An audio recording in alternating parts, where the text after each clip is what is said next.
Loner Life in Another World Volume 7. Shoji Goji. Image summary: digital illustration of a dark-haired woman with glowing eyes peering from behind an ornate, Egyptian-style sarcophagus under a full moon. Image summary: anime-style character collage featuring Haruka, a determined young man with a staff and a small blue slime emperor, alongside Angelica, class rep, Chaliceers, Nefertiri, and Maripapa. Haruka's dialogue expresses defiance against a divine will that allows monsters to attack innocent people. Image summary: anime-style illustration of three unclothed girls. Muriel in the foreground with blonde hair and green eyes exclaims, "Very well, I accept," while a silver-haired girl smiles beside her and a smaller girl series looks on sternly, warning, "You better not look." Image summary: copyright and credits page for Loner Life in Another World, light novel Vol. 7, published by 7 Seas Entertainment. It lists Shoji Goji as the author and Saku Inamaru as the illustrator, with a first printing date of November 2023. Image summary: book title page for the novel Loner Life in Another World, Volume 7, titled The Dancer Returns from Hell, written by Shoji Goji and illustrated by Saku Inamaru, published by Airship and 7 Seas Entertainment. Image summary: a character guide and story overview for a fantasy narrative. It features a grid of character portraits with descriptions, highlighting Haruka as a high school student summoned to another world, and a story section detailing a conflict involving the Kingdom of Dwarl and the Merchant Kingdom. Prologue. A glittering, golden magic blade held in a perfect pose remained frozen, fossilized in amber within the coffin. It was a masterful beeswax statue of a gorgeous woman. The most dangerous thing here was that magic sword. It was the same blade that the undying ultimate dungeon mummies had, equipped with the fatal skill Underworld. Underworld aside, the most dangerous thing is this lovely lady's bedazzling bod. Is that a never-ending old dude spawning of endless old dude smell revival I sense? The corpse started to writhe. Every impaled knight in armor simultaneously stirred. Yup, those were old dudes in there. I couldn't waste any more time ogling a hot bod. This one move, Underworld, surpassed all others. A single person was more powerful than the endless stench of bothersome old dudes. This chick and her coffin were dangerous. I had to stop them. I had no idea if it was even possible. It's gonna be a castle jam-packed and overflowing with old dude density. The old dude ratio easily tops 400%. Old dudes on top of old dudes. This world was cruel. Horrible. I knew that. I mean, there was the occasional hot chick, but endless old dudes. Aren't there supposed to be more babes in fantasy worlds? There's no use in longing for something else, I sighed. That's a different kind of fantasy. This was the strongest ace up their sleeve, an ace that signaled an unlimited hell of old dudes. And then there was the beautiful girl in the coffin, whom even Jupiter Eye couldn't see. Only old dudes. Always old dudes. This world was full of never-ending old dudes, and now it was reviving more of them on top of it. The endless army of armed corpses charging at me, all old dudes. Enough severed bodies, more sexy bodies, please. I bought time, shaved down their numbers, only to run into the unstoppable royal flush of unlimited undead, which means that hot chick is the Theocracy's Joker card. Ugh, I got bested by a sexy woman. Again. Yeah, I was stuck. Even if she was their Joker, I'd rather take her over these old dudes. There is literally no exchange rate between a babe and old dudes, and adding more old dudes certainly doesn't make up for the imbalance. The more there are, the more value they lose. I only value babes in my calculus. All the armor was clanking like thunder, reverberating throughout the castle and filling it with old dude stench. I was surrounded by 30,000 undead old dudes in this castle. I think Muramuri Castle's structure might be compromised. I'm pretty sure the old dude stink has sunk into the walls. Day 69. Night. I just want to hug and sing and dance, but I only have old dudes to do it with. Souvenir shop. Orphanage branch. Feverish shouts of joy echoed through the capital. The city had been freed, the civil conflict had ended, and the queen accompanied the revived king. At the sight of their queen, the populace erupted into fresh cheers. It was a triumphant finale, with even the Duke of the Frontier coming to take a bow. "Smile, Terrasil," he said. "This is the duty that now falls to us. Show them a smile like your life depends on it." Yes, Lord Maripapa. The capital was reborn, and not a drop of blood spilled. Just beyond this triumphant scene, the guards arrested the nobility who had conspired with the merchant kingdom. Diorel had considerably fewer weaknesses for foreign countries to exploit. The influence that had been working its way into the nation for many years had been torn out, root and branch. Diorel was saved. A celebration was only fitting. This was a great achievement, one fit for history books and songs of legends. Yes, the kingdom and capital were saved, but at the sacrifice of the frontier. The boy now traveled there to offer himself as the sole and tragic sacrifice. Everything's okay now. Yes, not even the nobles have the resources to revolt now. Thank you so much. It's not over yet. Yes, we can't afford to lose the frontier, said Duke Amui. That's why Haruka-kun went back. Cheers and applause served as our denouement. It took a long time before we could have a proper conference with Duke Amui and his party, but at last we concluded our meeting.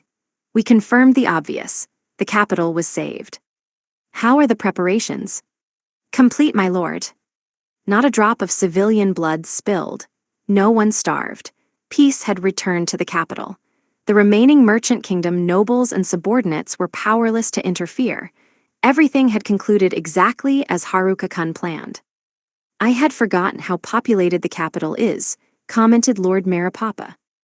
Indeed, Terasol-san said. Thank you again. People dancing and drinking from jugs of mead provided by the king while whooping in joy. The dire atmosphere in the capital had been transformed, and it was now flooded with smiling faces and celebration. The people who had given up hope revealed their true faces, a city of joyful people hugging one another in the streets. It all went smoothly, didn't it? And that food looked so good. They hadn't even had to pay for their joy with conflict. No violence, no chaos, the mood went straight to laughter. So, the souvenir shop launched a grand bargain sale, precipitating a furious stampede of wives through the city gates. The military police and personal guard of the nobles had attempted to storm the souvenir shop, and for their trouble, they had been sent to Old Dude Hell by Haruka-kun. There was no guard to stand in the way of a stampede of 10,000 housewives. Haruka-kun casually flicked off those mercenaries who obeyed the nobles to keep bloodshed at bay. Now those fortress city gates were smashed to splinters. Invited by the scent of soy-broiled eel, men and women of all ages rushed through the city gates. Our own mouths salivated at the scent. Everyone gobbled up the food. The flavor was wonderful, and all the girls were ridiculously busy with sales. That eel was the finishing blow, right? I called. Somehow Haruka-kun got his hands on eel, and red sake. You can't fight against that, agreed Vice Rep A. No kidding. That was the real moment the capital fell. It was soy-broiled eel, for heaven's sake. It's not just the housewives, everyone's here. Everyone's fires had been stoked. We'd used a bit of wind magic to spread the smell of eel across the entire city. That'll do the trick, right? I mean, it smelled incredible. It smelled so good that the only possible defense would have been a stuffy nose. That's why it was all just a show. Everything was guaranteed to go like this from the start. A strategy so inevitable that we set the tables long ago. It was the finishing blow set up by Haruka-kun. Book club president easily spread the scent and caused this agitation with her ripple necklace. Resistance, intelligence plus 50% up. Anti-resistance, effect spread and permeation. We should have braced for the chaos these kinds of effects would sow. If we could control the mobs with the mass psychology of broiled eel and ripple magic, the capital would have fallen long ago. Haruka-kun just had to wait for the right moment to unleash this final blow, but now he was going by himself. Broiled eel was supposed to be the finisher. The hardest part is resisting eating it with your hands. It's the toughest battle we've faced here. It only made sense that the capital had fallen. All we had to do was wait for the final staged scene. When the Imperial Guard and the Frontier Army marched in through the gates with their flags raised, they entered the castle to the shouts and cheers of the civilians. The impregnable iron wall of the Diorel capital fell without a fight. It's so unsatisfying, though. The fiercest soldier here is the eel. The capital was known as an impregnable fortress in all the old tales and legends. Diorel possessed the ultimate lock, an impenetrable seal from the outside. On top of that, they were guarded by the capital's eternal trap. Haruka-kun nullified all of it. He hadn't even let them have their moment to shine. He straight up filched the eternal trap, didn't he? You betcha. After that, the final scene, the revival of the king, and the swift subjugation of all the nobles who'd sided with the merchant kingdom and the theocracy. The corrupt lords were taken into custody, powerless to even fight back. They even lost their merchant kingdom and theocracy's secret escape routes. What a relief. And it turned out to truly be poison after all, said Terrasul-san. I can't thank you enough. It turned out the king had been poisoned. An ancestral treasure managed to keep him alive, but the volume of poison had crossed fatal levels. The frontier's famed mushroom evangelist healed him with a high-class mushroom he'd prepared. As a precaution, he handed over a large load of healing mushrooms to Duke Amui.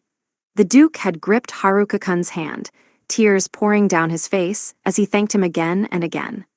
Haruka-kun didn't look like he appreciated the Duke holding his hand like that one bit.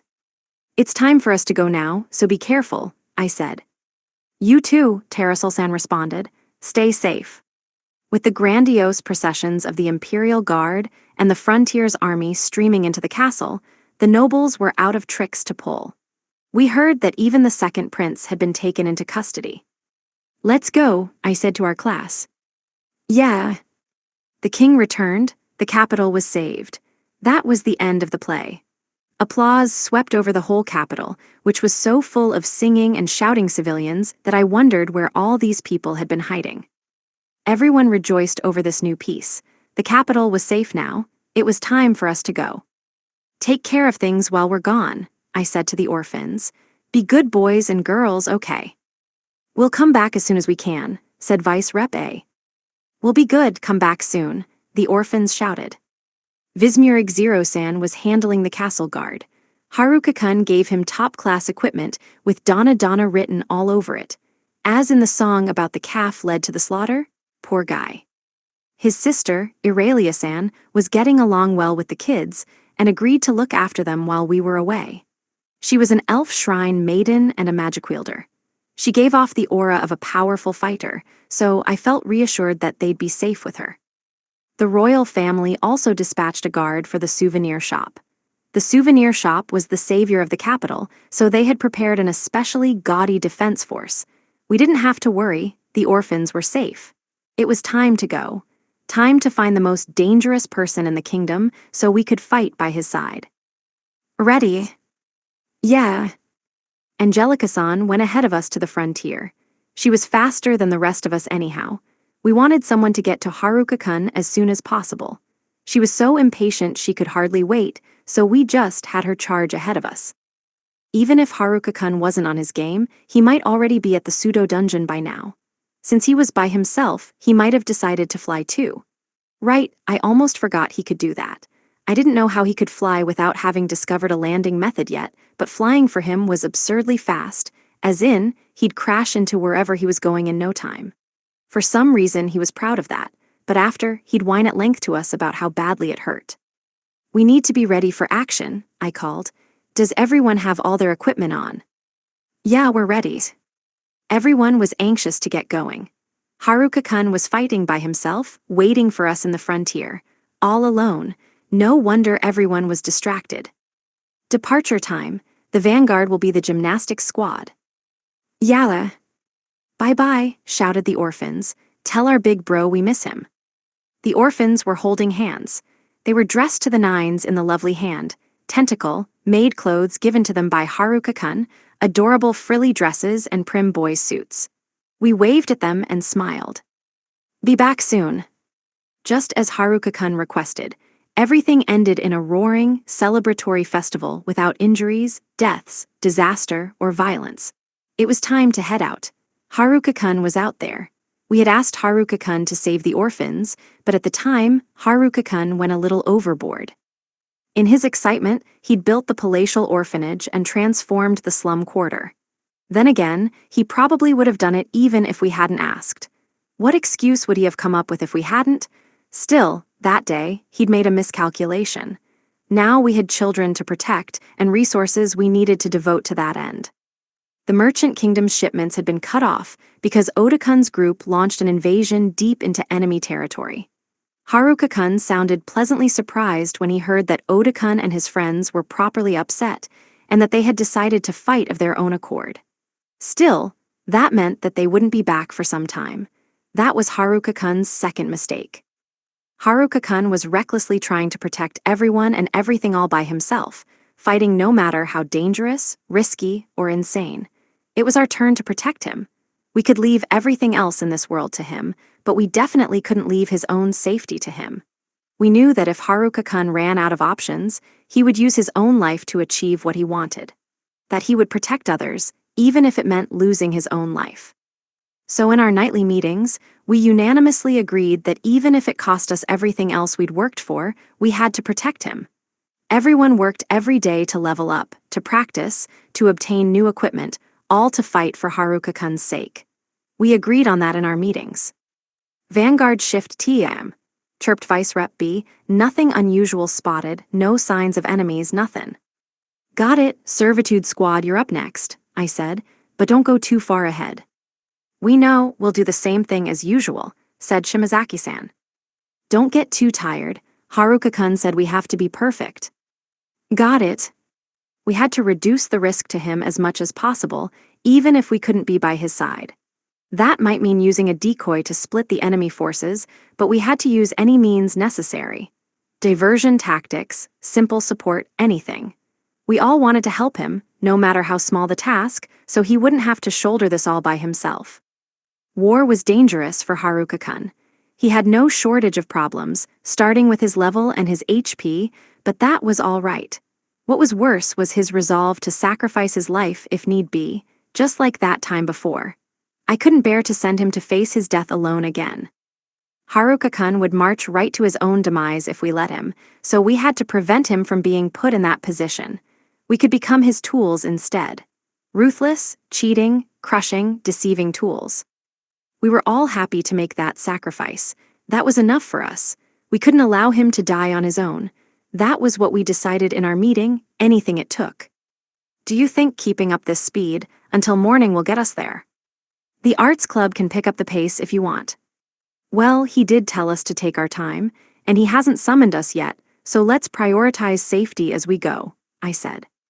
He's taking on an army of 30,000 by himself, and he tells us to take our time. Well, he knows that we might get reckless if he makes us worry. Outriders, communications, frontlines, decoys, anything. So long as we could become pawns he could deploy. Given that he was taking on an army of 30,000 alone, it was safe to assume he was already using tactics beyond what we could imagine. Maybe we wouldn't even be able to spearhead his offensive. Even in that case, we could serve as backup at the very least. If we're not there, we can't do anything at all. If there was anything we could do, that was enough. What mattered was that Haruka-kun didn't have to do it all alone. That was the one thing we discussed in our girls' meetings nonstop since coming to this world, to stick with him. I won't let him face death alone, never again. At least Angelica-san is ahead of us. But even so, there's, no way we're gonna get there by morning, you know. Do you think he's already engaged the enemy? The army should be at the gates of the pseudo-dungeon by now. It'll depend on where he wants to engage them. We sped up, throwing ourselves into getting there without any plans for what we'd do when we arrived. He hadn't called us yet, and we hadn't received word from Stalker Girl's clan. But the closer we got, the more we were in a position to help. All the girls worked hard to speed up our pace. This was the same road we took when we hurried after Haruka-kun to the capital. When we got there, he'd already started a souvenir shop. Now we were taking the reverse course.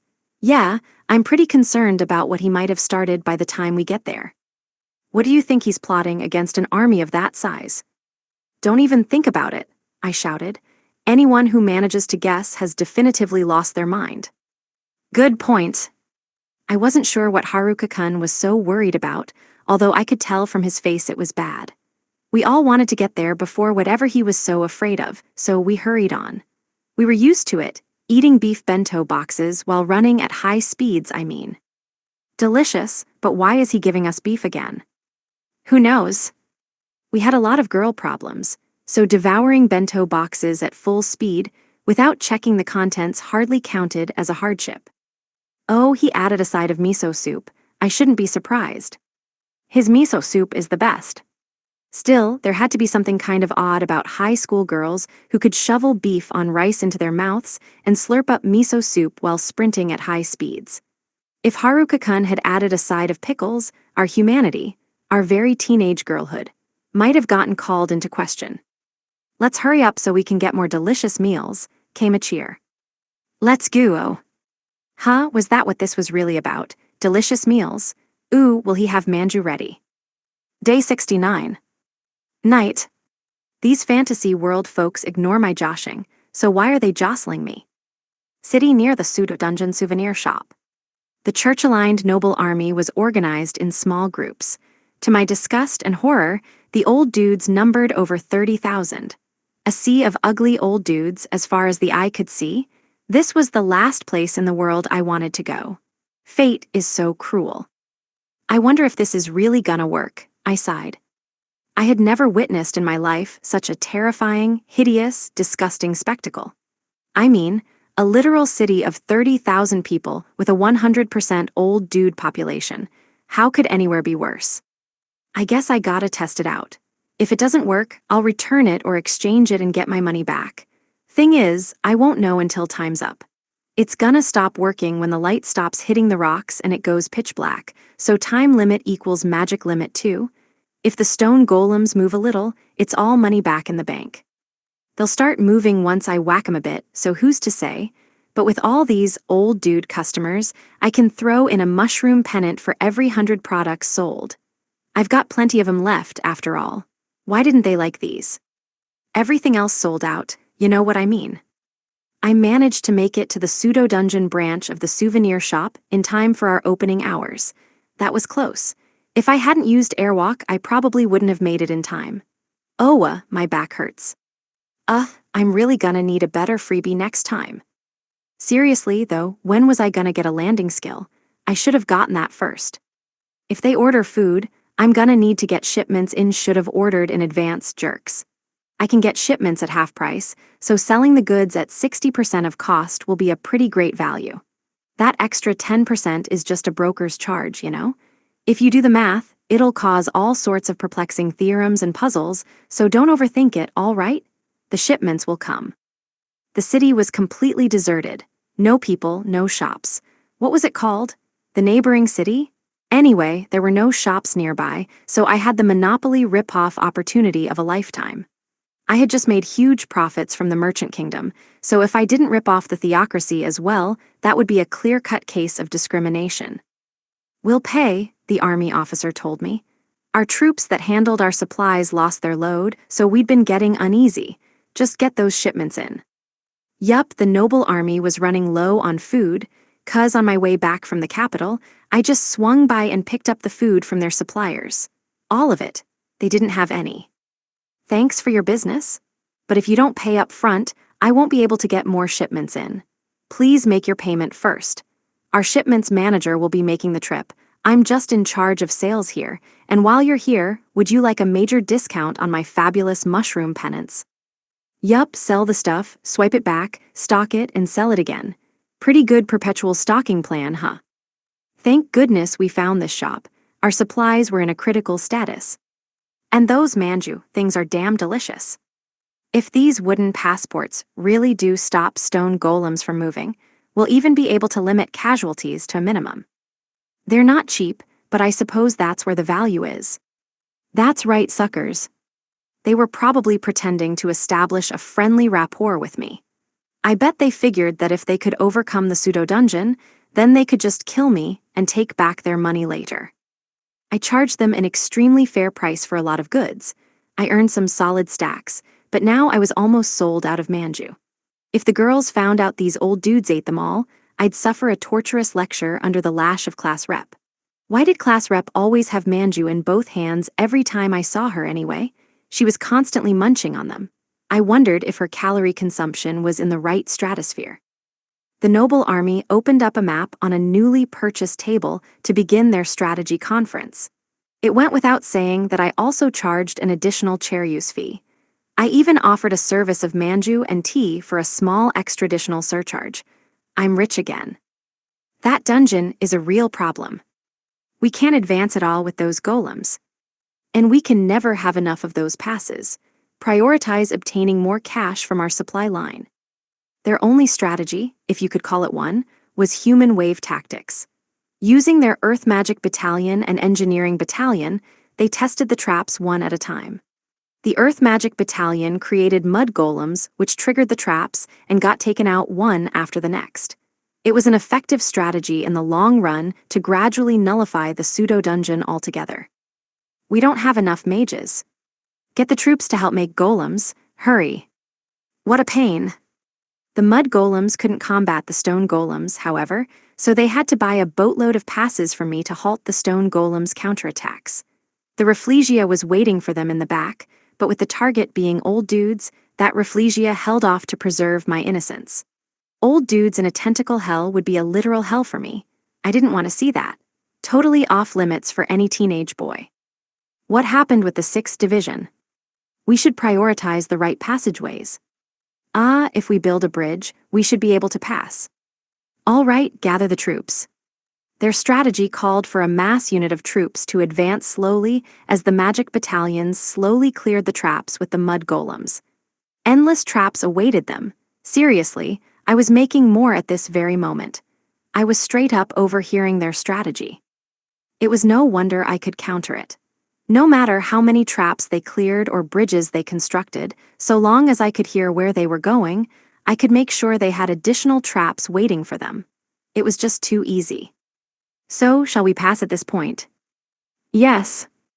I mean, those old dudes kept pointing at exact locations on the map and being like, let's go here and this is the spot. Got it, and here. If they were gonna give me that level of detail, of course I'd have no problem blocking them off with more traps. The cliff passage collapsed immediately after crossing the bridge.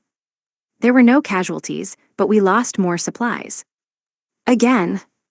They yammered on and on with their geezer conference right where I could hear them. I was overworked from keeping one step ahead of them. Rip-off tea and manju sets priced at 10,000 ale each kept flying off the shelves. You guys realize you're gonna gain weight from those. Send in reinforcements, we need to clear those traps. Use spellstones if necessary, just hurry. They truly believed they were making progress. They had absolutely no clue the pseudo-dungeon was steadily expanding. One unit participated in the strategy meeting, remaining silent the whole time but keeping meticulous notes. That was the Theocracies unit. The nobles didn't even realize that they were being used by the church as a pawn to defeat the pseudo-dungeon. I didn't know if that was because they thought the Theocracy was being honest, if they just followed the church's doctrine, or if they believed in that old god dude or whatever. If you still believed in that crap after reading some history book, you'd also believe that those nerds had a wholesome future, or that the meatheads would learn human speech. How gullible could you get? That's it, fill the swamp on the left passage and construct a bridge. I'm granting permission to use spellstones if the troops run low on magic. Engineering Battalion, pick up the pace. What are they doing? Souvenir Kid, bring us more tea. The magic battalions had used up their MP reservoirs, so they started consuming the church's abundant spellstones to build more mud golems, which in turn created a path through the traps. Meanwhile, my frontier passes were flying off the shelves to keep the stone golems at bay. I felt bad that the stone golems had to pretend like they couldn't move, but hey, all that Darumadal tumbling practice I forced them to do turned out to have some use. They'd gotten pretty good at acting. The swamp on the 3rd passageway has been completely filled, but there's a 3-prong forked passageway next. Again, send in the scouts. This lovely charade caused my piles of ale to fatten more and more. The rear guard bringing in the spellstones and cash belonged to the Theocracy. They planned to overcome the pseudo-dungeon's traps, invade Muramuri Castle, exhaust the noble army's equipment, and then dispose of them. Honestly, not a bad plan. Draw up a new map once they report back. Another. The 8th passage was a dead end. We're still investigating the others. Too slow, have them pick up the pace. I was forcing them to expend enormous resources by pouring people, capital, and spellstones into burying the traps. All these resources landed neatly in my lap, and I'd use those resources to bury them. Yeah, this was going great. Again. Yes, the paths branched again. They just keep dividing. Yeah, they were, because I was installing them. I dragged them deeper into the dungeon and profited the further they fell.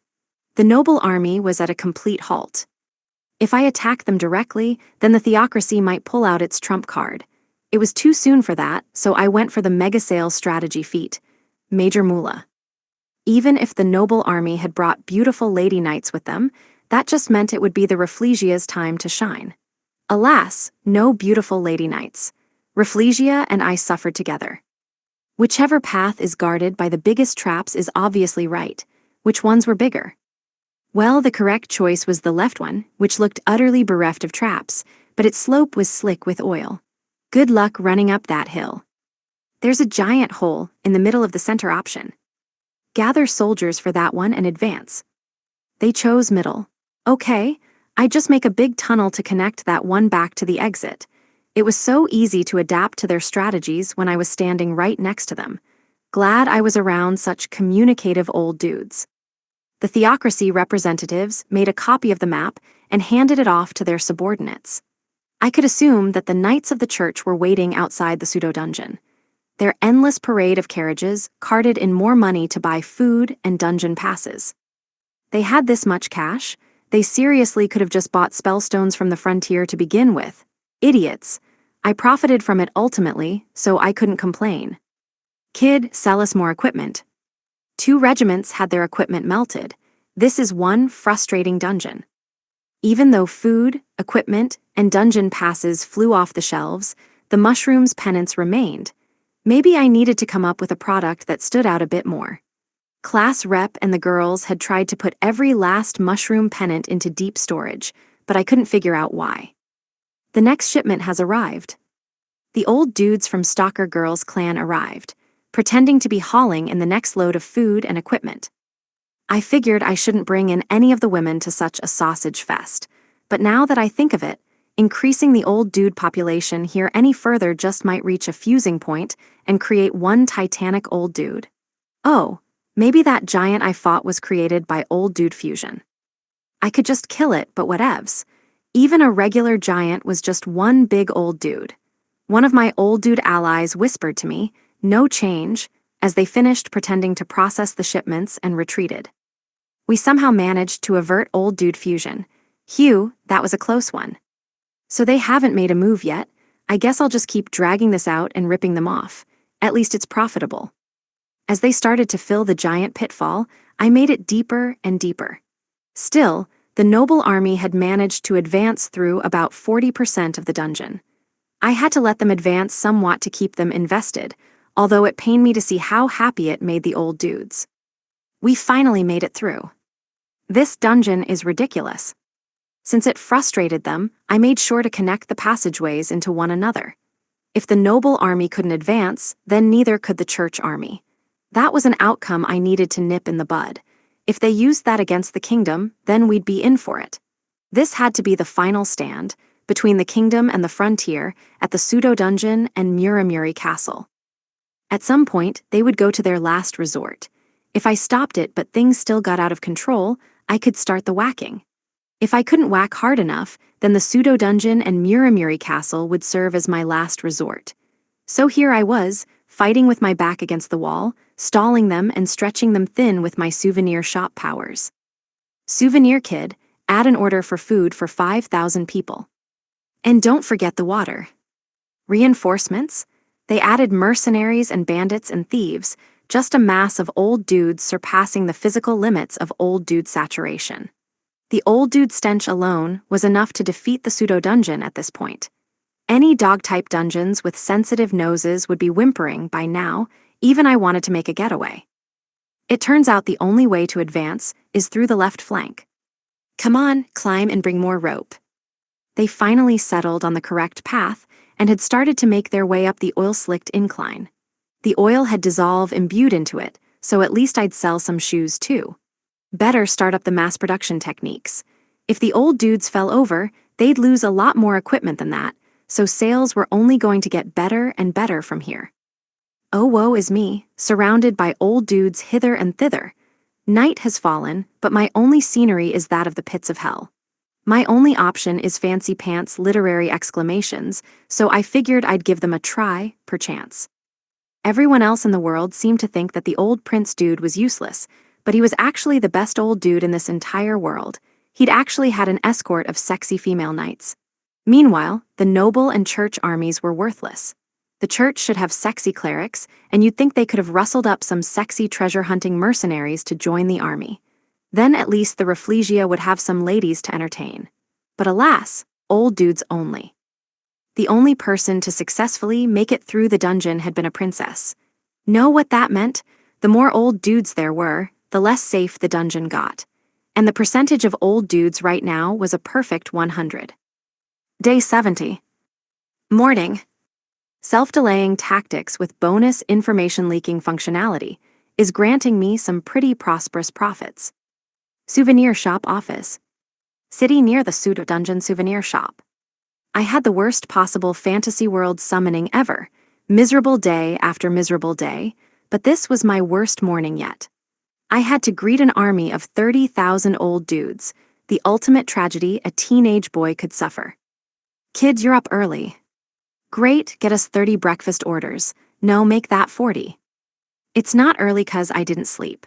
I was so miserable about the 30,000 old dudes that I couldn't sleep a wink.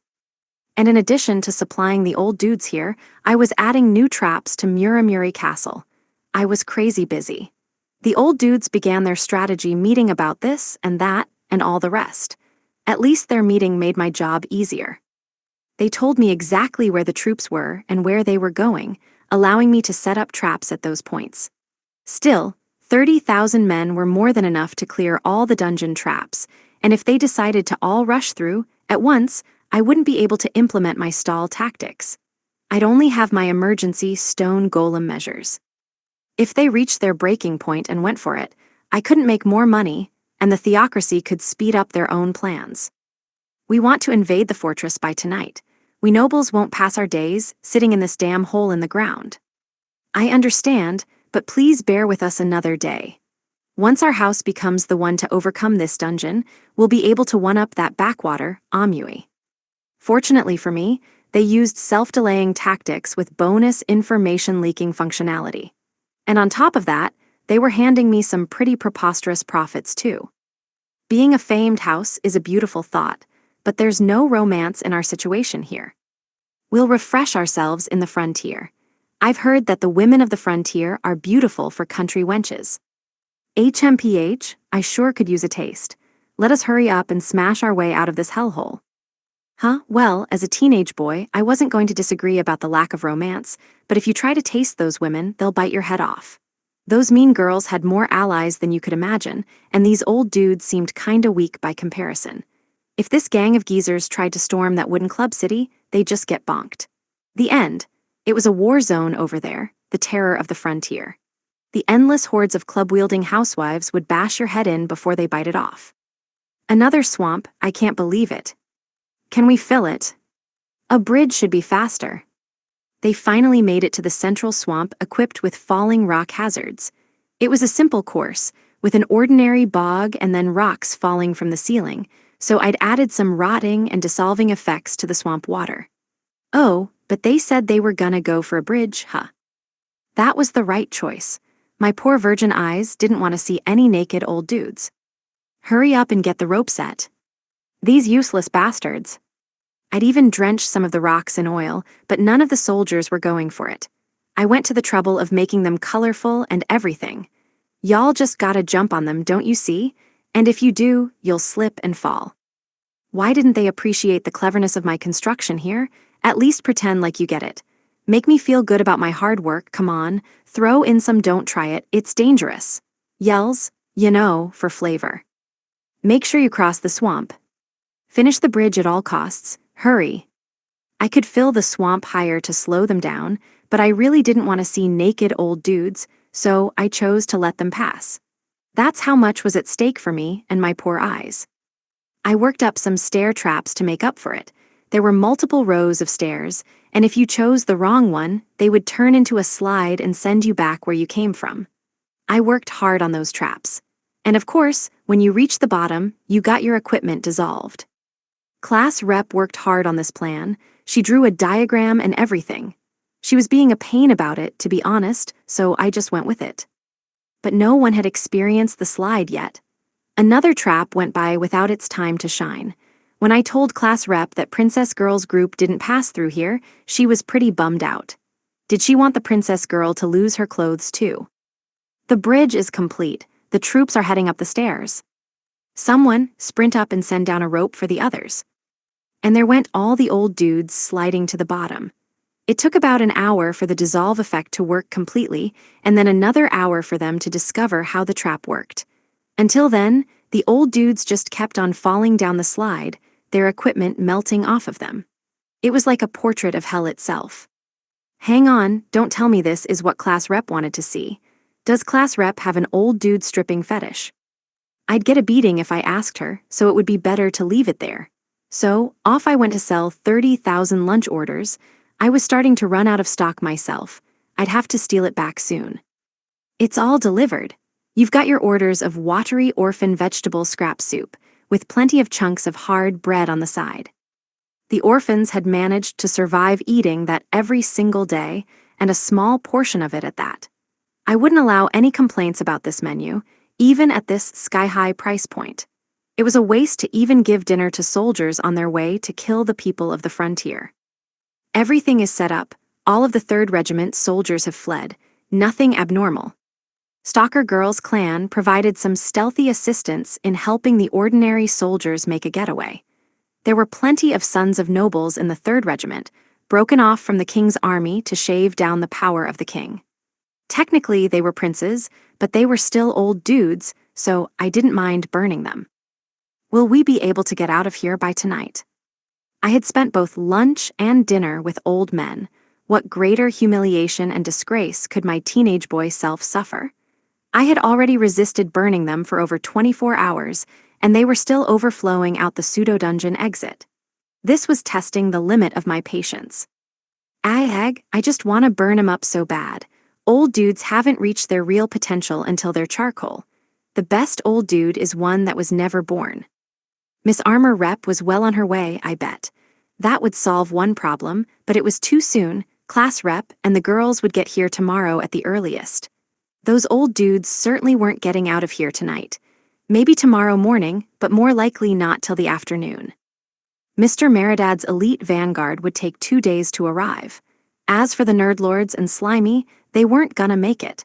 I'd only be able to stop the first 3. 4 and 5 would necessitate a retreat. When things turn bad, send up a smoke signal, I said. Not celebratory fireworks, okay. How does that work, sir? Despite how bad things had gotten, I asked Stalker Girl's clan to keep a watch. Forget about the Nerdarinos. I didn't think they'd actually get so mad they'd invade, but whatever. They made it to a fantasy world, but they had kept what they really wanted bottled up due to being around their classmates and all. Now they were finally free from any obligations, and they realized they were angry. All that was fine. They didn't have to hold back anymore. They might get reckless, but they had Slimy to cover them, so they'd be safe. A group of heroes had awakened at last. To be fair, the meatheads had no hope of waking up since they were always sleeping. We'd ignore that for the sake of poetry. The Jock Brigade just needed a good rampage. A good, fierce fight was all they needed out of life, and they never got to indulge in one until they came to this world. Although it wasn't like they themselves were aware of that, so, whatever.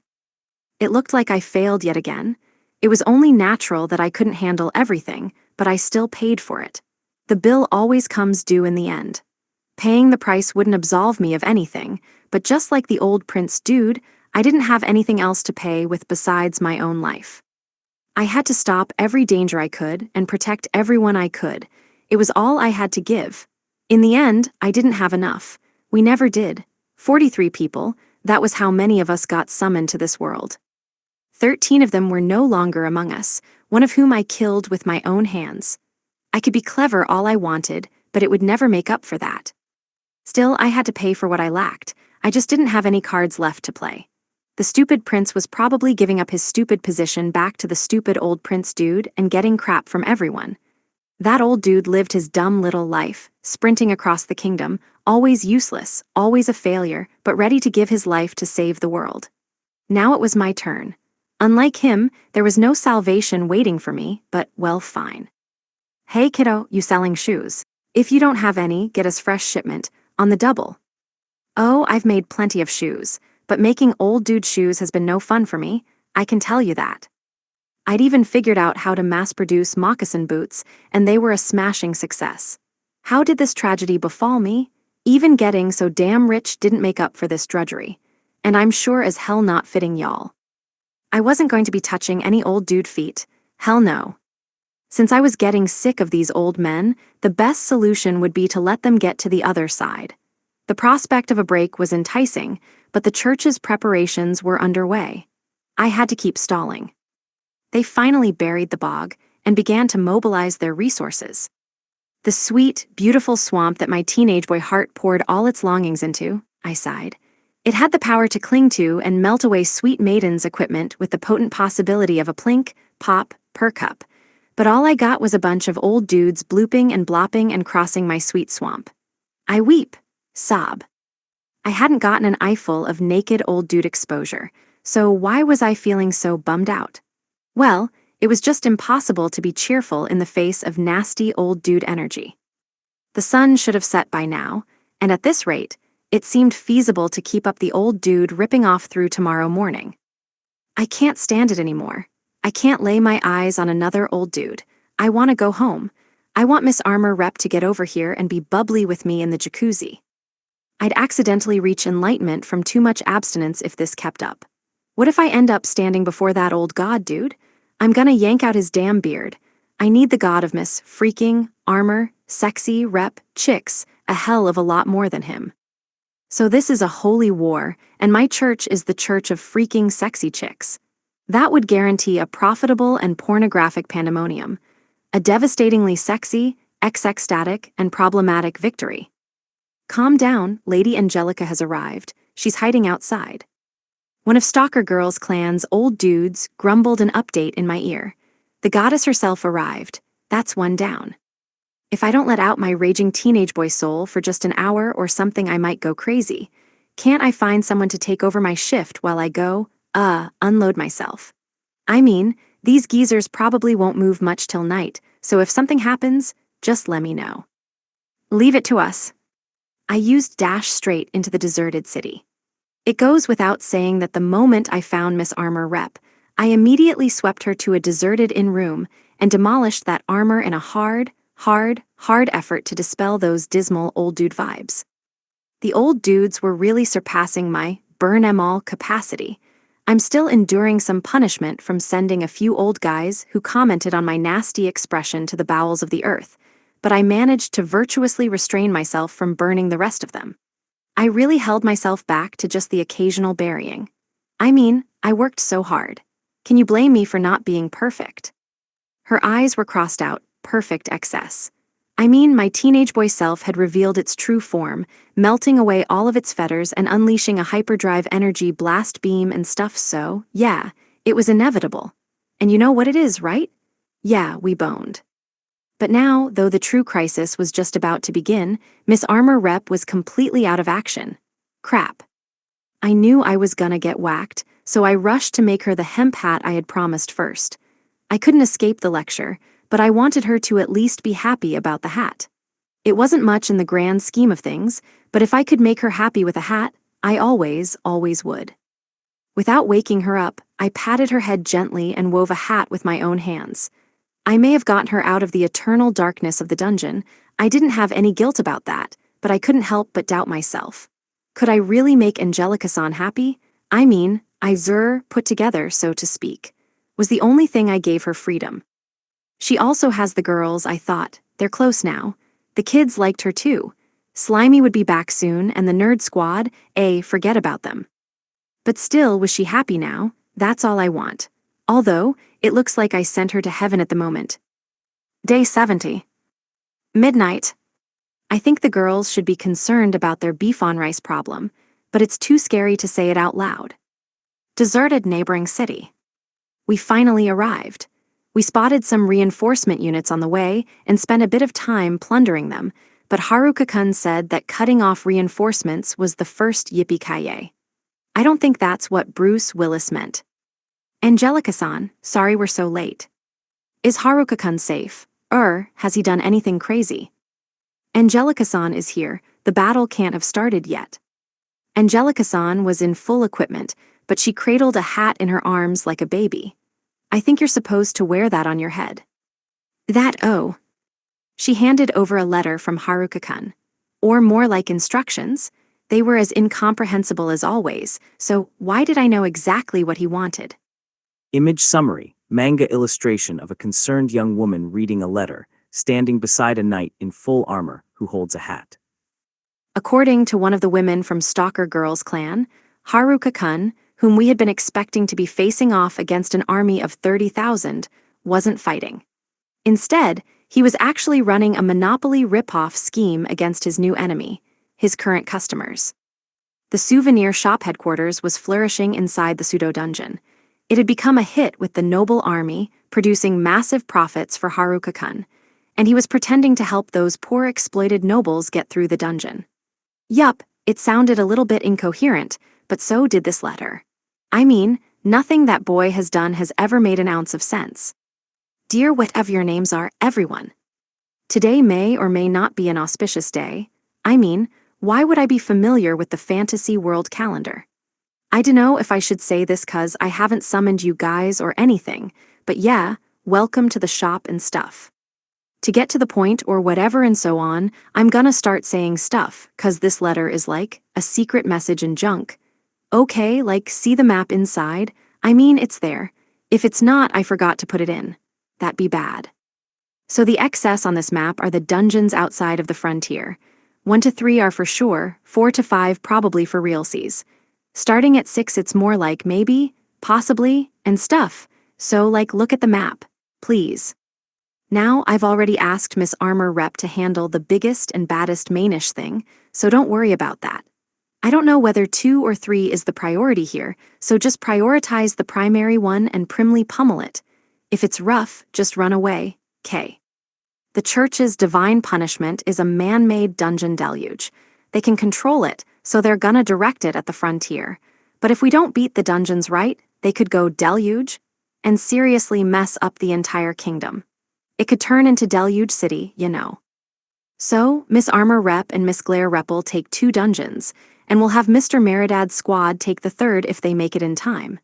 If they don't, retreat back to the frontier, K.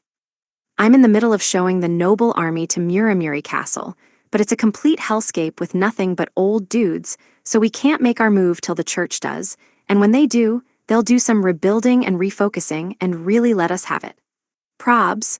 I mean, I haven't overheard them talk about it or anything.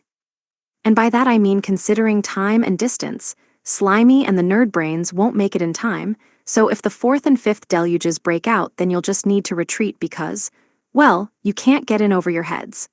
I'll work it out so you can retreat here. I know it's seriously bad and dangerous and stuff, but mind if you guys handle that. So have a girls' meeting and decide. Please, if you can't get 20 people to participate, retreat right away. Do it fast, 'cause the deluge might start before your meeting ends if you go at your usual pace. Anyway, do what you can. If you can't, I'll just ask you guys to protect the frontier, so either way's fine, but just so you guys know, I'm out of manju already. Those noble old dudes ate 'em all up. So if you guys get back here, I'd really appreciate if you beat the crap out of them and lectured them and stuff. I didn't do anything wrong, it was the old dudes who bought them all.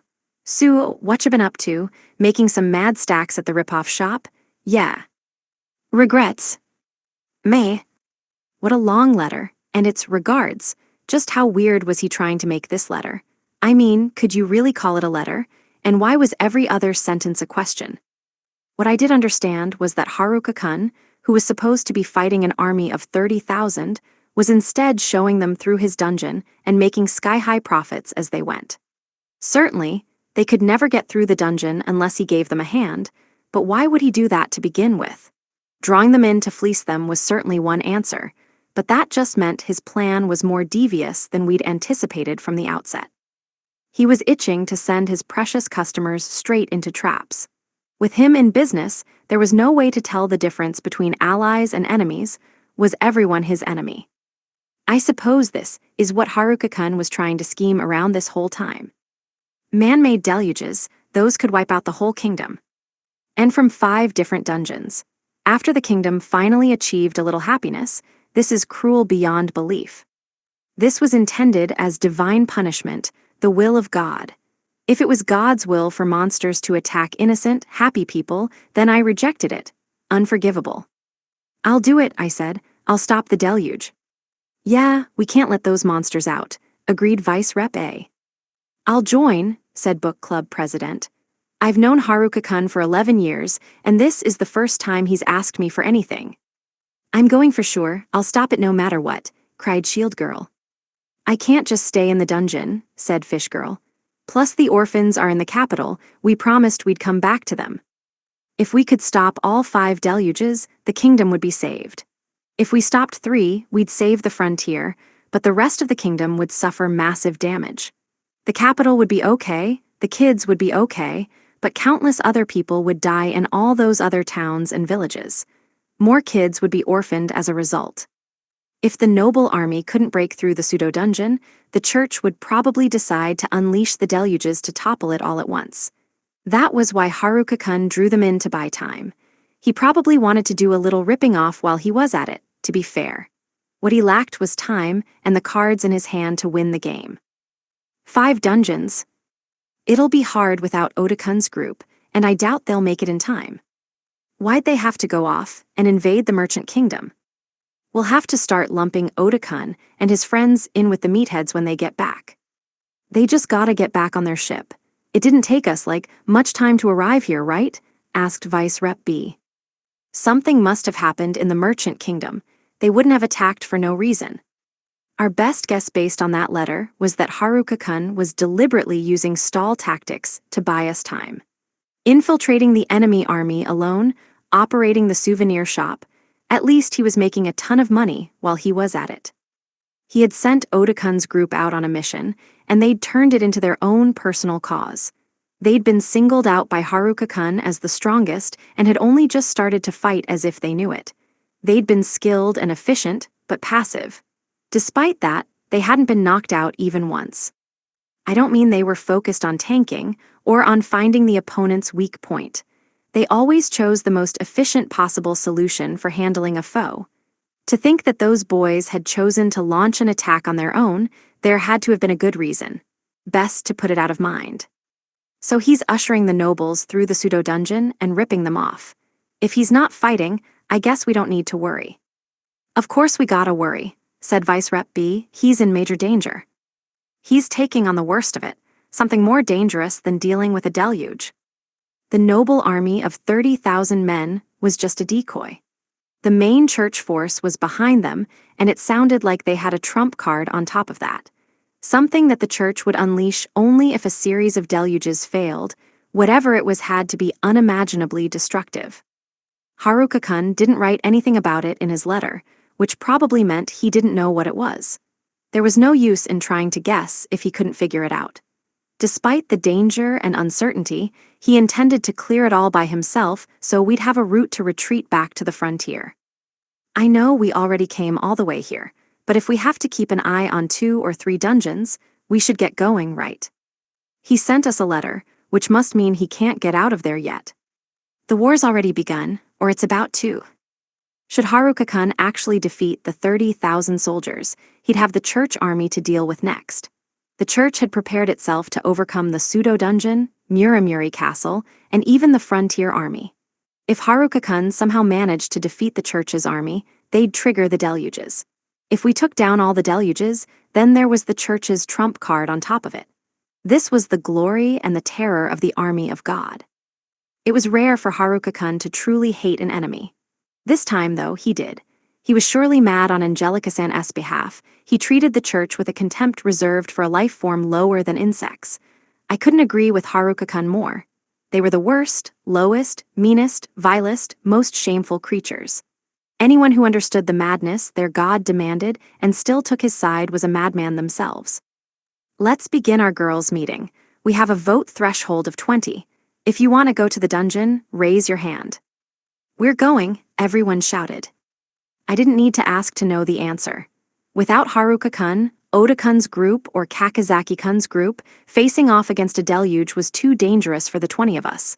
But still, everyone raised their hand. It was unanimous. It's going to be really dangerous, so do be ready to retreat at any time. Your life comes first. Promise. Promise. We made it all the way to the pseudo-dungeon, but now Haruka-kun had to continue the fight alone, if you could call ripping off an army a fight. And while the business was booming, any fighting he did would be both futile and facile. Still, this is what we wanted. Haruka-kun didn't have enough tools or enough time. We'd do everything we possibly could to be useful. Because he asked, Haruka-kun, who would never ask us to do anything dangerous if we could possibly avoid it, finally had, we'd give him all we had. At last, Haruka-kun needed us. Our pride as maidens depends on this. Day 71. Morning. With squishy teenage girls, I don't need no mushy-mashy old dudes. Pseudo-dungeon. They filled in every pitfall, muscling their way through the pseudo-dungeon and throwing the sheer size of the army at it. I don't think I can draw this out any longer. The church's force had grown restless, and I was starting to feel bad for the stone golems. They had been pretending they couldn't move this whole time. They were shaking now. The army made it to the doors. It was a long hallway filled with trapdoors, but they had more than enough people to sacrifice to reveal all of them. It would reduce their numbers by a few hundred, but an army of that size would barely feel the loss. They were taking the brute force approach. After a quick round of equipment trotting, my Rafflesia pals swiftly backed off and hid for the sake of my poor innocent eyes. Forget the aid, just open the doors. And hurry, holes in the ground are opening up. We were about witness old dudes with nothing impressive to show off lose all of their equipment. They were half naked and wrapped up in tentacles. I didn't want to see that. I didn't renovate my ass off for this. I built this dungeon hoping that one day, some beautiful female adventurers would stumble into this dungeon, and all my tentacled dreams would come true.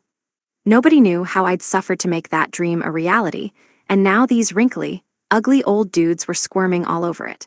They were brutalizing an innocent teenage boy's long-held dream. Finally, the exit at last, send out the troop of rogues first. They were throwing away their own troops, with more filling in behind them. I didn't even know how to calculate the profit from so many dungeon passes. It was only a little less than what I'd made off of the Merchant Kingdom. Over 100 people went flying back to the exit from my last devious slide trap, but that was it. The final trap. They had made it to the other side of the pseudo-dungeon. Didn't calculate that. More than 30,000 soldiers are going to make it through.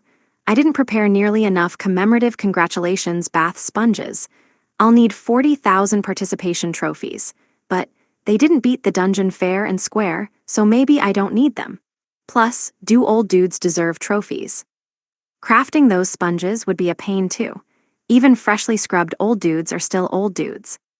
The church's force followed at a distance. They would have split if they'd already launched a deluge, so that was yet to come. They were holding those in reserve.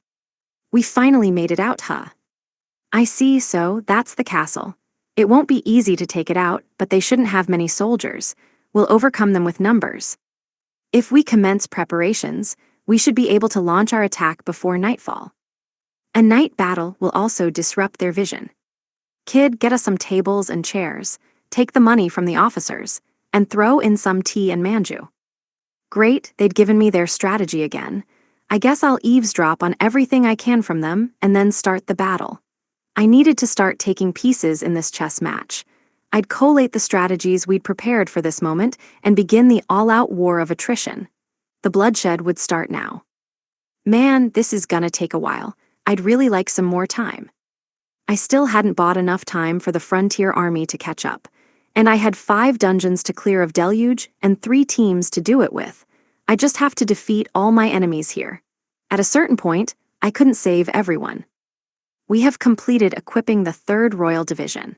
Between the noble army and mercenaries, 30,000 pike-wielding heavy infantry soldiers have been dispatched to the battlefield. The magic battalions are also re-equipped. However, we won't be able to fight for some time. We used too much MP in the dungeon. The magic items for the siege are nearly ready. Our theocracy backup is currently assembling spellstones.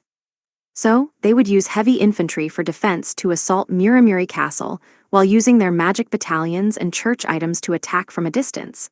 Then, why was the theocracy also dispatching soldiers? They didn't seem like they were headed for the front line. I couldn't see the magic battalions either.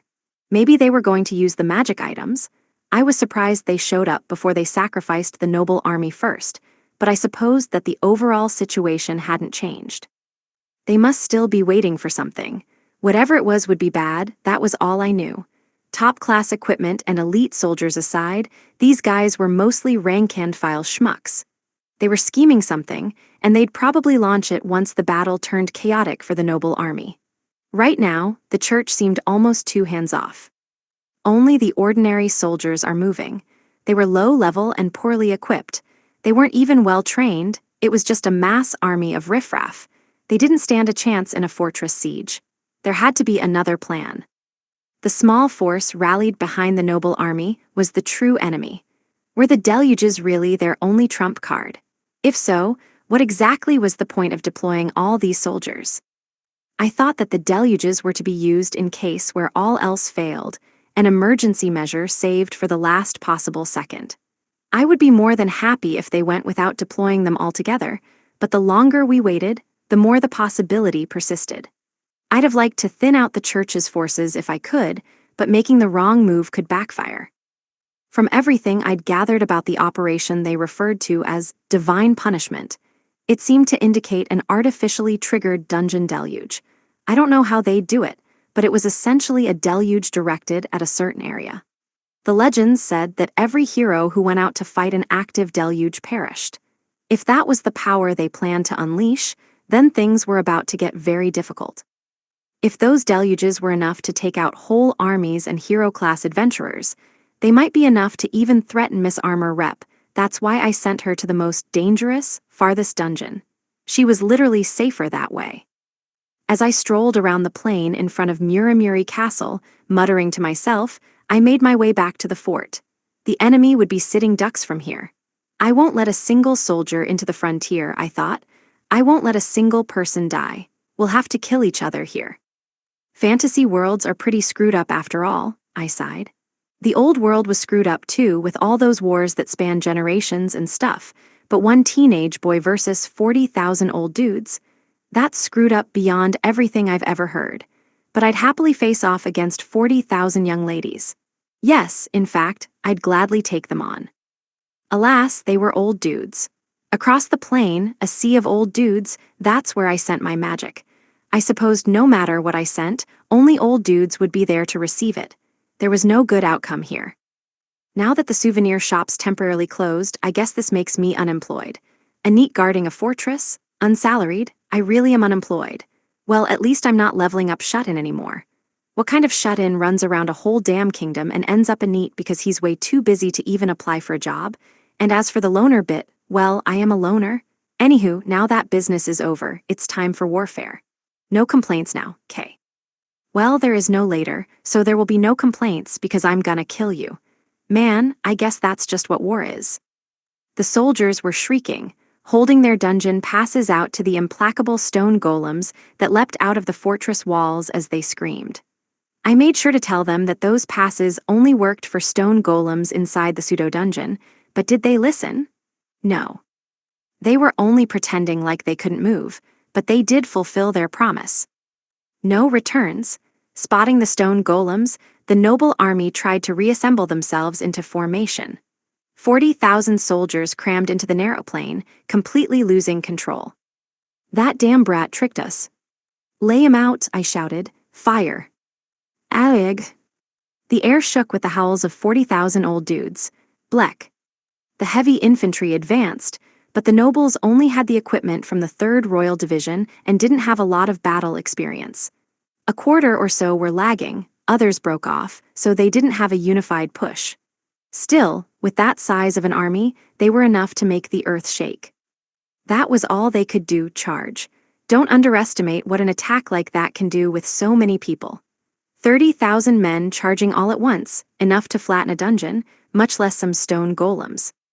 Man, I really did get thrown into a fantasy world and spent day after day eating mushrooms in a forest. What an easy life that'd been by comparison. I was getting all nostalgic. 2 months later, here I was, on the receiving end of a siege from over 30,000 old dudes. After all that time, eating mushrooms in a forest, who could have expected me to be out here serving up my own snacks? A few bamboo shoots would be tasty right about now. I mixed some wood magic with holding magic, which I used on the entire plane. Time to grow bamboo. Grow as in, well, extend as in, I mean, I'd much rather eat some bamboo shoots, but they've become a battle weapon for now. As in, bamboo spears, as in, my god, that's a lot of impaled bamboo victims. Oops, I grew them too fast. Any shoots left to eat. That would have been the best possible outcome here. The number of bamboo forest victims made finding some tasty, tender shoots impossible. The magic growth made the shoots tall and sturdy, and they'd grown fast. As in instantaneous, yeah, that bamboo isn't edible anymore. Gala. What the ack? And my legs, why? The charging old dudes got whacked, thwacked, and thrashed by the bamboo, and went rolling all over the place in their heavy armor. The rear guard could no longer see through the thick bamboo and had crowded together at a confused standstill. Now 30,000 old dudes were in disarray, which made my job easy. I just used my magic hands to get into the gaps of 30,000 sets of armor, and then the death screams rose sharply, then stopped just as quickly. Yup, I imbued magic into the entire plane. Then, silence, as 30,000 souls were snuffed out. I wanted to get the magic battalions too, but they made their move too quickly. The ordinary troops were the only ones who had entered the bamboo forest, low-level civilian soldiers with shoddy equipment. The situation made me uneasy, so I used Earth Needle from a distance to stab the whole field of them. That was when they started to explode. Dead soldiers, a terrorist bombing. Those crazed believers were equipped with some form of self-detonating explosive magic item that blew up the moment they died. They were dead no matter what, but I couldn't let them get too close to me. I had to snipe them from a distance. The remaining knights of the church and magic battalions started to move. I needed to draw them closer to me. Sure, I was defending a damn fortress under siege by myself, but the sea of dead soldiers was really unpleasant, okay? That was a mud wrestling pile of old dude bodies. Super gross. Think of the tragedy. An innocent teenage boy could never conceive of the carnage, but here he was, a witness to it all. I was the real victim here. If the teenage boys of the world heard about this, they'd burst into tears. This has to be the worst thing that's ever happened to us. Make it stop. I whipped up a bamboo wire trap with magic hands to cut down their numbers and draw them closer to Muramuri Castle. Then I whipped out the handy-dandy, Eternal Trap. Creates traps over a designated area for all of eternity that I picked up in the capital, and after that, I figured I'd retreat to inside the fortress walls. Even so, the combo of the sea of dead old dudes and the long-range magic now coming my way was just plain unpleasant. Holding out a fortress siege all alone with no reinforcements, that has to be a red flag for character death, right? What kinda next-level lonerism is this? I was holed up all alone in a fortress, fighting against accepting any company. Really makes you think, doesn't it? Day 71. Noon. According to the 100% clear guide to old dudes, those old dudes were bad old dudes. Muramuri Castle. Inside. Screams continued to ring out throughout my bamboo forest, bamboo village, whatever you wanted to call it. It pained me to keep going, but I had manufactured all of these wire traps and pitfalls, so I had no choice but to hear the plunk, fall, plop, and the explosions, followed by explosive screaming. I'd probably heard a few hundred so far, and there were so many more to go. Why did old dudes always come after me in this world? This had to be way more old dude encounters than chance typically offered. Karma must have been intervening. I needed a psychic to look into the root of this miserable karma. The battle had already shifted from siege defense to indoor guerrilla warfare. To me, though, it felt more like a classic Bomberman game. The problem was that they were trying to bomb me, though, which made it no fun. What kind of game tries to blow up the actual player and only has old dude enemies? These old dudes are so realistic. At least make 'em chibi or something. Over 10,000 soldiers still remained. The church force that had been keeping their distance, lurking back in the pseudo-dungeon, was starting to gather as well. Those self-detonating bombs were getting more and more annoying. After inviting these old dudes into my range, I still couldn't get close to them in battle. If one of my spells accidentally revealed my location, I'd be surrounded and exploded in a second. Guerrilla warfare meant making a disturbance to lure the enemy in, then crushing the flood of old dudes who came looking with a trap. These endless old guys kept coming, no matter how many of them blew up. I'd be done for if they surrounded me, but even splitting them up didn't decrease their numbers. I had no choice but to keep isolating them and targeting them in small bunches. These old dudes are creepy crawly biohazards. I can't collaborate with the maker of a product like this. If they made it out of Muramuri Castle, it was over. I had to keep them busy here. On the other hand, I had to keep them from maliciously murdering me too. Hell no. I also had to stay away from their hair-trigger explosives. But yeah, anyway, they needed to be stopped here. If the man-made deluges came for the frontier army didn't stand a chance. I hadn't been able to build new city walls for all of the settlements there. It would ruin the soil and slow down trade in the area.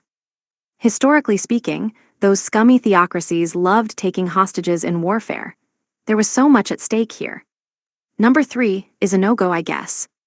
I saw 2 smoke signals this morning. My classmates must have made it to their dungeon.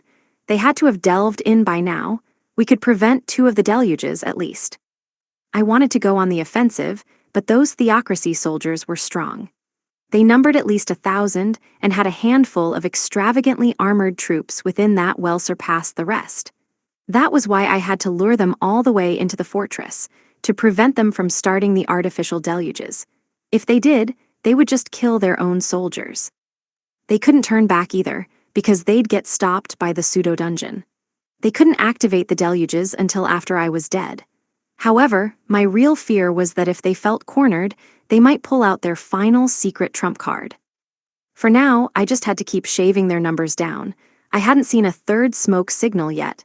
A 4th wouldn't be happening. A drawn-out battle worked to my disadvantage, but I had no choice at this point. I had to keep drawing them in and eliminate as many as possible. Both of my masterpieces, the pseudo-dungeon and Muramuri Castle, are now completely infested with old dudes. Imagine what this'll do to my teenage boy motivation. I dropped hints and even flyers to raise a honey trap event flag, and now I've got 40,000 old dudes up in my grill, plus they're old god dude fanatics, legit perverts. If you want to blow up so bad, go blow up hugging that god dude. Get your god fetish out of here. Tell us to get off our screens all you want, old dudes, but don't try to hug and blow up in the faces of healthy, virile teenage boys. Thank you. We don't want old dude body dynamite, we want hot babes with dynamite bodies. Could I get 1 trap of the latter, please? I'll happily charge into that myself. 100% guaranteed. Coincidentally, that eternal trap I picked up was doing its thing as I ran around Muramuri Castle, laying traps and killing old dudes. I doubted it would work on the Theocracy Knights, though. Once I took out this batch of obnoxious old dudes, I'd be able to launch some blitzkrieg warfare against them. They were the most surprising of my invited guests. I needed to preserve my MP, but I couldn't fight the soldiers hand-to-hand. I wanted to lure them closer, but I'd be a goner if they surrounded me. And I couldn't let them get out of here into the frontier either. What a mess. Time to get back to basics. I may have been weak and at a low level, but I had a lot of skills and sold equipment. Because of that, I'd forgotten an important tool. At first, I fought without any items at all, and man, I was sweating. I had to get back to the beginning, the basics from that early period. Aik. In other words, the all sneak up from behind and bonk 'em. I gave him a whack to knock him out and zipped away. There's something so nostalgic about this. Death to the old dudes. I was just disinfecting the fortress. An old dude infestation removal service. Gotta wipe 'em all out or they'll just reproduce. It was pretty tough to restrain myself so that they wouldn't die. If they did, they'd explode. If they stayed conscious, they'd activate the bomb themselves. Old dudes seriously suck ass, I groaned. Old dude suicide bombers, shouldn't I be the one bombing them? I should have prepared myself a bow and arrow, or at least a bow gun or something. It would have been useful for me when they started running away. Bonking those old dudes was way more satisfying than I remembered. I was in a high-density old dude hell, after all. I had plenty of stress that I needed to take out. I even tried scattering poisonous mushrooms everywhere. Why won't they pick them up and eat them? Only 3 old dudes fell for that trap. If I could just figure out their weak point, I'd easily exterminate them all. I'd eradicate them from the entire world. The Theocracy's troops had withdrawn, so I couldn't target them. A lot of them looked to be tailing the rear force. I just wanted to take out the bomber dudes and the magic battalions, but all these mercenaries and bandits were getting in my way. But whacking old dudes was helping to relieve my long-built-up stress, you know? If I don't exterminate old dudes from this world, my stress is gonna simply get reborn. It's an infinite stress reincarnation cycle. Eternal Trap's ability was activated all over the fortress at the moment. Since I had the trap ring, I could move freely, nullifying its effect. The sheer number of bomber dudes getting up in my grill still kept me from approaching the Theocracy Knights. And 'cause we were indoors, I was toast if they got in a circle around me. There was a lot of stuff to hide behind to dodge shrapnel, but there was still a limited amount of space. Those bomb blasts traveled a long way. If I had mastered magic entanglement, things would be a lot easier, but I couldn't sustain the self-destruction over the course of a long battle. At the same time, if I didn't use it, my low stats would catch up to me. I used a bit at a time, using entanglement to speed up and slip around the fortress. Still, I'm done for if this is all I've got. The sun was still up. I didn't think I could buy enough time. The Theocracy hadn't had time to prepare yet, so they couldn't just start the deluges either.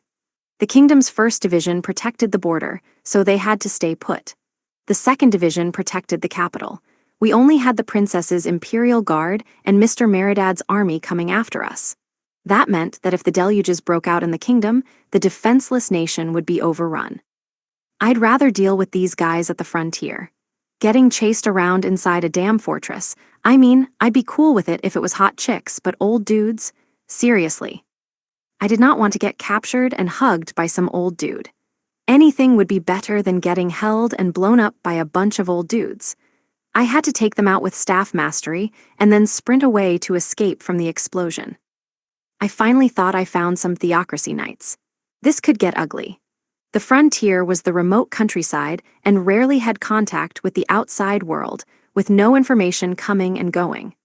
I never got any complaints from the Fantasy World Shinto Muse O'Kane Style Association, but if the Theocracy had one of those, they'd definitely send me complaints. I had the feeling I was at the utmost limits of Kane mastery, so as I took out more mercenary troops with my staff, I rushed up to the terrace.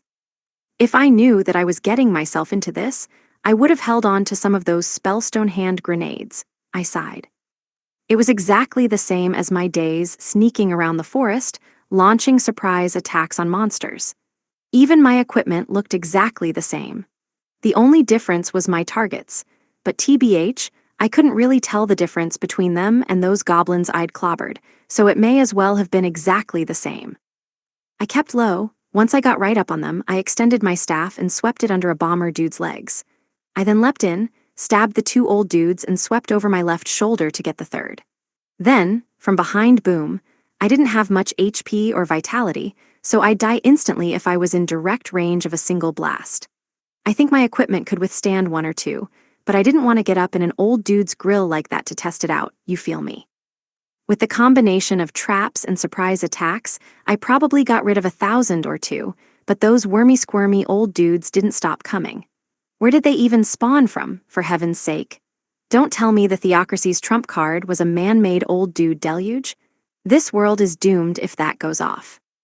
There's no way to save the world from that. The world is legit over. It finally started to get dark out. Only 2 smoke signals so far. No deluge yet, but the Frontier Army hadn't made it here either. It would probably take them another day. The thing was that I didn't know if I could keep fighting that long. Trapped between the explosions and the ranged attacks from outside, I didn't have space to maneuver. I could cause some disruption with my previously unused leather mythical beast armor. Speed plus 50%, vitality plus 30%, slash proof, magic evasion, physical evasion, incarnate.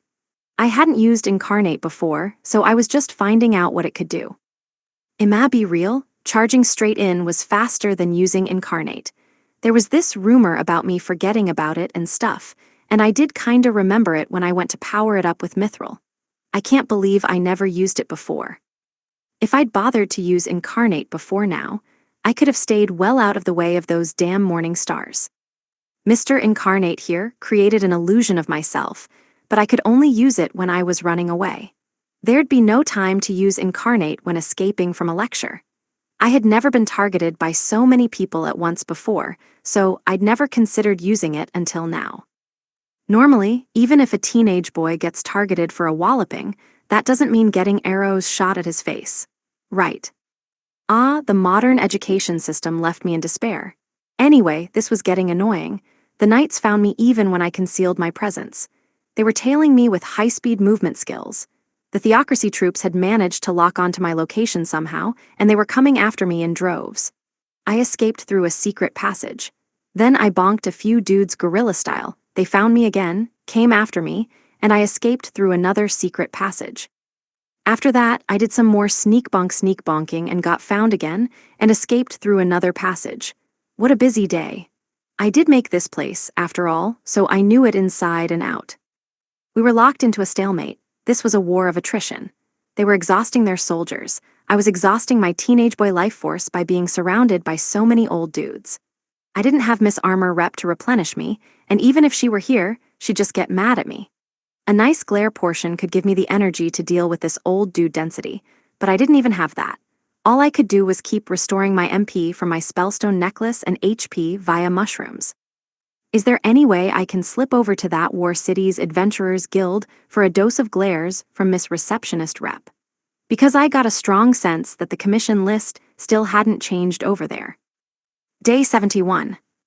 Night. Spawning Japan's fish ambassador in a fantasy world could lead to some serious ecological destruction. Muramori Castle. Inside. Tonight was gonna be a long one. I didn't know why I had to spend all night getting chased around by old dudes, but I didn't want to know why either, or know anything else that there was to know about these dudes. They were bald and chasing me and stuff. I guess if they just keep chasing me, the traps'll take 'em all out. Once it gets dark, Jupiter Eye will give me an advantage. I guess there is a reason, but I don't want to know why old dudes are chasing a fresh and innocent teen boy. All the explosions and screams echoing through Fortress were so annoying. Even after the screaming stops, they're still annoying. I don't want any old dudes being all like, wait for me, and let me catch you, and wee-hee. No thanks, hard pass. A war of attrition, still, the longer I could delay, the better. They couldn't start the artificial deluge yet, which meant it was still possible for Slimy and the Nerd Brigade to make it in time. Even the Kingdom Army had to be getting ready to mobilize by now. I hadn't prepped for the possibility of a long-term battle, so any minor miscalculation would make for a major misconflagration. I was still taking self-inflicted damage from magic entanglement. I had revival to keep healing me no matter how much I took, but it wasn't well suited for long fights. 'Cause it hurts, you know. For the sake of saving my MP, my only option was hand-to-hand combat, which was no good because they kept doing long-ranged attacks. Things were going to crap. Plus, who wants to go hand-to-hand, or hand-to-anything, with old dudes? Geez, this is real, unscheduled, unexpected, unctuous labor here. I figured I'd draw 'em in by time and crush their trump card, but I could never have predicted these bomber dudes. Seriously, what kind of old dudes blow up? Old dudes are already such a pain, and now they blow up too? We need regulations to rein in this old dude existence crisis. It was too soon to act. If I showed my hand, they could crush me here and now. I had to take out whatever their secret weapon was the moment I spotted it. This was a protracted battle, and it was getting worse. Still, they'd suffered losses too, nearly half their forces at this point. That eternal trap was hard at work, and here I almost hadn't picked it up. Maid Girl was so mad at me back then. I just found it on the ground though. Thanks to adhesive boots, allows the user to stand on walls and ceilings. I could easily maneuver around the fortress, but there were so many explosions to deal with. I really didn't expect that. The whole army was made up of fanatics. It was a shock that they were planning to kill themselves, not just others. Out of sheer love for that old god dude. I figured they would have to sleep soon, but I couldn't make a move yet. The deluges would be bad news for us. If I couldn't wait them out, then I'd have to strike the instant they drew out their secret weapon. Religious fanatics were bound to be good at tests of endurance. For now, I just had to keep conserving my energy, drawing up new traps, stacking my hand, giving myself guaranteed weapons, and so on as I went around sneak bonking those old dudes. I whipped around my elongated universe staff to knock 'em out, trample 'em, and end 'em. I had to get out of the way when I did, but when they blew up, they took out other old dudes with them. That sure sped things up. I had sent my demon sides out to deal with some reinforcements, but after all that suicide bombing, they were in pretty rough shape. I wondered if some mushrooms could fix them up, maybe if I vaporized mushrooms and sprayed it all over 'em. Yeah, this seems to work. Spray, spray. I started to feel a difference in the magical atmosphere. The knights of the church had arrived. I saw the magic shimmering in the air through Jupiter Eye. Are they gonna use a giant spell? Or are the knights finally going to attack directly? Or are they going to launch the deluges? Or are they going to use their secret weapon? The old dudes retreated. I just wished they'd retreat into the afterlife, but no, they were just leaving the fortress. What a useless bunch of old guys. The knights were on the move and headed my way. Along with them came the secret weapon, a burst of MP and a glimmering violet light. I feel like I've seen this before. There was something placed in the middle of the room, a statue? No, a coffin. Tutankhamun's golden coffin. They got the design wrong, I said. This one's got kinda European vibes, know what I mean. This is it. Still, it's King Tutesque, and that familiar purple light I was talking about is coming from there, right? Yeah, the Sphinx and mummy thingamabob. What was that? Under revival? Under a birth? No, it was under renovate. Hang on, that's the one skill I have seen. It's what it's called. Oh, underworld, that's it. I heard that whenever you forget something, it means that the memory got cut off from your brain. But when you remember it, the memory reconnects, and your brain processes all related information. So I suddenly remembered, I'm a boy. A healthy teenaged boy, sound of mind and body. I'm as shocked as you are. I've dealt with false accusations since the dawn of time, but my pink and healthy teenage brain is fresh and innocent, I swear. Everything was going to be all right, I knew it. Those bare legs that stayed bare all the way up, but not like, all the way up, you know? This is still appropriate for teens. But where the bare skin stopped was well within the danger zone for a teenage boy. That seductive figure was absolutely not boding well for the purity of my emotions. Yep, because inside that golden coffin was a beautiful, alluring, voluptuous woman. Although she looked young, would girl fit better? Delicate chains bound her to the tomb. She wore a translucent shawl, a dress. Well, it looked more like a bikini, or like some sort of sexy belly dancer outfit. In the midst of all the dazzle, was I really about to encounter some sort of seductive, scantily clad, sexy Persian or Egyptian babe? She was hot. A number of long, see-through shawls draped over and around her body, over the knit bikini thing and under the silver chains. Her bottom attire dropped down like veils, a translucent skirt that didn't completely hide her long, luscious legs. Her entire top was completely see-through, except for the bra portion. If she starts belly dancing, I could probably make a ridiculous profit off ticket sales. Heck, I'd even pay. Her equipment, if you could call it that, was an Egyptian-themed bikini and sarong done in a chain stitch. The tassels dangling down from her sarong were all chains. Thankfully, it was all completely see-through and revealing, dangling gently against her naked legs. The outfit was nothing short of marvelous. So, are those chains her weapon? Every time she uses them, she'll wind up with fewer clothes, which means more exposure. Now that's a fight I'm looking forward to. Image summary, manga illustration of a voluptuous woman with long dark hair and a neutral expression, bound by silver chains across her chest and waist, while wearing a revealing, Egyptian-themed outfit. Her body was incredible. I just wanted to stare at it, but I couldn't with all this purple light. Yup, that was definitely Underworld. The skill of the Sphinx that Class Rep and the girls had acquired, the power to revive an infinite number of dead bodies. Well, not really revive, seeing how they come back as zombie things, but they're unkillable and won't quit coming back, so, oh god, an infinite old dude revival. Don't tell me she's got stench revival too. But before this lovely lady unleashed her erotic exposure attack, I'd have to deal with unlimited revived old dudes with a side of stench.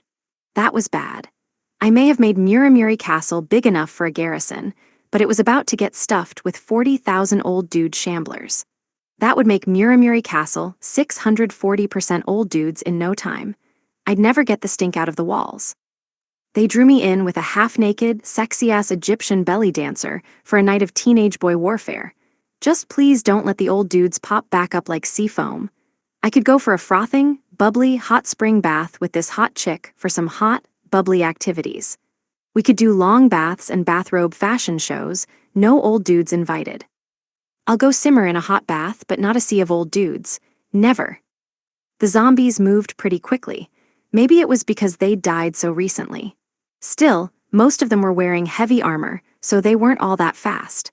The blown-apart old dudes didn't seem likely to spring back to life, so I escaped the old dude stench and went up to the tallest tower in Muramuri Castle. I may have been a shut-in, but I couldn't activate shut-in right now. This wasn't my home, so I couldn't use the skill. Now it was my turn. Roughly 40,000 old dude zombies squirmed below. Who cared where they were? I don't have any interest in old dude zombies either. If I used my own trump card now, then I couldn't do it again. But this was it, I was cornered. Well, I'm screwed. I couldn't stand the old dude stink for another second. Spare me, please. I believe I can fly, yay, I cried and leapt off the tower. There was no more saving this fortress from old dude stink. The best bet was to obliterate the whole structure. A bang gave way to a pillar of fire. Muramuri Castle, stuffed to bursting with 40,000 old dudes, burst into raging flames. An inferno blasted up from top to bottom. Huge booms erupted as the building started to crumble. Now I just had to fly over to the real Muramuri Castle behind the now flaming Muramuri Castle. Oh yeah, didn't I mention? I built a new one and kept it buried until now, so I swapped them out. My 40,000 enemies were buried now, albeit at the cost of one of my only secret weapons. To make matters worse, I spent a ton of MP doing it. The former Muramuri Castle had anti-siege skills imbued into the walls, but the new Muramuri Castle had additional strengthening to endure large-scale monster stampedes. It had been powered up from top to bottom in an all-new fortress design. The former Muramuri Castle sank. It went deeper and deeper underground as a huge hole opened up under it. It was like a well now, or a pond. Listen, I'm just saying it was full of water. It would be just lovely if the old dudes could do me a favor and drown to death. Anyway, this would make their forces suffer and slow the enemy's roll. Maybe I can let Fish Girl out in there once things calm down again. But what if she spawns and I end up with a whole school of fish girls? This was the last line of defense for a potential deluge.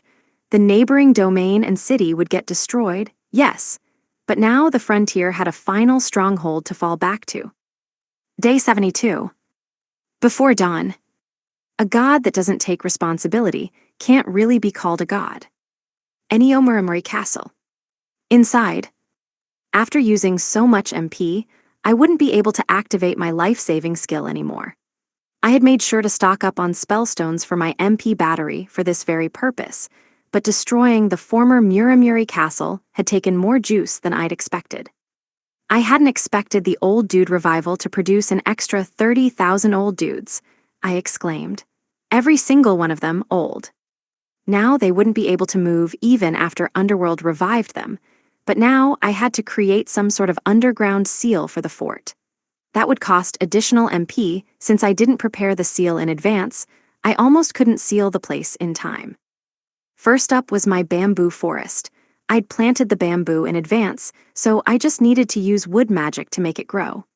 That was a way more economical use of my magic than Earth Needle. The Eternal Trap was an item, so I didn't need to use any MP at all to activate that. I actually managed to restore some MP while I was running around inside thanks to magic absorption. I had also managed to create some fissures and cracks in the structure of the former Muramuri castle while I was running the souvenir shop business in the pseudo-dungeon to help it break down more easily. The fire was accelerated by the oil I drizzled all over the building while I was running around the secret passageways, so all that was left to do was ignite the flame. That saved me a lot of MP for blowing the whole thing up. Underworld had been a wrench in my plans. It meant I had to use way more magic than I had planned for. Obviously, I had prepared Neo Muramuri Castle in the case of a deluge. I purposefully built it to stay concealed underground, so I would only need to use magic when bringing it up to the surface. Relatively efficient, but that method still required a ton of MP expenditure. That's half my MP and one of my secret weapons used up. I had no choice, but yikes. I knew that the fires and collapsing building wouldn't be enough to take out the knights or the coffin chick. I had underestimated them. Those knights were probably on the same level as my classmates, and they had good equipment too. And that babe, I didn't stand a chance. Not against that sexy body. Not against her firm, toned amber legs, her plump, thick thighs, or her narrow waist and smooth stomach. No teenage boy stood a flicking, throbbing, thumping chance. She was on the level of Miss Armor Rep and Slimy. There was no way I could beat her. But it looked like the church mages and knights were doing something to wield her power. Judging from the flow of her magic with Jupiter Eye, it was some sort of control skill. That's why they hadn't wanted to use her. "Hey, stop," I shouted. "I can't beat a Dungeon Emperor-class enemy, and if she gets out of control, it won't be just the frontier that's screwed, it'll be the whole continent. She'll ruin the theocracy if she gets loose. You think you can stop her? Why would you bring something so dangerous?" Well, besides the lovely legs and exposed skin, an entrancing outfit and alluring curves. In fact, I'm very, very grateful that you did, but still, you can't let her loose. Much as I'd love to see that. The river had started to flow into the low basin that now contained former Muramuri Castle. Just as planned, it was flooding like a pond. Was this the time for a swimsuit joke? Well, speaking of swimsuits, the bikini and chains babe was still stuck in her coffin, being carted along by the advancing knights. Sheesh, there are still 50 of them or more. I really didn't want to have to fight. My only chance was a surprise attack. Brats these days aren't trained properly, RTH? Ow, AAA. At least teach those urchins to bow their heads to servants of the church, marked with the very seal of God. My goodness, youch. To think that this spoiled frontier is so backwater that they disrespect the holiness of God, those filthy heretic ack. Nasty bastards. I guess this is what you get for being believers of that old god dude. A bunch of old dudes with a perverted old god fetish can't really be saved. They were already pretty ugly and stupid, and then they layered that old god dude's teachings on top of that. Yikes. Teach your people a little sense before you teach 'em to love that bald-and-bearded bastard.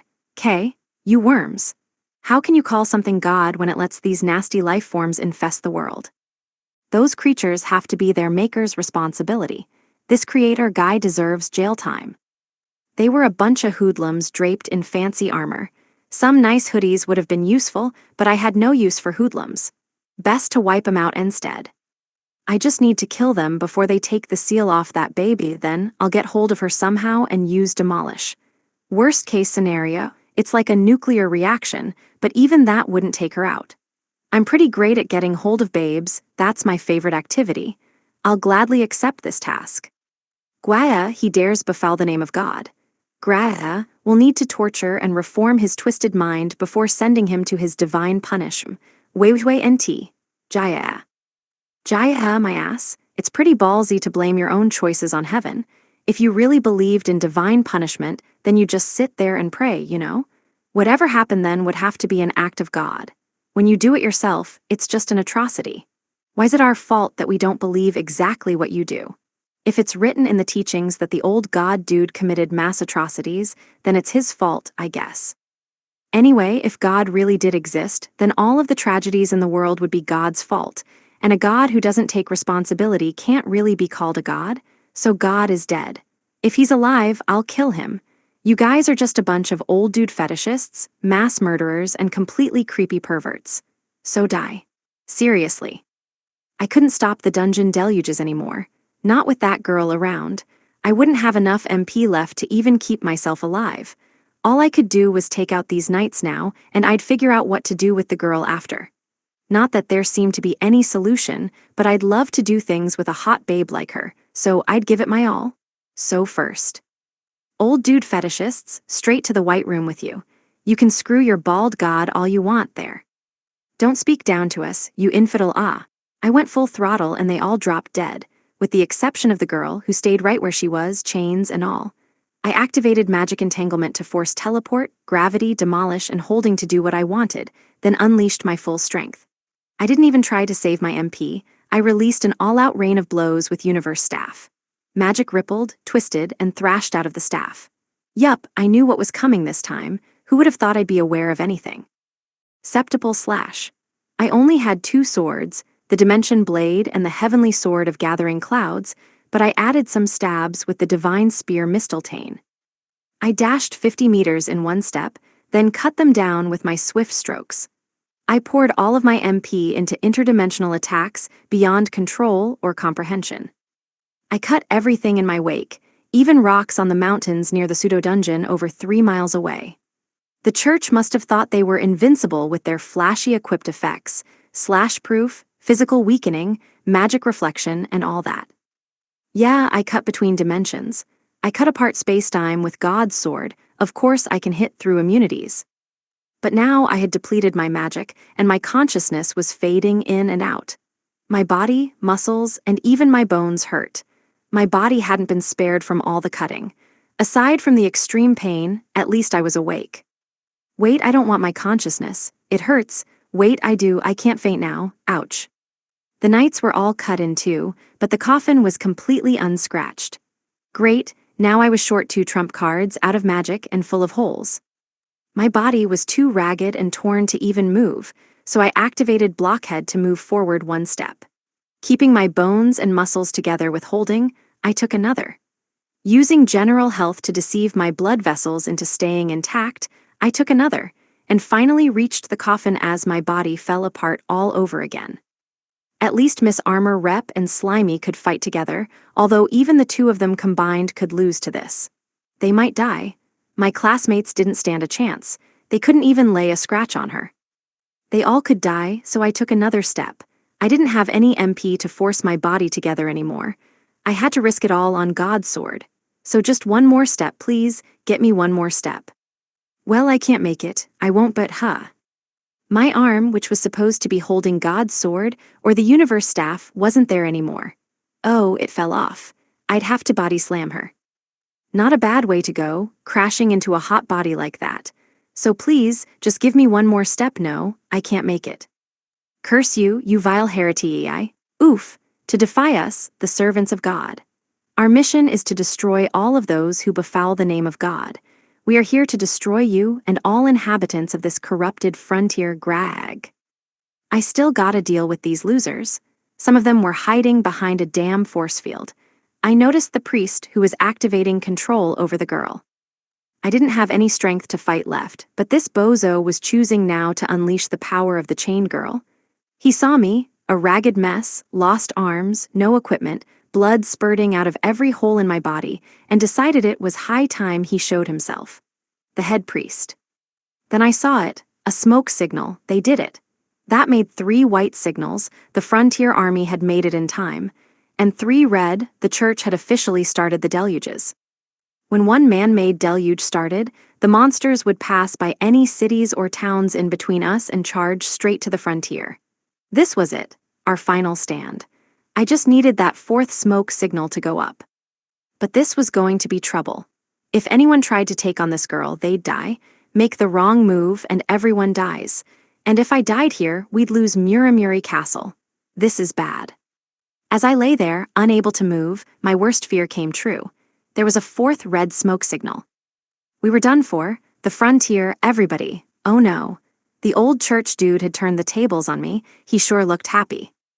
I really didn't want to see an old dude smiling. I didn't have enough cards left. I didn't have any left in my hand or any hands, for that matter. Why? The girl was approaching. She held 2 scimitars as she walked over. Her chains were gone. She must have been following the orders of the head priest's control. She was gathering her magic. I noticed her cursed necklace, probably the origin of the control spell. I took a look with Jupiter eye. Obedience necklace forces the wearer to obey any command. It was controlling her, but since they had her bound to the coffin and no one got too close, it must not have been fully reliable.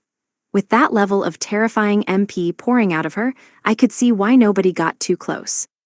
She was the theocracy's final and ultimate weapon. They took out their trump cards, so I guess I'll take out mine. Since, I've got a bunch. I ate one of those complete regeneration mushrooms and gobbled an MP regeneration mushroom too. Hey, even if I don't have trump cards, I do have lots of mushrooms. It's Mushroom City over here. I used magic entanglement to walk over to the girl. My body wasn't fully healed, but at least I could walk.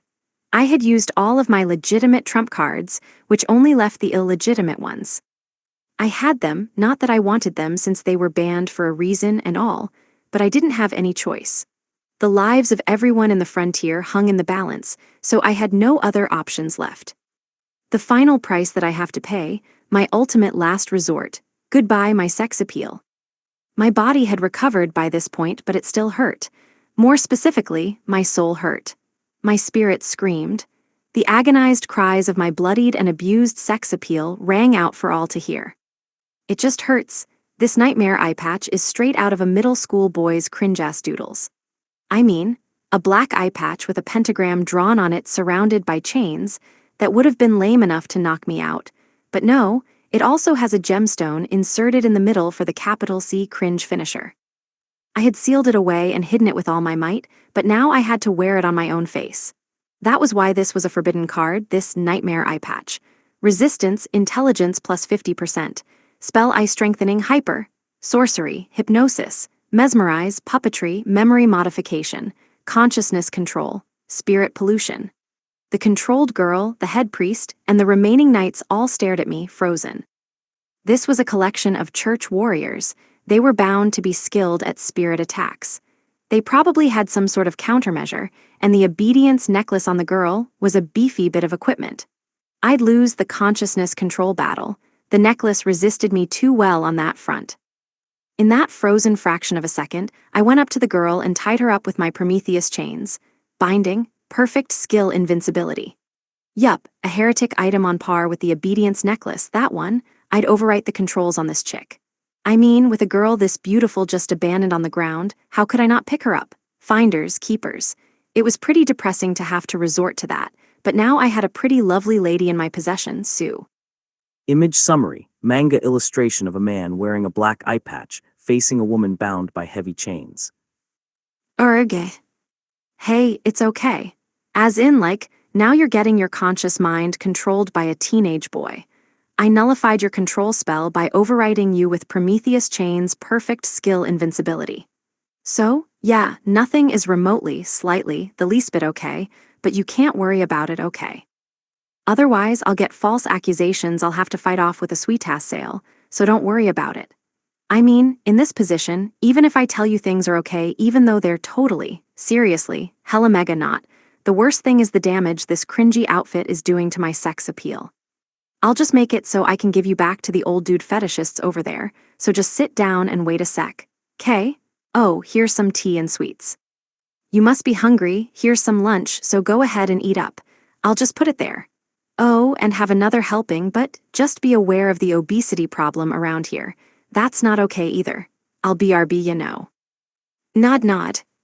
Did that mean we were cool? She tentatively nibbled on the crepe, which had to mean it was okay more or less. I must have seemed so pathetic, always talking to myself. Can't anyone around me give me a response?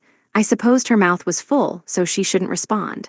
She was having trouble moving, so I removed the Prometheus chains, sealed them, and pushed them into the darkest depths of my item bag. I knew this wasn't going to be the end of the massive, tectonic, catastrophic, eruptive sex appeal problems for yours truly, but I had to deal with the god-dude fetishists first. What did you?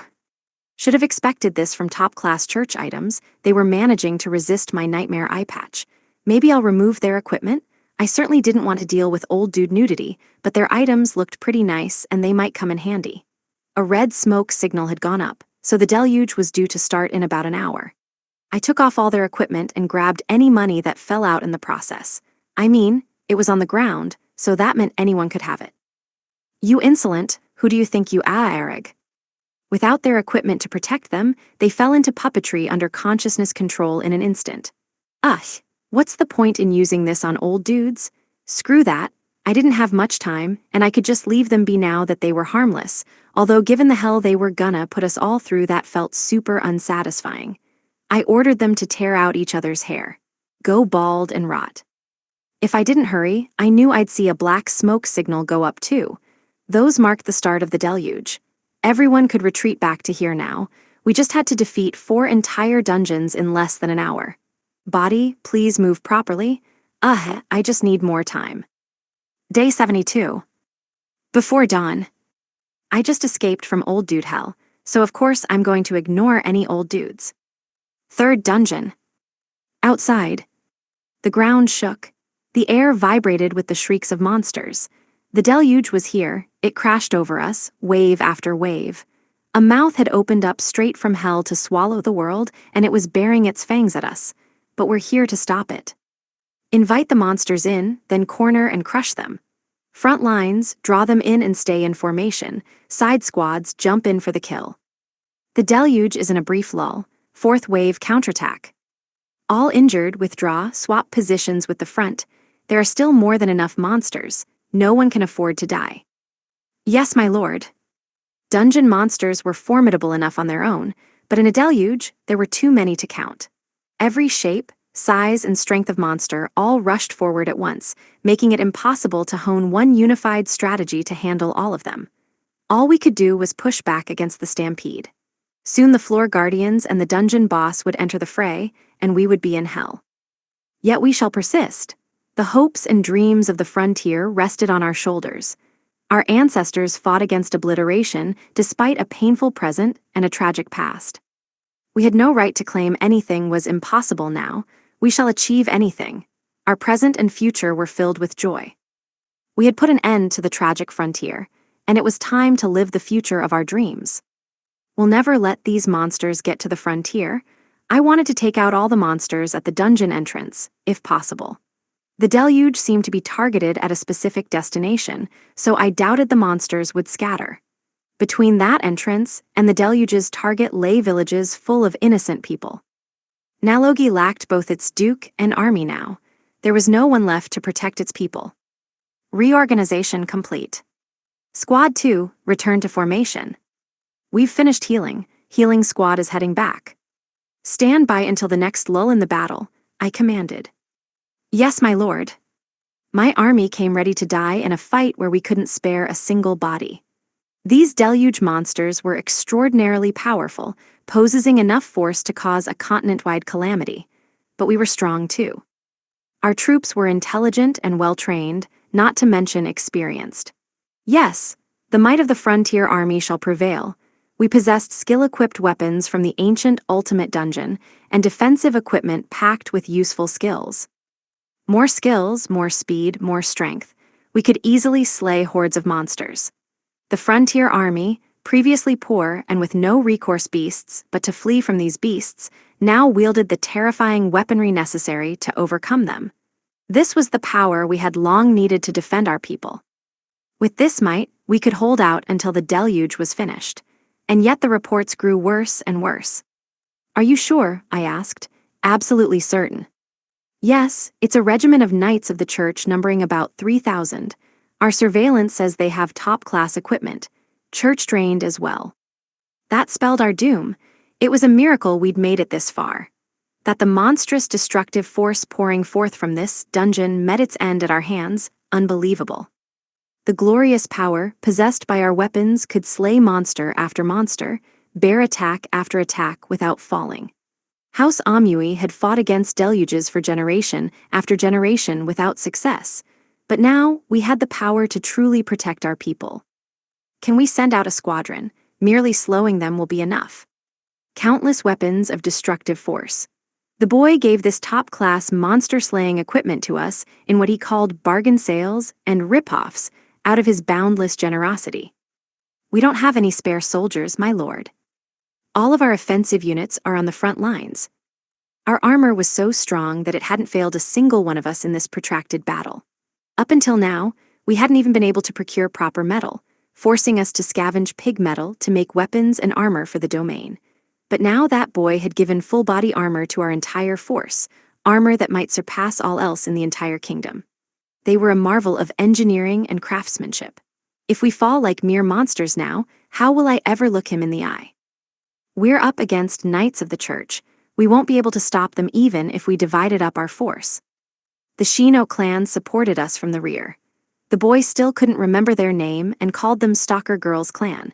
Should he commit their name to memory before my own, I would bear no grudge. Thanks to them, our hopeless frontier army now had sharp eyes and ears to spy on the enemy. I received intel from them and adjusted our strategy on the fly. We only stood a chance thanks to the Shino clan. They didn't have military strength, but they had a supply of medicine and mushrooms from the boy to distribute among our ranks. When floor bosses or dense crowds of monsters appeared, they supported us with the boy's handmade spellstone grenades. They seemed conflicted to see that the battle had arrived in Nalogi, but they took pride in their prowess. They are the treasure of the frontier, I thought. We couldn't have asked for a better ally. We'd been cut off from behind. The Theocracy army attacked again, and with knights of the church at that. They were a group of vicious killers who hunted down heretics on behalf of the church, and they had come for us. They must have made it through the border before the first royal division re-established itself. They had arrived at the worst possible time. The Shino clan says they will take on the knights. There is no need to mobilize the army. Stop them, I shouted. Have they gone mad? They'll go straight to their deaths. Tell them the boy would not want that. At this rate, the knights would attack from behind. They would either target us or the black-haired girls' squadron. The only reinforcements we had were the Imperial Guard, but even Her Majesty the Princess's force would be futile against them. The enemy had the best possible equipment, forged from the riches of the church's monopoly over spellstone crafting. These powerful creations of the frontier blacksmith would not be enough. While the Imperial Guard had the best equipment in the kingdom, it was several stages below even ours. A battle would be a quagmire. I doubt they will even make it in time. We were caught between the knights and the deluge. If we couldn't retreat, then at least we could drag the knights into the path of the monsters. Princess Shalasiers and her Imperial Guard are on their way, my advisor said. Unfortunately, they won't be here soon enough. Let us retreat to the frontier. What a disgrace it would be to retreat from the deluge, and the fourth and final one at that. At the fort, the boy faces 40,000 soldiers alone. The boy's allies take on 2 deluges by themselves. You mean to say that we must retreat from a single one? If the civil conflict between those idiot princes hadn't decimated the 3rd Royal Division, the kingdom would still have 30,000 soldiers to spare. Instead, they had turned on us, and now a mere few thousand knights could force us to betray the people of Diorel. Must we retreat? Duke Amui, you are the ruler of the frontier. I understand that you want to protect the people of the kingdom, but retreat, please, for the sake of the frontier. A meager force of 3,000, if a mere 1,000 of those are elite warriors, then we should be able to launch an offensive and take out their leader. Even if all 3,000 are elite, 3 battalions of 1,000, that must be doable. It is not. Please, my lord, retreat. You promised Lord Haruka you would. Are you going to break your vow to the savior of the frontier?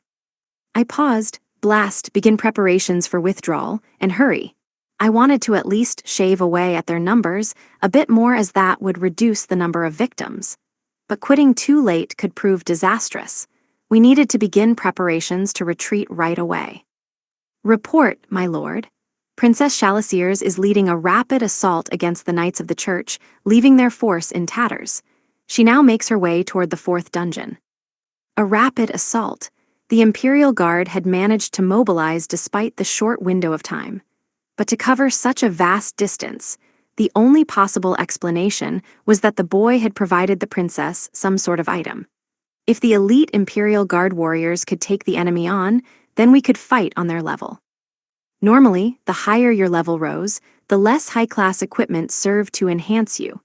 A high-level warrior that was actually enhanced by top-class equipment, that is the definition of a superlative warrior. Excellent, halt the retreat.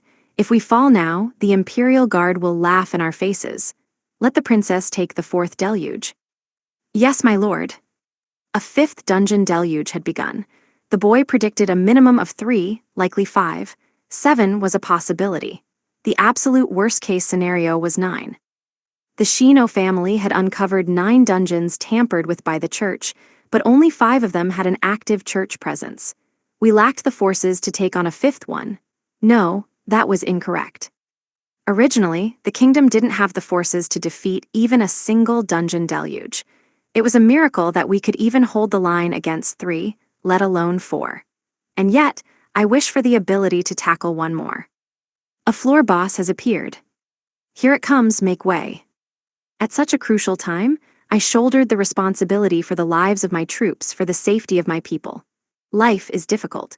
My heart leapt in my throat, the thrill of battle possessed me. My whole body started to tremble uncontrollably as I gathered my equipment and readied my sword to face down the floor boss, an enemy stronger than myself. I had the weapons, I would face it.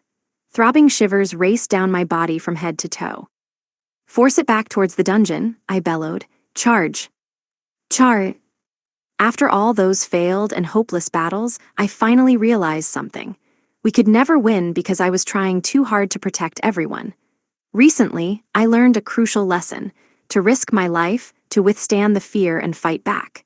Since when did we forget what it took to win in war? Since ancient times, the Amuis fought against monsters, eventually driving them all the way back to the frontier. Just when they had cornered the monsters, prepared to extinguish them from the very continent, we had been betrayed. Heroes fell, and that marked the legend's end. Our betrayer was none other than the church. Countless heroes fell to the goddess of the ultimate dungeon, and thus the power to extinguish monsters from the continent vanished from the land. Since then, the history of the domain became drenched in tragedy, lost battle after last battle, a story of a vain struggle in a world without heroes. Today, we fight, I roared. We have the means now, just like the legends of old, those heroes who fought back for generation after generation. Yes, my lord. Resignation had been etched into our hearts by a history of failure and devastation. At some point, we succumbed to learned helplessness. We had accepted a future of defeat because victory was impossible. We couldn't even bear to sacrifice to achieve our goals. The monsters simply continued to brutalize us, and the ranks of the dead grew. In our hearts, we had given up. We accepted our extinction. We couldn't even fight back because any attempt was bound for failure. Our hearts, our very spirits, had been broken. We had given up. Today was different. Neither the frontier army nor the Imperial Guard wavered in the slightest. We would destroy. We would be the ones to rampage and extinguish and brutalize. That thought consumed us all. We had all seen it. The boy killed 10,000 monsters himself and destroyed whole dungeons on his own. Impossible was no longer an excuse. He showed us it was possible and gave us the weapons to achieve it. The elite forces led by the Sword Queen are worthy to be called heroes, but not us. The troops have seen the boy at work as well. He expanded what they thought was possible. Now they shall reach for it themselves. That is the true tale of a hero. We'd lived in a world where hopelessness was the law of reality, where everyone had given up on their lives. Those same people had come to qualify as heroes. I knew that the boy didn't want anyone to die. He rejected anything approaching thanks or praise. Still, he defended the domain against tens of thousands alone. We had no excuses. We would not give up. It was our turn to reach for it, the strength of that boy, the dreams of happiness he had showed us. Surround the Dungeon King. All soldiers charge. Someday I would teach him my name. Defeating a dungeon deluge was far easier, and so it would have to come first. We must crush this deluge, and we shall, I vowed. Die, foul beasts. Day 72. Dawn. New way of lancing a boil. If a sword doesn't work, just use a dog's fang. 7th dungeon. Outside. Everyone trusted us, and we failed. We were granted the honor of managing the information network. We, the Shino clan, once employed by the traitor Nalogi domain, we'd been recognized by Duke Amui himself as a treasure of the frontier. Even the Princess of Diorel asked for our help. Fulfilling the clan's long-cherished hope, We gave the task our all as we sent up the smoke signals. We hadn't come close to repaying our obligation yet. Despite all of this trust they placed in us, we failed. Everyone needed us. Haruka-san even gave us priceless spellstone hand grenades. We needed to succeed at all costs. How could we have failed? We had plenty on watch. Our communication channels were stable. What we hadn't counted on, yet another deluge. Perhaps we'd focused on the idea of 5 deluges and let our guard down. It was going terribly wrong. All I could feel was regret. But what does regret do for us now? Quickly, send up a new smoke signal. We need to notify everyone, even if it's late. At once. Now we had to secure an escape route. Duke Amui had forgiven our treachery and assigned us this essential task. The princess had gone beyond our dearest hopes. Beyond simply calling on our aid, she showered us in praise. And then there were the black-haired girls who'd always treated us with kindness. All of them would end up cornered and overwhelmed. Meanwhile, our greatest benefactor, Haruka-san, fought alone against the terrors of the theocracy. He would be cut off from all aid. We can't let that happen. 2 red smoke signals. Final confirmation, red and black, there's no doubt it's another deluge. A fatal mistake, we had overlooked 2 of them. It was our failure and our responsibility. Duke Amui called us the eyes of the frontier. Haruka-san granted us powerful weapons and equipment, saying, "Information's a weapon. Leave the fighting to the muscleheads. K. It's dangerous, so here's some weapons and equipment. And some brand new spellstone grenades. Just don't tell class rep you got so many." We had betrayed their trust. They had placed their lives in the hands of the traitorous Shino clan, and we lived up to our reputation. This was our fault. "Gather the spellstone flash bomb ailment-inflicting grenades," I called. I'll stop this deluge myself. Everyone else, converge with Lady Angelica and the girls' group. They should be nearby and retreat with them to the frontier. That is an order, please. My lady. You'll find my father over there, I said. Duke Amui and the princess's forces can also retreat. There's no time, hurry. Yes, my lady. The dungeon shook, and the entrance shimmered like a smoke signal. Any moment, monsters would come pouring out and the deluge would begin. All I could do was hurl the spellstone grenades that Haruka-san made for us until my arm fell off. He gave them to us because he trusted us. We had to throw them and delay the deluge, even if only for a few moments. I think I really might lose my arm. Haruka-san had given us incredibly powerful weapons. I gathered the flash grenades and stationed myself at the base of a hill. If these grenades do take my arm off, at least the monsters will die first. The moment I saw movement, I began chucking grenades. A blinding flash of light and a massive boom, spellstone flash bomb ailment-inflicting hand grenades were devastating defensive weapons, and these were designed by Sir Haruka himself. When I threw them, there was a burst of light followed by an explosive blast. They left the monsters unable to battle and frozen in place with various status ailments. They were soon trampled by the waves of monsters behind them. Only for the next grenade, I tossed to erupt anew and paralyze the next group of monsters in a flash. Are these really just for self-defense? I suppose there's no such thing as too much self-protection against a deluge. These might be enough to save everyone. These could save the frontier. They could even save the poster girl back at the inn. My arm hurt. I could barely breathe. The endless blasts, explosions, and screams of the monsters reverberated in the thick air.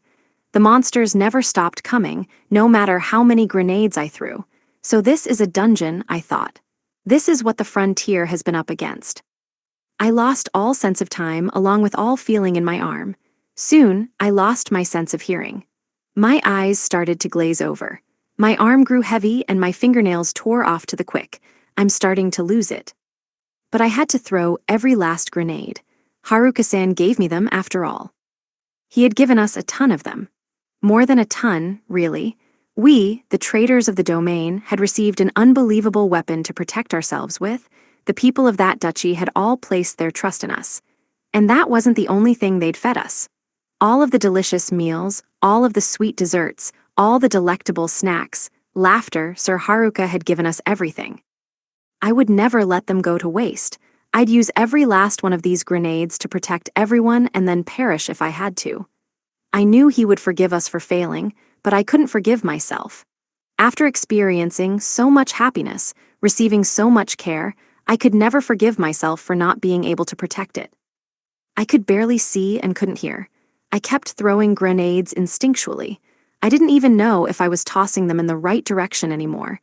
If I let my guard down, I'd collapse. In fact, I had no way of knowing if I hadn't already. Functionally deaf and half-blinded, I remembered the feeling of Haruka-san petting me on the head for some reason. I guess I'll never see him again. I felt around for more grenades and gathered them up. The mountain of grenades had been reduced to just a few more. The mound of monster corpses and the thick, adhesive gore they bled out was starting to obstruct the dungeon's exit. I could sense a new chaos brewing. The deranged, status effect-tattled monsters were attacking one another now that they were suddenly cramped in clothes. Had anyone gotten away? Did I do enough? I'm so tired, I can barely see. But I still had spellstone grenades left, and there were still more monsters coming. Screams resounded, bellows shook the air. Without my senses, I had almost nothing to guide my hands as I threw. I had no idea how much time passed, but there were only 3 spellstone grenades left. Just how many had I thrown? My hands and arms were completely numb. I was tired beyond belief. 3 more. Then it would all be over. Every time I was on the verge of giving up, I thought about how desperately I wanted Haruka-san to pat my head again. I remembered how surprised I was when he first did it, but it made me so happy.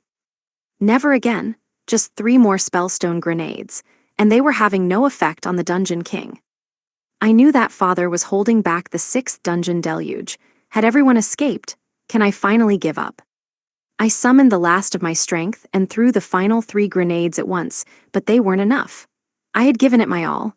I did everything I possibly could. And now, Haruka-san, please pat my head one last time. I tried my best, so I deserved a reward.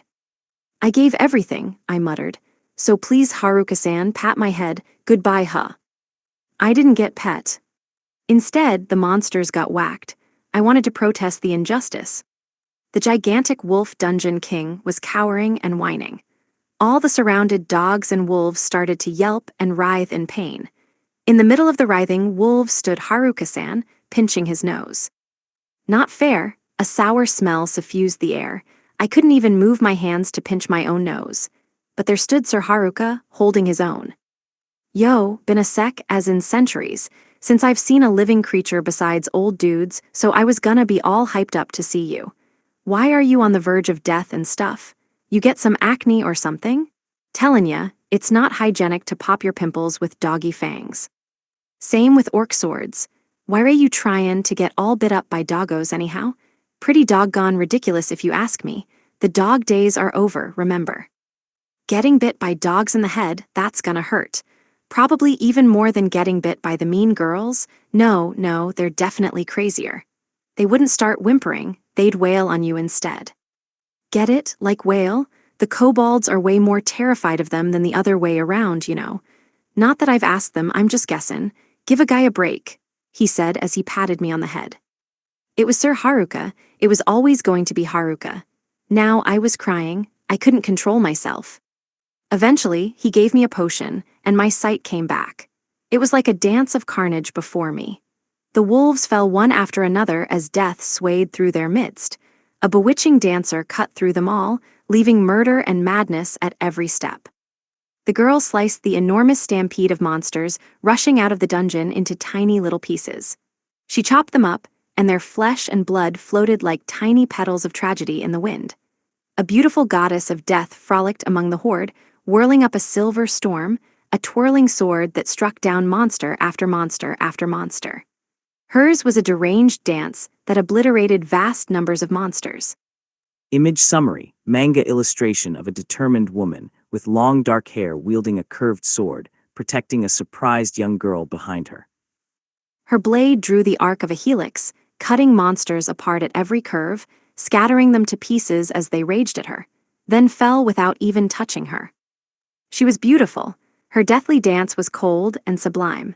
Countless silver chains swung from her body as she danced, as she swung her dual scimitars.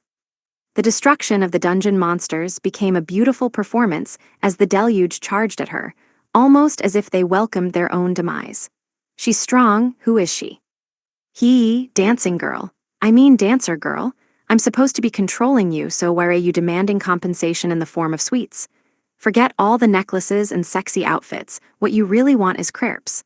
I guess this stuff is easy for you, so just take care of it and stuff, okay?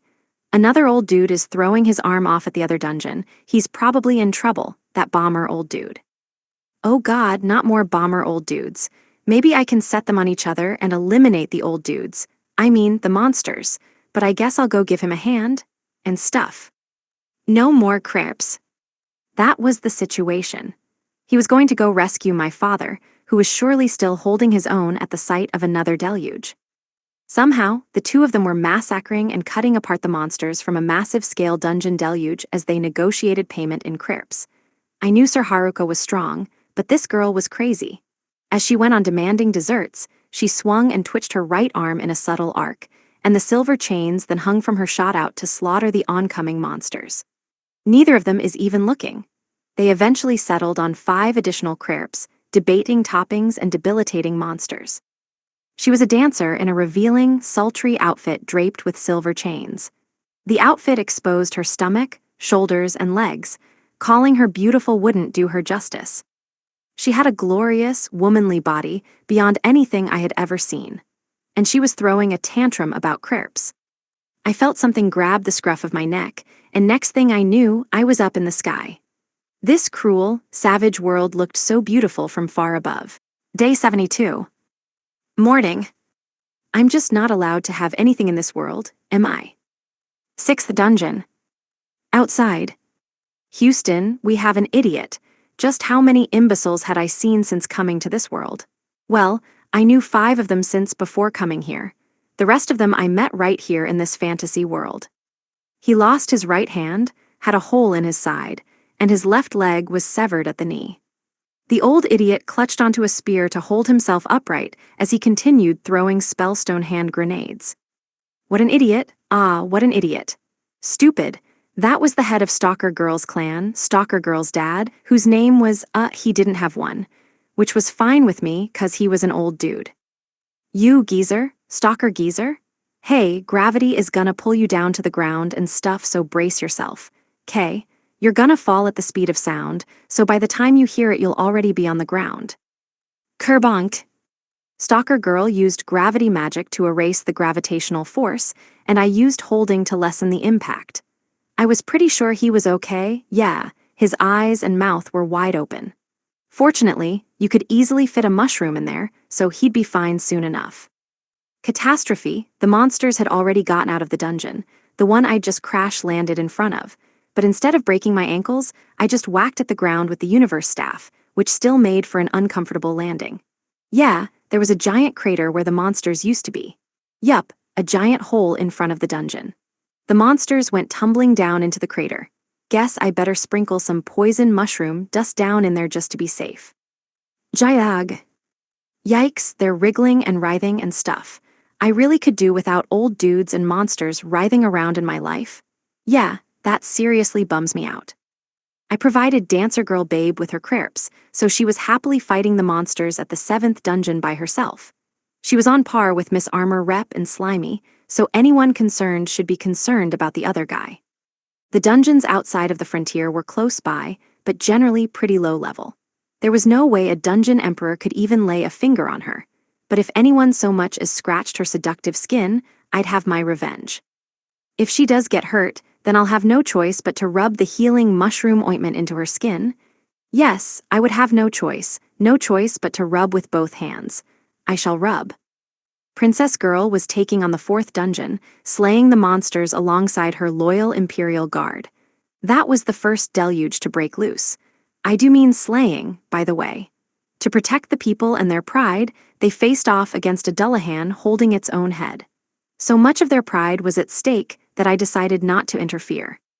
At the same time, Stalker Girl was busy being an idiot at the 7th dungeon, tearing her own nails out and giving herself internal bleeding. Her small hands wobbled as she lifted up and hurled one spellstone grenade after another. She barely had the strength to throw, so she crawled on all fours toward the dungeon entrance as the blasts rocked her body, dousing her in monster blood. Even so, she continued to throw. I'm sick and tired of all these idiots. Yeah, I was pissed, so I gave her a good all whack, and then I shoved a mushroom in her mouth. That'll make her better. Think about how Poster Girl will feel if you get injured. She'll cry, a lot, and Slimy will get upset, so all the girls will get mad and lecture me. Can you please be more considerate of my circumstances? Thank you very much. Right now, father and daughter were knocked out with mushrooms in their mouths. Whatevs. I'd stopped keeping track of what was going on. Since I didn't understand the situation, I could just kill the monsters however I wanted. It didn't matter.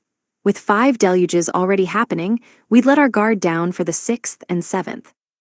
The 8th and 9th dungeons were further away, so who knows what was happening there. They were out of the range of Stalker Girl's clan. For now, this was number 6. I could think about the rest later. At least, I wish it were that easy. I always seemed to figure things out too late, but I usually covered up that flaw by destroying the evidence. Killing every last monster in sight seemed to usually fix things more or less, and if I turned them into spellstones, then yippee-ki-yay. Right. Without holding back, I used magic entanglement, imbued myself with every last gaudy skill I had up my sleeve, and sprang into action. There was no point in worrying about my own health. The monsters fell into little pieces. I leapt through them, slashing them from behind as they charged forward. I didn't understand what my body was doing myself, so no questions, class. Hiya, get bonked and perish, and stuff.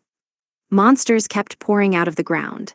As I kept doing something or other to kill them, the something or other monster corpses piled higher and higher. I'm sure the monsters didn't understand what was going on either. It's pretty tough to fight when you're clueless, you know. The dork inside of me is kinda digging this self-made, incomprehensible, style murder. Never thought I'd be a first-class fantasy fighter. The monsters shrieked as I cut them apart and sent them tumbling to the ground. It was pretty easy to cut yourself on whatever the hell I was doing, I can tell you that. Thank goodness there's a hole. I thought I was gonna need to run around to chase them down. That was where I'd landed, a deep, deep hole. Don't think I could handle having to chase around monsters after chasing around so many old dudes, I said. I should have just had the old dudes chase the monsters around. Wasn't that the point of the Frontier Army? They were supposed to protect the people. This has nothing to ding-dang do with me. If there was a babe deluge, I'd volunteer to be chased, and in fact might have to do some chasing myself. Actually, is there somewhere I can do that?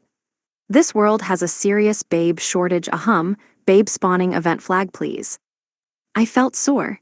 Since I was low on MP, I wanted to save up if I could, but that meant I had to rely on the universe staff.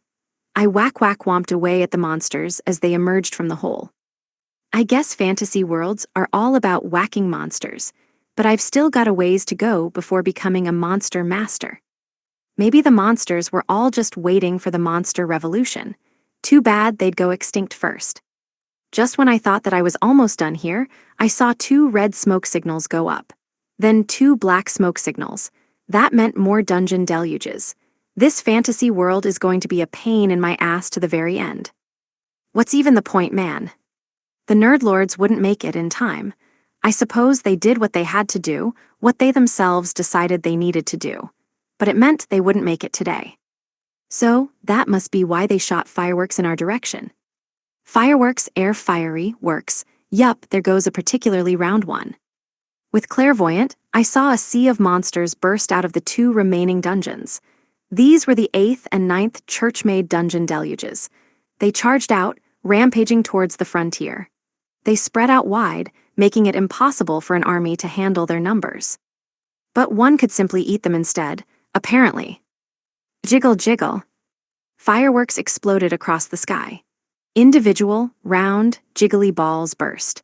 Then, an endless horde of replicated feasters endlessly ate across the never-ending monster field. Does Slimy have preferences? The slime seemed to be avoiding certain flocks. I suppose the nerds realized they wouldn't make it on time and came up with something. The meatheads certainly weren't the ones who'd thought of this. And so they made something. What the heck was it called? Probably a long-range slime cannon. They shot Slimy, who used divide in midair and rained down from the sky. Looked like these 2 deluges would be ending in a tasty feast. Jiggle, jiggle, jiggle, jiggle. Not sure what Slimy ate back there in the beast jungle, but now, a vast herd of replicated slimes covered the field. This was the end of the deluge, for sure. The slimes danced joyfully as they gobbled up the monsters. Slimy could end the entire world if he wanted to. Heck, he could probably eat the damn world. I was worried about having enough ingredients for him. Can't beat a monster buffet, I guess. I observed the situation with Jupiter Eyes Clairvoyant, aka, I checked things out while continuing my own hooping. It was all good. The slimes were bouncing around like pinballs and would probably chow down on the floor bosses and Dungeon King sooner or later. Slimy was doing just fine. We may have a Dungeon King bullying crisis on our hands, if anything. Meanwhile, Miss Armor Rep handled Deluge number 1. That was the biggest and deepest. The Dungeon King there would be facing the Dungeon Emperor. So, yeah, we were good. My classmates were facing off against the second dungeon. They were saving their strength while wiping out the monsters. As long as they followed class rep's orders, they were in control. The Frontier Army was doing their best against dungeon number 3. Well, they were supposed to just hold down the fort, but instead they were charging in at full speed and destroying as many monsters as they could. I'll pretend I didn't see that. Princess Girl and her elite Imperial Guard were fighting number 4 along with Maid Girl. It was a tough battle, but they were steadily advancing. Whenever a large monster appeared, Princess Girl or Maid Girl flew in and finished it with a swing of her sword. I was in the middle of walloping number 6. Whackety hoompity wump, there were still monsters left, but it was a pretty shoddy dungeon overall. Dealing with number 7 was something on another level altogether. Dancer Girl was like Miss Armor Rep, so limitlessly powerful there was no point contemplating her abilities. That kind of babe would be the worst possible enemy, so thank God I had 2 of them on my side. If I had to face off against the 2 of them, I might stick my face out a little too far and face various rubbing and squeezing and face-burying things. Things so powerful they'd take my face straight off.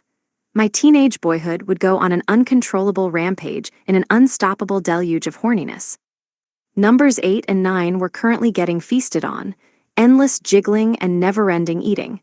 We'd cut this battle pretty darn close. I was spent. I'd expended every last trump card I had. And yet we still had a red and black smoke signal coming from Numero Cinco. That dungeon was the closest to Muramuri Castle. As impregnable as Muramuri Castle was, it was currently unmanned. I had nobody left, so I had no more plans. Had I failed anyway? Day 72. Afternoon. You don't need to write down the lessons from that historical battle for people to remember. Muramuri Castle. The pseudo-dungeon was in ruins. All of its traps were destroyed. It no longer had the power to stop a deluge. The gates guarding the frontier had fallen, and the stone golems and their stalwart defenses were overrun by sheer numbers. They were crushed and defeated, broken down until they could not revive themselves. My last trick, a bomb planted in the pseudo-dungeon, erupted, scattering poisonous gas to inflict all sorts of status ailments. Even the master golems buried in the mountains, which operated the whole pseudo-dungeon, could not wipe out the sheer overwhelming numbers from the deluge. They dealt huge damage and cut the enemy's numbers, but not enough. Even the final explosion couldn't stop the hordes. All that remained was the impregnable Muramuri Castle. A bellow rose up outside of its walls. The herds of monsters began their assault on the frontier. They blasted open the unmanned gates, and a final counterattack hit them. It was the very portrait of hell, the extinguishing of the great deluge unleashed to destroy the frontier. The monsters died in droves, screaming and writhing. Even with no heroes to defend it, it was still our land. This land at the continent's farthest reaches, the untamed land of monsters. We who lived there, the children of the untold generations of those that survived there, were the heroes who managed to fight back in this frontier dominated by monsters. Since when were we weaklings who needed to be protected? Were we not the descendants of those mighty heroes who had survived in this cursed land, who gave birth to children and raised families? Only the strong survive. The weak are weeded out. That was the cruel reality of the frontier. How could we allow ourselves to be seen as weak? Everyone in the frontier was descended from heroes. Every one of their ancestors was a hero who'd managed to survive long enough to give birth to them and protect them. What do we have to fear from outside monsters? These are the beasts that our mothers and fathers have trampled for untold generations. Continue their legacy. Rallia. They banded together, they lost everything and rose up again. That is why the people of the frontier survived. That was their strength. They were strong. One day, a miracle occurred here. Everyone started to dream. Vain, fragile dreams, but they allowed us to smile again. We found happiness, but how much blood had been spilled to get us to that point? The people used to live without happiness. We survived for so long, not falling to calamity, battling against unbeatable monsters, living in the midst of inescapable fear. Finally, we grasped it, happiness. We started to laugh. As if we'll ever let go of that. Why did we have to be weaklings who had everything we held dear constantly stolen from us? If we gave up, we'd lose everything. We'd never give up until the frontier found lasting happiness. We'd make the frontier's dreams come true. To think we would abandon that responsibility. To think we would deny the frontier's dreams. And then the boy appeared to return all of our stolen hopes to us. To think we would give up now, if we did, the frontier would lose its very right to dream. They may call us the demon realm, they may call it the edge of the world, but we will not let the monsters have this land, the very land that our ancestors protected, I bellowed. The people of the frontier now carried the legacy of the countless lives who'd sacrificed themselves for our current happiness. Don't let the boy fight alone. He has no army, so we will be his. If there are no heroes, we'll become them. Muramuri Castle, named after I, Muramur Sim Amui, shall not fall. Do not let them pass. Destroy the monsters in the name of the frontier. Reya. The adventurers of the guild, the village and city watchmen. Hunters, old men who had retired from the military. Men, women, children, everyone who could fight had gathered. Monsters had been extinguished from this so-called demon realm, allowing us to live in happiness. We would gladly defend that with our own blood, flesh, pain, and suffering. How could we live with ourselves after surrendering our domain to monsters from the outside? Not in a million years. Adventurers, go after the floor bosses and dungeon king. Common soldiers, destroy the rest. The frontier would lose its meaning if we did not fight for our own. We would always protect our own. Beat the monsters to a pulp with the clubs we have been given. Every last thing they've tried to steal from you, beat it out of them. Reya. The loss of the pseudo-dungeon was a great blow. We would greet the monsters' onslaught deep in the marsh, take the brunt of the enemy charge, crowd them together, and stop them.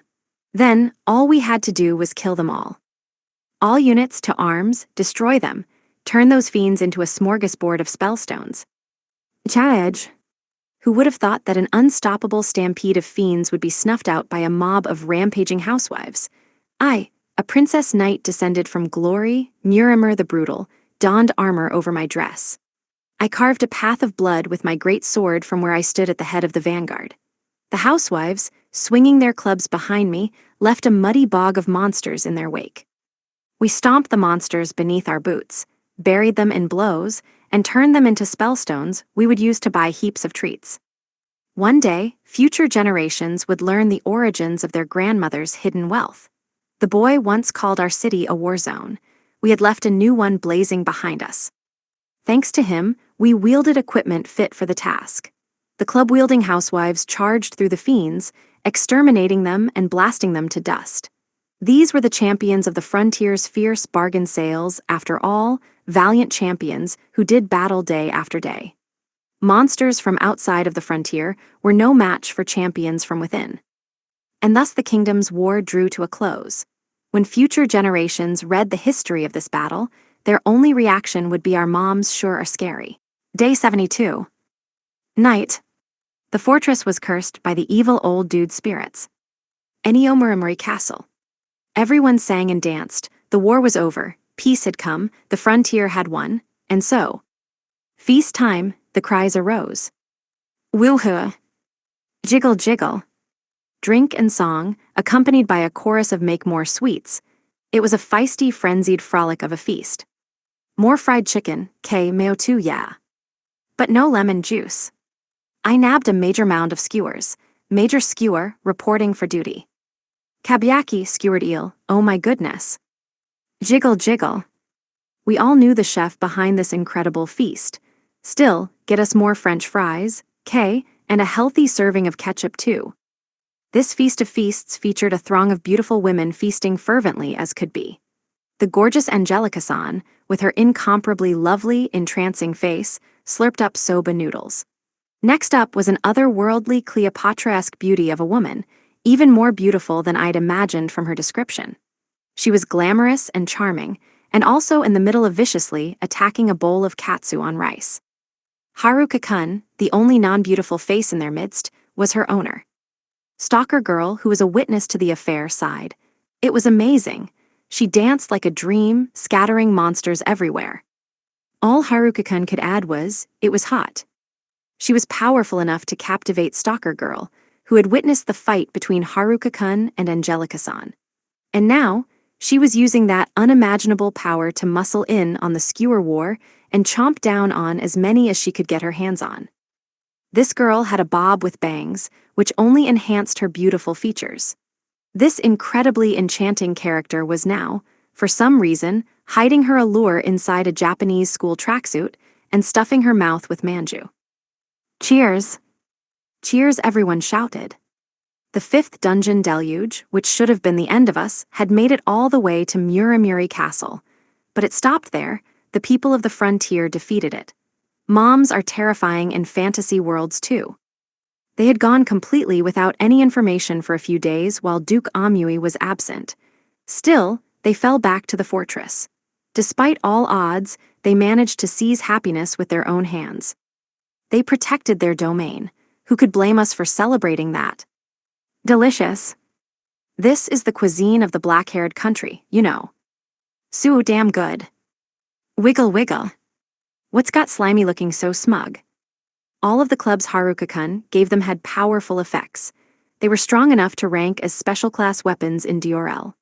Each mom had prismatic spellstone-coated clothing sourced from his various bargain sales, strong enough to nullify magic attacks and keep them safe even against frontier monsters.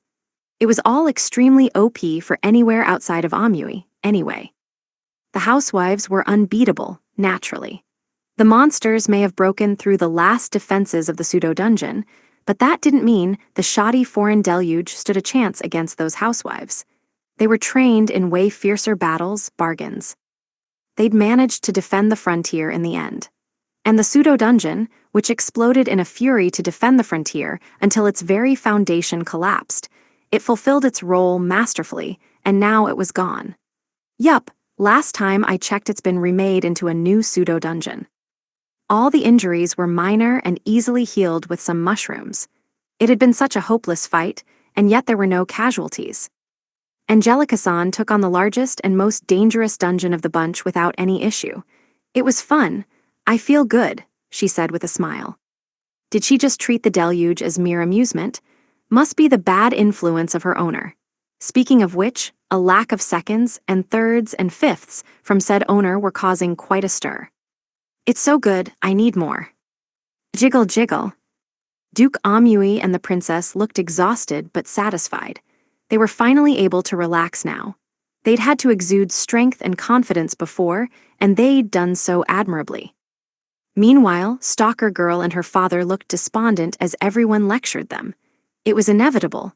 They may have saved the frontier, but that wouldn't mean we'd accept them risking their lives like that. We fought so that nobody would die. Haruka-kun ran around arranging the battle like this to avoid that outcome. They deserved a little lecture. Haruka-kun was saying he'd miscalculated. He hadn't anticipated that the theocracy's ultimate weapon would be that beautiful girl, or that she'd possess the underworld skill.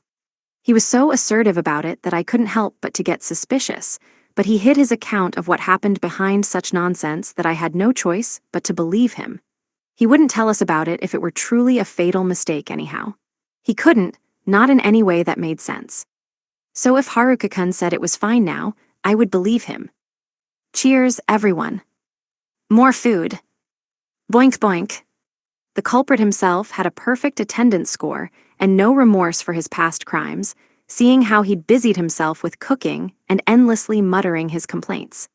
He cranked out his own deluge of luxurious, sophisticated dishes to topple the stomachs of the heroes who toppled the monsters. I think the whole frontier is gonna need one more set. I ate too much. My stomach hurts, but the food was so good. What about the no-show dungeons? Well, Slimy made it in time to devour 2 of those. Apparently, long-range slime bullet feasting was involved. Was that some sort of skill?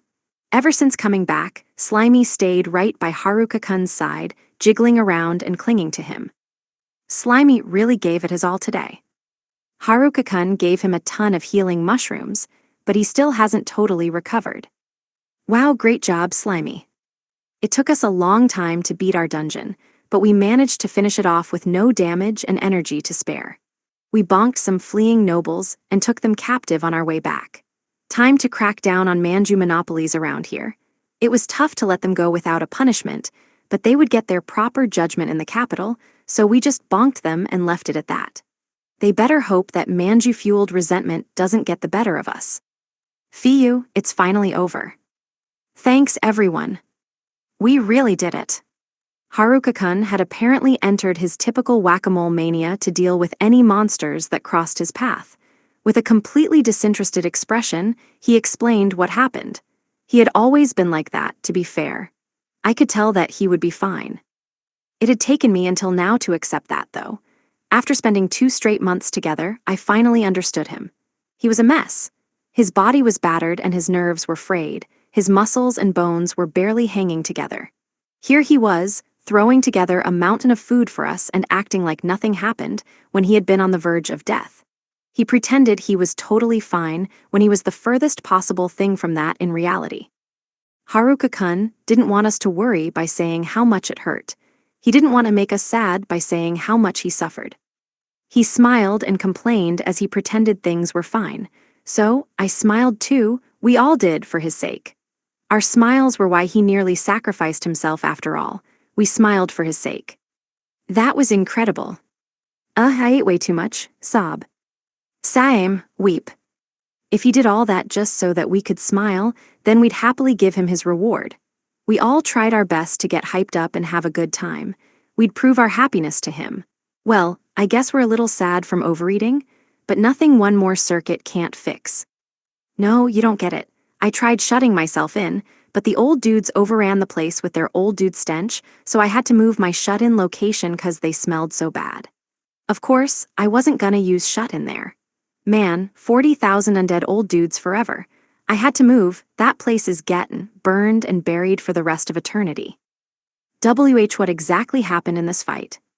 Yup, when we got back to the frontier, something felt different. It turned out that the criminal mastermind had buried another fortress underground to bring up when he needed it. He was more indecisive about where to shut himself inside than a hermit crab. How many times is he going to change his temporary housing? This shut-in whipped up spare houses all over the kingdom, and was even excited to turn literal dungeons into luxury apartments.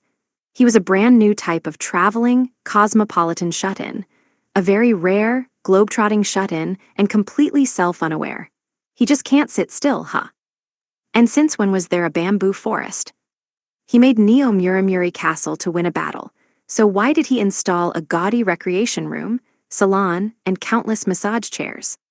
He said he almost ran out of magic doing it, but that's the reason why. Definitely, he stuffed it full of plenty of fancy artwork too.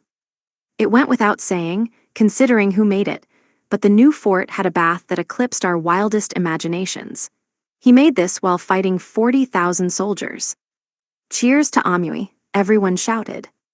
The soldiers, the adventurers, and the villagers all smiled and laughed, enjoying the feast. They defended the happiness of Amui, after all. They defended their domain. Behind the walls of Muramuri Castle, a happy frontier survived. They'd preserved a future for the people there, and the right to have faith it would arrive. They were joyful from the bottoms of their hearts. Duke Amui can't stop crying, huh? People keep making toasts for him. I think he's drunk. This miracle happened only because of all the preparations we had in place. We were able to defeat the most powerful organization on the continent thanks to Haruka-kun's preparations.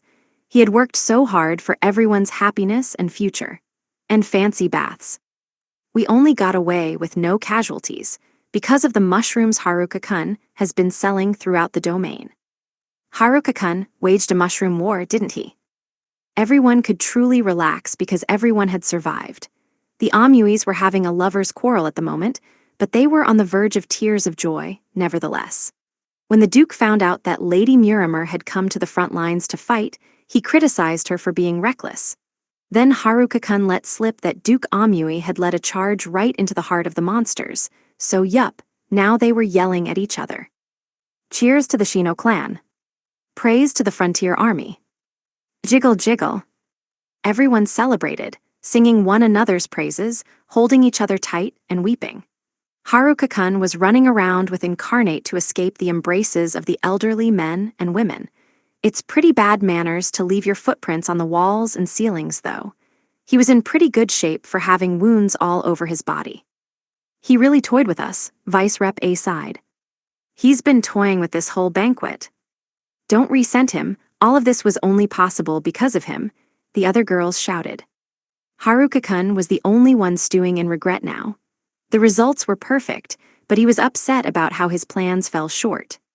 The whole frontier might have been destroyed if Duke Amui's army hadn't gotten there in time, if the princess and her troops hadn't joined the fight, if that mysterious beauty hadn't appeared and helped him, if Stalker Girl and her father hadn't put their lives on the line, if Oda-kun's group hadn't invented a slime cannon, if the adventurers and the villagers didn't join the fight, and if the theocracy had just one more card up their sleeve. If chance hadn't saved us, he would have been defeated. Everything went well by sheer coincidence, and that was tantamount to failure in Haruka-kun's eyes. That silly boy. He was the one who made all those coincidences possible, said Fish Girl. Yeah, said Shield Girl. We only won because Haruka-kun did all the prep. They were right. The one who made all of this happen was the possibility-smashing, unrelenting, happiness upon the world enforcing villain himself. Failing was impossible as long as he was around. Being unhappy was impossible. That's how we got here. So long as the chances didn't drop to zero, Haruka-kun could win. He worked so hard to make sure that our chances never hit zero. We should have just been happy about it. It would be unforgivable to not be happy after everything he did for us. At least he looks happy. MRRRRRMFFFGH. Stalker Girl, why didn't you give me a heads up about this teenage girl deluge? W8, you're participating in it too. Why did only Shield Girl get a push-up bra? The girls were shouting. WL, her bra has an airbag function, and they can't inflate when there's nothing inside to protect ag. You think these are nothing. And only the arts club got thongs, not fair. Why, you see, that's just a masturbatory mistake, misplaced misinformation, I swear. I swear on my teenage boyhood.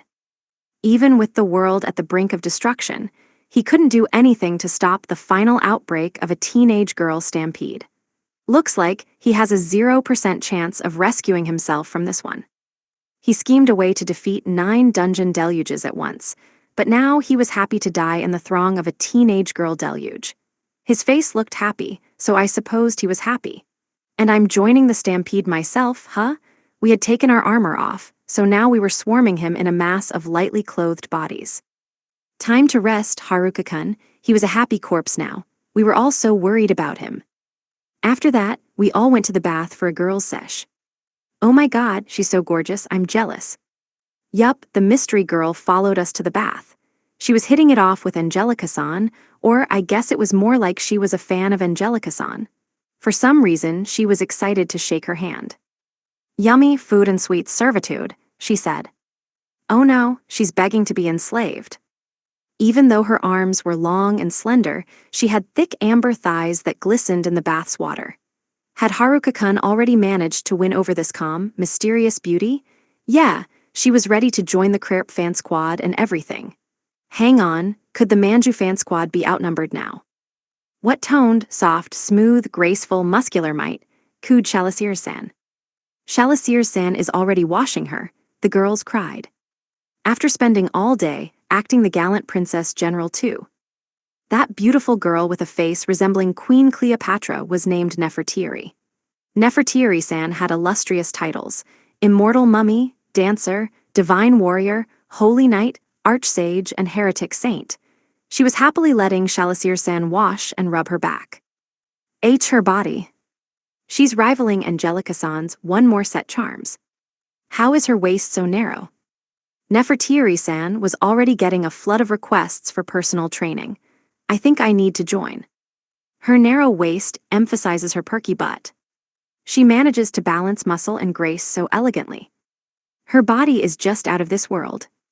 Could Haruka-kun safely make it through the night? I was already detecting a dangerous expression on Angelica-san's face. The two were already scheming some devilish deluge of delights, something so fierce that Nefertiri-san seemed very intent on joining Angelica-san as Haruka-kun's slave. Haruka-kun didn't stand a chance. He was done for. A threesome with those two, he's ridiculously outnumbered. Definitely a lot more dangerous than one boy against 40,000 old dudes. I'm second lover, first wife. Thank you, Nefertiri-san said to Angelica-san. First wife, is this polygamy? Apparently she was the same type of creature as Angelica-san. Haruka-kun had rescued her, just like he had Angelica-san. She had spent her life forced to wear the obedience necklace by the church, chained inside of a dark, cramped coffin. Now she was finally freed, finally able to act on her own. So she begged for Haruka-kun to kill her. She asked over and over. She chose the wrong person to ask. Haruka-kun would never go through with such a thing. No matter how many times you asked him, he'd never grant that wish. He refused to accept despair. He selfishly, nonsensically, outrageously rejected sense everywhere he went. There was no way in hell he'd accept that wish. That would have been way too sad. He blew her horrible would-be tragedy to bits. That is the doom that he inevitably brings. He saved Nefertiri-san. He gave her a mountain of delicious foods and sweets like she had never seen before. He even brainwashed her. If you keep living, you can eat all of this and you'll find so much happiness. Even if you don't find it, you can always just steal it, or whatever. Yup, that did it. His re-education of Nefertiri-san was so powerful that servitude wasn't even necessary. All the promises of food clinched it. It was only natural that she'd follow him after he led her out of the depths of despair. Despite all of that, she was currently freaking out and asking for advice from Slimy, who jiggled and wiggled in response. To be precise, she was worried about not getting any orders. The church had forced her to obey their commands no matter what, leaving her terrified of killing more people. Instead of orders, Haruka-kun simply asked her to help finish off 3 crepes. I'm kinda running low on hands after that deluge situation, so I could really use some help. So just eat what you want as a reward, yeah. She'd been rescued from a master she could absolutely not defy, from the shackles that kept her in chains. She'd begged Haruka-kun. She'd desperately pleaded with him to tell her what to do. He refused to give her any orders. Now, she trusted him. And in the end, she got 5 crepes. That's some impressive charm to get him to add 2 more. Angelica-san and Slimy didn't need food or sleep. They could supposedly survive off of magic. Despite that, they certainly ate to their heart's content. Nefertiri-san had never eaten a meal in her life before now. She didn't need food. Haruka-kun not only taught her about food, but gave her mountains of the most delicious delicacies he had without asking for anything in return. He just told her to enjoy the food and left her without any orders, then went to capture the church's chief priests. He hadn't even recovered from all that fighting. It was a given that she would get attached to him. He gave her strawberry crepes. It must have been a shock to her. The rest of us were just like, again? None of Haruka-kun's servants had ever gotten a single order from him after all. His servants begged him for food, bargained for sweets, got mad at him, but they never received orders, not even once. Slaves without orders. That was why they trusted him. Incidentally, Shimazaki-san and her friends were always in their birthday lingerie in the hopes of getting orders, but they never, ever got any. He did it again, the girls groaned. He hasn't matured in the slightest. I figured she was anxiously asking Slimy what she should do. Oh, it's too late for you, hun.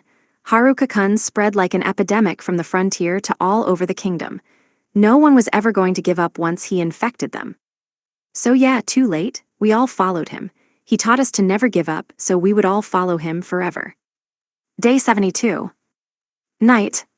Words cannot express true sadness, only tears can. Ennio Muramori Castle.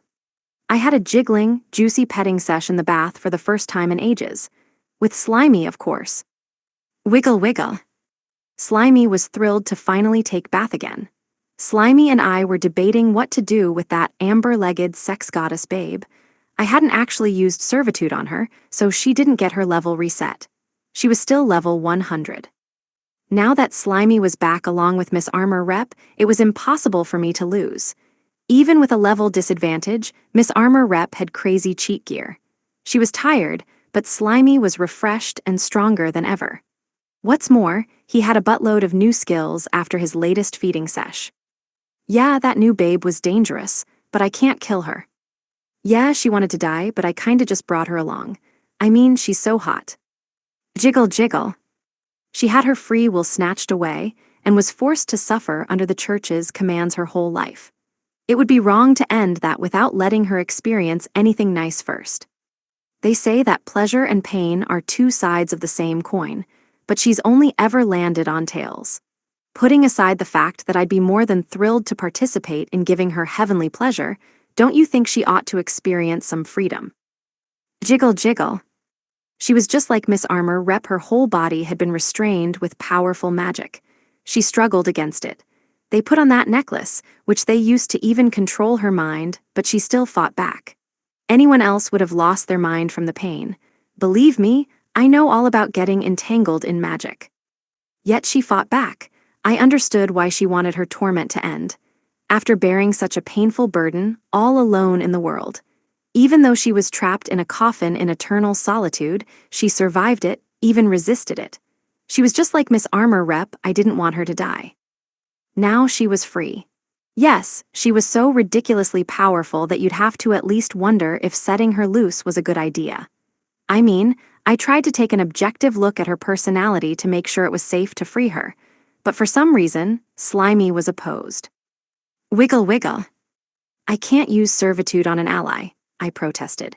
I can't toss around servitude like you toss around Wiggles, Slimy. Remember, I'll free you whenever you want. We'll be together either way, you know? I'd really prefer not to rob anyone of their freedom like that. Kayaboing. Huh? Kayaboing means you're super disagreeing. That wouldn't make any sense at all from you, Slimy. We're all gonna be best friends even without servitude, you know? So just jiggle in agreement, okay? I guess we're not going anywhere anytime soon, so there's no need to rush into anything except into her gorgeous seductive body. No, I can't take that too fast either, you know. Jiggle jiggle. Well, Slimy seemed to like her. She was a good girl, and maybe Slimy vibed with how happily she crammed food into her mouth. She ate with so much force that I may have to get her a meathead bucket. After a cornucopia of constructive and complex discussions, we cobbled together various compromises and conclusions and met on common ground. Bath time over.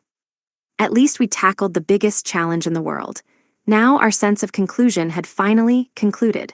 'Cause it wasn't over yet.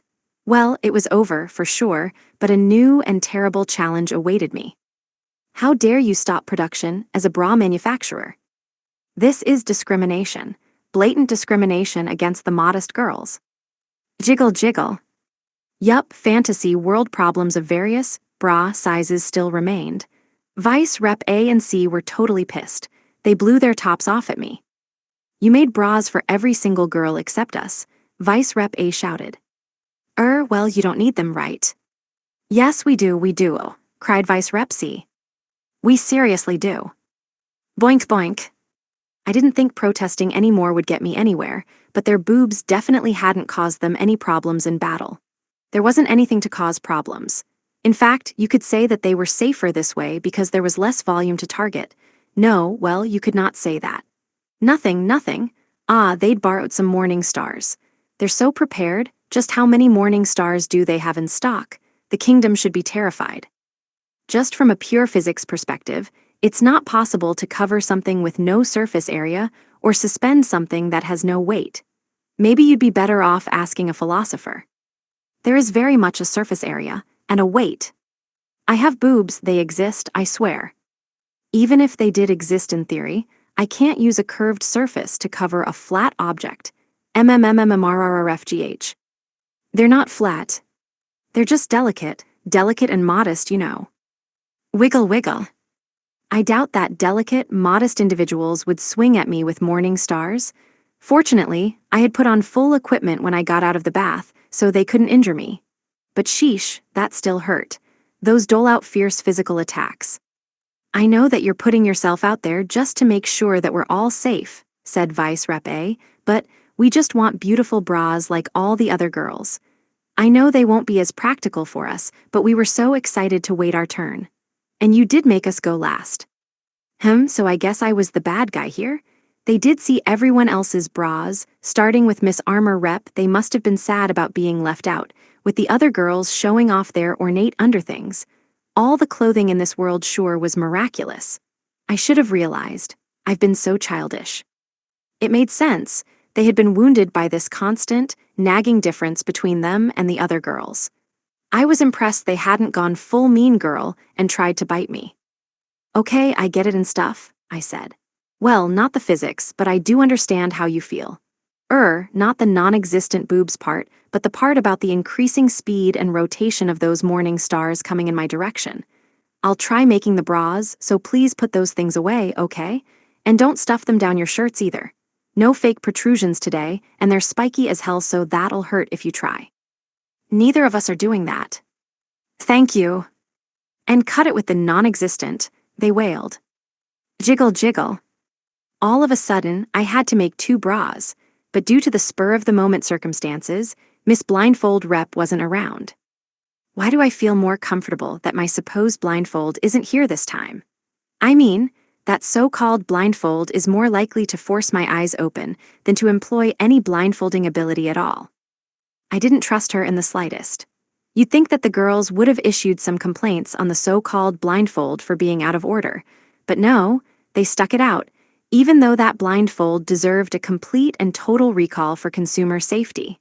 That's why I was so much safer without her. That's a maiden's secret, you block oaf head. I whipped out my handmade blindfold, which had holes poked into it by Miss Armor Rep. Well, I call it a hole, but there's technically more hole than fabric on this so-called blindfold. Miss Blindfold Rep truly was the sworn enemy of blindfolds. I asked Slimy instead. Yup, this shapeless blob could indeed cover my eyes. Except, Slimy, you were black before. Don't turn transparent on me, I can see perfectly now. These feel like funky sci-fi goggles, but anyway, you're doing everything but actually block my vision. You're acting like VR goggles right now, 3D virtual reality, nearly powerful enough to turn completely flat objects into fully 3D, kerwham. Wag. Image summary, manga illustration of 2 shirtless women with angry and shocked expressions, reacting to an off-screen character. They whacked me. And no, that was Slimy's fault. I just got excited. Not that there's anything to excite me here, nothing much, never mind. I'm just emptying my mind to nothingness for bra production, obviously. Yup, nothing in my mind or on your bodies, brrfwump. They kicked me. So I'm getting the shape going, as in made, and put it on my new chest muscle enlargement support device. There we go. Whack. Wump. Cabbing. Kerfwap. Og acts of violence, censor this. They're bras, not chest muscle enlargement support devices. They're braas, wayag. Weeping. I was wrong. Chest muscle enlargement means push-up, you know, like enhancement. Grrrr, then fine, we'll take it. More weeping. Yup, I knew it. They had desperately been trying to grow their breasts. It turns out a lot of stylish women's clothing is designed for having breasts, so they didn't sit right on their bodies. They really only needed the smallest, tiniest, most itty-bitty breasts to make it work, but they'd whack me if I said that aloud. They were already glaring at me with morning stars in hand. Okay, so now to push up, yes, the things that are very much there, up you go, and an air cushion for safety's sake. Teary eyes. Yes, please, tears of gratitude. It was certainly true that they were lacking protection to reduce frontal impacts to the chest. These bras would make them safer, so that was fun, and they wanted to wear stylish dresses. Now, just maybe, the teenage boys of the world might give them a second look. Yes, the frontal absorption deficiencies of teenage girls tended to have direct and powerful impacts on teenage boys. The two of them seemed happier now, at least. On to the bottoms. In the case of Tiny Animal Girl, the tiny animal butt needed a correctional shape-up belt function, as in, I wasn't sure how much support she needed. I didn't get any complaints about the tops, but then again, there was nothing to complain about there. Literally. The bottoms had been a disaster. Why? Because Vice Rep A had the most dangerous bottom in the whole class. Her chest may have been modest and restrained, but everywhere below that was all-out supermodel-level curves. Her body, chest aside, was cool beauty personified. That was dangerous, but somehow I managed to resist the alluring long-leg sexy attack. Jiggle jiggle. Yeah, I couldn't lie. My tentacles slipped a little and ended up doing a little bit of excess stroking, but we made it through. Well, I made it through, the other two fainted in astounded fits of yep, and ah-ang in response to the precise, exquisite workings of magic hands. Miss Armor Rep returned after a while, but she left after seeing the situation with a suggestive, "Take your time." What the hell was that about? I have so many questions about her intentions. Class Rep was a much more wholesome blindfold than Miss Armor Rep, no better in terms of coverage whatsoever, mind you. I mean, I need to move these bodies, so couldn't you help me out? They're passed out completely naked. Don't take your time at me and run off. That's just going to result in false accusations of heinous crimes. Don't you feel guilty about the guilt you're shoving onto innocent Almy? Seriously, what the hell was that? This on top of everything, man. Oh, I'd leveled up. Obviously, magic hands had gotten stronger in multiple, strange, and subtle ways. They were way more powerful than before. I could tell by the girls' faces. Day 72. Night. Anything beyond what's already maxed out is worth worrying about. Eniomuramory Castle. I was exhausted, mainly mentally. You could say that energy itself is a key cause of many problems for healthy teenage boys. I put clothes on the naked girl and the tiny animal, and Miss Armor Rep came back to help move them. After that, I realized we had to talk about what to do with Dancer Girl. Dancer Girl only just got freed and everything, so I want her to relax for the time being. We don't need to rush into anything. I guess she is more powerful than Dungeon Emperor class, though, so I should probably accept the responsibility for what I've unleashed upon the world. Especially the dangers of that enchanting figure. It's burned into my brain for all eternity. It would make the most sense to use servitude on her, yeah, but I couldn't bring myself to do it. She just gained her freedom, after all. She deserved to live without any orders from anyone and be truly free. I'll just pretend like I didn't see them. Yeah, it's too upsetting otherwise. Mostly 'cause I don't want to, but even if I did, they defy my senses. I double don't want to see 'em. Getting too used to seeing those would just confuse me. I couldn't drop my guard. The rest of my classmates checked their stats every day without any weird feelings. It was necessary for them, considering how rapidly they leveled up. Even though they came from a world without any levels or skills, they examined their stats regularly, as if it was totally natural. People who were born in this world with stats had no reason to think there was anything weird about it either. Status. Name Haruka Race, human. LV 23 job. HP 415 MP, 488. VIT 358 POW, 365 SPI, 490. Dex 476 MND, 480 INT, 520. Luck max above limit. SB 1528. Combat skills. Peerless Cane Mastery level 9, Avoid level 7, Magic Entanglement level 7, Life or Death LV max, Rapid Movement level 9, Bend Not Break level 6, Eye Mastery level 1, Diamond Fist level 3, Random Fire level 3.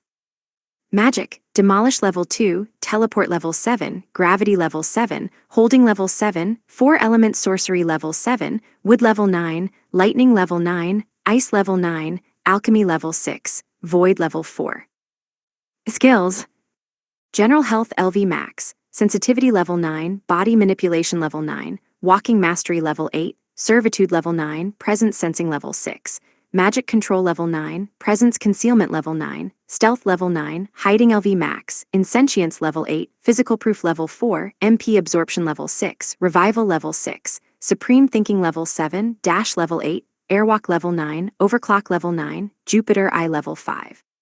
Super horny LV max, Alpha male LV max. Titles: Shut-in level 8, Neat level 8, Loner level 8, Bane sorcerer level 5, Sword master level 4, Alchemist level 6. Abilities: Corporate proactiveness level 9, Master of None level 9, Blockhead level 9. Equipment: Universe staff clothes set, leather glove, leather boots, cloak, Jupiter Eye, Ring of the Destitute, item bag, monster bracelet power plus 53% speed plus 45%, vitality plus 31%, black hat. Hey, what did you know? I gained 2 levels since I last checked, even with my slow, poor growth rate. I suppose I did get experience from taking out 40,000 low-level old dudes. Still, that's only 6 levels since beating the ultimate dungeon. The last time I checked was back before I dug all the iron mines. In spite of all the dungeon battles since then, I hadn't grown a single level until this battle, where I suddenly improved by 2. It was possible that I was already close to leveling up from all of my prior experiences. The leveling up process made me as uneasy as it ever had. Even if I could assume that it took longer to level up at intervals of 5 and 10, that shouldn't have anything to do with going from 21 to 23. Was the experience system weird, or was I being singled out? There were too many weird things to account for, but I could narrow things down. There was one new thing I had achieved. I couldn't control it because I never looked, My magic hands were way too precise. I suppose that anyone who looked at my stats would have seen one simple fact, that I was level 21. That's why the cherry stem twistin' old dude treated me that way. I felt like I had leveled up a lot more than that, but I never looked at my stats. Only I could see the full list of attributes. Sheesh, my skills and magic are stuffed full of mysteries from top to bottom. I was right to be suspicious all along. My list of skills changed every time I looked. I didn't really track what changed because that required checking. My status jumped around while I wasn't looking, and so those 2 levels snuck up on me. What a nightmare. So, I really can check my own skills. I suppose that's supreme thinking. The uncontrollable random fire had to get domesticated to break dancer girls' chains and all. To hide my skills from myself, my status camouflaged and restrained them. When I realized I had demolished, I lost my consciousness and got an uncontrollable nosebleed. Things should have been a lot worse. My abilities already considerably passed my physical limitations. Unable to keep up with my skills, my body was constantly breaking down, which only accelerated as my skills powered up. That's why they got automatically hidden. Because today's fight was so close, some of my hidden abilities had been unleashed. That was why I was able to teleport almost 200 feet straight into an enemy and wipe them out with life or death. It tore my muscles, shattered my bones, and caused my blood to spurt and gush everywhere. I had unleashed too much reserve power. That was why my skills had to stay restrained. But how does supreme thinking get around that? Supreme thinking came out of my prior skills, high-speed thinking and parallel thinking. But thinking skills weren't natural in this world. I suppose there was no other way to manage the information about my massive volume of skills without breaking my intelligence stat, so supreme thinking was born out of necessity. It was a means for calculating skill management. But who made supreme thinking, and who fed the skill all the information it needed? Who controlled it? Don't tell me it's you, consultant, giving me this skill for secret skill maneuvering without even consulting me first. Why I oughta, don't you have anything to say to me? Consulting level 9 plus, supreme thinking level 7, to wisdom level 1. There it was. Of course it stayed hidden until I went out of my way to find it. Wisdom, The relationship between knowledge and intelligence was complicated. With knowledge and intelligence, but no new data to process, nothing happens. Intelligence and knowledge with no information was like an ultra-high-speed calculator that doesn't have any keys. It was only the combination of intelligence and information that worked. That was where you get wisdom. Essentially, a splendid AI supercomputer was helping me out from the sidelines. This computer was hiding skills that would be dangerous to me if used. The problem was that it would be more dangerous for those skills to keep growing and end up even less usable for me. If wisdom ends up frying my brain and my skills cause me to self-destruct, well, it'd be fine if it only hurt me, but those skills could end up hurting others as well. And even if my brain fries, I have revive, not that I like the idea of that. So yeah, I need you to hold strong for me, wisdom. Stop hiding from me. I supposed it was saving me even when hidden, so I didn't have any right to complain. It should have been impossible for me to survive all of these other skills. There had to be something else besides wisdom. I just hadn't found it yet. And everything else on top of that was, well, The only new skill listed now is Random Fire Level 3. So that's the mystery attack from before. An uncontrollable rampage attack converted itself into a skill. Not only had it been turned into a skill, but it had already leveled up twice, making it even harder to control. Random Fire, created by using Magic Entanglement on an attack, could now be used combined again with Magic Entanglement. Double the chaos. Welp, now that you've shown yourself wisdom, I'll leave it to you. Wisdom was controlling those skills, after all. Fighting for an extended period of time was tougher than expected. My body was completely unable to handle the backlash and whiplash from accumulated skill use. I think my only option right now is to go dungeon spelunking and get some vitality-boosting equipment. Losing my limbs hurts, and class rep always winds up getting mad at me afterward. I kept physically breaking down because my bulk wasn't keeping up with my skills. That was what body strengthening was meant to help with, but my promoted version, Magic Entanglement, was the thing hurting me in the first place. Powering up body strengthening and revival with Magic Entanglement breaks me. What kind of skill is that? They're my skills, so they should destroy my enemies, not me. This is just absurd. I could figure out the rest later. I mean, I couldn't understand it right this second. I was exhausted, and I had a mountain of additional orders to get through. Do I have to get punished every time I gain a new skill or something? And that church is crazy. Crazy stupid, that is.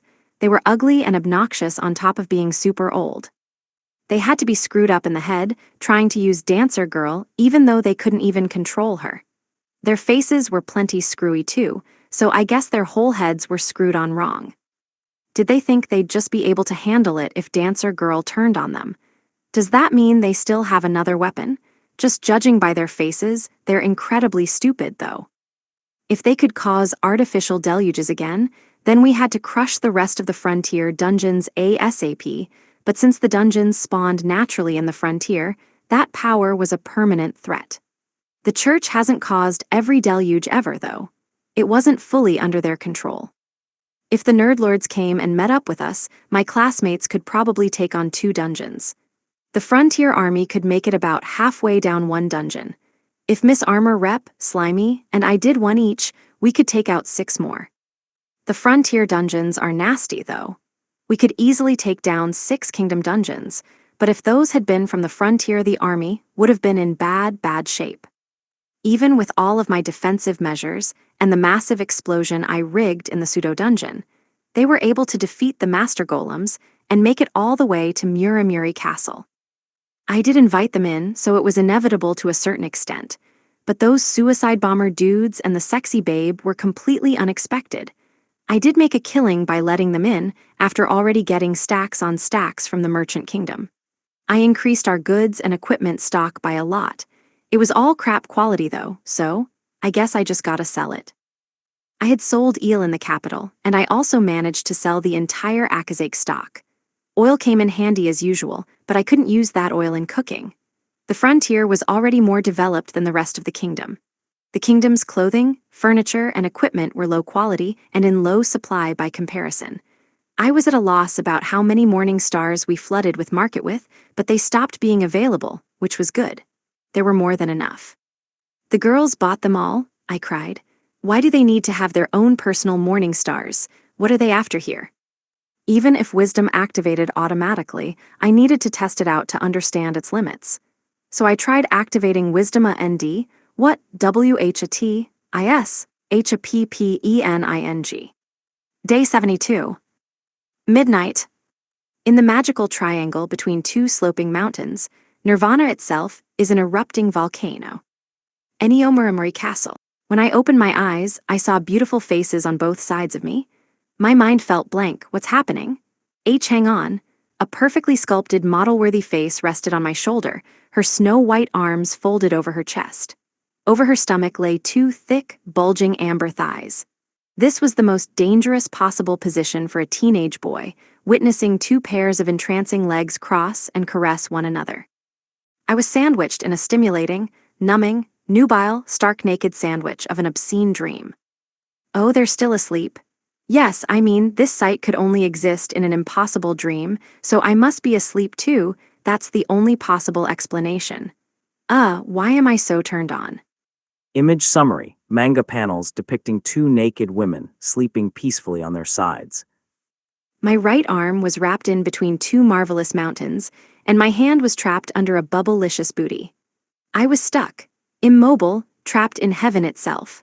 With my left arm stuck in two separate squishy mounds, I was locked in the most wonderful, perilous triangle this world had to offer. Sue, I have no memory of how we got here, what is happening, and stuff. A naked hot girl on my left and on my right, me, a naked teenage boy in the middle. Talk about the checkmate of a lifetime. All right, let's see. I'm currently a traitor to the Asian race with a Caucasian and a Middle Eastern chick on either side. There's no easy answer for what species should be listed in my status, although I should be focused on the harder challenge before me at this moment. And that problem is the teenage boy problem. A challenge that eclipses the reason and instincts natural for my kind. A challenge with only one stipulated solution to these stimulating dangers. The plump thighs straddling and stroking my lower half. A challenge that has brought my veritable volcano to the brink of erect eruption. I mean, I don't think I've ever stood up so straight in my life. This is bad. This is seriously bad. But both of my arms were held tightly in place, rubbing against four soft, squishy, gentle piles of jiggle. With two beautiful faces sleeping on my shoulders, I couldn't make any movements. My upper half was completely locked in place. Below that, four legs were entangled around each other and mine, pinning me down completely. This full-body perilous predicament sent smooth, supple skin slipping against mine, a feeling that tipped between heaven and hell. Oh God, I've just entered the turbulence of the tortured teenage boy pre-eruption zone. And can someone tell me why a naked dancer girl is in my bed? Why is she wrapped around me, causing all this tumult and turbulence in the first place? I felt nothing but pleasure. Soft, smooth skin rubbed against my body from both left and right, tangled all around me. This is a devilish trap. I mean, this trap was so perilous that I was pretty sure it'd trick the devil himself into sexy times. Like sexually charged sexual sex times, I'm out of control. I'm starting to experience a high-octane rustle-rustle, slither-slither, teenage boy-style sexual harassment technique from a supposedly sleeping girl.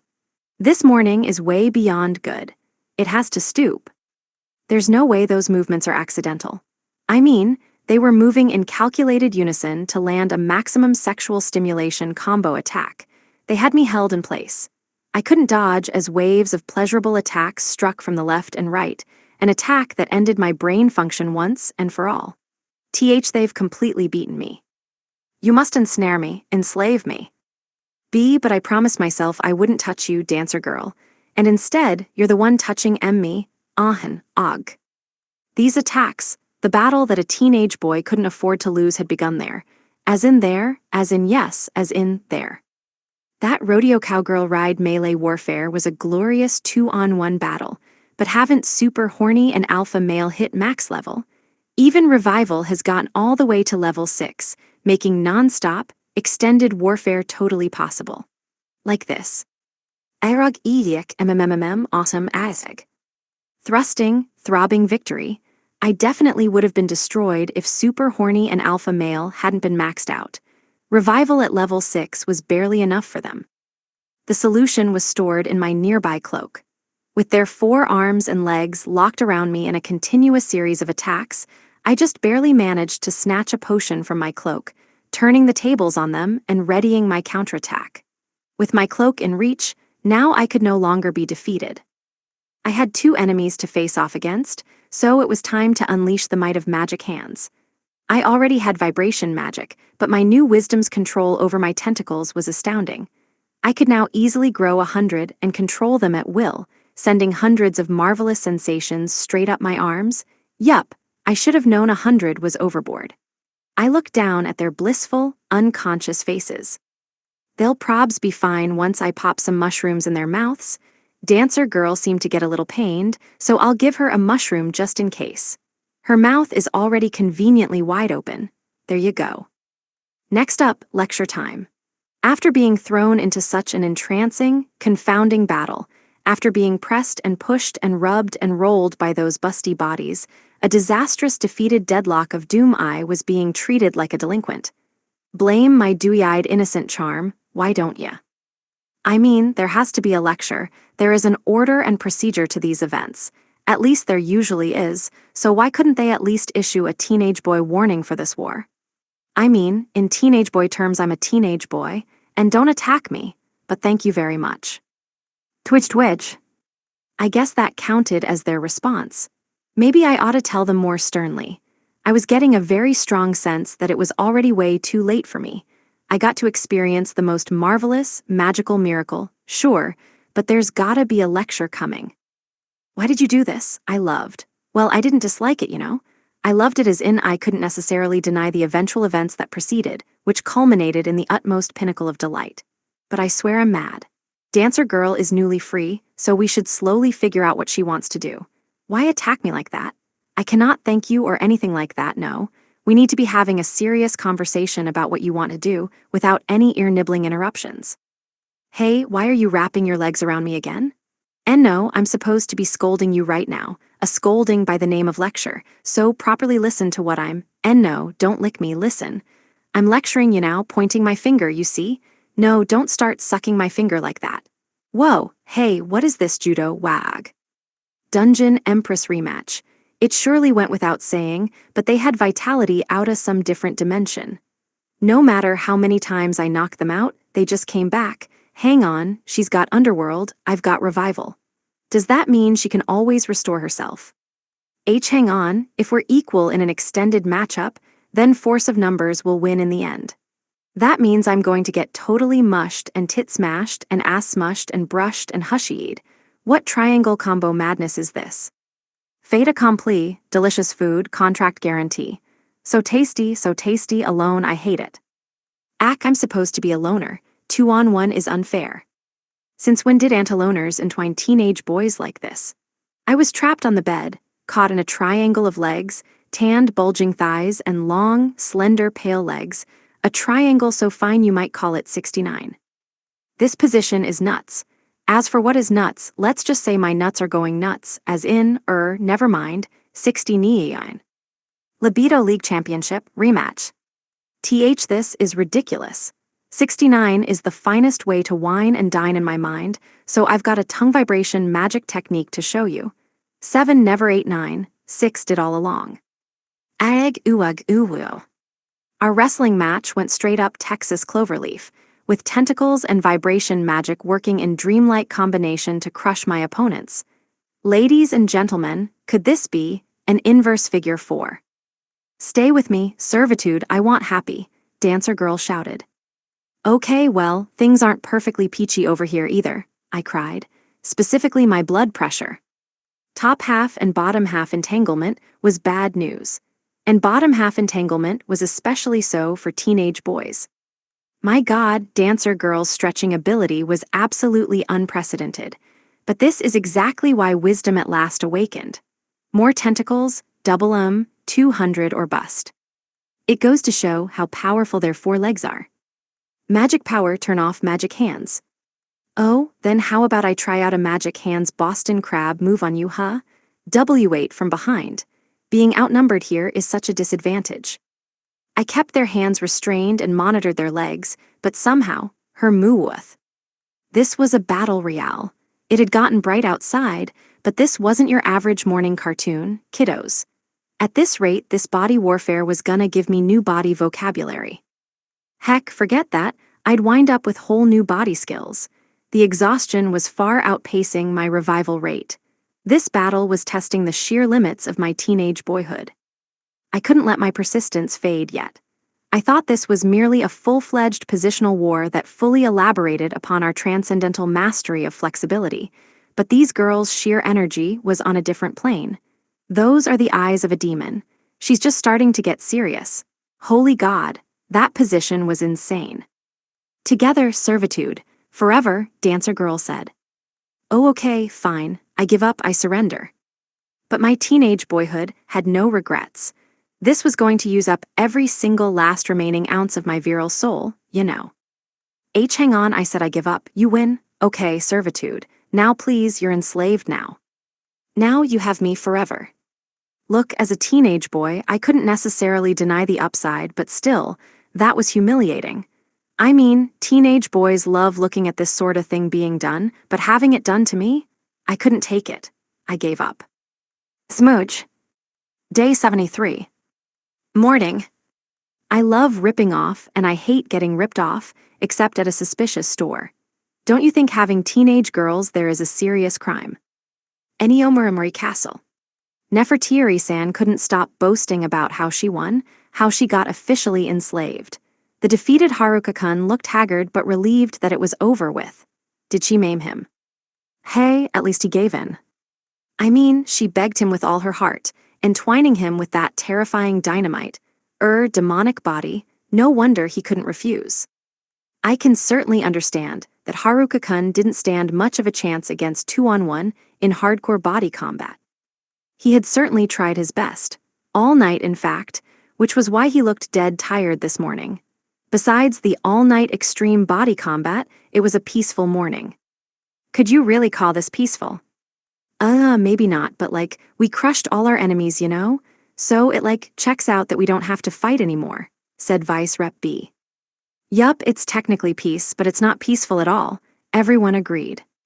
The political and military situations weren't settled with either the theocracy or the merchant kingdom. Negotiations to formally end the conflict hadn't even begun. Still, we were safe for the time being. I've heard that due to internal conflicts, the merchant kingdom has basically ceased functioning as a country, said book club president. The merchant kingdom was technically more of a merchant alliance. With those merchants' fortunes having been plundered away and internal rifts widened, whatever bonds they had formed as a country were as good as shattered. Meanwhile, their elite forces and merchants had gone missing while on a slave-hunting mission to the Beast Kingdom, where they were robbed and beaten badly by mystery pirates. That left them with little fighting force to spare. And the theocracy must have gotten totally ripped off, investing everything they had in spellstones like that. The theocracy spent huge sums of money trying to acquire spellstones, getting ripped off by Haruka-kun in the process. Haruka-kun defeated their elite force, captured the chief priest, and stole their special equipment. Despite the fortune they spent on spellstones, they didn't receive any in the operation, leading to a complete internal collapse. Without a monopoly on making magic tools, the theocracy had little power remaining. We're totes safe with Nefertiri-san on our side, yeah. They had lost their ultimate weapon, Nefertiri-san. The theocracy had nothing left besides money, no fighting force, and no political will. You'd think they'd have more left to throw at us, but it looks like we've left them powerless for the time being. While our enemies had far from given up, they didn't have the ability to wage war. They were too bloodthirsty to agree to peaceful negotiations, but with their militaries and economies utterly destroyed, they didn't need to accept peace. They'd been essentially forced into it. Yup, that's why the war was over, I guess. Now let's go see the orphans, everyone shouted. They must have been waiting for us the whole time. We promised them we'd come back, but I was sure they were nervous. The older kids understood exactly the danger we were in. They had already lost their families, of course they would worry. We had to go back to them right away. Haruka-kun had a glamorous send-off security squad of sexy elites. Angelica-san on his right, Nefertiri-san on his left, and Slimy on his head. Just Angelica-san on her own was more than enough, wouldn't you say? He's not fully recovered yet, not physically, explained book club president. He's still horribly injured. And yet he spent all night in a non-stop 2-on-1 wrestling match. I had the sense that was the reason he hadn't properly recovered yet, but Nefertiri-san meant business. She had crazy levels of determination. She went into that wrestling match determined to never leave Haruka-kun's side. She fought against the forbidden maiden toppling technique, the Texas cloverleaf. Talk about crazy. It was no wonder that Nefertiri-san was so happy this morning. She was happy and enjoying herself just being with him. That was why she was so happy and bragging about her victory. Guess Haruka-kun's got another lover. He's got 2 mistresses. Remind me why he could never get a girlfriend back in school.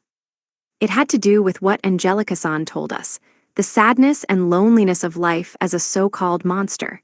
Eternal solitude, severed from all relationships, the terror and misery of not being human, and the hopelessness.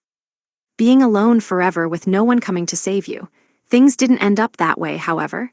Thank goodness. Maybe he didn't understand the difference between humans and monsters. I remembered him saying something to Stalker Girl about not being able to tell the difference between a duke and an orc. Haruka-kun didn't care. He only divided things into whether he liked them or not. His own humanity was questionable in the first place. Angelica-san isn't alone anymore. Neither is Nefertiri-san, they have each other. Nefertiri-san must have been so scared, because she was a monster.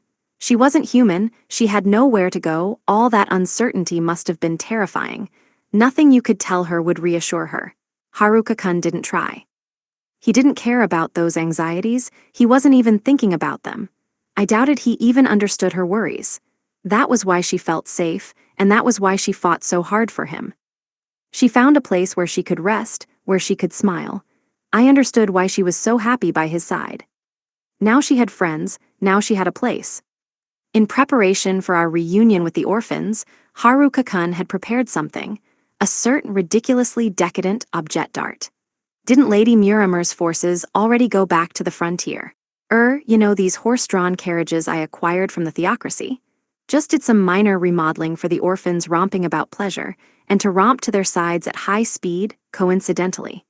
You can see well out the windows, but if you go too fast you won't be able to register the scenery, so I don't recommend it.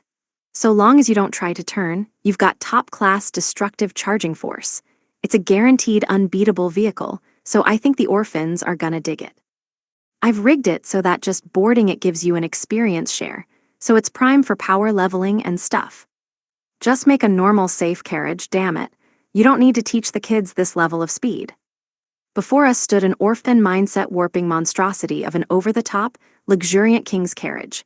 It was covered in vicious spikes. Any enemy spotting this carriage would instantly turn and run the other way. A classic Haruka-kun design.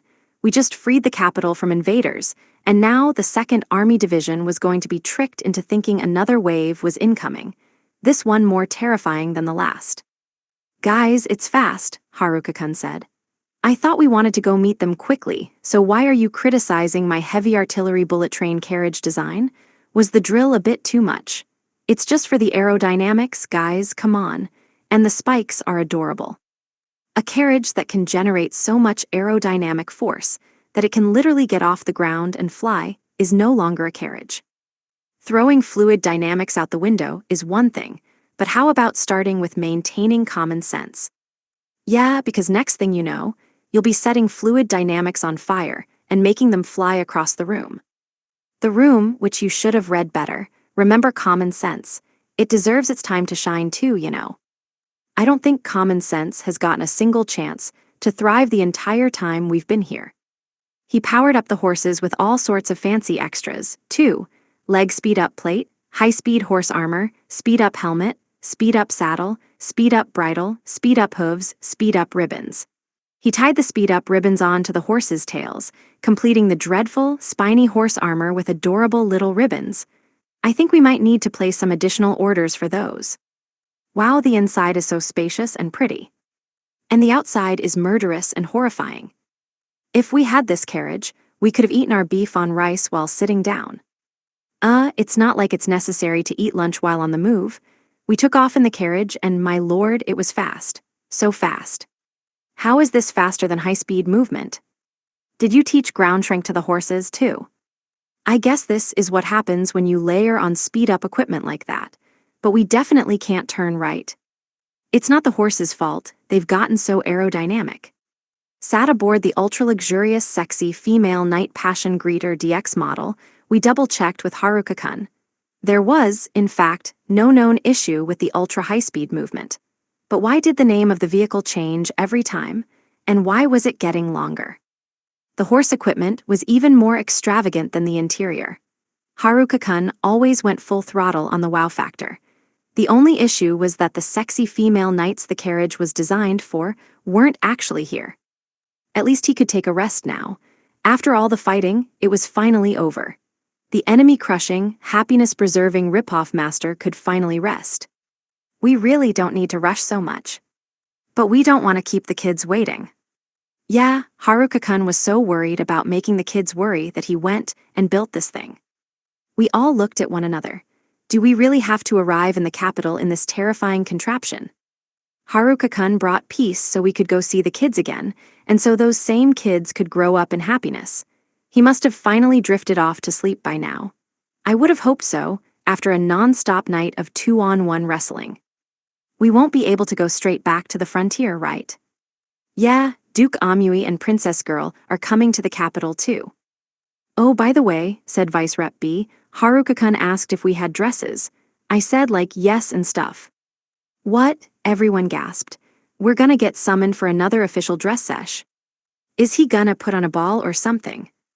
Vice Rep B wasn't wrong, technically. We all had dresses, but we couldn't show up to a public ball in them. They were all way too revealing. Kimono or something would work too, if it wasn't a ball. The kimonos Haruka-kun made had tons of resistances and storage on them. They even change color. They're so useful. Those were fine, but the dresses we had were not. I didn't know what kind of dress would be acceptable, much less what would turn out acceptable after Haruka-kun sat down to sew them. Even Princess Girl's dress was sexy. Hers was the sexiest of all, come to think of it. That wasn't meant for a ball, that was meant for a dungeon. The one he made me is crazy short. Mine has a back slit down to the hip bone. Yeah, the one he made me is open down to my ass.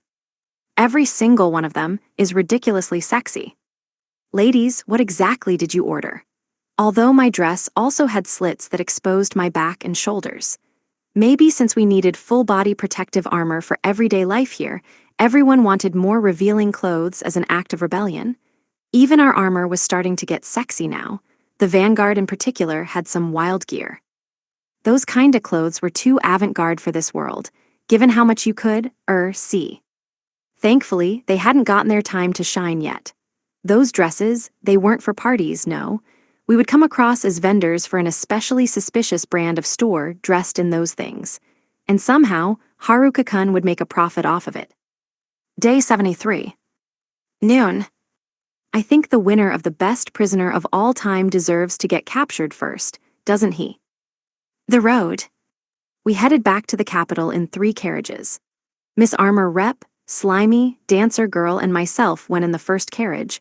The ultra-luxurious sexy female Night Passion Greeter DX, the sexy female knights hadn't come back yet. Where we've been freshening up this whole time?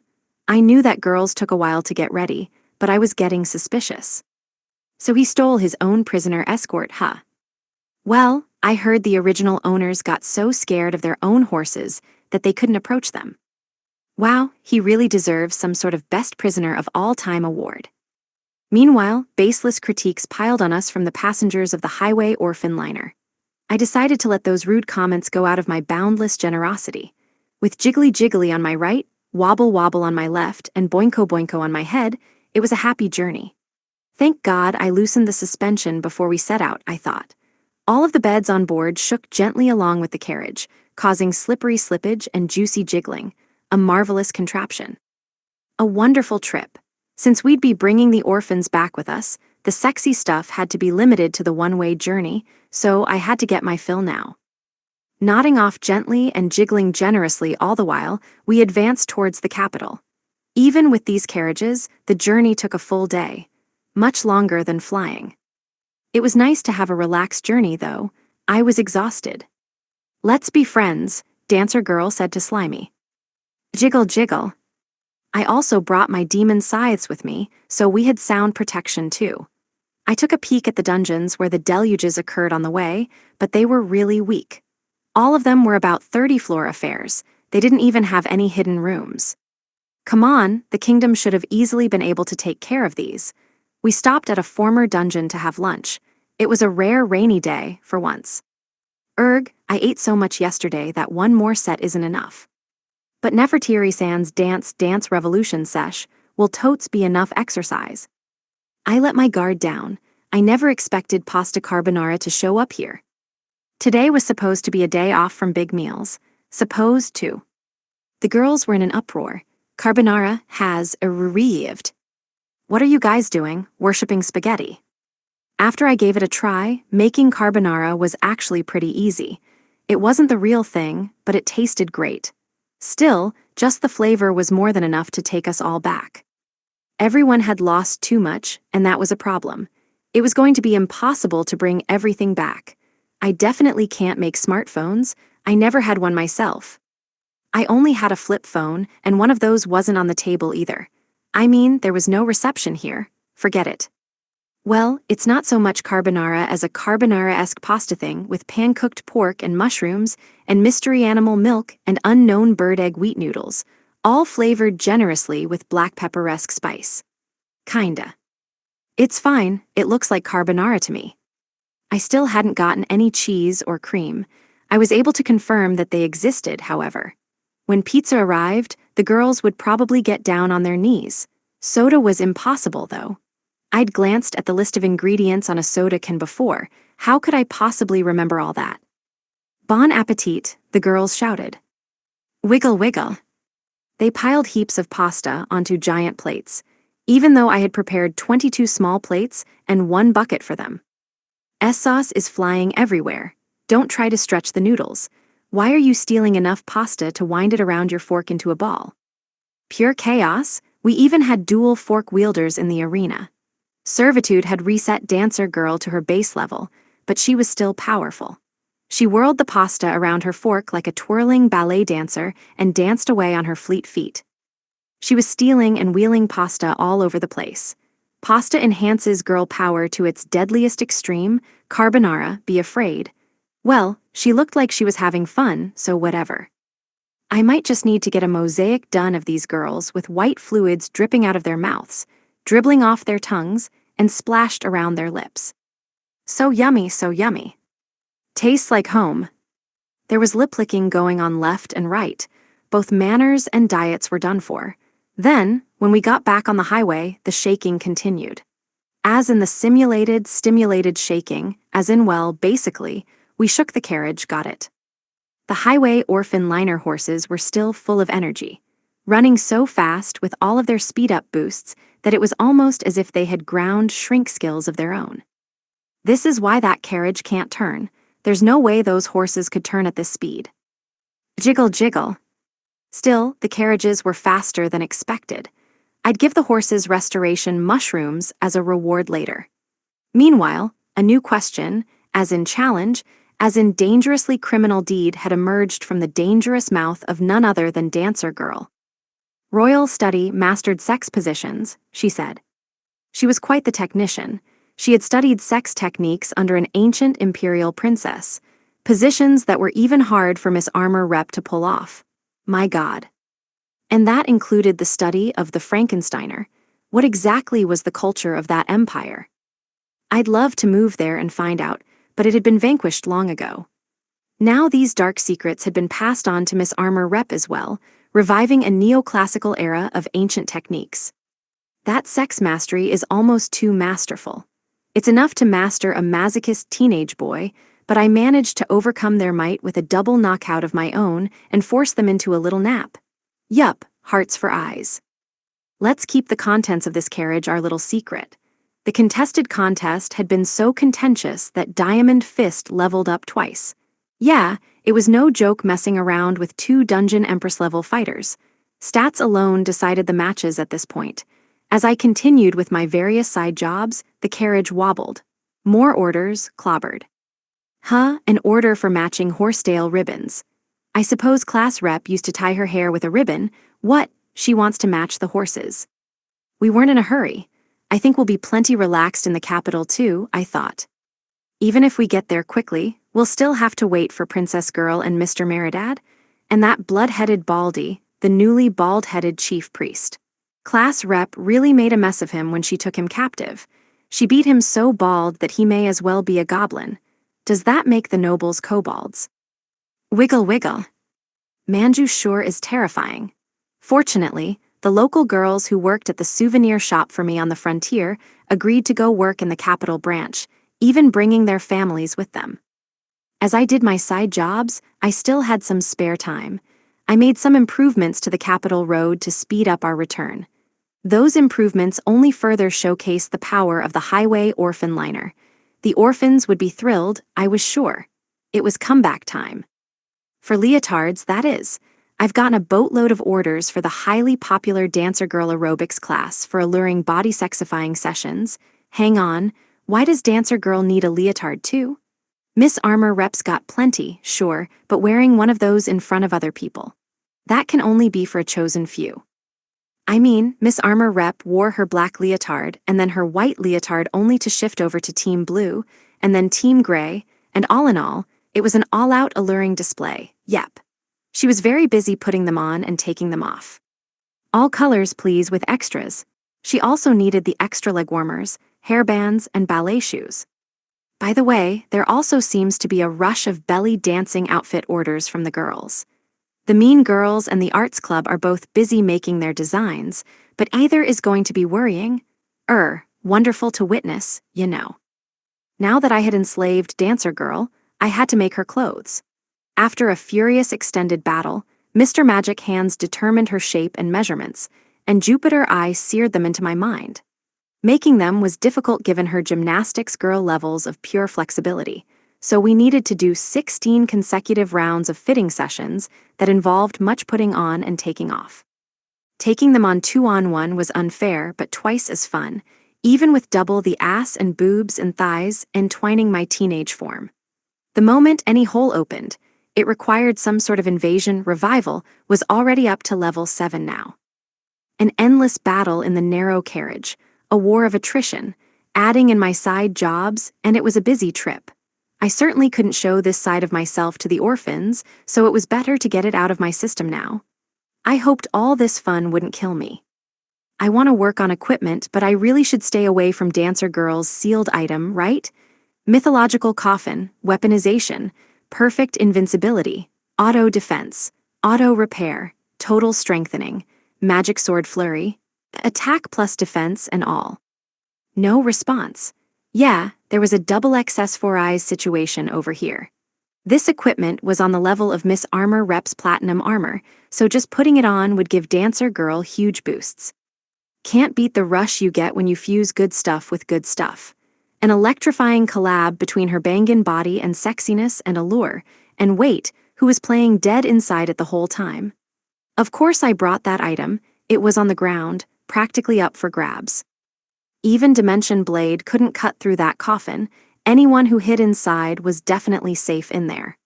I didn't believe that Chief Priest Old Dude could hide equipment from Jupiter Eye, not with his measly barrier-severing staff, which I stripped off of him, by the way. It wasn't that I couldn't find him, he just wasn't there. All I could see was that giant coffin. I couldn't detect anything inside, couldn't hear a sound. He only popped out after I lost my arm and my weapons, so he could only break the seal on Dancer Girl from the inside. He's even more of a loner than I am. Give him my title. I was ticked. Still, now I got big boosts from Severing Staff, total 30% boost to all stats. Magic Skill Control, Severing, Seal, MP Boost. Right now, my biggest problem was that I didn't have the vitality to withstand the force of my abilities. Maybe this would further improve my magic entanglement, increased magic control, and a higher intelligence stat. Since I nearly ran out of MP during this last fight, I'd happily take the MP boost. Just looking at Severing stops me in my tracks, so it's kind of a useless effect, isn't it? I can't trust an item that doesn't let me run away at a moment's notice. I don't think Seal is going to seal away the lectures I face. Jiggle jiggle. Those lectures weren't ordinary skills, you know. I'll ask the nerds when they get back because they have Seal too. Oh, and then I'll use it to seal their force field and burn their heads. Jiggle jiggle. Now with Wisdom and the Severing Staff, I had improved my magic control a bit. I'd raised my level to boot, although the effects of that were unclear. My best option was to use my boosted vitality to overcome my inability to control the skills and just fake the rest. I leveled up twice this time, but my vitality increased the least out of all my stats. I had to compensate with my intelligence. I got a lot of other fancy equipment, but all of it was poison and psychological ailment type stuff. Nothing of any real use. On the other hand, selling this stuff would be too dangerous. Above all else, the designs suck, so I know the girls will disapprove. Those girls have high standards. I guess I'll just break them apart for raw materials. Went to all that work picking them up after all, so I don't want to waste them. After stripping them off all the old dudes, there was a mountain of stuff on the ground, so I picked it all up. All mine, get it. Now then, I just had to quickly finish things up in the capital, get the orphans, and go back to the frontier. I wanted to get back to raiding dungeons, since that was the most profitable. I had a lot to get done before we did that. Not having enough vitality is just self-destructive, self-implosive suicide, I guess. I don't have enough HP, so I end up dying every time I can't finish up a battle right away. And it always hurts. Jiggle jiggle. Something felt wrong about having to pick up my own dismembered arm and shove it back onto my shoulder. At least my status said I was still human. I think the only part of my status I can trust is my name and race. That's the one part I can't afford to doubt. Wiggle. It was almost time for dinner. It was raining too, so I handed out some bamboo shoot bento boxes to everyone. The girls were all pretty worn out, as in not wearing much, as in where were their clothes. Hang on, I cried. You told me to come in and all, so put on some clothes first. But it's dinner time, they shouted. Bamboo shoot bento. More like tank top shoots and tube top shoots and miniskirts shooting up everywhere. All right, there you go. And no complaining about the price. They all had such a huge collection of clothes now, but the skin percentage in their room was seriously high. I ought to make them pajamas. They always seem to need something new. The first and second cars of the highway orphan liner had 10 people each, but each time I entered the room to give out the bento, I was struck by visions of bare legs and low-cut shirts on all sides. A lack of defense that would make you think the girls traded their HP and vitality for Shaw their shame stat. Why don't you wear the damn bras I nearly died making for you?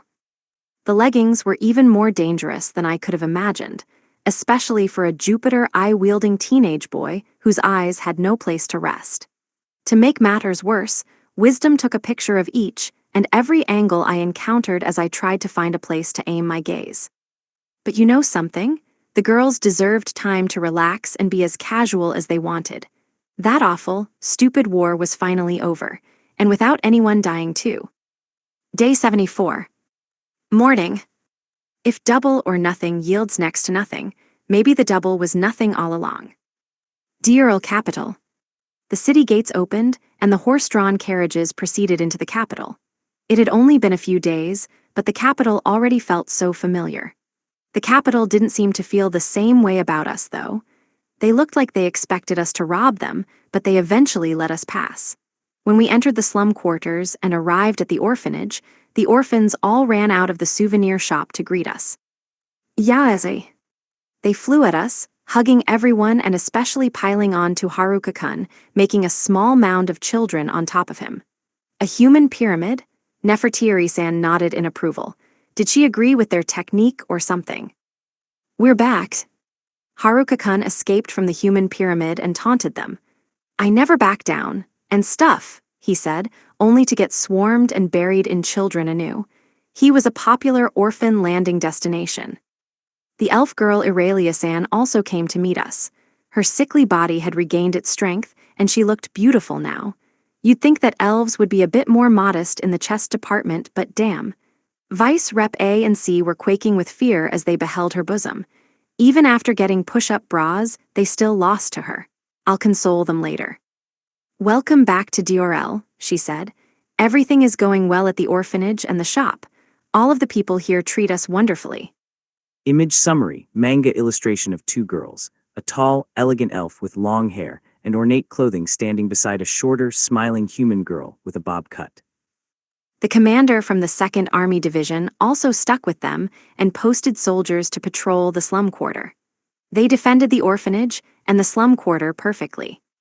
"Are you all okay?" the orphans asked us. "Are you hurt?" "We're fine," I told them. "The bad guys were beaten by your even badder big bro." "That's right," Vice Rep A said, agreeing. "The scary guys met an even more frightening foe, and the cruel men met the cruelest fate of all." When you think about it, cruel is putting it lightly. Peace. The people who tried to kill us had died, and the people trying to steal from us had lost everything. The enemies trying to bend the kingdom to their will were bent over themselves. The people we wanted to rescue had all been saved. Haruka-kun had violently forced violence into peace, cruelly eradicated cruelty, and obliterated evil with his evil methods. In the end, he brought so much happiness to the children that their own overflowing happiness buried him in turn.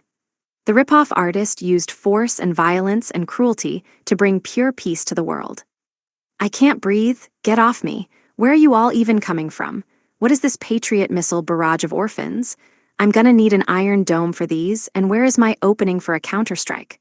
Oh, I was wondering why it was so heavy. It's you, Tanuki girl. What is this, a mountain of orphans with a tanuki on top? Who are you calling a tanuki? That's worse than tiny animal, I hate both." The kids were overjoyed.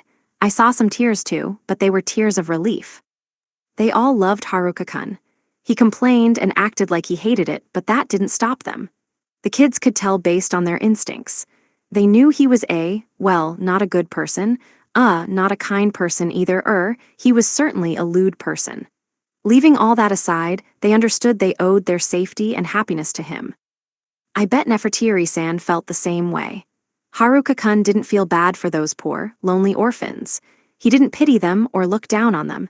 He didn't sympathize or give them charity. He just did what he wanted and didn't ask for thanks. He didn't expect gratitude. I mean, he wasn't even taking their feelings into consideration. He launched his merciless happiness attack and forced smiles on to every one of their faces. He did whatever he wanted, and that involved mercilessly massacring all traces of unhappiness. Haruka-kun tried to walk, dragging along the orphans who were clinging on to him. He was like a small mountain of children, shuffling slowly forward. He was stuck playing nursery school teacher today, covered in kids. I had more than a few problems with his planned curriculum. His ideals of moral cultivation and language itself were twisted beyond belief, but I doubted I'd be able to get the kids off him. "You didn't get injured?" they asked him. "No, not injured, just a bunch of old dudes tearing each other's hair out. Truly a miserable sight, you know." "Are we gonna move?" "Move, flee the capital, blow it up, wait, we're gonna do that. Well, there is that pimpin' king." "We already saved the capital," the girls chimed in angrily. "Don't blow it up after all that work to save it. Who blows something up after setting it free?" At times, taking care of kids fit Haruka-kun so well it seemed like a calling, but only as the most devilish teacher the world had ever seen. He made all the kids freak out and cry so he could escape their grasp.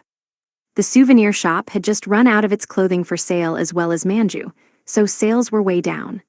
Overall, the shop flourished, especially with all the housewives who came to visit the kids and check on the new clothing arrivals. There was also a fresh batch of I Red Heart Frontier goods. The city had erupted in a fresh round of theatrics in celebration of Duke Amui and the princess for defeating the dungeon deluges.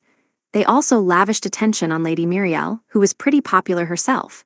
It was an impressive performance to pull off so quickly.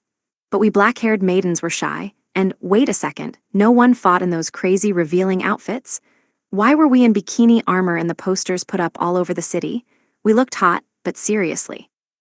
Haruka-kun had finally made his masterpiece, bikini armor. Angelica-san told us about it, so it had to be true. She tried on everything he made. Obviously, after putting it on she immediately took it off, and then they had a battle of a different sort. But I digress, the bikini armor had incredible magic protection, stronger than any of the other equipment Haruka-kun had made so far, offering top-class defense in exchange for steep MP consumption. If you used the armor until it drained all of your MP, the stress would be too great and the bikini would crumble away. New arrest warrant issued. Suspect, Haruka. Yup, you're guilty, everyone agreed. Hang on, he protested. Well, everything about this bikini rally is true. I mean not true, I mean. It wise to get protection from your undergarments too. I made them out of an abundance of caution. If the material doesn't stick directly to your body, then it can't protect you for nearly as long. When I tried making an underwear armor model, I saw how strong the defenses were. So strong that they broke the underwear itself. That was just a calculated miscalculation of the teenage boy variety, resulting in 3 large-scale teenage boy battles. But it worked. I mean, it doesn't protect everything, not most things. In fact, it invites attacks of a different sort, but those are good attacks. Leaving the attacks aside, emergency defenses are a must. Emergency defenses under one's clothing are just so practical. They don't hide much, but there's a really bountiful upside there. A big, bountiful, bouncing upside, so I didn't do anything wrong. It might protect your life, but not your maidenhood. At best, it's a bikini, and in the worst-case scenario, you're left butt naked. How could armor be so dangerous to a maiden? Since thinning out the material made it too hard to move, he had only managed to make a bikini design so far. I'm sure he planned to improve it further, almost definitely in a shady way, but I couldn't fault his logic. Oh God, what if he gives them to all of us? In exchange for their work at the souvenir shop, Haruka-kun gave the kids lunch, and we all chatted and relaxed. Then a messenger rushed in announcing that the 2nd Army Division commander, Terasol, was on his way. She was a messenger that Haruka-kun called Herald Girl. He really had no plans to remember anyone's name. When I went to call on the one-man manufacturing machine in his workshop studio and mass production factory, things were just absurd.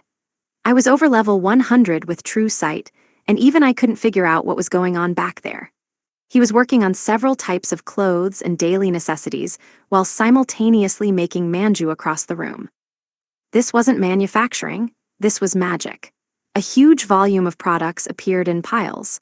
I couldn't see what process was creating them, so it looked like they were literally appearing out of thin air. Even more incredible was how the quality of the clothes seemed to be getting even better, and the manju even tastier. I nearly flew straight for the manju production line, but then I remembered why I came to get him. Haruka-kun, do you have a minute? Lord Terasol, the 2nd Army Division commander, he's here.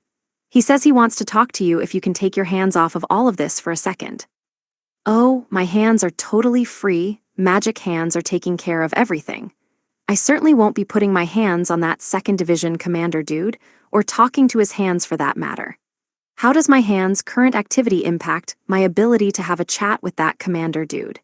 If he's going to talk to me in sign language, I think I'll need to politely decline. Sign language with an old dude is no fun. If it's a sexy girl planning to run a sign language class, sign me up ASAP. I'd be more than happy to learn to talk with my hands in that sorta situation. I'd rather chop an old dude's hand off and offer my own hand and arm and leg and mouth, and, body to engage in a fully gestured conversation with a lovely lady. I'd rather stick my hand over his mouth to shut him up. Doesn't he understand idioms? He mentioned he finally figured out the true meaning of the mysterious consulting ability, but every time there was actually a consulting opportunity on the horizon, it seemed to conveniently vanish. Don't leave him now, consulting. My guess was that Haruka-kun wouldn't understand a single thing of what Lord Terasol had to say. He likely hadn't listened to my invitation to begin with. It'd be nice if that ability was programmed to self-destruct whenever he gave bad advice in a consulting session.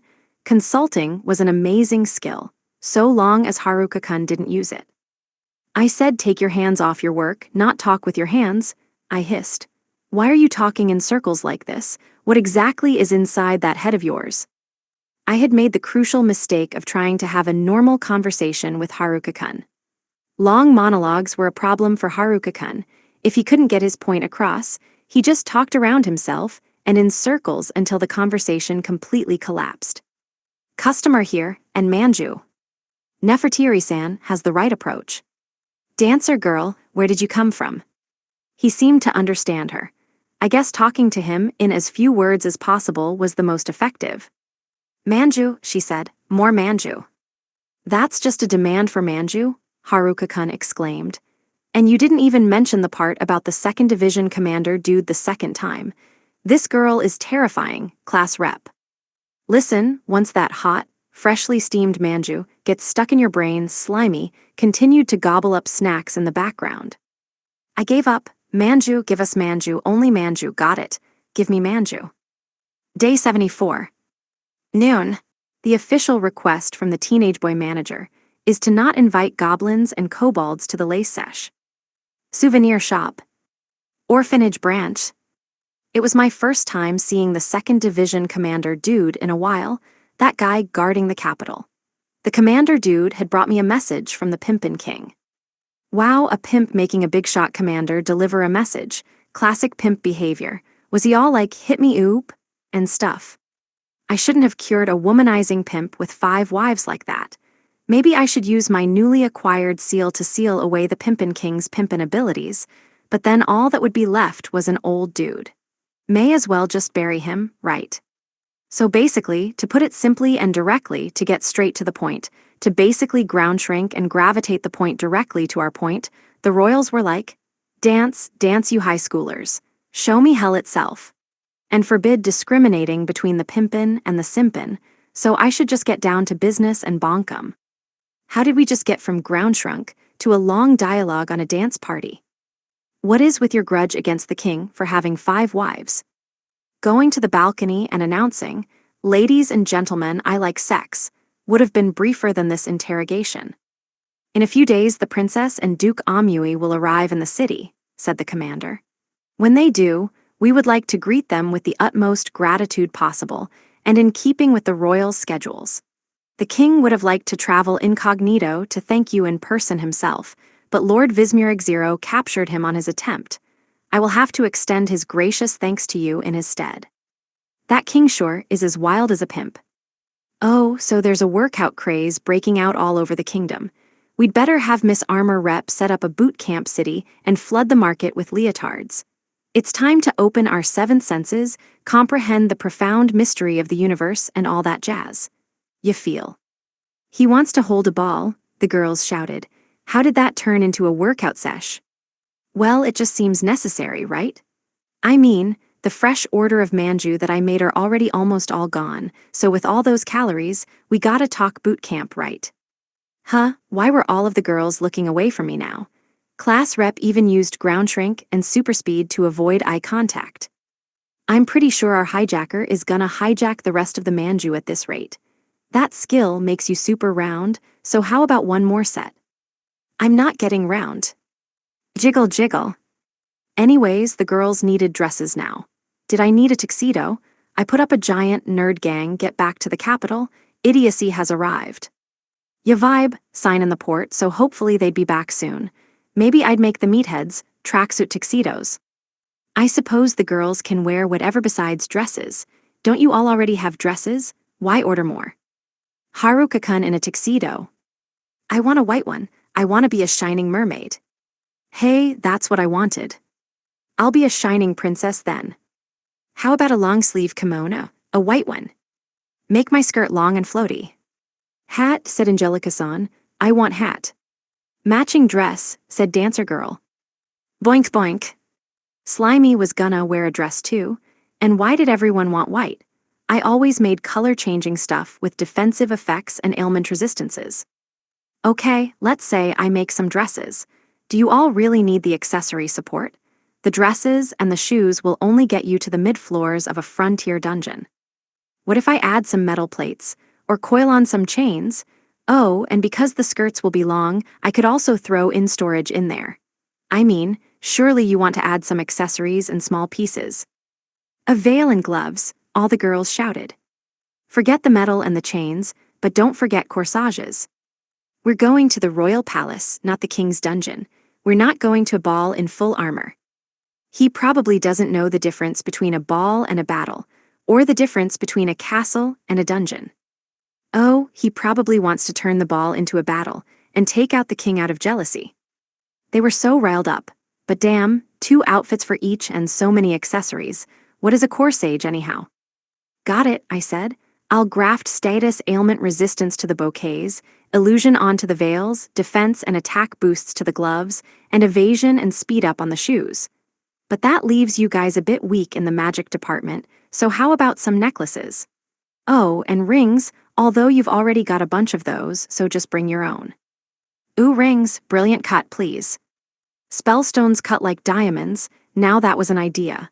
But please, give me some space, ladies, my eyes are gonna bleed. And don't glare at me either, 'cause that's scary. I'm scared.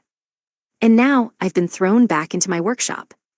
Didn't the second commander dude just say that there was no rush, that we could do it at any time? Well, the girls sure seemed like they weren't going to let me out of here anytime soon. This was forced teenage boy labor over here, for unimportant things at that. They all wanted lace dresses, so I had to sew them myself. I'd have to take the thread and use alchemy on it to start the process. Once I adjusted the threads with the spellstone powder coating, I further powered it up with alchemy as I got to work. The thread now shone with a brilliant luster.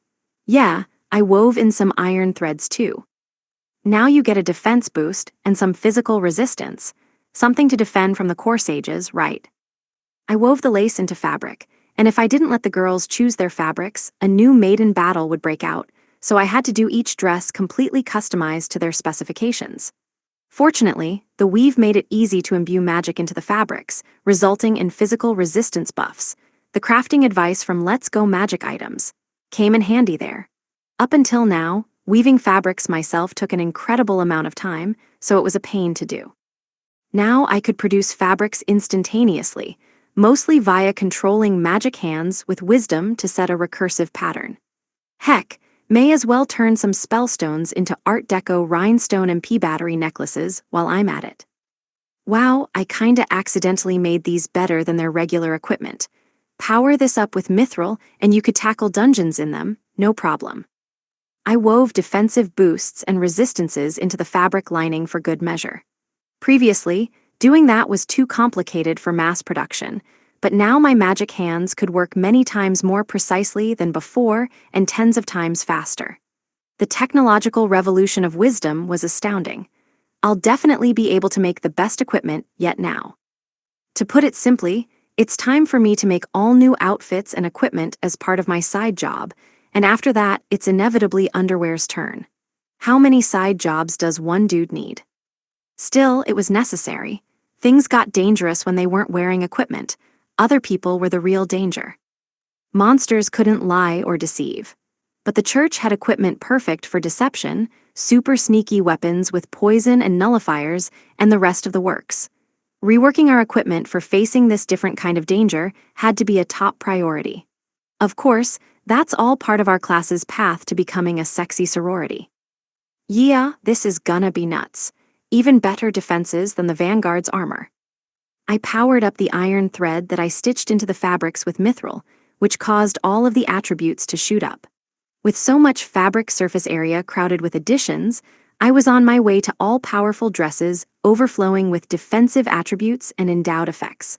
But it also meant working overtime. This is impressive. I decided to expand my varieties of fabrics after that. Adding all those frills provided a ton of surface area to power up. These dresses had gone nuclear. They can't be used in ordinary life or for raiding dungeons, but they're stretchy and easy to move in, so they should be perfectly suited for person-to-person combat. The problem is that you'll get attacked just for wearing them, and the monsters will be pretty surprised, 'cause they didn't get a party invite. I just wing it with the tuxedos for me and the nerd brains. Screw appearances, I'd rig 'em with iron. I mean, my house was a literal cave, and all I had around me for neighbors were goblins and kobolds. It wasn't like I'd ever wear my tuxedo. I'm pretty sure goblins and kobolds don't party, so they wouldn't show up to one even if they're invited, yeah? Not that I'm inviting them. I'm a loner. Day 74. Evening. Being a beautiful princess is fraudulent, you're just a hamburger salesperson. Souvenir shop. Orphanage branch. In the soft light of the bedroom, white limbs, shivering and intertwined, heaved backward and tumbled. This is pretty tough without the eye contact. Weeny meeny whirly girlies. Look, losing control like that just costs more time and magic power.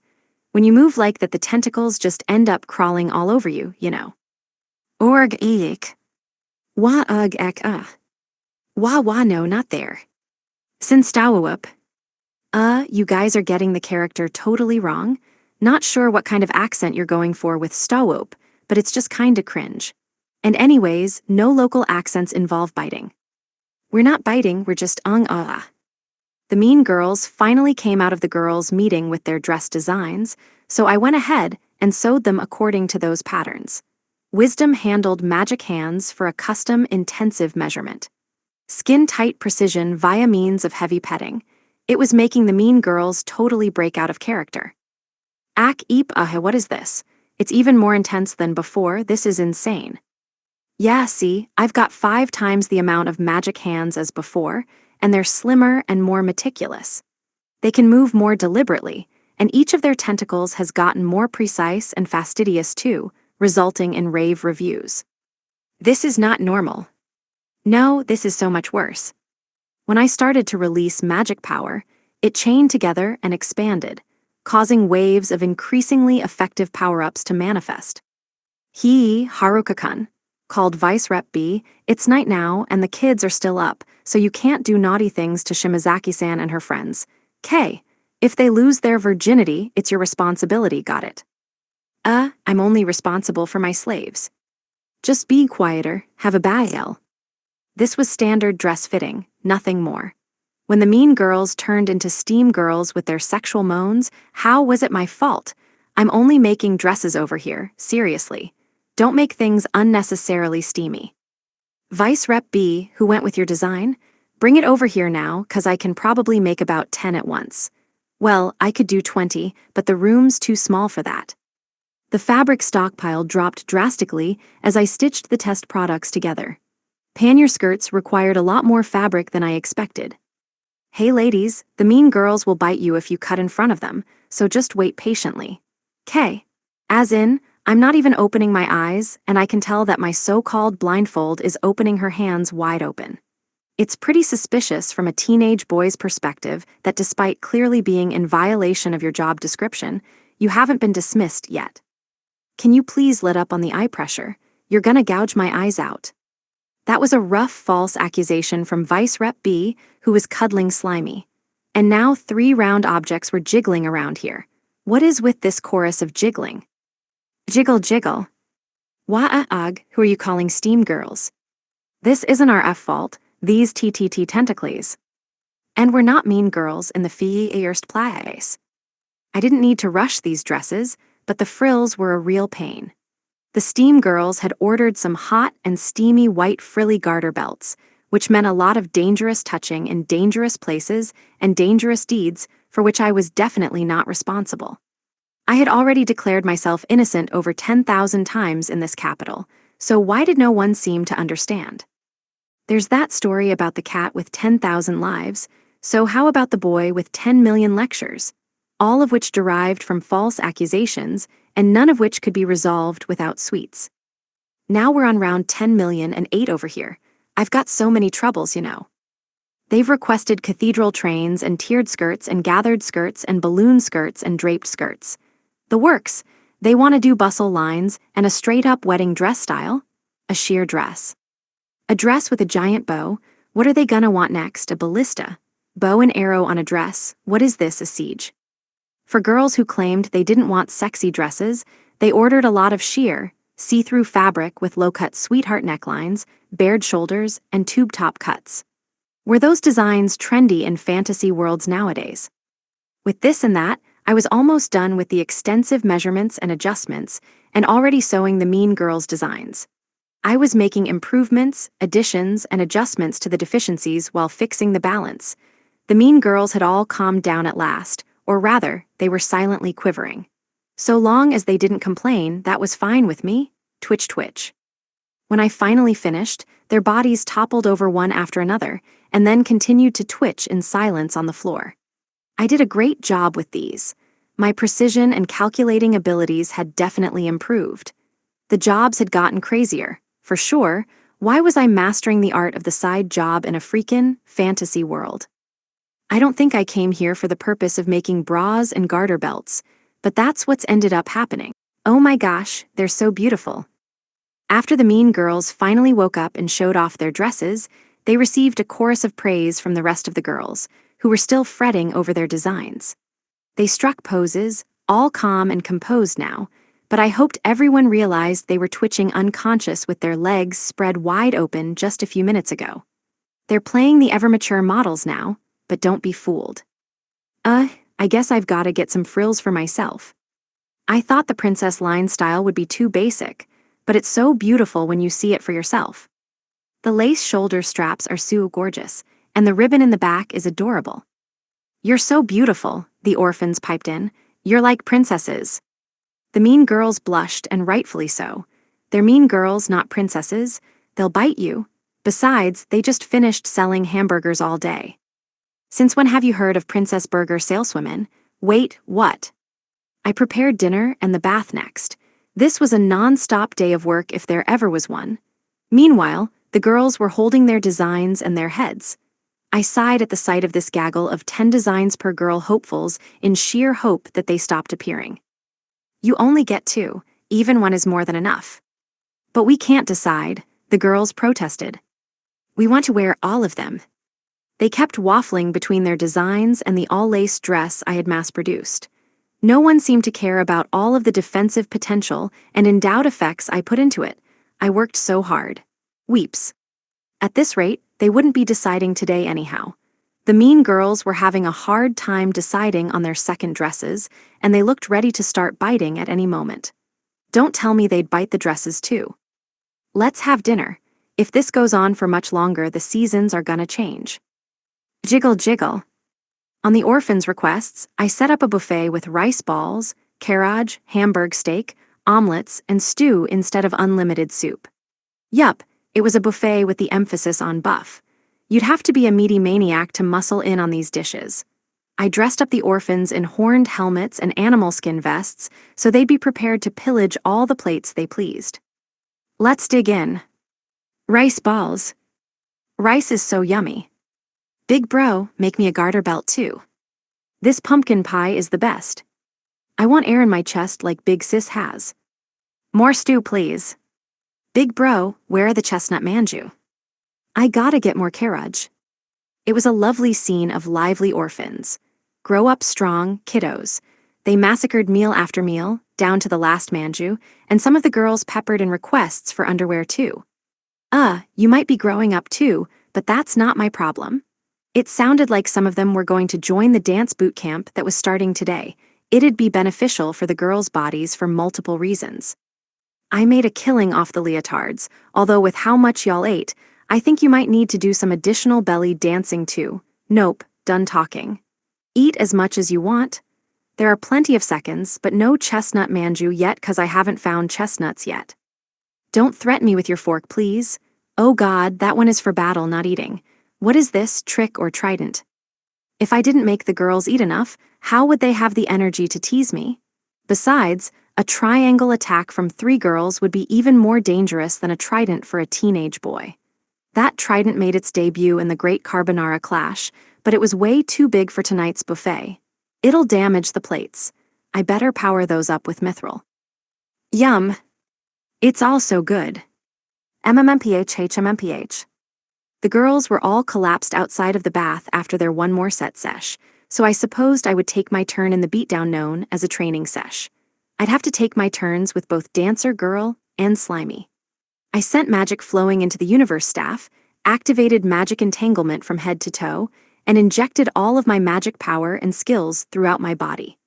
My foes looked more than ready to do some entangling of their own. Just breathing made my body creak. Air flowed into my body and settled, making me feel dense and heavy.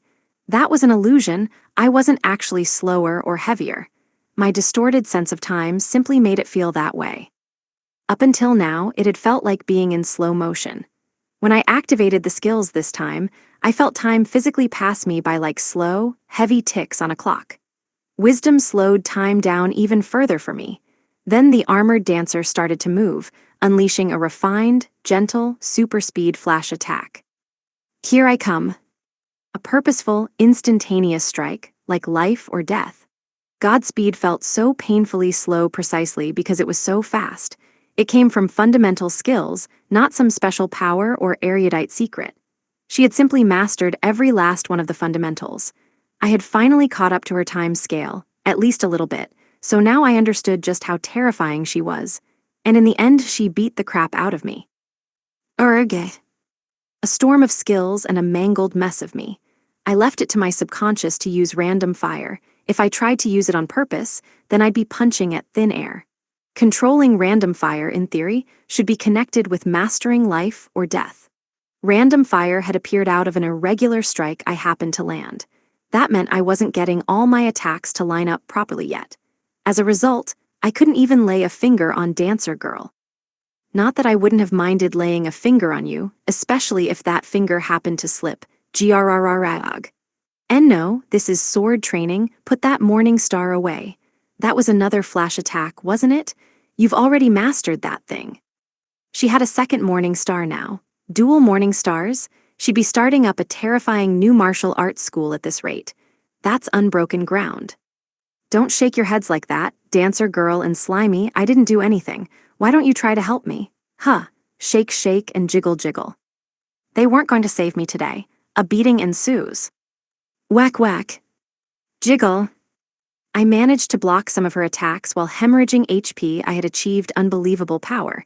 But my opponent happened to have even more unbelievable power, so I was overpowered. Hard to believe as it was, the stronger I got, the worse she beat me. It was also hard to believe how full of fun and pleasure my nights were, but a gentleman never mentions those parts. Good work, class rep said. After another round, it's DDR time, so get ready. With that, the girls went off to their own beating. Wait, I was doing DDR as well. I mean, it sounded pretty ahem, no, nothing, I wasn't saying anything. 20 girls with morning stars, sure, but why did Miss Armor Rep have to join in? Hang on, who gave Dancer Girl a morning star? I'm sorry, have mercy, sheesh, those girls were something. Day 74. Night. I love looking at leotards, but not so much wearing them and dancing myself. Souvenir shop. Orphanage branch. Bath time, bath time. I skipped out on DDR, I didn't own a leotard, for starters. Well, I technically do have one in my inventory, but that's for Miss Armor Rep, so it's not mine. I'm definitely not wearing one. It felt a bit painful to miss out on 20 girls in leotards, but far too shameful to wear one myself and too awkward by far to loiter around watching. I gracefully submit my full support from the sidelines. This bath is the best. Jiggle, jiggle. Slimy, where'd you come from? Hey, I don't mind if you jiggle, but make sure to actually wash yourself. You can massage me after you get clean, got it? Feels good, though. Jiggle, jiggle. There were so many calories to be burned that the conflagration could consume the entire universe. I saw Dancer Girl do DDR once, and she had it down, including hip-hop moves. She even completed challenge mode. Dancer Girl was just toying with the rest of them, though. She didn't even attack. She just warmed them up with aerobic exercises, brought them to their limits, and then knocked them out with some finishing anaerobic exercises. I could sense them flopping over unconscious from all the way back here in the bath. They gotta remember their defensive movements, even if they can't follow the dance moves. Jiggle, jiggle. She easily bested 20 level 100 warriors by dancing alone and was poised to unleash even more. Even Miss Armor Rep participated. Look, I'm not interested, but if DDR wasn't enough, how the hell am I supposed to join the belly dancing? Especially in terms of clothing. While Miss Armor Rep still beat the living crap out of me, I had made some progress. Before, I got beaten up without having a clue what was going on. Now I got beaten up while having a tiny inkling what was going on. Progress, even if it hurts. She did beat me up, but my high-speed thinking was keeping up with her. I had also managed to use Jupiter Eye to sense where she would strike before she did ouch, and which direction I had to flee before I could ouch, so it was a highly comprehensible beating. Why did I get the sense that a comprehensible beating hurt even more than an incomprehensible one, though? Wisdom handled information processing with its parallel and high-speed thinking abilities, so my thought processes and analytical prowess had improved by leaps and bounds. Then, I had the effects of my items too. My newly composite and leveled up Severing Staff, all stats plus 30%. Magic Skill Control. Severing, Seal, MP Boost, and Wisdom worked well together. There was also Magic Entanglement, which I had gotten a better handle on somewhat. I still couldn't control it, but I had started to anticipate what it might do. That introduced the possibility of being able to control random fire, which opened the path to mastering life or death. And when I tried to walk down that path, I got the crap beaten out of me by an iron ball until I literally couldn't walk anymore. Jiggle, jiggle. I needed to be careful when using the severing staff. Who knows what direction a morning star might swing in from? It seemed like the magic control skills that I had were different from the magic skill control that was a function of the severing staff. I guess the basic skill dealt with using magic entanglement to help master magic spells like teleport, gravity, and demolish. Even with wisdom handling information processing, I couldn't keep up with using magic control to handle magic entanglement combined with holding magic. Because of how incomprehensible it all was, I finally saw the path before me. I could advance. No matter how much my own skills swindled and deceived me, I had to fight. Before, I figured once the girls mastered their cheat skills, they'd be safe and I'd retire. That was naive. Class rep and the rest were too adamant about living in this world. Slimy jiggled 600 times before coming to a rest. The bath wasn't even hot anymore. I got out of the water and plenty of side jobs requiring my self-control awaited me. Yes, these adjustments will awaken my true power. This was a different kind of war, but one where I had the divine wind behind my back. It isn't about the numbers you have in a fight, it's about the number of fights. Looked like the girls' meeting had already let out. Immediately, 2 flanks surrounded me before I could put my cloak on. From the right, a tanned hand gripped my wrist tightly. On the left, a pale hand folded into mine.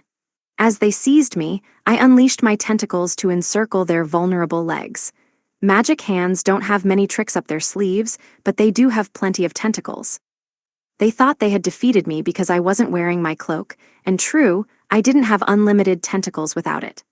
Thanks to wisdom, though, even if I couldn't control magic hands, I could completely control my tentacles. Even with my arms and legs pinned, they could move freely. The power of countless tentacles with vibration magic set to on meant plenty of moaning and groaning. Yep, on. In order to increase the power with magic entanglement, wisdom processed and calculated countless stages of recognition and control. It instantly examined all the information captured by Jupiter Eye, turning resources into sweet, juicy knowledge. All of the fine details and weaknesses of Miss Armor Rep and Dancer Girl were revealed to me, from neck to back to stomach, from the inguinal ligament to the anterior superior iliac crest. Now those are some crazy weak points. Time to nibble on them. Nibble, nibble. Ah, quake. Ah, wisdom, you're so right. Lick, lick. Ma'ah, twitch. I stole an advantage despite being outnumbered. The battle became a massacre, and with both girls on their backs quivering, I went to town. I battled them one at a time after one woke up, and then moved to the next once she was knocked back out, shifting from target to target in a constantly reviving, never-ceasing feast of toppling. I'd achieved the teenage boy power to overcome 2 Dungeon Emperor-class women. Only at night, sure, but I had obtained it. Cause they beat the crap out of me during the day. That power, Sex God. It was the promoted combo of the max-leveled skills, Super Horny and Alpha Male. The 2 skills merged and promoted into Lascivious Level 1, granting me the Skill Sex God Level 1. Now that both girls were knocked out, it was time to do some work. I still had to make a lot of outfits for Dancer Girl. She must have felt so lonely. She was finally free, but she was in a world where she didn't know a single soul. She had made friends with the other girls now, but there was no way she didn't still feel anxious. That was why she was so attached to me. She'd be back for another round soon enough. She really doesn't have any interest in conversation, huh? I made lots of clothes and let her try them on. I made her plenty of delicious food, whatever it took to take the edge off her loneliness. I knew I couldn't erase all of her sadness and isolation. There was no getting back what she had lost. Even if all of my gifts were knockoffs compared to that, at least they did something to fill the gaps in her heart. I never wanted her to feel that kind of loss again. And for that reason, I'll make a miniskirt for her maid outfit. Oh boy, I can't wait. I whipped up some outfits for Dancer Girl, then went to work mass-producing clothing and underwear. As you well know, after countless hours measuring every inch, and then groping, slithering, and calculating, I couldn't go wrong with sizes. What happened to making equipment? Don't worry about that. For now, clothes were my top priority. After that, hairbrushes and toothbrushes and nail clippers. Daily necessities were essential. My body soap was a bestseller with rave reviews, especially from me. The way the former mummy's skin glistened, gleamed, and jiggled with moisture, now that was a treat for the senses. Thank you very much, soap. DDR was a big hit with the other girls, so they'd all become friends with Dancer Girl very quickly. If she stops clinging to me, that might create some gaps in my own heart.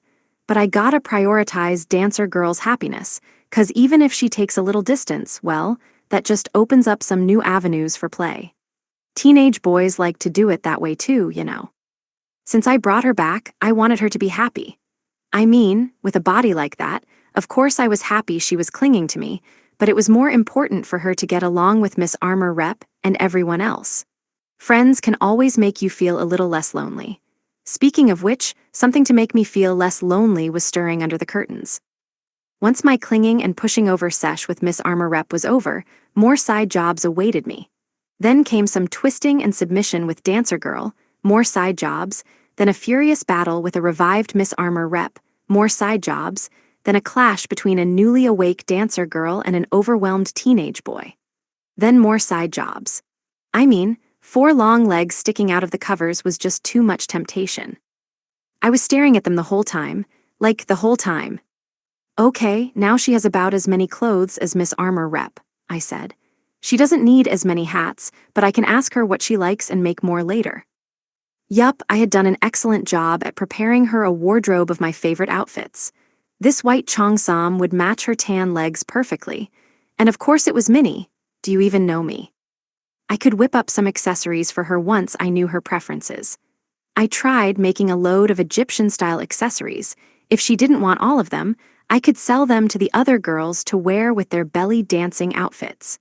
Problem was, the girls hadn't been raiding dungeons lately, so they were all poor. The deluges all came from low-grade dungeons, so they hadn't made much cash from those. I'd sucked up most of the economy anyhow, so I'd sell them for cheap. Prepare for a maidenly bargain war, ladies. Then, in a dramatic uprising, Miss Armor Rep and Dancer Girl revived simultaneously to pin me down to the bed from both sides, and I couldn't use my tentacles anymore. Was I about to lose the endurance match? I sensed that revenge, terrible, titsy revenge, was on its way. Please go easy on me, I whimpered. Shake, shake. Oh God. The battle begins. Day 75. Morning. Capture of the one who cited a suspicious person, prevented disaster prevention. Souvenir shop. Orphanage branch. The next morning started off with an incident. A suspicious person was cited. Persons, rather, 9 of them. Woo-ha, little girls. Totes adorbs. Suspicious person cited. Capture them. The suspicious individuals were caught and isolated while the orphans fled the scene. I have some burning to do. The meatheads were going crazy. The orphans were facing stranger danger. Those meatheads were masters of mischief. How's it going? Why don't y'all just keep being brigands or pirates or barbarians and just stay doing that and don't come back? I mean, whoa, you're back. What a surprise. Can I let class rep train you? Or put you in your cages, please? I thought they'd come back rich, but they were flat broke. There isn't a single benefit to those idiots coming back then. They probably came back because they remembered I fed them. Just a bunch of stray meatheads. Haruka-kun, the nerds called. Why did you take us captive the second we got back? Well, it was a suspicious person sighting, you know? The best disaster prevention strategy is to burn down strangers before they bother the children. You know. No, don't burn us. The criminals seemed to have complaints, but I couldn't let them run loose in an orphanage. Suspicious were your classmates. We were doing a favor for you and came back on your request. You take us captive before you even say, welcome back, huh? I was just surprised by the kids, that's all. So went the testimony from the suspicious nerds, but I knew they were guilty. I can't say welcome back because y'all didn't say we're back before surrounding those poor children. And all the kids, well, this is an orphanage, so if there were no kids and only old dudes, I would have burned the place down long ago. It would have been old news, burnt dudes. The first thing you shouted when you got back was little girls. What could be shadier? When the only thing a suspicious person reacts to is little girls, they're guaranteed to be reported and captured and found guilty in a court of law. That's freaking suspicious. Only reacting to little girls, I mean, if we're talking about reactions to females without chest development, then you'd think there would have been a bit of a bing bang with tiny Tanuki's lack of big ba, ag. She bit me, a dangerous tiny animal attacked out of nowhere. A bing bang in the middle of the orphanage. What sort of terrifying animals lurked in the corridors of this place? And can someone please remove this tiny animal's jaws from my face? It's starting to hurt. We're back, the nerds shouted. So can you please untie these ropes? The girls started pressing them about why they didn't come back sooner. I mean, they should have known the answer to that. The girls let their long-withheld anger out. Class rep had to interpret the nonsense chatter of the four nerds and the incomprehensible babbling of the meatheads for me. How could she understand such illogical, bizarre speech patterns? What a mystery. Why did everyone start glaring at me? In conclusion, the Merchant Kingdom's slave hunters have been decimated and the captured slaves released, class rep said. But they chased the ships that held the previously captured slaves into the port, started a naval battle, and just when they thought they were able to successfully free the slaves, Kakazaki-kun's group boarded the enemy ship and went crazy. That was why they couldn't come back at first. Then they went around rescuing all of the slaves from the sinking ships in the harbor. It took that long. Really? Then they saw the freed beast folk off to a safe place, handed over all of the goods and resources they'd procured, and made their way back here. Is that correct? How did you understand them? The girls gasped. It's exactly what we told her, the nerds shouted. A flawless interpretation. Her ability there was unparalleled. Her skills probably surpassed interpretation and translation. No, surely she had master detective or master deduction. How did class rep manage to cut through all the beast ears, and so fluffy and kidnapped, and I wanted to pet them? And I'm hungry, and heraldic designs, and rabbit ears, and no, the tails were the best part, and where's the food, bruh? And we pursued those silky ears, and they were so amazing, and the furries were so scared. And Haruka-kun gimme rice, and that's when Kakazaki-kun went berserk mode. And that was our epic sudden charge. And so we made this cannon, and for some reason our magic bullets wouldn't hit and made pipes for Slimy and yeah, totally jiggly. And from like over there, well, the domain's over there, and he shot out and, what happened next? And so like fluffy justice. And when we went to get them, they were so scared, and their forest burned down, and I'm starving, dude, hurry up. And they lost everything, and that's what happened. All 9 of them talked at the same time, literally 10 times more gibberish than that. And 90% of it was about beast ears and furry, this fluffy that. They were annoying, so I made them some food to shove in their yapping mouths. Naturally, I seated the meatheads the furthest I could away from the orphans and pushed the nerds into a different room. Haruka-kun, I'm sorry we didn't make it in time, Oda-kun said. The beast warriors fought with everything they had to save the children. And they died in battle. We didn't make it in time for them either. I'm sorry to hear it, I said. Yeah. I'd failed there too. I was glad the nerds went to save the beast folk, but that wasn't enough. In the end, I couldn't protect everyone. The nerds understood well that they hadn't made it in time, that they hadn't saved everyone. It would have been possible, but I'd overlooked them. I took action too late. By the way, who is that beautiful girl that chained us up? A heavenly belly dancer sent down to earth. And how did she instantly tie us up, nullifying my force field before I could even activate it? The hot girls in this world are out of control. Oh, you mean dancer girl? I asked. Oh, it's just, what happens, just the thing and the other, One thing leads to the next, and I enslaved her. Hee hee. You did it again. You'll be punished. I couldn't stick out my tongue like Miss Armor Rep could, apparently. I mean, she was so cute and naughty that I had to let stuff go. Hot girls have special powers, After introducing them to Dancer Girl, I made sure to keep them away from her. The nerds could infect her, after all. I also introduced the orphans to them, and then told the orphans to let me know right away if the nerds ever got close to them. They should be okay. Whisper, whisper. Just so you know, her name is Nefertiri-san, not dancer girl, okay? I mean, we knew that her name wasn't that at least.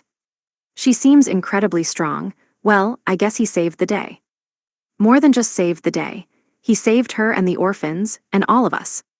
We had a rough time ourselves. I'm really sorry we didn't make it in time. No, we needed you out there. Haruka-kun was so happy for you that you were fighting for your convictions. I see, SHH. Class rep was talking to the nerds. Lecturing them, I assumed. Taste the terror of a lecture from class rep, you dweebs. I got those at least 15 times from 20 girls a day. Now I understood how Slimy came flying back to the frontier. A slimy cannon had been deployed. I equipped the nerds with magic projectiles and shells for naval warfare, but they were so stupid that they ended up lobbing them by hand and missing. How incompetent could these guys be? Then, they crafted a cannon to fire magic with, and they started hitting the mark every time. Wait, how hypercompetent were they? It was allegedly super difficult to stabilize a bevel on a rocking boat. How come their dexterity stats only compensated for firing magic projectiles? Their nerdiness exceeded all statistical calculations. Slimy sensed the danger and gave the nerds orders, telling them where to point the cannon, and then firing it with his own magic power. It resulted in a supercluster of slimes raining down from the sky over here. Thus, the realm was saved. The distance between us and them had wiped us all out, but it had all worked out in the end. Maybe servitude helped overcome some of the gaps. And how were the beast ears and the fluffy fur? I asked. They were scared of humans, so we tried not to get close to them, Oda-kun sighed. They were so furry, and we couldn't even speak to them. The nerds wept. How unfortunate. It was a rough rejection, but it made sense that the beast folk could only see them as humans, even if the nerds had saved them. Maybe things would have been different if they had gotten there earlier, but they didn't. The beast folk feared and mistrusted humans as a result. Same with the villagers, well, the beast folk villagers anyway. They stayed hidden, watching us from a distance. We put out the fires, dug graves, and then dropped off the captured beast folk and stolen goods and left. They didn't even talk with the beast folk. I mean, yeah, this was the nerd brigade we were talking about, so I doubted they'd be able to properly communicate with anyone else even if given the opportunity. In the end, they destroyed the Merchant Kingdom's navy and secured the safety of the Beast Kingdom. Even better, the Merchant Kingdom's main force was left in shambles. They wouldn't be able to strike back anytime soon. Plus, the nerds had somehow lost their nerdy auras. They were determined now. They didn't get exactly what they'd wanted, but they'd become heroes in this world. This terrible world didn't have what they wanted, but they had accepted that. Well, good work, I said. Thanks, we're back. Haruka, seconds over here. These buckets are puny, bruh. Need more burgers. I'll take a bucket of rice balls. Where's the carriage? Just give us seconds already, dude. They were being obnoxious again, but I got the sense I couldn't just bury the nerds anymore. Underground was reserved for old dudes. It wasn't too late to bury the meatheads, though. I'd feel bad for the underground dwellers in that case. Maybe they'd all get along. Could be the perfect solution. Day 75. Noon. All I did was try to sneak out to see a play about black-haired bikini princesses, and they got mad at me. Souvenir shop. Orphanage branch. We weathered the chaos of the boys' groups getting back, the accusations of suspicious behavior, and the real cause of panic amongst the girls, the manifestation of any maiden's nightmare, sex god. Now, things were finally calming down. An MP-drained Angelica-san and Nefertiri-san brought us the news. A beast of licentious mastery had been awoken. A sex god who could use techniques beyond mortal understanding. We cautiously asked for the details, and what we learned knocked us out one after another. It was both the force and the volume of his sex techniques that had toppled 2 dungeon emperor-level erotic sex queens. He toyed with them, deciphering and then assaulting their weaknesses from head to toe. Unbelievable. Shimazaki-san's group dress fitting was also crazy. They couldn't stand by the end of it. Don't tell me the magic hands have got even wilder. Oh no. Another tool had been placed in the hands of a sex god. That's danger, mind-blowing pleasure. More danger than death. Dress fitting was nothing like what happened to Angelica-san and Nefertiri-san. All he was doing was taking measurements and adjusting the fabric. Even so, it was still that destructive. If he attacked for real, a tongue to the inguinal ligament, nibbling on the anterior superior iliac crest, nibbling, nag. She overheated. Because of this, everyone had been glancing at Haruka-kun, overflowing with fear and interest. Soon, though, things started returning to normal. A morning girls' meeting led by Nefertiri-san ended up being a short class in sexual technique mastery. It made everyone a little horny, but aside from that, we calmed down. If the 2 dungeon empresses couldn't take him on, then maybe the 5 of us. No, you'd need at least 10 for it to be even. Yeah, overwhelm him with 10, and the techniques that we learned. Stroking with his fingertips so gentle that you're not quite sure you can feel it, and then taking it in his MMU, maidenly KO. Call a medic, class rep is having a fantasy again. Somebody, shove one of those fat mushrooms into her mouth. On it. MMPFFFFD. Anyway, we finally learned what happened with Oda-kun's group. Haruka-kun figured out that the Merchant Kingdom was targeting the Beast Kingdom.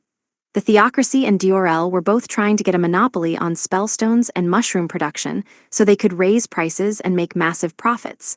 While those 2 countries were occupied, the Merchant Kingdom went after the beast folk to corner the slave trade market. It was a wicked, far-reaching plan, but Haruka-kun disrupted it. The losses they incurred were backbreaking. To beat a union of merchants in a rip-off contest, that just meant that Haruka-kun was worse than the rest of them, didn't it? Oda-kun's group looks different, don't they?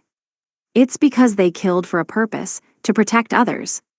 Meanwhile, we just fended off monsters again. Even if that god guy says it's impossible, Haruka-kun hasn't given up on sending us back to our own world yet. And he wants to pull it off without having any of us kill another human being. That was his real goal. But what about the boys, and Haruka-kun himself? That's right, he can't just. The boys don't want to go back, Book Club Pre said. They've decided to stay here. Why are you serious? So if we go back then? That's right, said Vice Rep B, so we've gotta, decide what to do before Haruka-kun finds out how to send us back. What should we do? There was no way he could do it. Accomplish something that even an apparent god, with magnitudes of power beyond his own, couldn't do. This guy bowed his head in apology for being unable to perform such miracles yet. It was impossible, but impossible didn't exist for Haruka-kun. That was why he would lecture God until that God fell prostrate before us. We would have to choose for ourselves, make our own decisions. It wouldn't be a matter of can't go home, it would have to be won't go home. In the meantime, prosperity. Goods production had flourished as a result of Haruka-kun's return, and the souvenir shop was busy from the second it opened every morning. New customers found us from all across the kingdom via the Mom network. Women's clothing flew off the shelves, and thanks to the play the kingdom was putting on, the same went for the I Red Heart Frontier line. Hadn't those been a huge success back in Amui, though? If it's that popular, I kinda want to see it. But doesn't it involve black-haired maidens in bikinis? And in it, Haruka-kun makes the maidens fight and hide in the fortress. It's better than what really happened. Remember, the old dude massacre? And that field of bamboo shoots, that's blasphemy to our Japanese cultural heritage.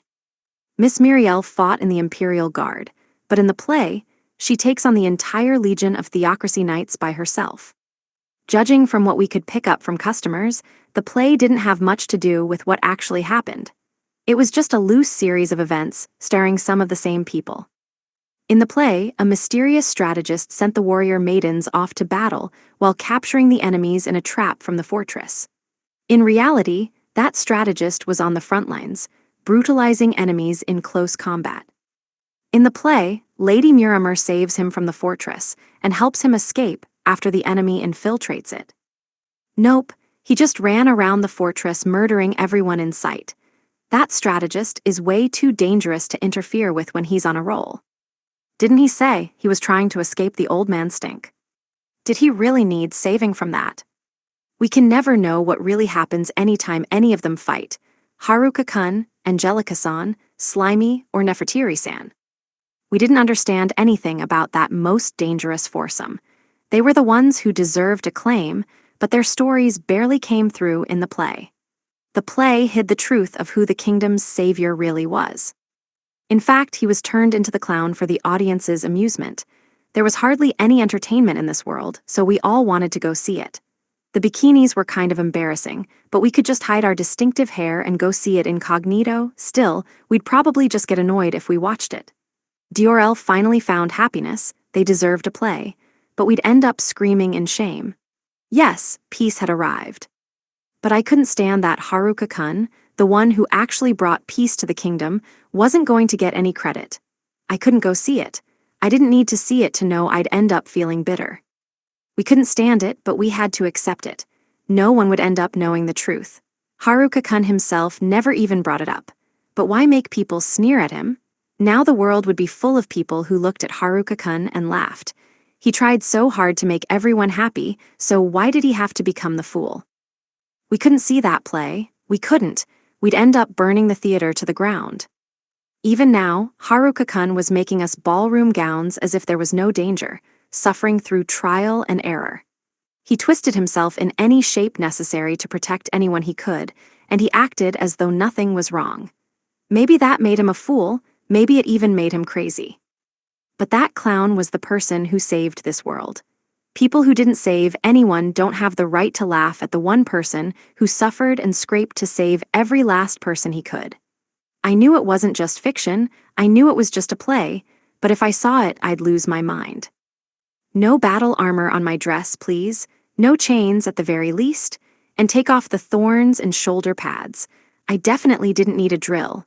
This was a ball, not a dungeon, so remove the pile bunker gun while you're at it too. Day 75. Evening. If the nerds have lost their nerdiness, then I may as well burn the rest. Souvenir shop. Orphanage branch. It was stupid and annoying, but I made the nerd lords tuxedos. Once they put them on, the results were not good. Well, the designs and the fits were perfect. They were ready-made goods from Patterns, but they were exclusively for the nerd gang, so I doubted there'd be any complaints. The problem was the models themselves. With the idea that anyone could look nice with the right clothes, I whipped up tuxedos for the bulging, muscular meatheads. To my displeasure, they'd been receiving fan letters all morning. I supposed they had fine faces. The biggest problem was what lay inside their heads, or didn't for that matter. Besides that, the reception was great, so why did this happen? I swore I could hear the theme from The Godfather playing somewhere. Yup, they looked like the damn mafia. Once they were all dressed up, and in a room together, the meatheads looked more dangerous than handsome. They definitely wouldn't be allowed into the king's dungeon like this. They'd get taken into custody. Forget about it. And that problem wasn't necessarily not unexpected, but the real shocking thing was with the nerds. The nerds had also gotten pretty jacked since coming here, so you'd think there wouldn't be any problem with the fit, but why did they look so freaking shady? They seriously looked like a group of scheming con artist masterminds.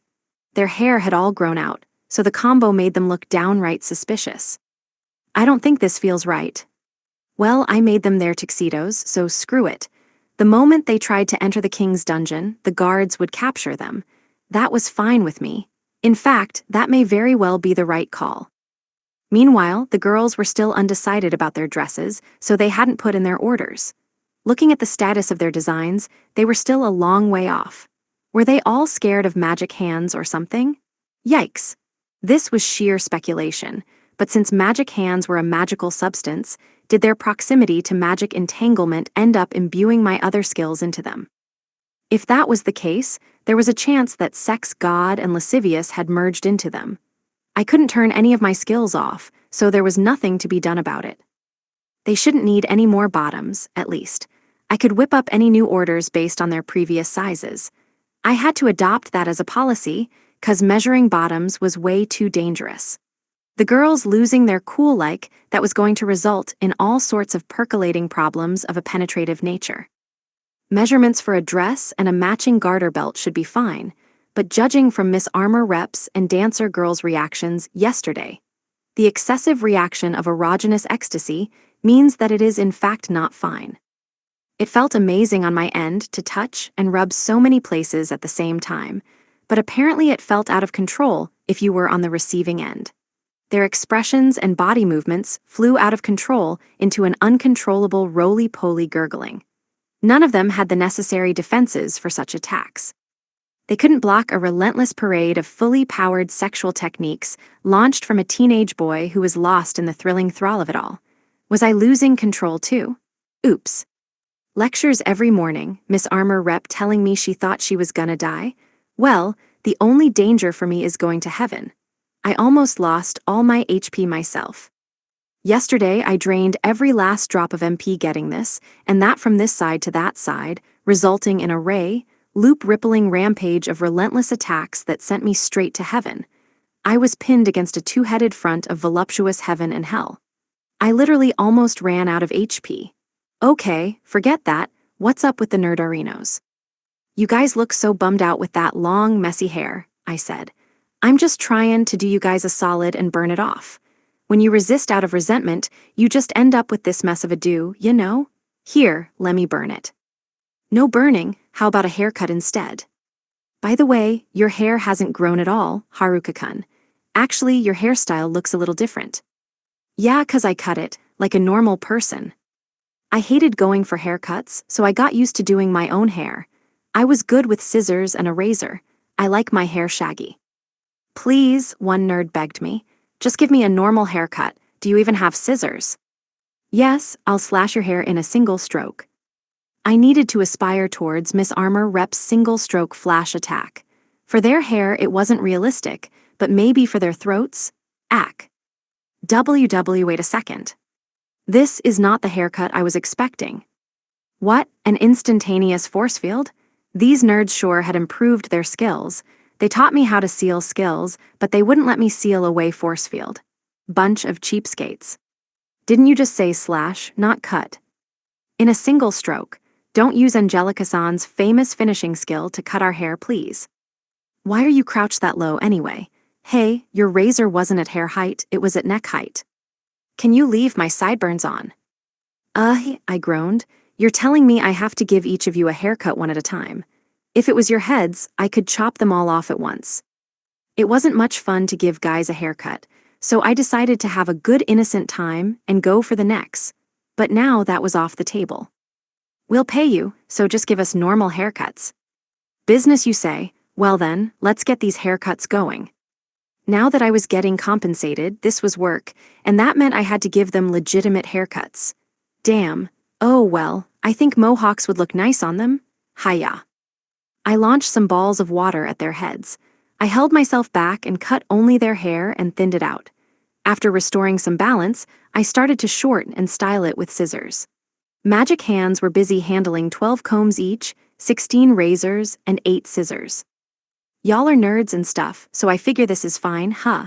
Where'd your nerdiness go? Our nerdiness? Oh wow, yeah, this is kinda embarrassing. The nerds usually went to barber shops. Barbers specialize in matching the length of the hair according to the shape of one's head, and so they typically opted for the easiest styles, putting appearance second to utility. Meanwhile, a salon hairdresser will cut one's hair to maximize appearance without regard for utility. I went for the salon approach, which meant the nerds didn't look like nerds at all. They've lost their nerdiness. Hey, we've been cutting our own hair. Not fair, not fair, not fair, the girls shouted. You guys look so stylish. We don't want to be stylish. Yeah, this is super embarrassing. But I think you guys look totally, so good. Agreed, this is much better. Yeah, you don't look unfashionable anymore. The cuts really bring out the best of their faces. They're at least 50% hotter. He did a fade that easily, and so skillfully. That was a full-on pro haircut job. You guys look great, your faces really shine through. Now they just need to dye their hair, and they'll be full-on playboys. It actually would low-key work with them. Are they gonna be playboy nerds now? No, we are not, the nerds shouted. Yeah, I'm down with this new look. They've got the shining youth vibe. So perfect. The nerds were bright red at being surrounded by the girls and showered in praise. Maybe now they'd start to take better care of their appearance. Sounds like an opportunity to rake in some clothing profits. The nerds were too opposed to anything to do with our old world. That was why they kept a distance from the rest of the class. It made sense. They spent their lives dreaming of a fantasy world. Now they were actually here, they might even be able to meet local girls and, should I be reporting this to the authorities? Haruka, gimme a haircut too, said Kakizaki-kun. People with long hair, deal with it yourselves. But I've been so bummed about my hair lately. Then cut it short, I snapped. But long hair isn't that difficult, you just tie it up. Oh, some bondage, eh? What the hell kind of hairstyle is that? I guess I could do some more ripping off. Maybe that would soften these hostile mafia vibes. They looked straight up evil in their tuxedos. I tried giving them overcoats, and all I could picture was them whipping out shotguns. I sliced, shaved, chopped, raised, and slashed away at their hair, and then did the orphans while I was at it. The people here had mostly curly hair, which was harder to cut. The orphan girls in particular had a lot of requests. They wanted to be like princesses, apparently. What, so you want to sell hamburgers? Next up, I'd have them learn the princess method of having a temper tantrum. You're all so cute now. Really? Yeah, adorable. Woohoo. You're like angels. Yale. Jiggle jiggle. I was glad that they were happy, but I was completely unqualified for hairdressing. Regular dressing too, for that matter. I was a self-studied barber. Hang on, why are the girls drawing hairstyles now too? I wasn't gonna do those. Actually, I was getting the sinking feeling I definitely was gonna have to do them, but these illustrations were way too specific. And I for sure couldn't do perms. Maybe I'll make and sell some hot hair curlers though. I started preparing another buffet-style meal, for whatever reason, but my hair salon business didn't show any signs of dwindling. My magic hands never actually touched any hair, so it was perfectly sanitary, but now I had to heat up the bath at the same time. As everyone finished with work for the day, they rushed around chaotically. Do you want me to braid your hair too? Yes, please. And me. I want Manju, big bro. Yes, big bro, how about 3 dresses? I want long hair. I want to be a princess. Oh, glorious big bro, I'd love a kimono. Wah, all the kids call Haruka-kun big bro, they're so close. Brosif, we're fresh out of carriage. I'll wash the dishes. Ooh, I can help. Just make my hair a little shorter, please. Hey, big bro, where are those chestnut manju you promised? Haruka, I'm friggin' starvin' over here, man. Okay, so UMUH, do my hair just like hers. I could do with a French braid myself. Hurry up, ensuing chaos omitted. Why can't I shake the feeling I'm more of a dog groomer than a hairstylist? Anyway, next up, Tiny Tanuki wanted a poodle cut. Day 75. Night. The advice columnists are always saying not to eat sweets if you want a flat stomach. Dream on. Souvenir shop. Orphanage branch. Girls' meeting. A seductive atmosphere hung heavy in the bath. The kids had finished bathing. Now the grown-ups were practicing sex techniques as taught by the masters themselves, but what an intimidating experience. And all that experience was with just a single person. Gulp. Pet stroke rub. We practiced on one another's forearms under the instruction of Nefertiri-san. Yes, this was a valuable lesson from the heroine once felled by the abominable sex god himself. Oh, so petting is just moving your hand across the skin with a light touch, but stroking adds a bit of pressure. And rubbing feels like moving the muscles themselves. I get it. Under the tongue, lots of saliva lick. Slurp. And to practice, we each had a mushroom. After practicing, we ate them as snacks. The kids were really thrilled with their haircuts, weren't they? The kids, yes, Haruka-kun was surprisingly good.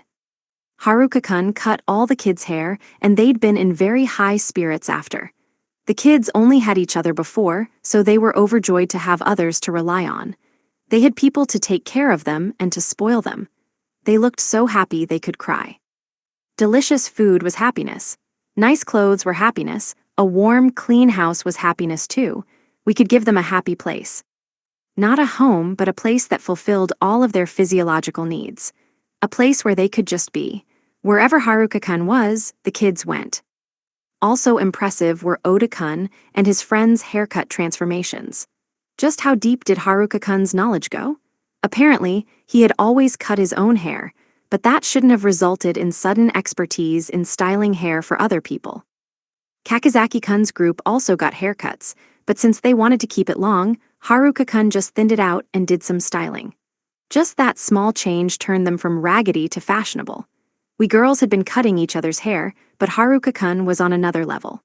The scissors balanced so deftly in his hands. The results were beautiful and natural, and his customer's hair still had plenty of volume. He said he was going to craft a hair iron next, to the delight of Shimazaki-san and her friends. Earlier today, we enjoyed our buffet dinner, helped clean up, then got the kids in the bath. After that, we had our one more set and belly dancing sesh before adult time.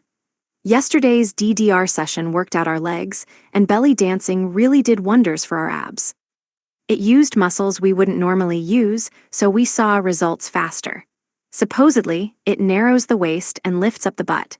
Tomorrow, we'd have a dance lesson to help with footwork. The present content of the lecture that had overtaken our girls' bath meeting was rapidly approaching the danger zone.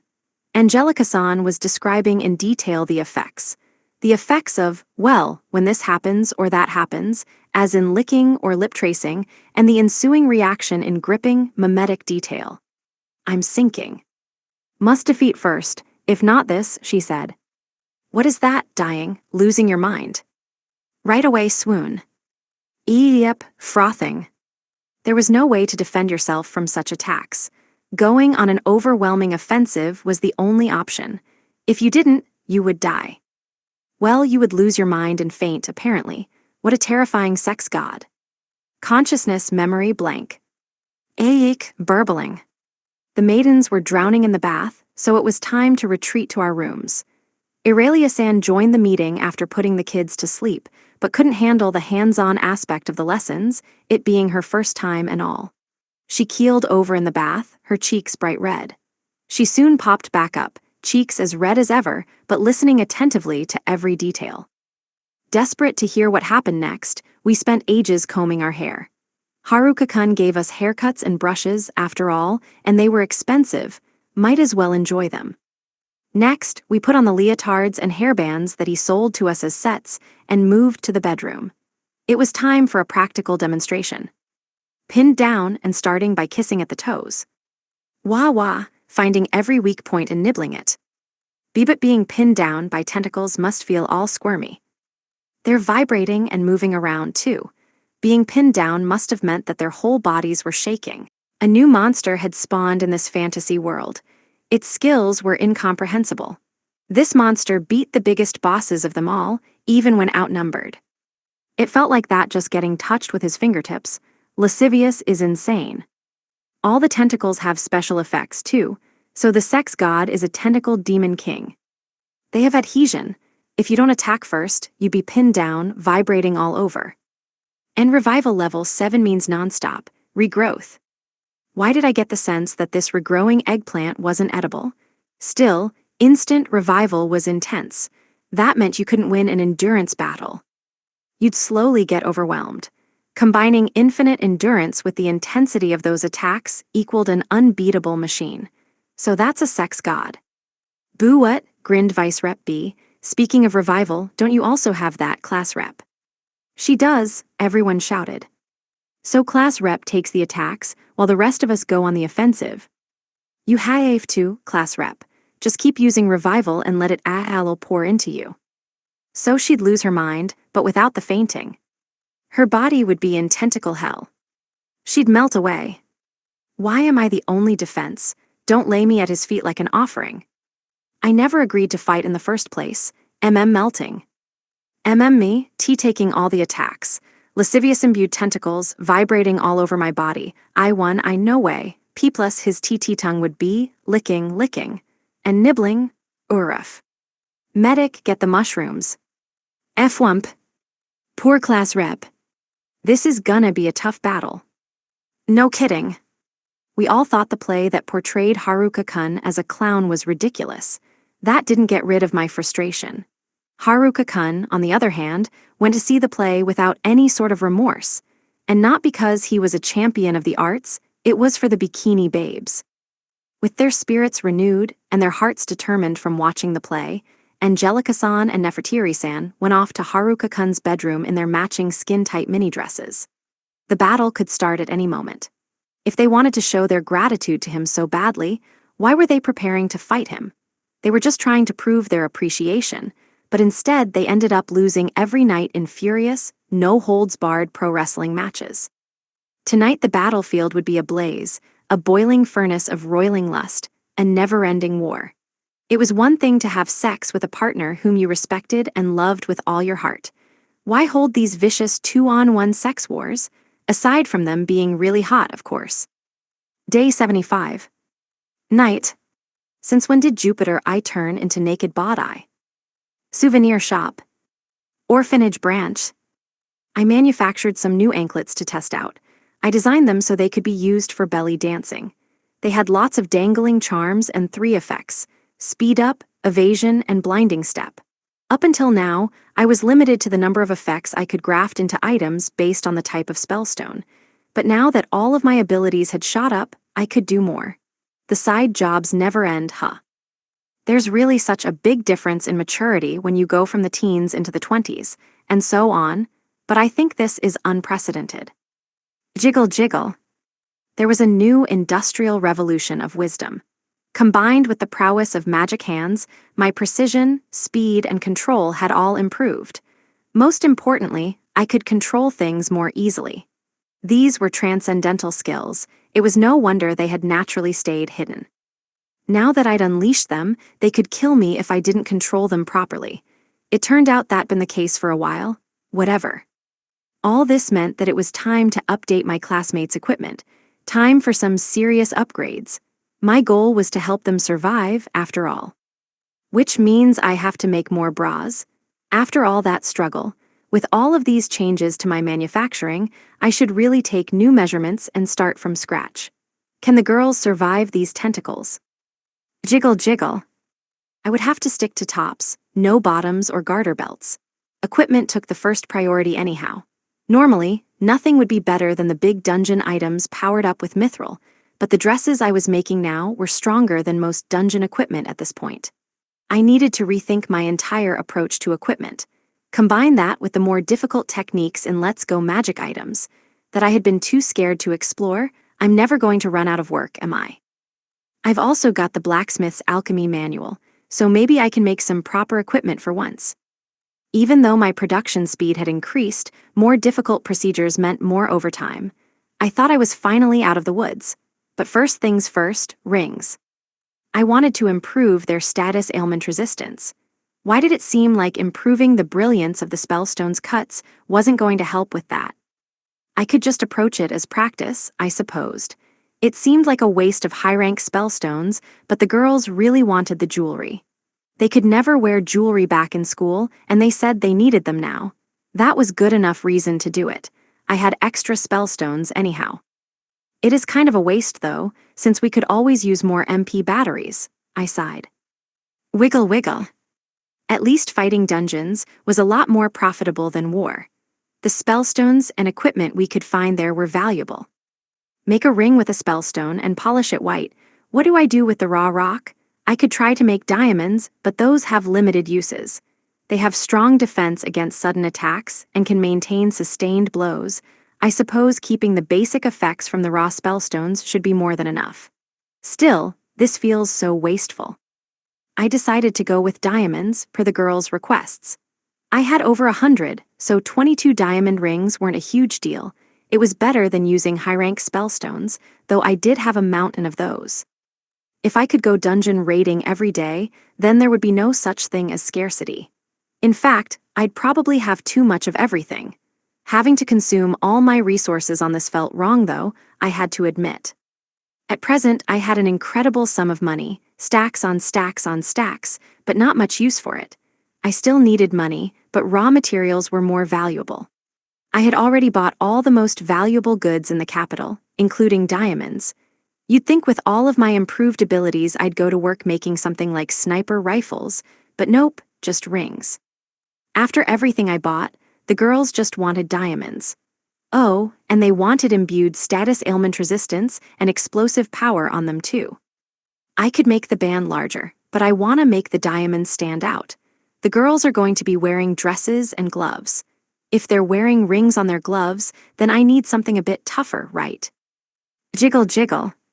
I finished pinning together 3 sample dresses in the most requested styles: mermaid, princess, and frilly. From those basic shapes sprung endless variations and endless indecision on the girls' parts. Hence the samples. The girls were probably fretting and fussing over their dress designs at this very moment. Speaking of which, class rep seems to need a restoration mushroom for some reason. Why was there steam coming out of her ears? Better give her a long, thick one. While I was making samples, I whipped together some lace gloves, frilly garter belts, low-heeled pumps, and lace-embroidered veils in a few variations. In Miss Armor Rep and Dancer Girls sizes, of course. I set them to red and blue, but they were all multicolor, so the girls could request them in white. For some reason, they all wanted white. Was this some kingdom fad? The only problem is that those two have dangerous dynamite figures, especially in the torso area. As in, they're sexy, so sexy. Let's forget about the part where I slipped in some stroking. After some dirty deeds and side jobs occurring simultaneously, the two figures themselves finally appeared. "We're back," said Miss Armor Rep. "Return bedroom together," said Dancer Girl. "Welcome back. Did you have a good time? I'm finishing up some work, but just let me know if you want anything. I can fit them to your measurements and customize them however you like. Those dresses are for you too, so show the other girls tomorrow, Kay." The two of them instantly focused on the dresses. I think their eyes got drunk on those dresses. I guess 2 Dungeon Emperor-class warriors could tell how strong the effects on the equipment were. I found a good time to stop my work for the night, and it just so happened to be the moment the two of them got into bed and looked in my direction. I wanted to go over there, but if I did, there'd be no coming back. That'd be eating the food of the underworld, take a bite, and I could never return to the realm of the living. A one-way ticket to the next world that I'd be more than happy to purchase. I mustered all the restraint I could. I needed to ensure my goods were high quality and defect-free after all. I watched them the whole time with Jupiter eye. They were wearing tight mini dresses and tangling their long legs together and glancing in my direction. There were a volley of arrows fired my way, striking a fire in my teenage boy heart and activating my instincts. Sheesh, they really got me. Yes, wisdom shouldered a substantial burden. It had to deal with so many skills and tasks, so concentrating too hard on any one thing made me feel uncomfortable and dizzy. I still wanted to make final improvements to my goods. These wares were protecting the lives of my classmates. I was more than willing to suffer a little discomfort on my end, which was only getting aggravated by the lurid glances from the bed. It's a trap. Sitting with your knees up in tight mini dresses, you unbelievable. They slowly, ever so slowly, opened their legs, glancing in my direction, forming shapes with their legs that clearly meant come here. This was a resistance-immune teenage boy trap. They must have endowed the attack with temptation. Miss Armor Rep wore a skin-tight, off-shoulder mini dress with black knee socks all the way up to her glistening white thighs, leaving a gap just below the dress of sheer, unbearable temptation. Next to her, Dancer Girl was wearing a high-neck, sleeveless, skin-tight mini dress, showing off the full length of her wobbling, thick brown thighs through black see-through stockings.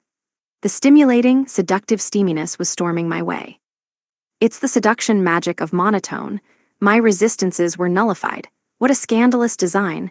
I may have been the one who made it, but how could you do this to me, my sweet design? I made you. Naked Bod Eye had started its recording sesh long ago. Wisdom was on top of the task. It knew its job.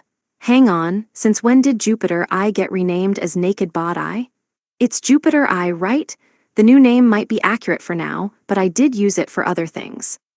Just like that, my hand entered the mystical Bermuda Triangle. With a puff of air, their glances had pulled me fully into their attack radius. The bottoms are another monotone attack, this time in white. I was defenseless against them. Can I put on new anklets? Put them on me. They extended their long, beautiful legs towards me, air anklets, on these legs, teenage boy super beam blast. It went without saying, but Sex God leveled up that night. It wouldn't be long before Sex God achieved a level far beyond the maximum. Day 76. Morning. We're gonna need a space expedition to get my sex appeal back. Souvenir shop. Orphanage branch. I was short on sleep, but it was a beautiful morning. Looked like the beautiful sights from last night blew me right out of bed and burst revival up to level 7. After a series of non-stop, repetitive revival battles, eventually I couldn't keep up and was defeated in the night. When I woke up, I was bound to the bed in chains. Dancer girls' chains. What a scheme. I mean, what a dream, you know. This was revenge for using unlimited magic hands in last night's Hellfire Wonderland of lascivious-imbued roleplay. Miss Armor Rep and Dancer Girl rubbed the raw mushroom with their tongues from both sides, gobbling it both up at the same time for a marvelous breakfast, and for seconds they went for the wholesale slaughter of an endlessly reviving teenage boy. All right, I'm awake already. Afterward, the two of them rushed off to the dining hall in good spirits, for some reason. They made me late too, at least they were happy. I guess they were pleased they'd gotten their revenge. The revenge of the teenage boy would be riled up and ready for action tonight in the grand cutting of Gordian knots, aka going at it. Looks like Princess Girl and Marimuri-san have joined the others for a girls' meeting. OMG, so beautiful, so perfect, lovely and enchanting. Miss Armor Rep and Dancer Girl were presenting the dresses I finished for them yesterday. The girls and children alike were making a commotion. The guys, yeah, their senses were gone with the wind. Maybe they'd left their cerebellums in the antebellum. Although if they did, that film definitely wouldn't have won any awards. Princess Girl and Marimuri-san were enthralled over the dresses. I supposed I could give them their salary in dress form, but that meant I'd have to measure them. That caused all kinds of problems. The girls were in the middle of explaining the experience of getting measured. Their faces were bright red, but they were super into the underwear talk. Oh no, Vice Rep B was the one showing off. She was as dangerous as they came. This is the most popular girl in our class. I can see why, all the jiggling and all. Jiggle jiggle. She pulled down her shirt to show off the bra. Meanwhile, the boys disintegrated. They were reduced to dust and clogged up the atmosphere. You'd need some serious filtration to clean up this mood. Haruka-san, make them for us too. We'll work for them. Those bras were gaudy enough that Princess Girl and Marimuri-san were bound to want them. I had already given them dresses, though. Princess Girl got a super sexy dress, and both of them were in pink. Some seriously colorful nobles. I had to take measurements from the first thing in the morning. Normally, there was nothing wrong with that, but I had the feeling this could cause some problems, a few incidents, and a sizable uproar. I may as well do maid girls while I was at it too. She was Princess Girl's double, so they should have the same size. I'm sure it'll come in handy in general to have her measurements on file. BBBB, but the princess, naked, that's unacceptable. A severe crime. Execution would be far too lenient for such an indecent deed. Arrest him under the special sex crime law. No, you don't get it? Miss Armor Rep blindfolds me, so logically I shouldn't be able to see, so it's fine. Though honestly, I don't know why I haven't fired her yet. My eyesight keeps improving and improving. A dungeon empress is a completely incompetent blindfold. My teenage boy willpower won't ever surrender to her incompetent blindfolding, so we're kinda at an impasse. You know.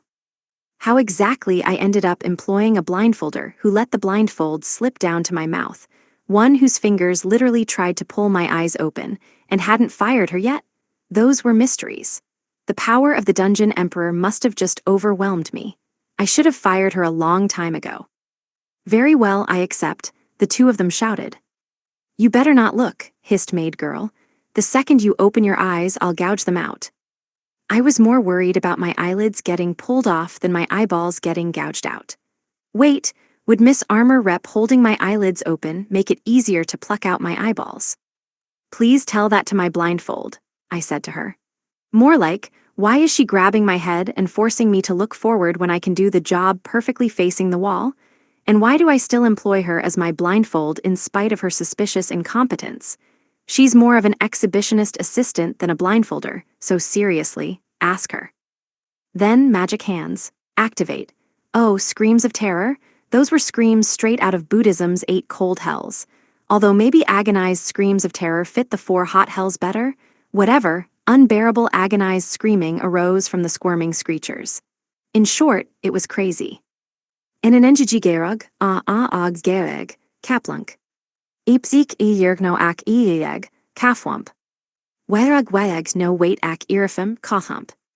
I sent a massive wave of magic hands to do the measuring, so many that I couldn't keep it up for long. Trying to get it over with that quickly just made it way more intense. I couldn't even maintain it for 1 minute.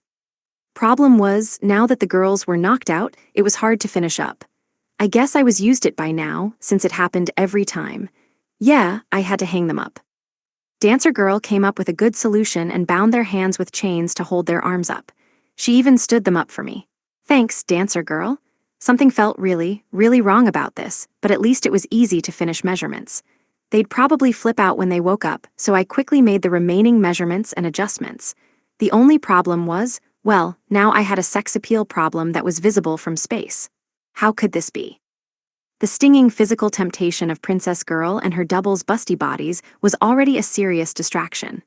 My magic hands soldiered on as they slipped, swooped, and scrubbed all over their skin, whipping together their underwear and base for a dress. They were going to get gorgeous, gaudy dresses with frills, garter belts, and gloves to match. Once they woke up, I'd get their opinions on the fit and make adjustments accordingly. Mara Marie-san was still in her early teens, but she certainly had more there than Vice Rep A or C. She'd add a lot more during puberty. Big was getting bigger. I made a frilly princess line dress with a drape attached via hidden button for a luxurious look. All that remained were small tweaks to the fit and balance. Still, I felt like I shouldn't think about the consequences of feeling up a junior high-aged girl, buck naked and suspended by chains. That's definitely a crime, but I hadn't taken her clothes off. I was making her clothes and putting them on, so I was definitely innocent. Since they were already suspended and all, I decided to make them some shoes. All done for the time being, and it only took 15 minutes. That was fast, but I'd been too aggressive in the process. The underwear, dresses, and fitting were all complete, and I could handle the shoes, gloves, veils, and frills after they woke up. Once they woke up, there'd be no more problems. Except for the obvious ones, I mean, the chains and stuff. Like chaining up the unconscious princess, her maid, and the Duke's daughter feels all savage and brutal and vile enough to destroy my sex appeal for 1,000,000,000,000 years. Enough force to shoot my sex appeal so far into space I'm liable to never see it again. Not to mention enough to send me shooting away from these 3 girls. Why would I possibly feel this way? I just wanted to make them clothes, after all. I said I'd make them, but making them sent my sex appeal shooting away at a speed of 299,792,458 meters per second. Once it hits 300 million, it's all over. I was finally going to finish the girls' dresses tonight. I even had the noble girls set up and ready. I supposed that meant we were ready to raid the king's dungeon for the ball battle tomorrow. I'd leave that decision to Mr. Meridad. The equipment was completed, so the question was what the nobles would do. The defeated nobles had already been purged from the capital, and their authority transferred over to the remaining, upstanding nobles. Now, with the king in charge, all was peaceful. There were a few enemies remaining, but since the power structure had been consolidated, they couldn't cause much trouble. Their plans wouldn't see the light of day. The political situation was a little more complicated outside the capital. The oldest prince was still aligned with the 4 great noble houses, but that pig faction had been crushed to dust. Then the second prince's monkey faction was around in name, but they'd been fully and effectively neutralized. Only 2 of the 4 great houses had actually joined the rebellion, so the king was still allied with the other 2 who'd stayed loyal. The course had been set for the kingdom. The nobles had 2 choices: pledge their fealty or try to worm out of it. If they weren't loyal to the king, they were enemies, and enemies would be apprehended and destroyed either by force or by economic coercion. Politics were just a fancy dress-up game hiding the real power plays. And I was still waiting.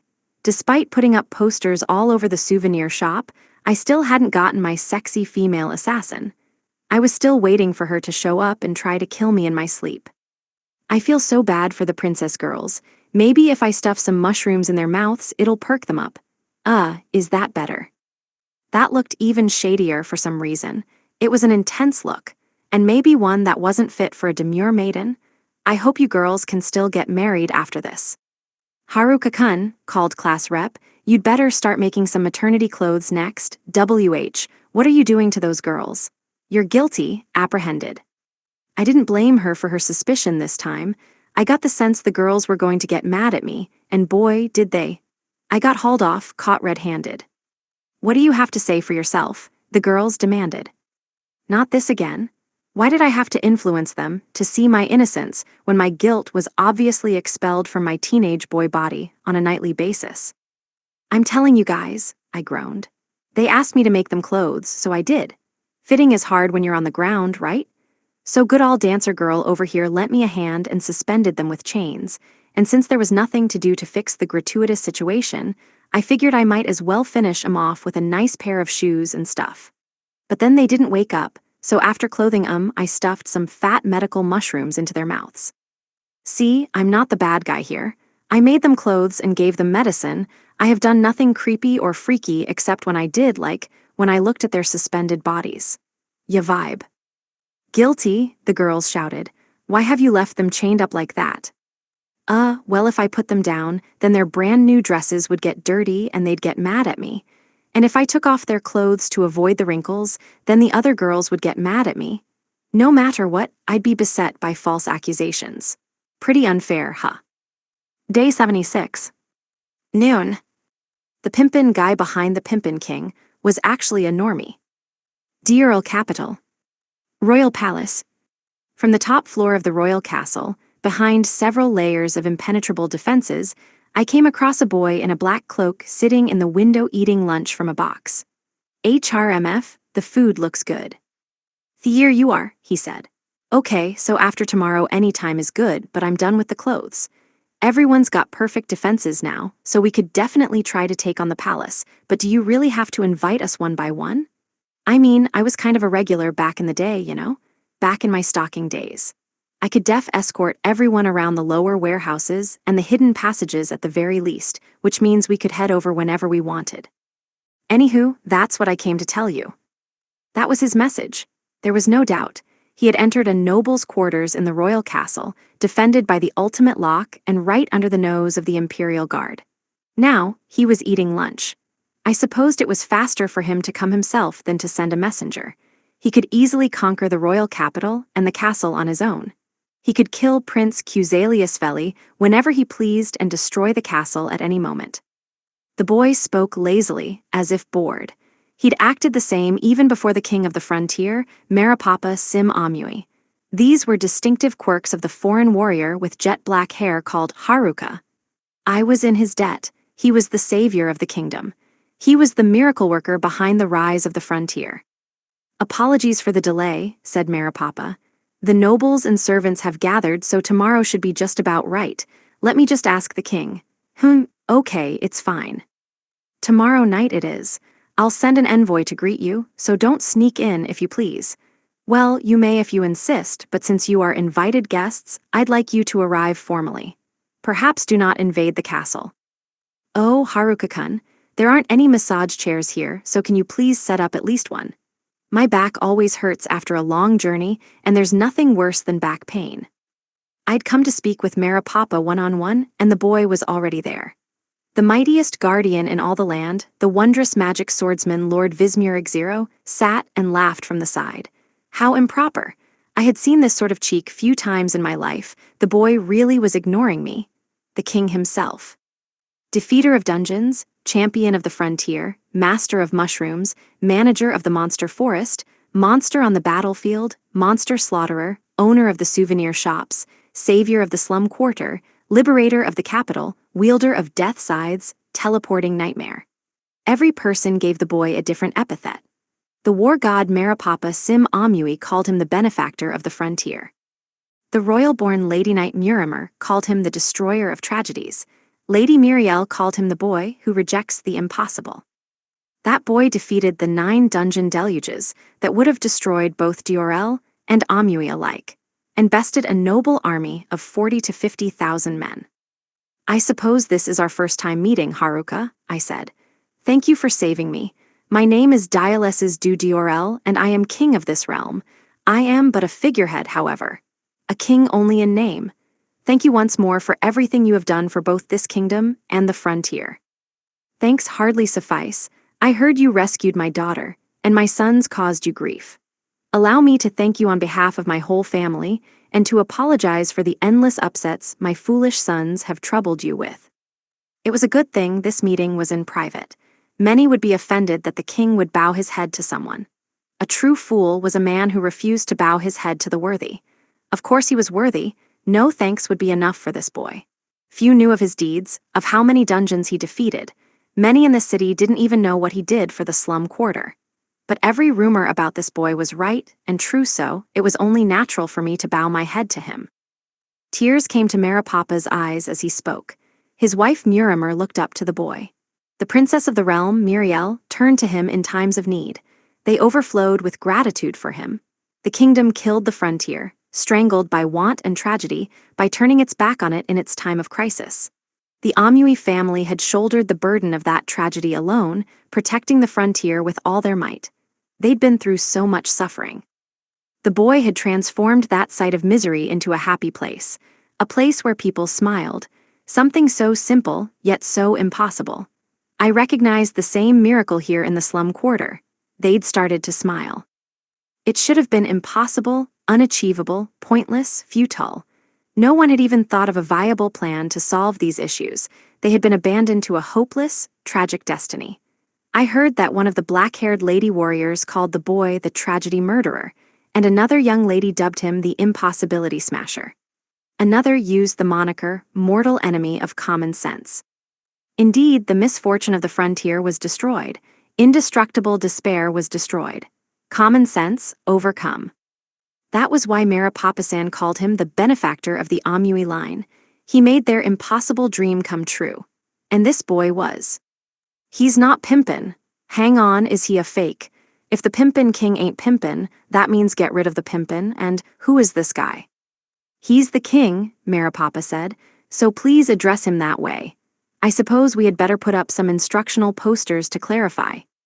Posters, this boy, this brat, he was so impudent that normally he'd be put to death on the spot. What cruel treatment. Look, I just thought he was about to bring in a bunch of babes and start partying and stuff, you know? Like a pimp. Partying, Maripapa said. I can host a party at once if necessary. Ahem, let us get the party started in here. There's a real party, you know, tomorrow. You are invited. Listen, it hardly matters. I don't need you to worry about it. Please just remember my name. Why do you only remember the Mary part? Then there's Ro. Miro, Maripapa, that's my name, not Meridad. It's close, but it's wrong. The Duke even humored the boy. Let us get the party started. Must be a greeting from a distant land. I didn't much like the sound of it. Did I really have to say it in that strange tone? Ah, if I do recall, Chalisiers went over to the souvenir shop. Please, don't concern yourself with her. She's a stubborn tomboy who only cares about fighting. I've seen a whole new side of her lately. She must have learned that in the frontier. All of my children are causing you so much trouble, aren't they? Well, besides her younger brother, that is. I sometimes worry if she'll turn out all right, so serious and blunt and bullheaded. At least she's determined and works hard. Yes, I suppose that's it. Shally, oh, Shilishali-san. For sure, I saw Princess Girl earlier. She was suspended by a bunch of chains and changing clothes with Marimuri-san and swallowing big mushrooms. What's up? She was still out cold when I left. What on earth was my daughter up to? I understood the changing clothes part, but why was she suspended by chains and swallowing mushrooms? How many people can I bring tomorrow? He asked. Though I guess I'll just barge in either way, so who cares? But the hidden passageways are cramped, so it could cause a serious traffic jam. An accidental grindfest of wonderful, HP-draining, squishy-fleshy, soft, pressurized traffic zone scandal. You know. Bring as many people as you like. Everyone is invited. They can eat as much as they like and go as wild as they please. Don't worry about anything breaking either, we'll figure it out. So this was how the dungeon destroyer talked in person. I, the king, was that. And the other thing, well, who knew? Things would work out in the end. I owed him a debt. More than a few debts, to be honest. I would be bowing my head to this boy and this man for the rest of my days. Now we were bantering and bickering. It occurred to me in this moment, I ought to have been dead by now. It was a miracle that the worst I suffered was mockery and disparagement. Everything was my responsibility. I was the king. Those two took on my burden and fought my war. I was a king only in name, a decorative monarch. I must renew my devotion to the tasks of my position. I must give my all and take back my responsibilities in earnest. I did not deserve to be a part of this tale of heroes. A decoration, a figurehead for the sake of a story, that was enough for me. My friend the Duke's exhausted face shone with an honest smile. His happiness was more than enough for me. I made that boy carry the burden of the throne and fight against annihilation all alone. In spite of it all, he made my people smile. That made him the savior of the kingdom and of me. He was the savior of the Amui line, the once and future saviors of generations of Diorels. The pair of them deserved to have that title bestowed upon them, savior of Diorel. Now, just what was that about something in my daughter's mouth? Day 76. Evening. It's my Sexy Babe Guaranteed Championship profitable dress strategy. Souvenir shop. Orphanage branch. Stalker girl was still receiving her treatment, leaving a gap in the all-important watch over the frontier. So says the poor, overworked teenage delivery boy as he also runs around a souvenir shop. I was busy as a bee. The King's Dungeon Raid invite is tomorrow, for God's sake. Hurry up and choose your dress designs. No time for wardrobe changes either, one dress is plenty. Some of you have submitted 3 orders. Every time I look, the stack of orders is piled higher. Why am I seeing a post-ball party dress order? There's no after-party, the ball is the party. And this evening dress? The event is in the evening, so the ball dress is your evening dress. If you're gonna try to nab an extra, at least make it an afternoon dress. At least then it'd make sense. He wants us to stick to 2 each. No, not 2 each. Just how many did they want to bring with them? I suppose they hadn't had a chance to dress up much in this world.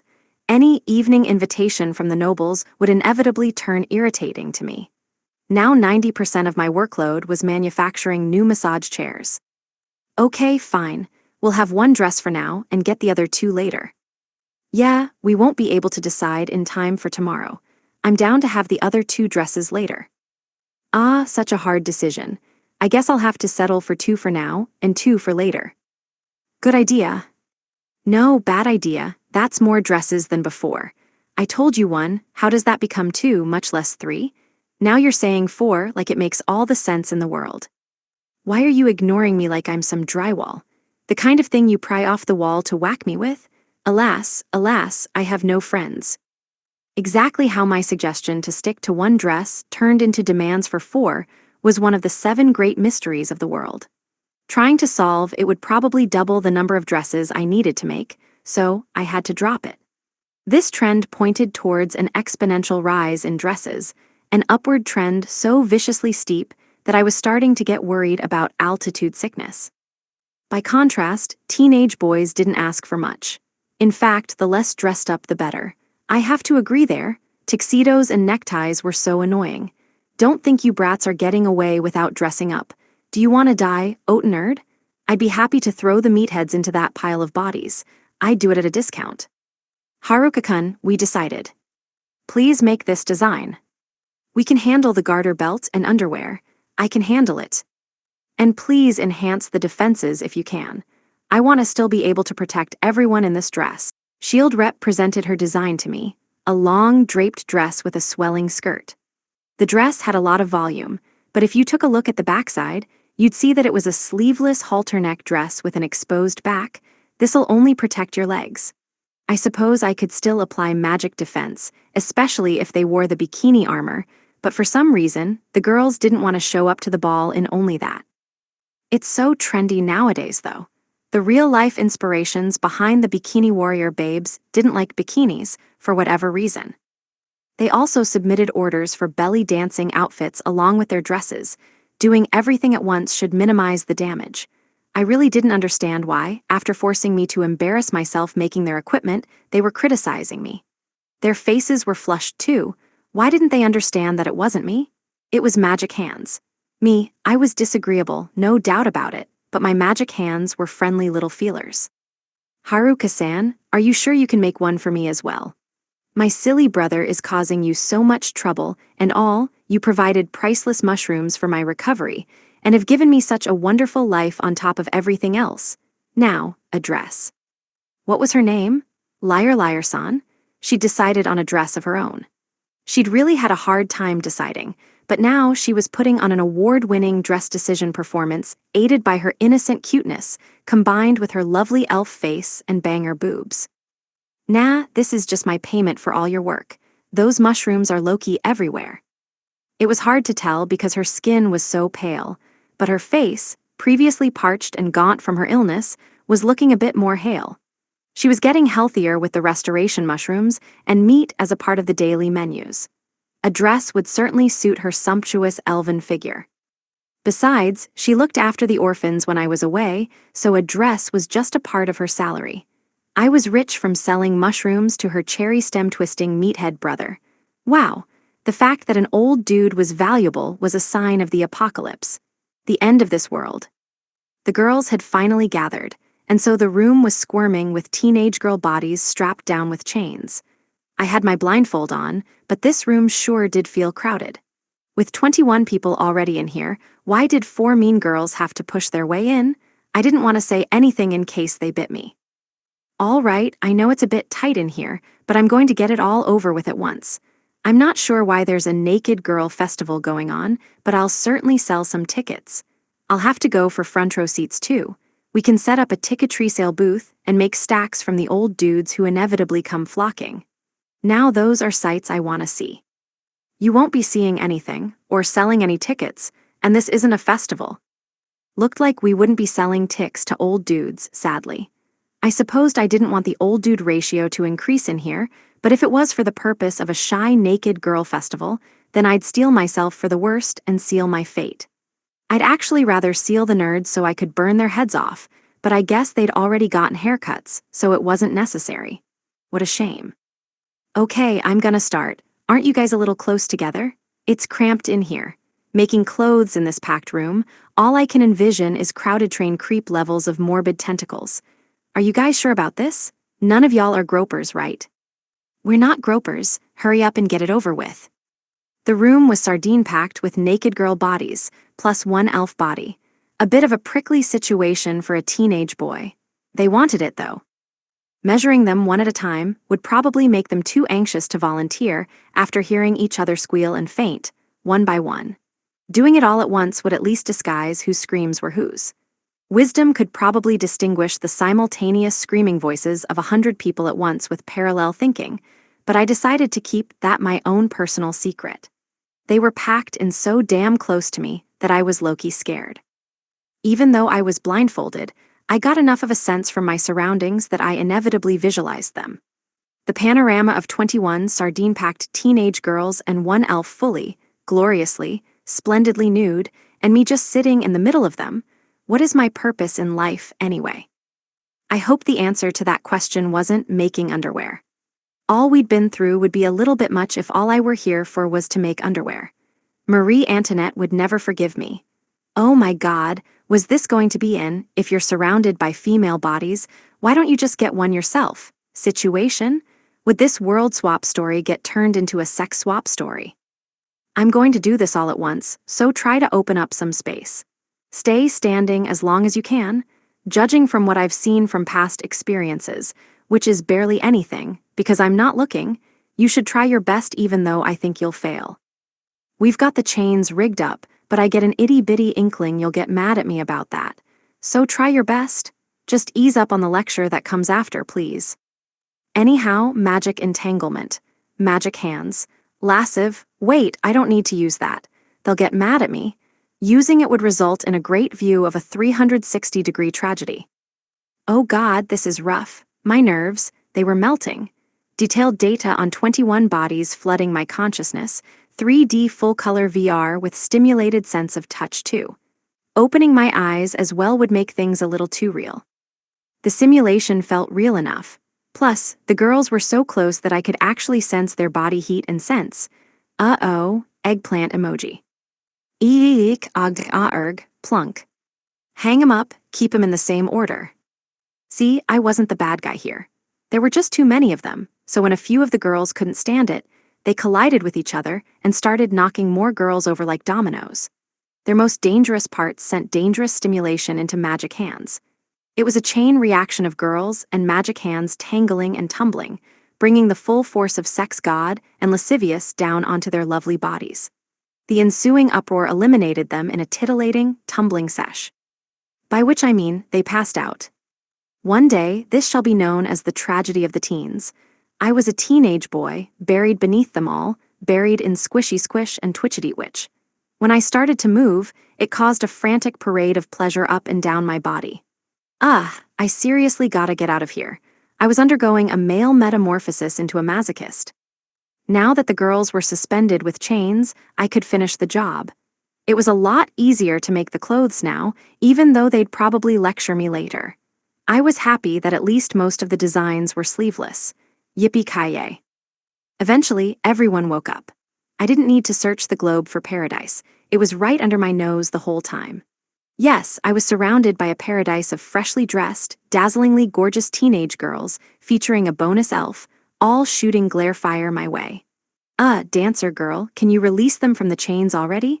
I didn't get why they were mad at me, although I supposed my servants were my responsibility. I whipped out a large mirror so they could see how they looked. They were instantly enchanted. I needed to get some more mirrors in here or there'd be an outbreak of wrestling matches.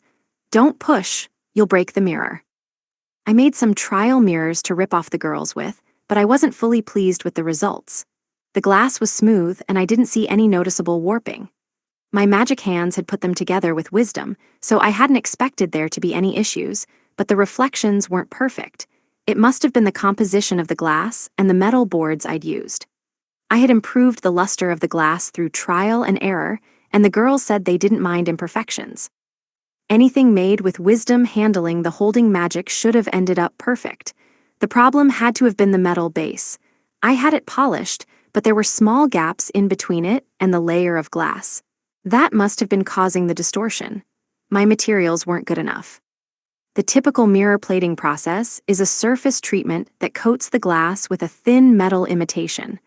I should have been able to copy it with magic, but the result ended up being a little see-through. That meant that the glass wouldn't last for long either. I didn't know the production process, or more like I knew I had to spray the coating on, but I hadn't perfected how. It did reflect, so I supposed that was fine. The girls were happy at least. Woo, you all look like princesses. The girls wore their dresses to the dinner table to a chorus of excitement from the orphans. Even little kids liked dresses, apparently. I decided I'd make dresses for the little girls too. I was pretty sure the little boys wouldn't like tailcoats, but I couldn't leave them out. I wasn't wild about wearing a tuxedo myself. Day 76. Night. I can't help being shy about holding hands with a girl for a dance.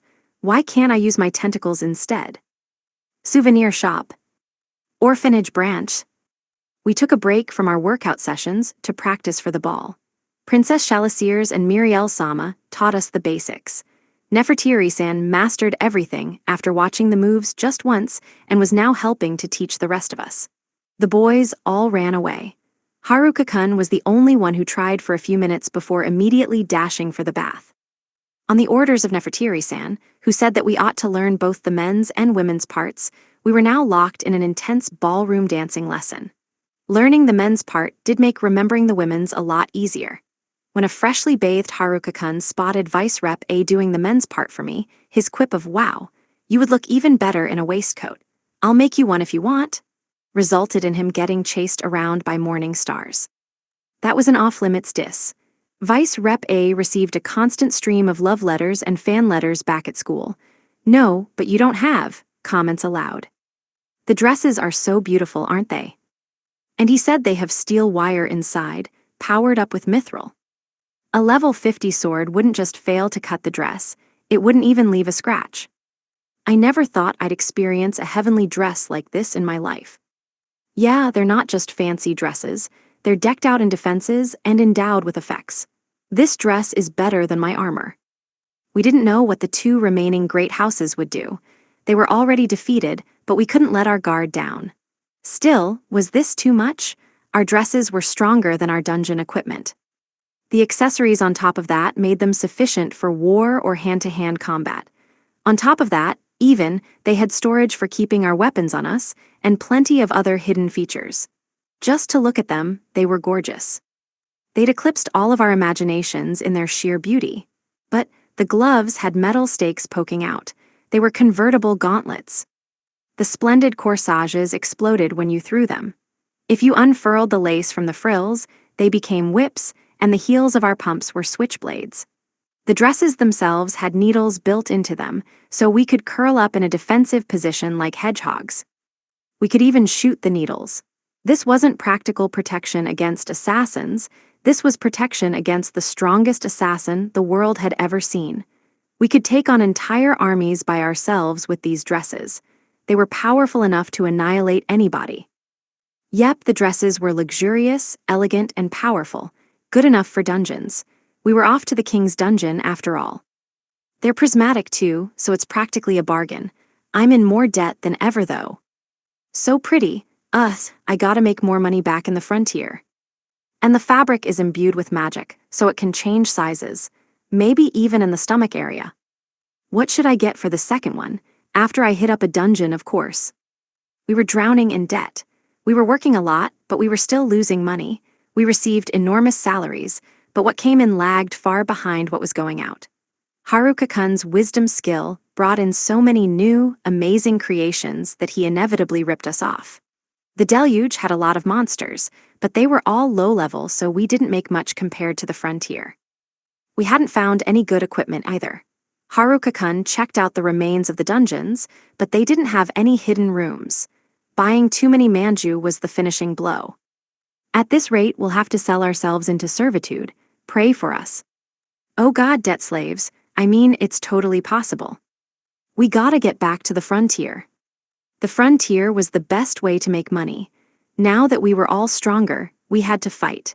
Haruka-kun had his house in the forest there, and the poster girl was waiting for us back at the inn. We'd cried a lot there, but we laughed and made merry even more.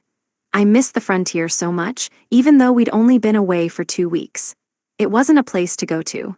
It was a place to go home to. Our whole class ended up buying those I Red Heart Frontier t-shirts. Just felt right, you know. Dance, dance, dance, dance. Dance and form a circle, trace a figure 8, turn around and dance, spin and dance and dance. Follow the correct posture to control the center of gravity, line up your legs, and move your body into the dance. If you got the footwork down, the rest of your body followed. Riding the rhythm of the music, letting your body fly freely into dance. The techniques of fighting we'd honed since coming here had become dance moves. Throw in a little grace, and voila, dancing. If I concentrated on the correct steps, all 4 of my limbs moved correctly to the music. I imitated the image of Nefertiri-san's flawless movements. I seared them into my brain. If I pictured her, my own body began to open up like flapping wings. It's like magic. Surrendering to the beautiful music, I let the dance magic take hold. It only took a little practice to master the moves. The other girls were also surprised at how well they could move, and they laughed and smiled as they twirled. It's funny, we would have never experienced anything like this if we hadn't come here. We enjoyed such beautiful clothes and our strong, athletic bodies. Most of all, we loved the magic that turned the impossible into the real. We were going to a ballroom dance for princesses like every little girl dreams about. Haruka-kun probably thought it was a pain and wanted to skip it, but he shut up and went with the flow for our sake. He was worried about the potential risks while still figuring out how to make the luxurious ballroom gowns of little girls' dreams. He asked us our opinions, went through trial and error again and again, and in the end, he came up with spectacular gowns. Haruka-kun was our personal magician. Somehow, he even created a spellstone device that could record sound, allowing us to listen to the songs outside of practice. His magic made everything possible. He was a scheming warlock with the kindness of a monk. In dance, figure important, what you show feeling. Got it. A magician out of a fairy tale cast a Cinderella spell. He conjured everything, including a magnificent horse-drawn carriage to take us to the ball. That magician, the same one who made us all this happy, who made all of our dreams come true. He was going to be our hero again tomorrow. We practiced dancing with everything we had. We needed to be perfect. None of us needed a prince. All we needed was the magician who had cast this spell over our lives. With him, any prince would be unnecessary. We were all dancing for the magician, not the prince. He made us all so happy. He wove our happiness out of thin air. He never got any of the credit, deflected praise from everyone. We would insist he got everything he deserved. This was all for the magician. Tomorrow, we dance for the magician that we were thankful for, whom we respected, whom we believed in. Give the tall, handsome, wealthy prince to some Cinderella far away. We were happy with our nasty, twisted, liar magician. Get those glittering, glamorous, gorgeous princes out of here. Our prince used money for happiness and peace, gave away every cent he had to ruin himself and bring happiness to the world. Our prince donated everything he had for someone else's sake, flung cash at the world to turn poverty into excess. Our prince made beautiful equipment, gorgeous clothes, anything and everything for the sake of others. He remained in simple black clothes. For him to sit out of the happiness, no, it wouldn't do. No one needed to know about him, no one needed to praise him. He didn't want those things, not even deep down. Still, he was the prince whom we thanked. The ball tomorrow was for him. The fairy-tale prince who made us endlessly happy was shabby, dirty, and sneering. Our prince had been destroyed and beaten to a ravaged corpse, a pile of shattered human garbage ready to be tossed away. I'll never accept that end of the story, never. I swore it upon my heart then and there. We vowed not to stumble, not to slip. In days long past, dance was a way to express gratitude and joy to the gods. We didn't dance for a god or a king. Tomorrow, we would dance to express our joy, our gratitude, and the daily happiness that filled our lives. He wouldn't let us thank him with words. He ran away the moment someone tried to start a serious conversation. We had to dance. We'd tell him we were thankful. We're happy now. Day 76. Night. Not sure how I feel about post-puberty excessive, nutrition-based rapid growth. Souvenir shop. Orphanage branch. This sucks. This slurps. I want noodles. Yeah, not gonna lie, I hadn't figured out how to make ramen yet and curry was just as far away. Anyway, this sucked. I got the sense that Marie Antoinette was gonna show up at the ball and rev up the guillotine, although if that were to really happen, I'd kinda dig it. This sucked. Now that Mary Marie-san and Princess Girl said they were staying here too, there was really no escape. The girls were ridiculously excited for the dance, practicing like they were straight up possessed. I'd feel bad for them if I called it off, so I just had to go along with it. It had been battle after battle for us in this world, fighting monsters first, then all-out war. After all that, everyone deserved a bit of a change of pace. The girls were so excited about it, so while it definitely sucked, I had to suck it up. Still, wasn't it just plain embarrassing to hold hands and dance with girls? Why couldn't I use my tentacles? I wasn't letting the nerd brains leave me stranded here. I locked them up in the dungeon just to ensure they wouldn't sneak away. Those cowards tried to escape, and without me, I suspected they would and sent the demon scythes after them, and thank goodness I did. Still, I didn't plan on dancing. If I didn't, the girls would get mad at me, though, so I learned the moves. All I had to do was record the moves with Jupiter Eye and Wisdom, then use blockhead and body manipulation to make my body do them. Easy. It didn't even require any magic or special body manipulation. It was just an ordinary ballroom dance. A white bow tie, as in a white blowfly, as in I'd like to fly out of here as in by. No, I don't want to be a fly, but a bow tie kinda just makes me sigh. I'd like to sigh goodbye. This whole thing sucks. Who came up with this? I mean, what's the fun part? Well, being close to girls is the fun part, but if that was the objective, I'd rather skip the dance and go straight to the wrestling sesh for some mega-pressurized hyper-closeness all over me. I guess you gotta get what you can get. Jiggle jiggle. It was a social, so socializing was likely involved. I didn't want to get to know any of the nobles or royals anyway. The dance supposedly served as an opportunity for young men and women to meet, but I wasn't a noble. It didn't have anything to do with me. Why'd the Pimpin' King even invite me? He probably just wanted to throw a rager. That damn Pimpin' King. Dancer Girl was an even more masterful dancer than I could have imagined. Miss Armor Rep was incredible herself. Their dancing impact hit me like a Formula One truck. Their serenity seemed to pause time itself as they danced. It was a dance beautiful enough to steal the heart of whoever looked on. Needless to say, they were also skilled in battle, the furious raging battles of the evening hours. I lost everything I had to them last night. I got finished off with a chokehold and a moan, a double-team attack. Slimy memorized all the dance moves after one try. I get the waltz, but was the tango necessary? And that final break dance was definitely over the top. Poster Girl is the only person in this fantasy world who knows how to breakdance. Poster Girl's windmill was a work of art, but Slimy's transition from a flare into a swipe was just as nasty. I'd rather go to an in-dance battle than a palace ball, not gonna lie. I wonder what everyone's going to do after tomorrow, I sighed. Tomorrow's gonna be mainly waltzes, so why learn the slow foxtrot? Why the penny waltz? Are they trying to dominate the art of the dance or something? Seriously, the tango. The ball tomorrow was almost certainly going to be all waltzes. When the girls spun, their long skirts would swirl and swirl. It was the most standard and popular of the ballroom dances in fantasy stories. Although the penny waltz is just the same moves at triple speed. In movies, it always looked the same but at a faster beat. And the slow foxtrot was gentle, moving in a stylish, jazzy rhythm. The quick-step dancing seemed fun, with the precise moves flying and spinning and leaping and dashing all over the dance floor. I mean, what exactly are they going for? I really doubt there'll be any song up-tempo enough for all that. Jiggle jiggle. And the tango, it was a standard dance, but how did tango figure into anything in this world? Did Argentina come and plop itself into this European universe? The 25 girls were practicing together in the hall. I doubted any of the noble guys could keep up with them. In terms of pure stats, keeping up with a level 200-plus partner wouldn't be easy.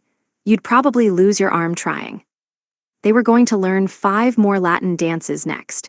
Just to be clear, I didn't have to learn those. That wasn't a question, that was a statement. In fact, I think those would be better off for the otaku. Teach Oda-san the Oda Samba. I'd love to see that. All this super high difficulty ultra precise, dancing that mixed fantasy world stats and modern world technique, won't we be alienating the locals? None of the people in this world could keep up, and the nerds weren't excited themselves, honestly. They were definitely trying to run away. Better get Vice Rep A in that tuxedo, pronto. I finished the clothes for the orphans. They'd grow out of them soon, so I made paper patterns to give them a little room to grow into.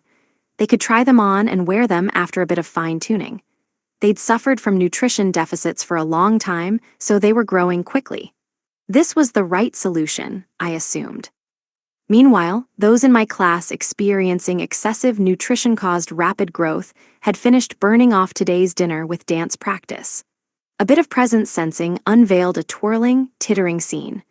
Now that the paper patterns were done, I went back to my room to make dresses for Poster Girl and Stalker Girl. Did the common people here have folk dance mixers? Ooh, folksy dresses would sell for sure. I wanted to try making some. Along with the newfound speed and precision I was completing things for my side job, the profits of the souvenir shop were growing. We were actually exporting products to the Frontier shop at this rate, but the Frontier branch also had incredible sales. They even paid me with a kingdom-issued 100 million ale bill. What was I supposed to do with that much cash? I didn't think I could buy 100 million ale worth of stuff anywhere around here. With such high profits, I could start making large-scale investments. The wealth of the Frontier was starting to circulate throughout the economy. Ordinary people weren't poor anymore, but there was still a long way to go. At this point, the wealth wasn't enough to make up for the interest on their loans, not at my interest rates. So what's gonna happen tomorrow? Hopefully nothing, and the king would regain his authority. If the other nobles tried to pull something, though, it would be tomorrow. I would be the target. They couldn't lay their hands on the king anymore. Not anytime soon. And so, I'd be targeted. I really didn't want to get the girls potentially pulled into anything, but they insisted that I come to the ball anyway. To restrain the effects of my skills, I decided to skip upgrading my equipment with Mithril. Any upgrades there would also affect magic entanglement, and I was always on the verge of being ripped apart as it was.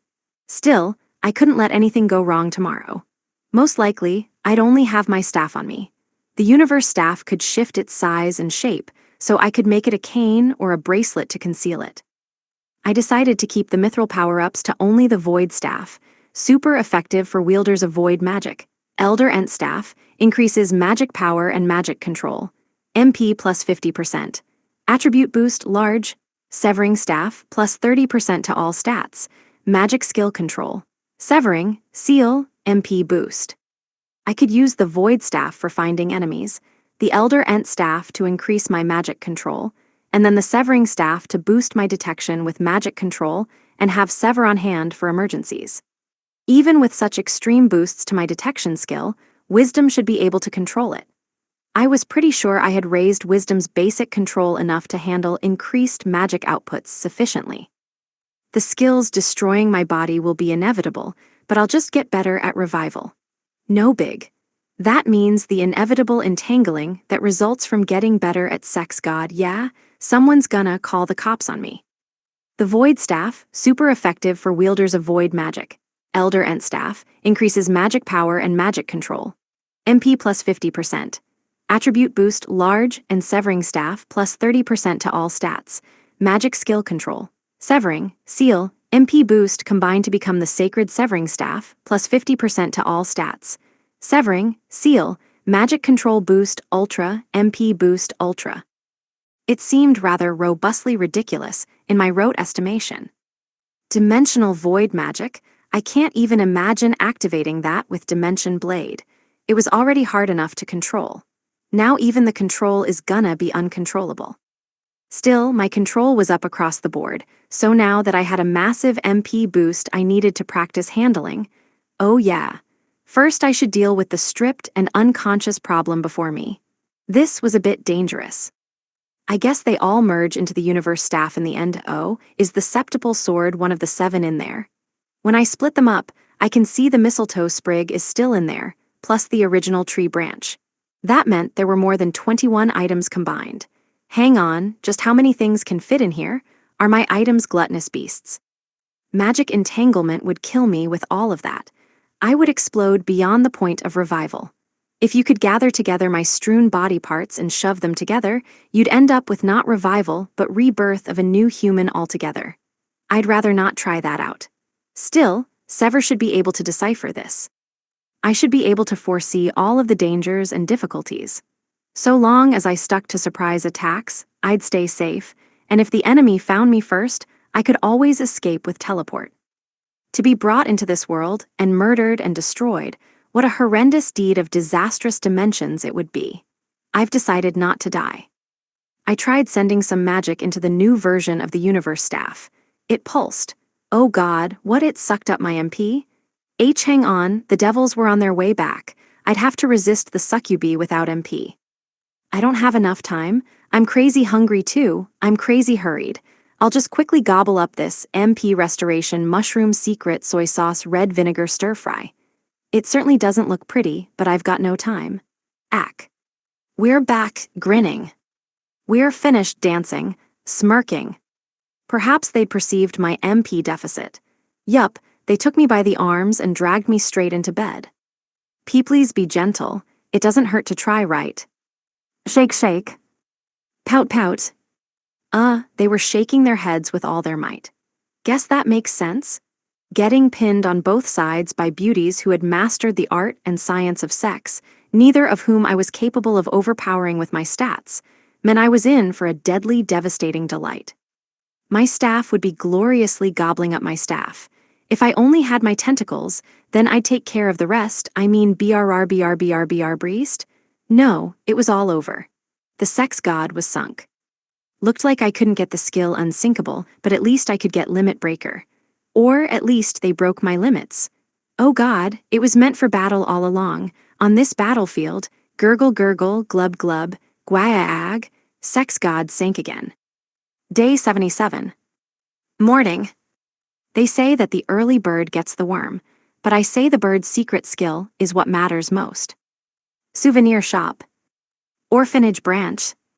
A more magnificent morning was never mourned. As they say, the early bird gets 2 women. Good sex comes to those who wait, you know the deal. I'd finally had my revenge.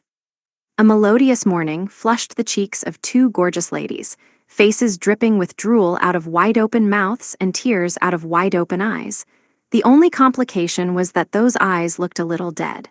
They're completely vacant. Well, they looked broken, but at least they were smiling. Their red tongues lolled out of their wide-open mouths. They were twitching and murmuring nonsense, with sweat glistening on their glamorous, twitching bodies. They squirmed on the bed. Look, what they did to me last night was way crazier, I'll have you know. Still, in the end, I'd had my revenge. I'd won.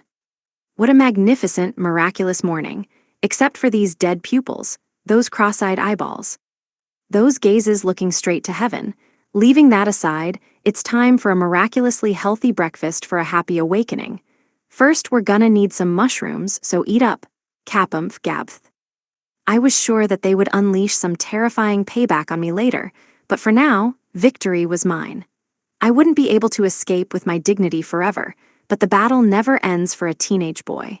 'Tis a cruel world. It was fine, weather with a 100% chance of explosive glare showers raining down on me all morning. I guess the screaming bothered my classmates. The impropriety of those young ladies was shocking the neighbors.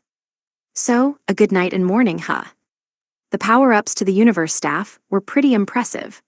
I had transformed it into a ring so I could keep it on my person, and its bonuses had been enough to topple 2 Dungeon Emperor-class warriors. My improved tentacle control, plus the effects of lascivious and sex god, defied reason when combined with magic entanglement. Psst, whisper, whisper, are those two okay? I thought they might die, and they're immortal. Sensual sex god, a lascivious demon king has risen straight up from hell with improved control, too. You serious? The sex god has gotten even more powerful. Why were the girls falling over unconscious first thing in the morning? They were super excited for the ball today, that had to be it. They were practicing all evening yesterday. Was that why they looked so red? Good morning, the orphans chimed. Morning, everyone.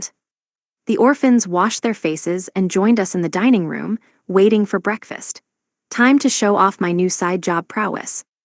I used holding on the room and steamed and simmered up some rice for rice balls in an instant. I lined them up across the table. The rice ball spread was soon joined by some steaming creamed corn soup. Freshly fried bacon and eggs soared across the room to their places on plates, while my magic hands sliced cabbage for a mushroom salad over everyone's heads. I'm faster than ever. Th the speed. He's making the food even faster. Haruka-kun's homemaking powers, they're unmatched. I think his cooking skills have leveled up, a lot. Looks amazing, let's dig in. For the first time in their lives, the orphans were able to eat full meals. Lately, they had stopped crying over excellent food, which meant they had finally accepted it as normal. Not completely, though. Today they wept over the food, saying, "Is this a dream?" And "I can't believe it." The girls said that they even cried tears of joy in the bath. They grew up helping each other in desolate poverty, balancing on a razor's edge between life and death. I just wanted them to accept that what they were experiencing now was completely and utterly normal. The orphans didn't yet understand the true meaning of business, but I had big plans for their education. They needed to take back everything they'd lost, profit all of the joy stolen from them with interest, seize every inch of that happiness by the root, and recognize that they deserved it all. In that respect, they still had a long way to go. The souvenir shop was taking the day off because we needed to prepare for the ball today. The clothes had all been properly fitted, so all that was left was to tinker with their properties. I went to the spacious hall downstairs to do some training.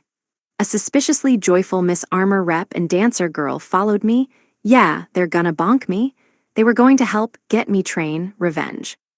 I took deep breaths and readied my stance, activating magic entanglement across my body.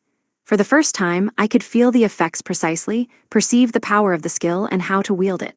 In other words, alarm bells were going off like crazy. This was too dangerous. I suppose the only way to get better was to keep allowing myself to break down, then build myself back up. Oops, I broke. Bring it on, by which I mean go easy on me. Don't shake your head like that. Just be a bit soft, as in squishy bouncy busty, lovely gwag. It's war. They were upset about my surprise attack this morning, and had their hearts set, settled, and strenuously serious about a beating. They were overflowing with such furious, frenetic fighting spirit that their faces had gone blue. If I wanted to go to the ball, I'd have to survive a battle. Oh God, dancer girls just getting started. I started to circulate magic through my staff as my body started to creak. I needed this level of power. Without it, I'd be dead before nightfall. I forced my body to obey my mind and moved. I took deep breaths, unifying my consciousness, movements, and breathing. I stepped forward as I exhaled. The flow of the world grew a skin over it as it froze. The nature of time shifted. The world paled and grew slower and slower. She's smiling. Miss Armor Rep had a beaming smile on her face, but her eyes have a violent fury. Our bodies swayed, then vanished. We didn't even leave afterimages. I used to see her like a mirage, but I didn't even see that anymore. Using sight took too long, I had to sense her. My senses expanded to what my eyes could perceive now, and the coming future possibilities that they couldn't. I activated Magic Eye, God's Eye, Clairvoyant, Wisdom Eye, and Transfer all at once, unifying them. I smiled.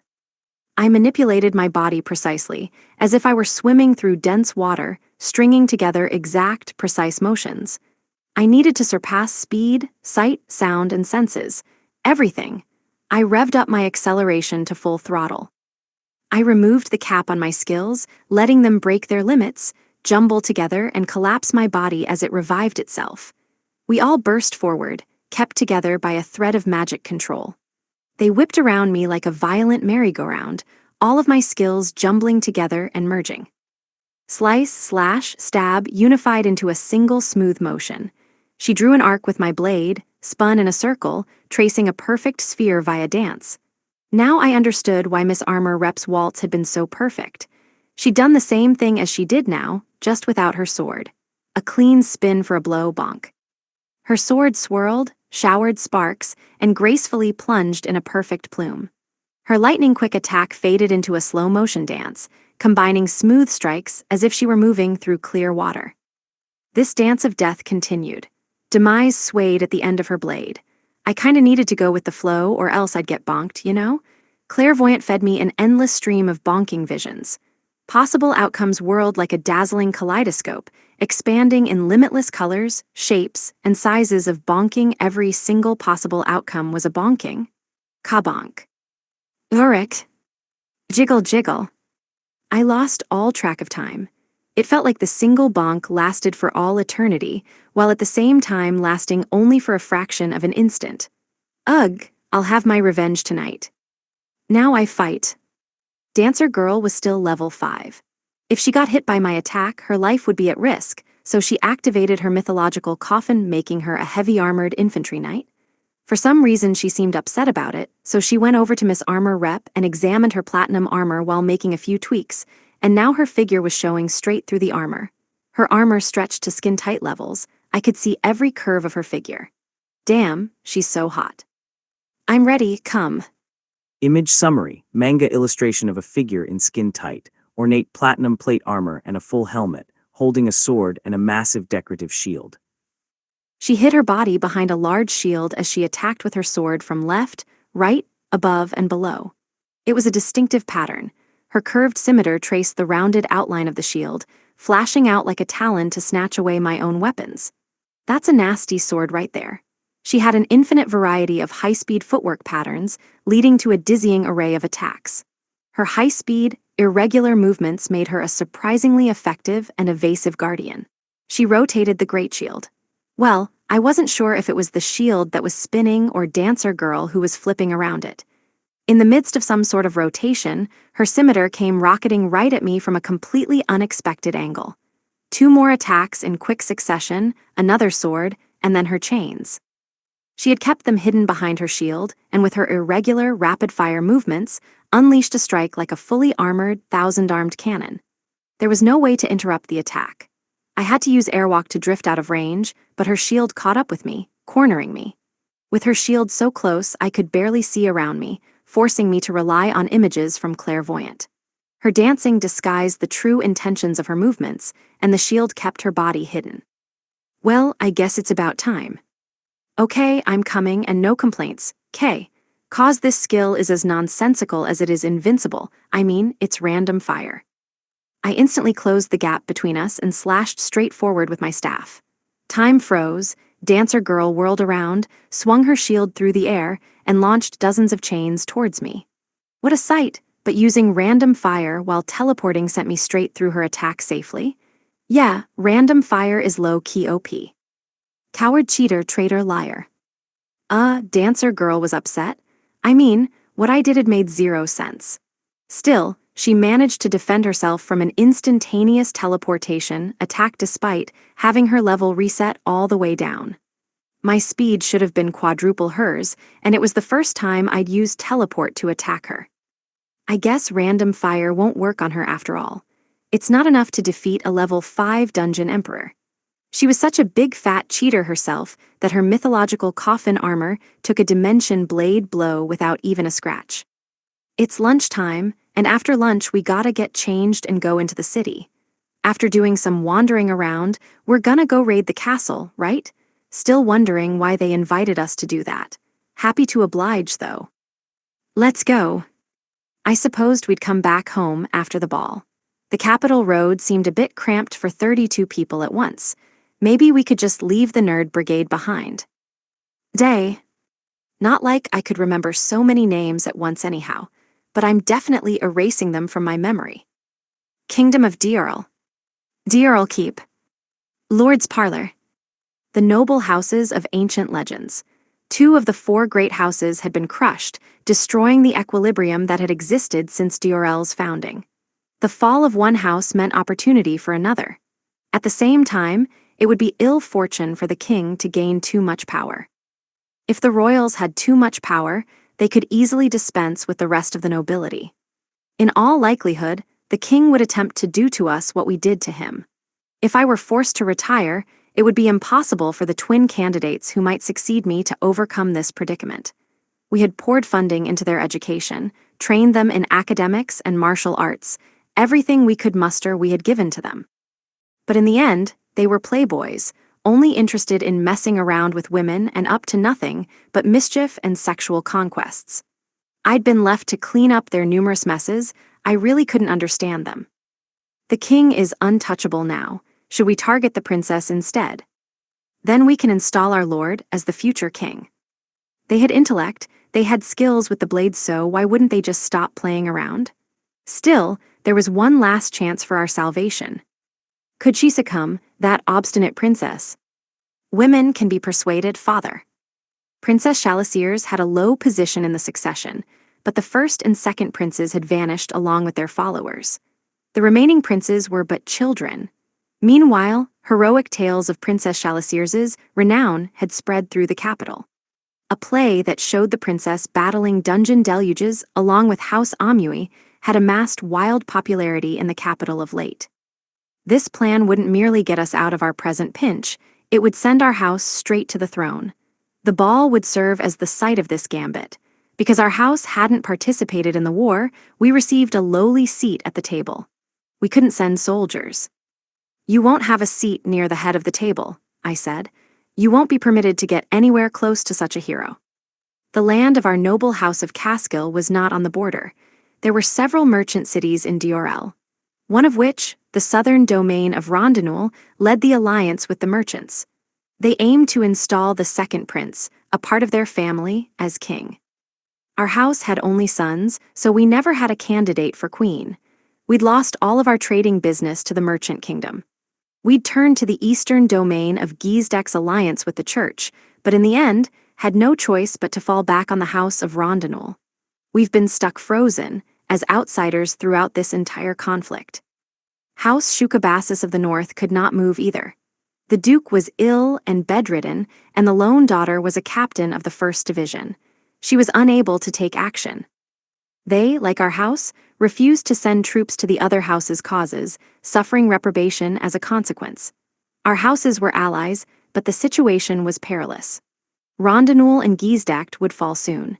It was true that the Shukabasis girl had achieved renown as a guardian of the border, making it inexcusable for our house to sit around and do nothing. I can hardly believe that both Merchant Kingdom and Theocracy fell, yet Diorl survived. Now the 2 meddlesome houses had fallen, the king was untouchable.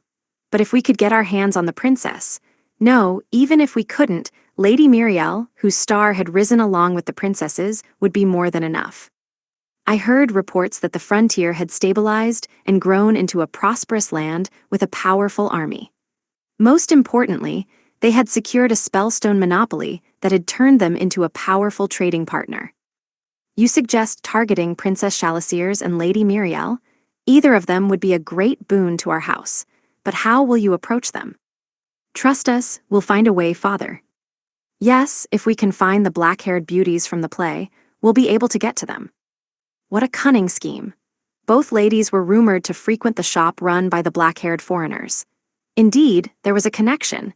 If my sons could marry the ladies and take the black-haired women as their concubines, the kingdom would soon be ours.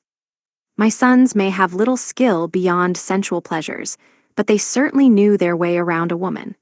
I wasn't expecting such useless sons to come to the rescue at a time like this. But how will you even approach the black-haired beauties? Via their leader, of course. We'll capture the black-haired boy who is trying to escape from the theater and threaten them. And if he happens to disappear, then they'll need help getting back to their homeland, wouldn't you say? The jester in the black cloak? Yes, the black-haired beauties all obeyed that buffoon of a boy who, hardly a warrior, specialized in devious traps. It was hard to believe that in my old age I was about to possess the whole kingdom of Diorel, to have limitless wealth, to be able to slay any enemy who appeared. What do you need? Money, soldiers. We'll need money first. Soldiers are a last resort, Father. Preparations won't be cheap. To seduce a servant, you must first seduce their master, after all. They lied and schemed, threatened women's families, drugged them, and raped them. My sons spent most of their lives in that manner, draining away my wealth with their little escapades, wasting my money and their lives. They bought drugs from shady apothecaries, gathered equipment with dangerous endowed effects, and embarked on their erotic adventures. For them to have a use now of all times, how unexpected. Soon they would challenge a virgin princess who knew nothing of this perilous world. We'll need especially potent drugs. They'll resist all the usual tricks, and getting caught would be a disaster. And on our way to give them the poisoned equipment, we'll need to sample the serving ladies as well. The boys were tall with handsome faces, and they hailed from a noble background. They had quick hands and tongues and used any means necessary to get what they wanted. I never thought the day would come when I asked them for a favor. I couldn't skimp out on money now, of all times. Is this enough? If not, tell me. Don't think I'll accept failure, boys. Leave it to us, Father. They needed to gather assassins and spies. Within the palace, force meant nothing. Was our small, insignificant house about to seize the kingdom by sheer seduction? Assume that if you fail, you lose your lives, I warned them. This is the end of the road for House Caskill. Should their mission go poorly, our great house would be reduced to ordinary nobility, with no road back to our current status. Oh, we won't fail, not when it comes to what matters. Yes, we just need to succeed in one area, then the rest will fall into place. Those twins, it didn't matter if they died. I had many bastards waiting in the ranks. And we can just win over the jester with money. It'd be easier to kill him. Dueling is a fine option to rid ourselves of him. If he wants to cooperate with our plan, then so be it. But if he interferes, we'll kill him. The only fighting skill they had was dueling. They couldn't even fend off monsters. And yet now, of all times, they might prove useful. I couldn't count how many times their womanizing antics had caused me trouble, but they came out of every duel unscathed. Their swordplay would be worthless against monsters or on the battlefield, but one-on-one they were the best of the best. If I pretended that they had spent their whole lives training for this very moment, I almost felt proud. If we need to kill him, we'll succeed. The rest will fall into place. Diorel was destabilized. The great houses could no longer keep up with the economic and military power of the king. But if we could force the Amuis and Diorels into our family, the kingdom would be practically ours. Good thing I went to see that ridiculous play for the wretched masses. Now we could target their weak point, that jester, and crush them. All the fool could do in battle was wail and run around the castle. Soon, he would make his appearance at the ball. Until then, we had to prepare carefully. We would achieve what the fallen Gizdacht and Rondanul could not. We'd seize the kingdom. If we ran into hard times from there, at least we would suffer from the top of the world. First, we needed to destroy the royals and the Amui family. Then, we could make this kingdom our own. Day 77. Noon. The orphans were taking the love-struck maiden capital tour, so no wardrobe malfunctions this time. Souvenir shop. Orphanage branch. It was time for my classmates' greed to shine. The orphan field trip. The tour guide, class rep, was the one who gave out instructions. The orphans were good kids, so this was a lot easier than when she trained the meatheads. Okay, everyone's here. Now hold hands, okay? Yes, miss. Okay, everyone, let's hold hands, said Elf Girl, a co-guide. Got it. Jiggle, jiggle. Tiny Tanuki was eager to experience the tour herself and blended in perfectly with the small children. I think I'll withhold any chest comments. She's glaring at me. Miss Armor Rep and Dancer Girl were psyched about being miniskirt bus guides. They held up a sign that read, Love-Struck Maiden Capital Tour. A shame that there wouldn't be any wardrobe malfunctions this afternoon. Our biggest concern was that the Nerd Brigade would get lost. We resolved this worry by chaining them up. It was a real shame they had resistance against electricity, or I'd have used shock collars instead. Head right past the Golden Temple over towards Kiyomizu-dera, I said. Oh, wait, actually go left of the Silver Temple, in between Kamigamo and Shimagamo shrines. Then go straight past Nijo Castle and head into the small road in the bamboo forest, cross the Tochisukayo Bridge, and once you get through Fushimi Inari Shrine, the exit's just through the red shrine gates. We don't need to walk down the road that goes from the Imperial Palace to Heian Shrine. But what about the shops in between Nanzan Temple and the Suirakaku Water Bridge? Pretty sure it's faster to go straight from the corner of Yasaka Shrine. I thought that's where the Moss Temple was. You're saying it's Nina Temple.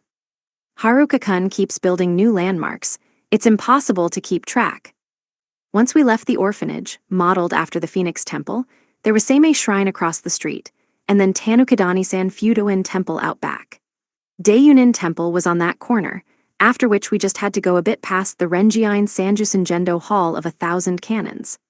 The population of the slum quarter increased, or rather, it had turned into chaos with the number of tourist spots, so that was the easiest path to avoid getting lost. If anyone from Kyoto saw this place, they would definitely think they've gone insane. Why'd he put Tadeji and Gohyukuji from Nara into? Is he ever going to stop? Even Kyoto locals would be running around this exciting maze, holding their teapots and rice bowls all Kyoto style. If they had any complaints, I'd be more than happy to introduce them to some underground zombie friends. I think everyone threw their hands up in despair when they saw Izumo Shrine all the way from Shimin Prefecture was passin' for a dead center landmark, commented Vice Rep B. Oh, since when did he finish Kodoin Temple? There are new buildings every day, shouted the nerds. That's why we get lost. Why the heck did you turn the slum quarter into a mock Kyoto? A maze-like town was a strong anti-crime measure, but apparently my classmates were against it. The Ring of the Destitute provided some GPS navigation, at least. Geez, what more could my classmates ask for? You didn't need to go this crazy on the capital. We get it, you've dominated it. We had to go at the orphans' pace, so it took a while to get around. I needed to hurry up with my plans to get the orphans some speed boosts, although speeding up their super-fast diving attacks in my direction could make things perilous. How were their tackle hugs so accurate and yet rapid-fire? They were long-range kid missiles. Look at all the Buddhist statuary he's added. And why is the goddess Benten-sama so sexy? Guilty verdict. Benten-sama, she's, got a curvy loot so she's gotta have curvy curves, right? I was just trying to appeal to the masses with a sorta cutting-edge magic loot sculpture. More like Benton Premium Magic Hi-Fi lossless audio quality and all, so really I'm not the bad guy.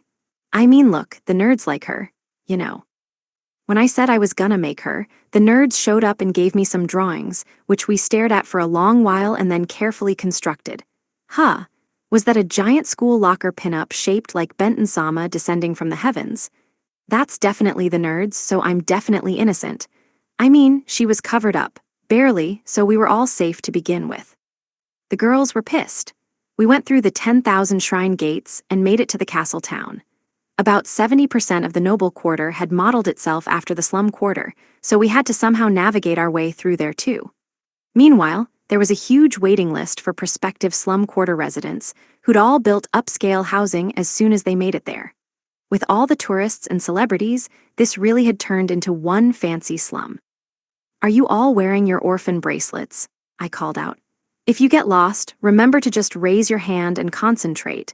And if you see any bad guys, just kick them with the orphan boots. They'll go flying. I tried them out on the nerds, so it should be a nice body-splitting goal kick." "Yes, big bro, we're wearing them." Now I could easily find anyone who got lost, and they could even send up smoke signals. I gave them basic force fields, and all of their clothing had top-class defensive power-ups. Their kicks should even be enough to deal with low-level enemies, and a dropkick from one of the older kids could even take out a goblin. The castle was pretty close to the slum quarter, but the noble quarter had sucked up all the aid that the royals sent out due to its position between the slums and the castle. We had free time until the evening. The king said he was going to send out a carriage to greet us, but walking was quicker. I already had 2 carriages from the Highway Orphan liner and remodeled them into the Highway Orphan Star Train. It was now faster and more spacious. The goal was education. The orphans hadn't spent even a cent of their salary. When I gave them the money, they just tried to use it to pay for food. If I handed the orphans money and sent them into town, they'd bring back ingredients. Such thoughtfulness could only be found in children. What they needed was a role model. With the current role models around them, they were on a one-way track to greed and bankruptcy. Those girls didn't have a cent of savings despite working their asses off all day. I was worried the orphans might grow up with Peter Pan syndrome and never adapt to real adult life. The girls showed the dangers of impulse buying and impulse brawling. I couldn't allow them to sow the seeds of avarice in the hearts of those innocent orphans. They would grow up to be great kids if they could avoid the miserable morals the girls were modeling for them. The orphans shouldn't have to worry about saving for the future. A kid's job is to play all day and fall asleep excited for another day of fun. That's their right. So extravagant spending, extravagant fun, they were on a high-speed route to Big Spender City. "Okay, here's your pocket money for today," I said. "Everyone line up. No, not you tiny tanuki, don't act so docile. You can't trick me into thinking you're an orphan. You're gonna start needing a maternity dress at this rate. What is this, your 53rd trimester? 53rd trimester, how round do you think I am?" She still didn't put her hand down. Hang on, it wasn't just her, all the girls lined up. Even the nerd brains joined them in line. "Yeah, big bro, where's our allowance?" All of the orphans are lined up nicely, so why are their guardians elbowing them for spots? And we're the same age, stop calling me big bro. Monkey see, monkey do. My classmates imitated the orphans' behavior in a flash. I handed out pouches of 5,000 ale each, chucking the change as hard as I could at the nerdarinos.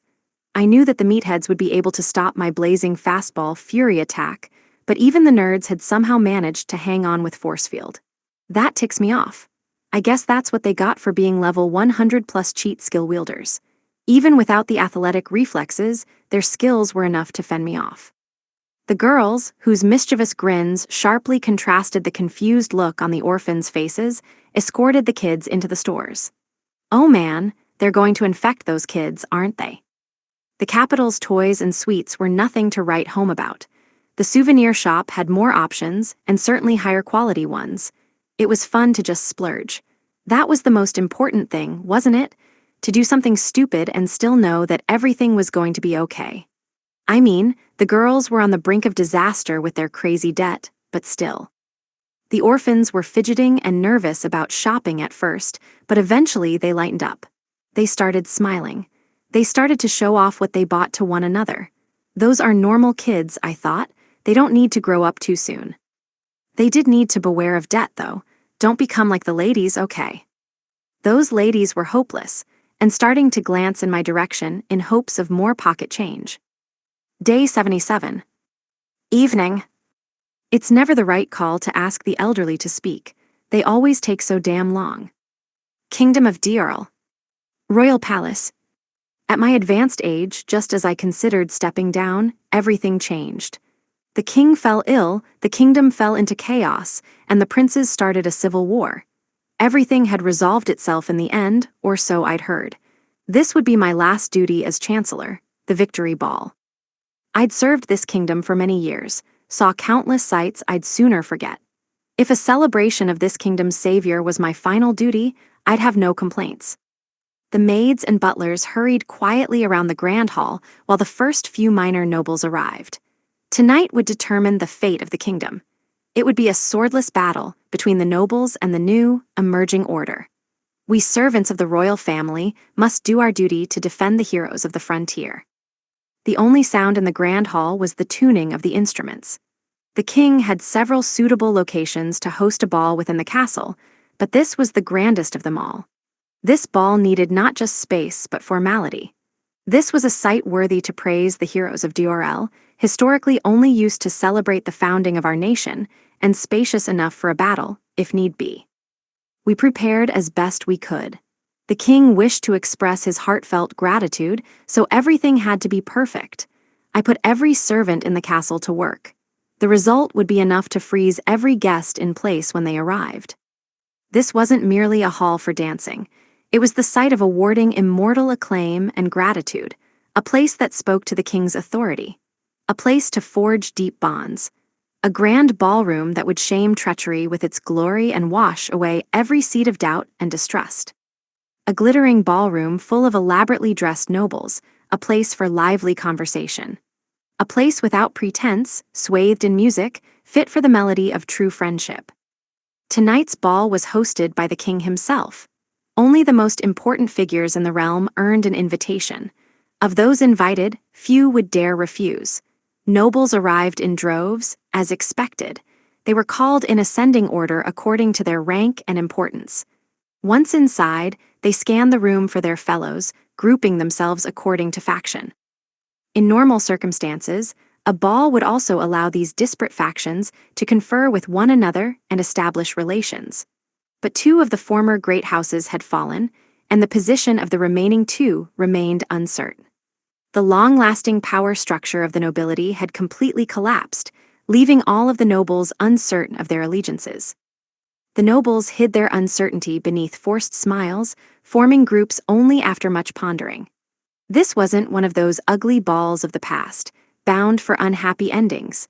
Now, the nobles wandered like lost children, cautiously reaching out to one another in search of their guardians. The lower-ranked nobles loitered closer to the entrance, with those called later in the afternoon moving further into the hall. Furnishings suitable to each family had been appropriately arranged according to status. The grand hall gradually came to life. The ladies in extravagant gowns and jewelry lent the room a colorful elegance befitting the occasion. Through genteel smiles, the nobles made small talk about the state of their domains, the weather, rumors, family happenings, and other news.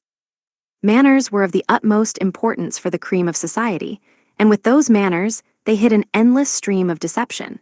They learned about each other's circumstances and factions. They sought out uncertainties in the flow of conversation while keeping their guard up to hide their own weaknesses from their conversational partners. Power shifted subtly over the course of these conversations as they gently probed for information. It was a melodrama of deceit.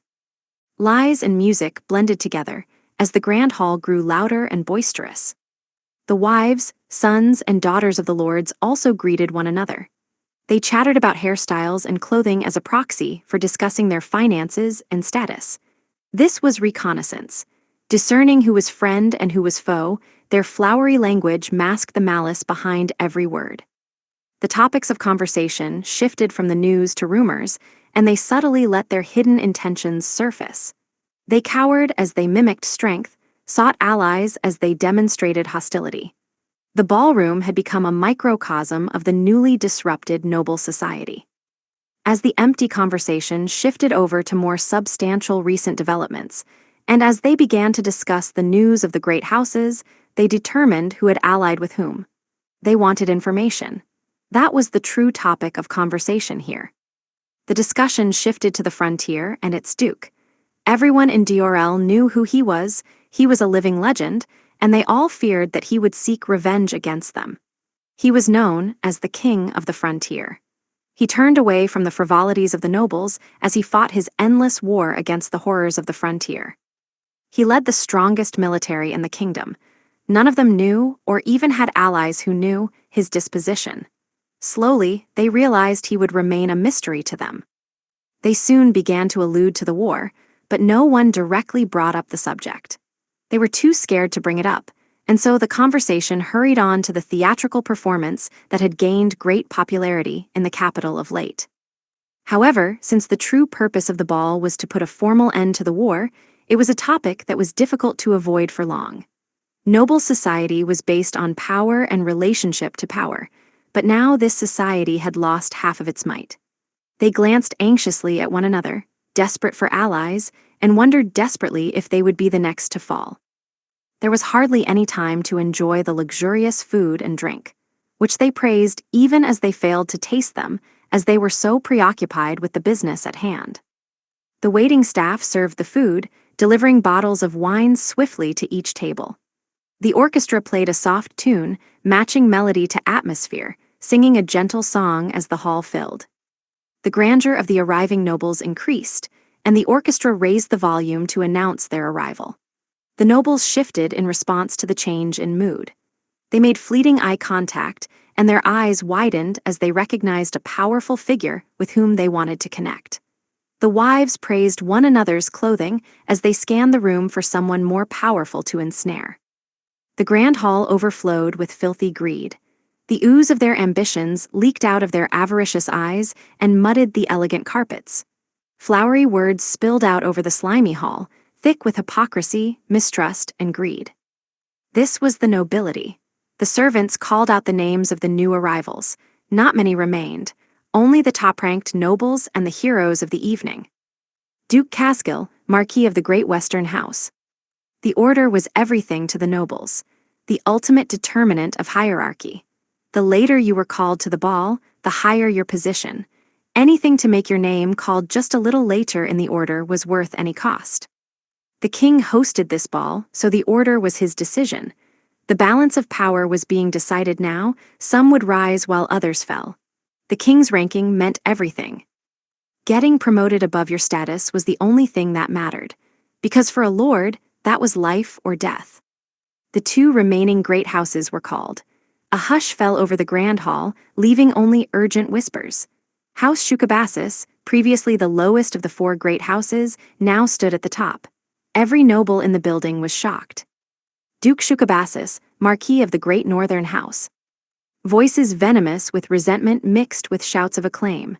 All at once, the axis of the world had shifted for the inhabitants of this hall. This was not the last of the revelations, however. Now we will be introducing the guests of honor this evening. Viscount, Baron, Viscount, Viscount, Baron. Everyone held their breath. Shock and despair flitted across their faces. I understood why. These were guests of honor, ranked above the dukes of the great houses, and they were the lowest of the low, mere viscounts and barons. Did rank mean nothing? No one had heard of any of these names. All the nobles could do was stare blankly as the unfamiliar figures passed. The nobles' faces were pictures of bafflement. All they could do was stare.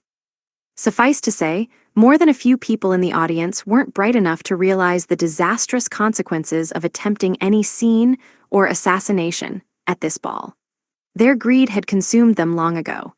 They lacked the wisdom and precaution to understand what would befall them.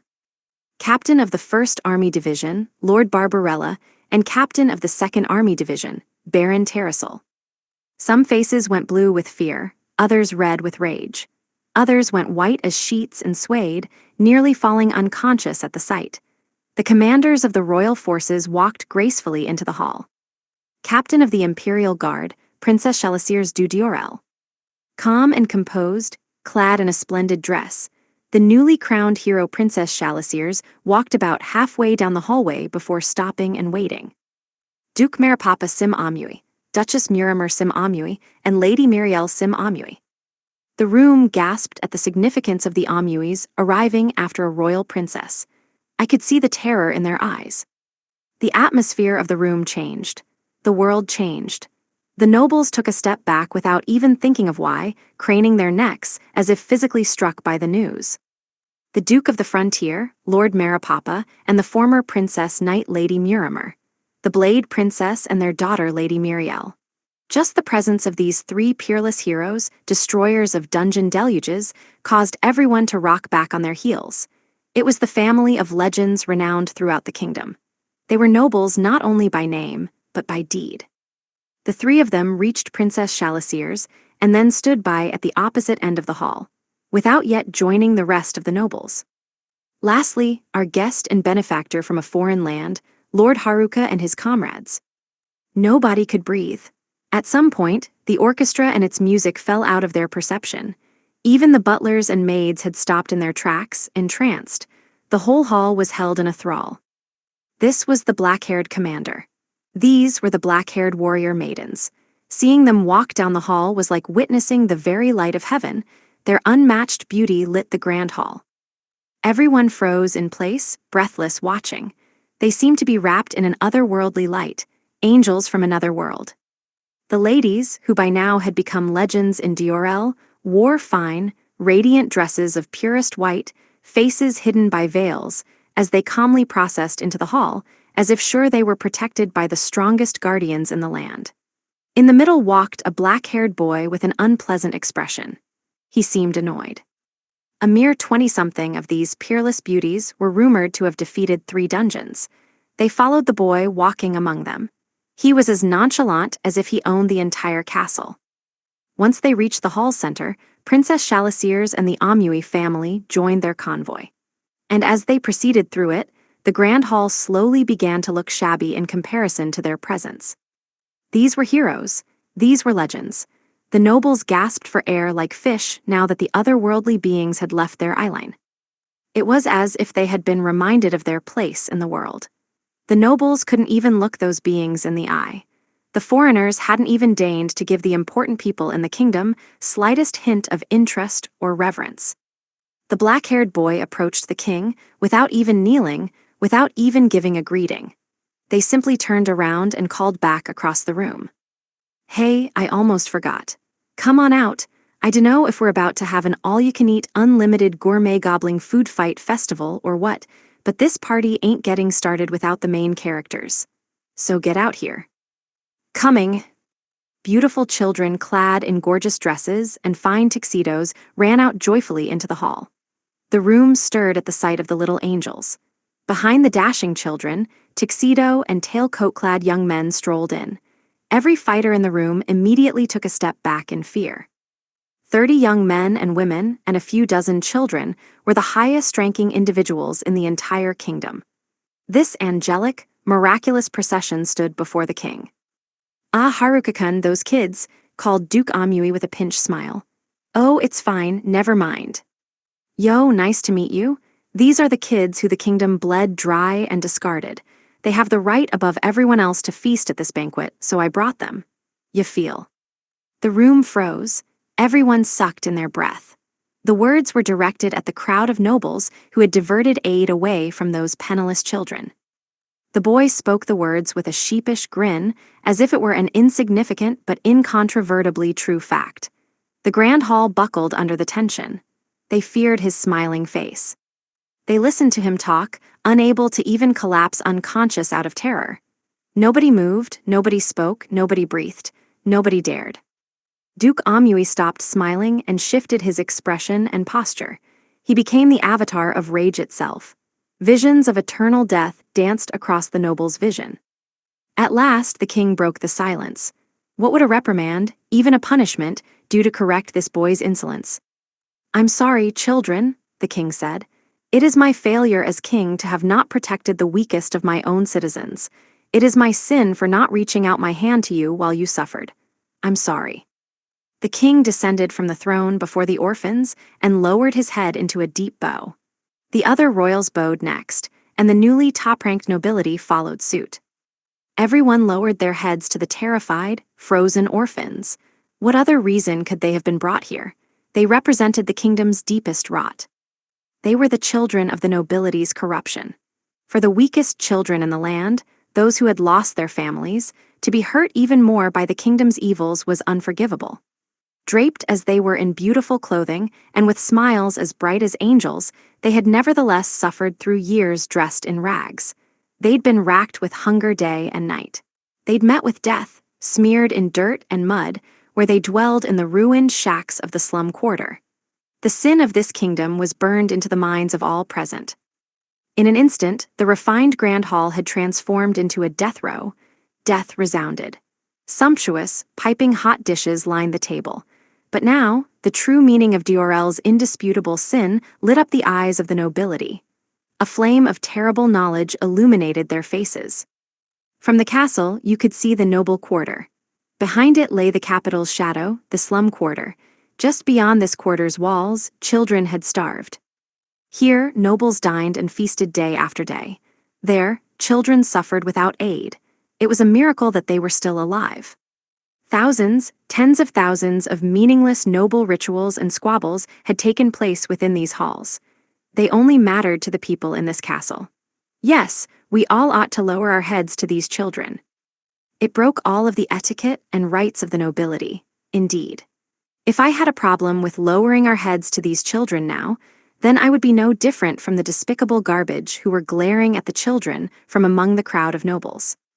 But no, I thought. Comparing myself favorably to scum only excused my past wickedness. I truly wanted to apologize. Even if what our kingdom, all of the kingdom, did to those children was unforgivable, I should at least try. It was unprecedented for the king himself to offer such an apology. As the chancellor of this kingdom, I knew it was a horrific breach of protocol. Yet, only a king who could lower his head to children truly deserved the crown. The king had been destined for his role his entire life, but today was the day he earned the title. We had also failed him, of course. We were the ones who provided him his education. Along with the instructors, I too failed him, telling him to always wield the authority of the king. I'd said that while the nobles rule the masses, the king rules the nobles, that the king is all. Thus, he should never bow his head. That miseducation had led us down this dark path. These children were my responsibility. They were my unatonable sin. When did I go down the wrong path? Perhaps we elders were the problem to begin with. The man who bowed his head to these children was the king of Diorel we ought to have been serving all along. The words chiseled into the throne of Diorel, which I polished every day of my career, read a king for the people. Until now, all they'd been were words. Day 77. Night. The saddest deed in the world is stuffing a mushroom into an old dude's mouth. Diorel capital. Royal palace. Now I just had to sit and wait. My buttocks ached, as did my back. I wanted one of those so-called massage chairs. Perhaps I'd have one made into a throne. I'll send out a messenger to the souvenir shop. It had been a remarkably peaceful ball, considering the stakes. At this rate, the Diorel family would have its full authority restored. The corrupt nobles had fallen into an uncomfortable silence. The orchestra played splendid music as the dressed-up nobles pasted on their fake smiles and jabbered.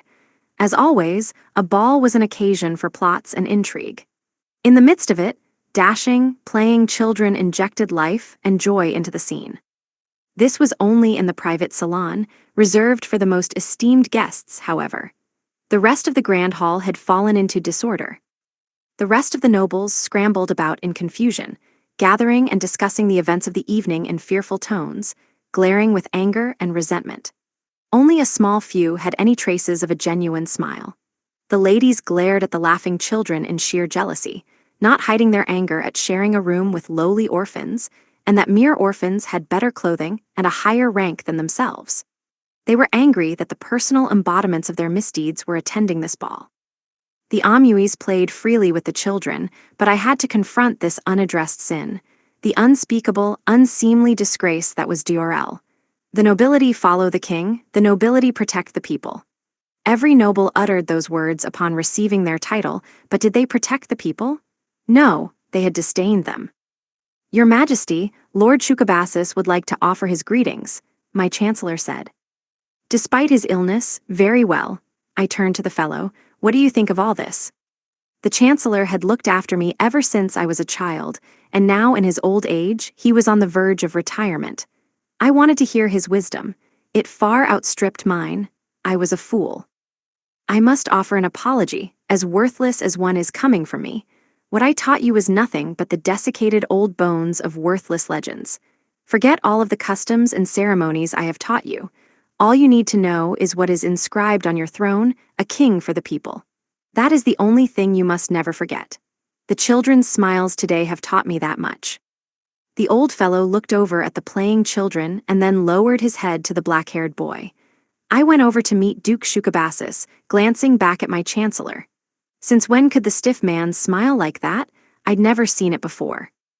Your Majesty, congratulations on your return to health and your victory in the war, said Duke Shukabasis. I could not be more ashamed that I could do nothing to help you in your time of need. Gripping his cane, he took a knee with the support of a servant. He was a great bear of a man, but old age had greatly diminished him. In your condition, I could hardly ask you to lead an army, I told him. It was out of your control. I had to leave things to Lady Barbarella. Your house has done more than enough to assist her. I lowered my voice. I was the most useless one of all, you see. I couldn't even issue the command to my brother to lead the army. I am grateful for your generosity, my king. It must have been hard for a mighty warrior house to admit that they hadn't gone to the battlefield. Still, the nobles made that decision, not House Shukabasis. The other nobles had cleverly sealed them off from both the domain and the capital. But I've calmed down from before, he said. I cannot recall feeling such terror in ages, be it from dungeon or battlefield. His haggard face resuscitated into a strong smile as he spoke. It must have been the blood of a warrior boiling inside his veins. Not many recognize his strength, I said. Most of the nobles did little more than scurry around, clueless about what transpired. They're poor swords for this kingdom.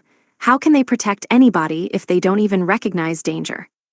Everyone could have died in the recent conflict. It was fully within the boy's power. An apology shouldn't have been enough to save us. He'd backed off for our sake, but we had not deserved mercy. I doubted that our sentence had yet been fully commuted. What will you do, my liege? Is this where we shall die? Shalasirs relayed the message. In order to save the kingdom must die. When I woke up from my long sleep, my daughter had grown up. Before, that silly girl was nothing but a fighter. Now she was a princess. What had she learned? What did she experience? I saw unwavering determination, a steeled resolve burning in her eyes. The role of the king was to protect the people. Our enemy was the nobility.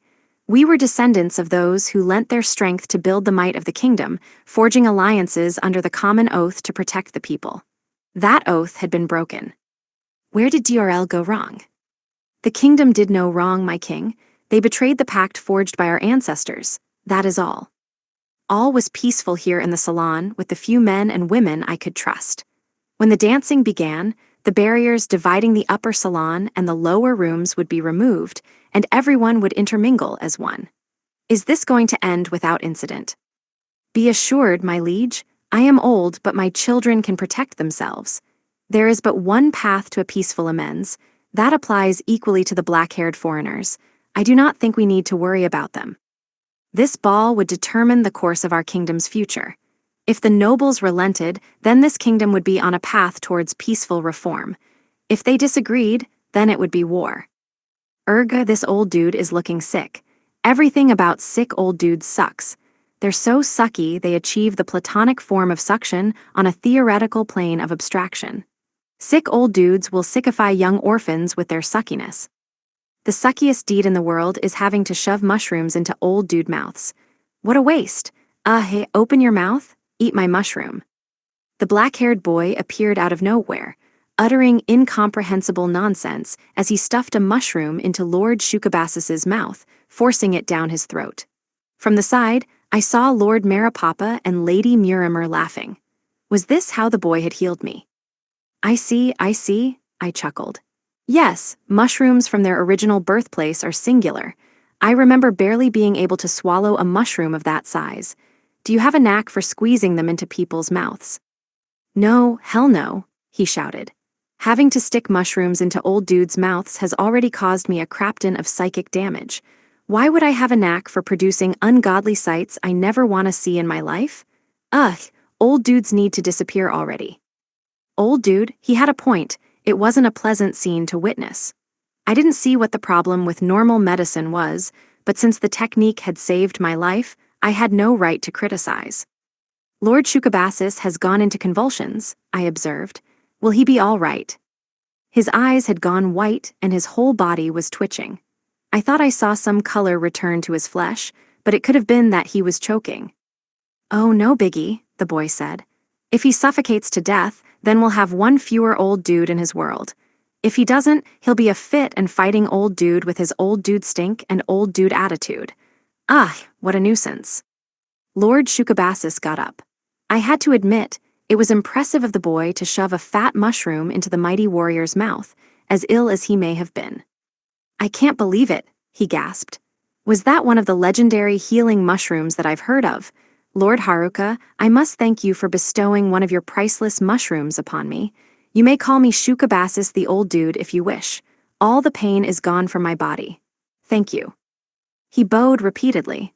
Just moments ago, he needed to use his cane to support his weight. Now he stood with perfect posture. His figure looked even larger than before. Lord Shukabasis, you are sadly mistaken, said Duke Amui. For this boy won't even do me the favor of remembering my name. In fact, he can't even remember the name of our domain.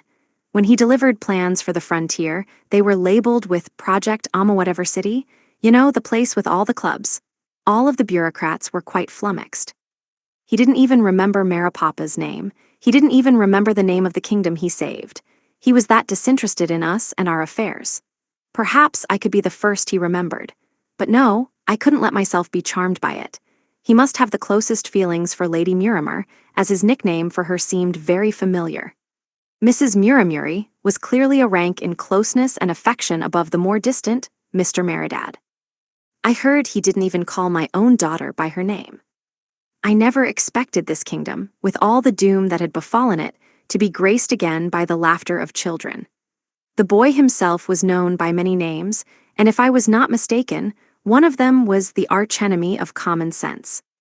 Simply put, the shackles of history, legends, and what was commonly understood as possible meant nothing to him. Somewhere along the way, we fell into believing them to be absolute. That boy opened the gates. He'd wandered into the twisted prison of this castle and freed us all. Certainly, the first time the boy stole into this impregnable castle, eating a boxed lunch no less, he'd smashed my conception of the possible. How had he so easily entered and exited this castle's labyrinth of dead ends? It was as if this castle were no more than another dungeon to him. That fit neatly into his second most common epithet, the Dungeon Destroyer. He destroyed the dungeon of common sense long ago. I knew it the moment I saw him with his little lunch box, and what's more, it looked delicious. Truly, it did. Day 77. Night. Yell all you want, but I'm having a ball in the middle of the ball, and you're not gonna reach my telephone. Kingdom of Diorl. Royal Palace. I still can't move, still no movements to move. Looked like the cherry stem twistin'. Old dude was taking care of the sneaky assassin-type dudes hanging out outside, so the ball was staying sedate. Right now, a few couples were dancing in the space in front of the orchestra, but the true ball was yet to come. I wanted to give the orphans a rest before it did, and Slimy was with them, so I knew they'd be safe. The Big Shot 2nd Division dude also agreed to help, as did Princess Girl's Imperial Guard. They had to have the feast before the main dance started, and as of now there were a few light appetizers placed against the wall.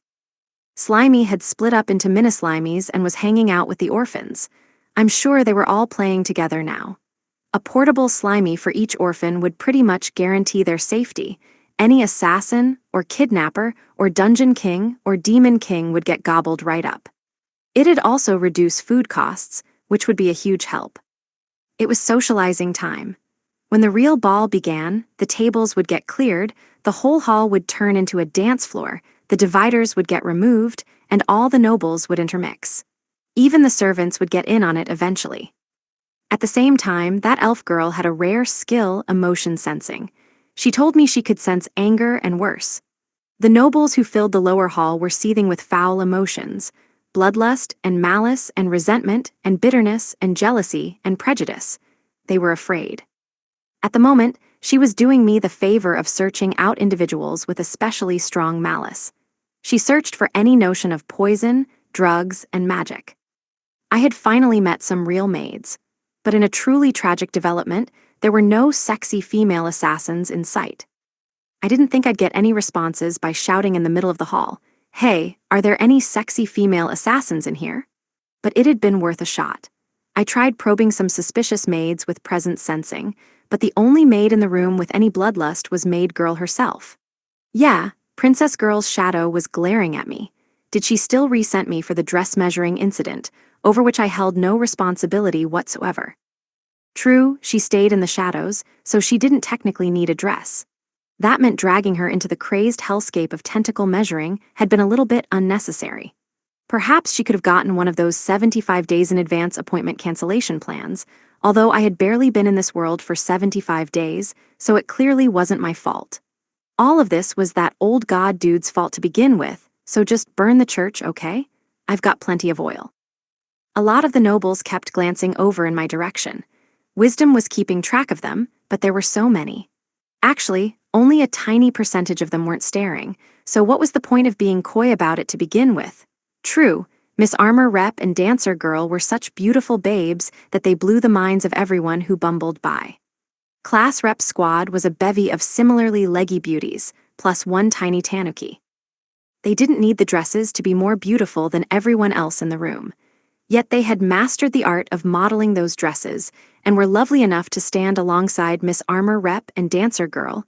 Yes, even when technically including one tiny tanuki. I'm sure the nobles were eyeing them. Everyone else was a wallflower by comparison. The nobles' wives and daughters glared at all of us too. Elf Girl grumbled about how using emotion sensing was difficult. Don't you realize you're also an object of their envy? Yeah, I could imagine not being happy about putting all your effort into dressing up for a ball only to find a group of beauties this mind-blowing had totally outclassed you. I wanted to get out of there. We're on the verge of a bullying outbreak. The girls all lined up and followed after me, but the moment we stopped, they naturally broke out into groups, all of which stared in my direction. They had veils on, but I could see their facial expressions. Those weren't glares, unfortunately. That made me stand out all the more. All the girls looked like my followers. We seriously stood out. I mean, these were the gals who kept trying to whack me with morning stars on the way over here. They weren't my followers. They literally wanted to bury me. I quickly asked them if they wanted to eat and sent over some plates, which they accepted with a quiet, "Thank you," and bowed heads. When I handed out the mushroom cream spaghetti, mountain size, they whipped out 3 kingdoms-worthy war tridents for twirling the noodles. They put holes in the mithril-upgraded plates I worked so hard to make. Those weren't forks for eating, that's for sure. With vulgar smiles and crude tones, my foolish sons evaluated the daughters with indecent banter. The moment the princess and Miss Marimurray entered the scene, their facial expressions betrayed a whole new low of vulgar fantasy. The idiot sons of our noble Caskill house radiated sleaze.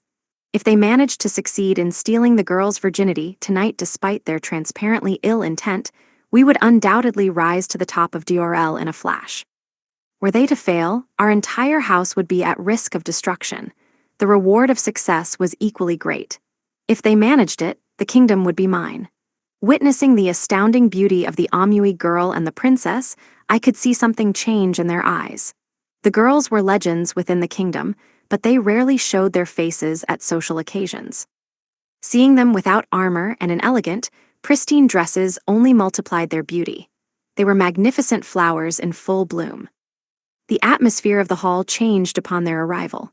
But when the last group to be called, the rumored jester and his black-haired maidens, arrived on the stage, every last lord in the hall fell speechless. The princess and the Amui girl had elicited gasps and lovelorn sighs. Now, everyone's breath was stuck in their throats. These perfect beauties, whose pure white dresses glittered and sparkled with the light of heaven, with their luscious black hair, as soft as polished crow feathers, rumors of them had swept through the kingdom. The rumors hadn't done them justice. The whole crowd of nobles could say nothing. Indeed, They were boiling with rage at that jester for bringing in filthy orphans to gamble and frolic all over the grand hall, reeling at the shock of not only the Amuises' presence here, but that of the raven-haired beauties too. Even an elf served the boy. The nobility was ready to kill him.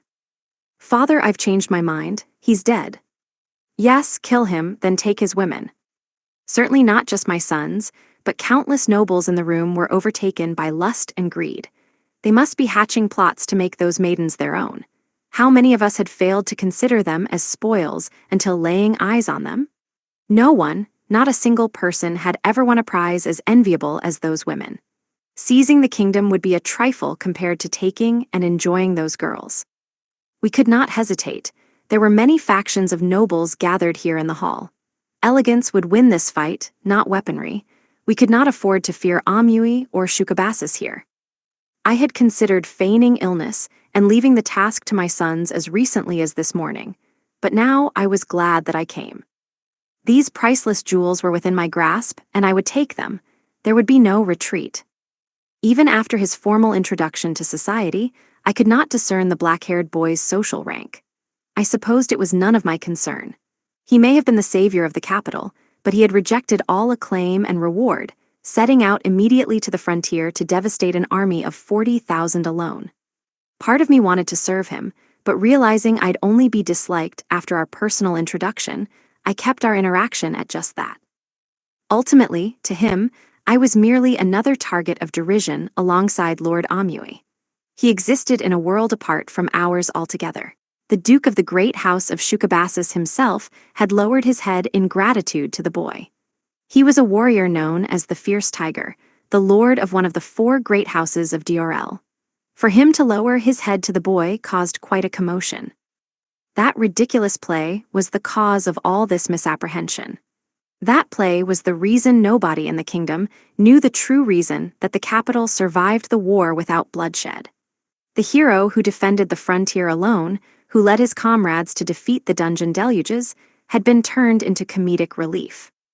A mere bumbling jester, that play mocked the savior of the kingdom and all of its people. As soon as I heard about the play, I went to see it. I'd felt a dizzying surge of anger. Part of me wanted to charge onto the stage, seize the actors by the shoulders and shake them, shouting the truth to the world. It was abominable.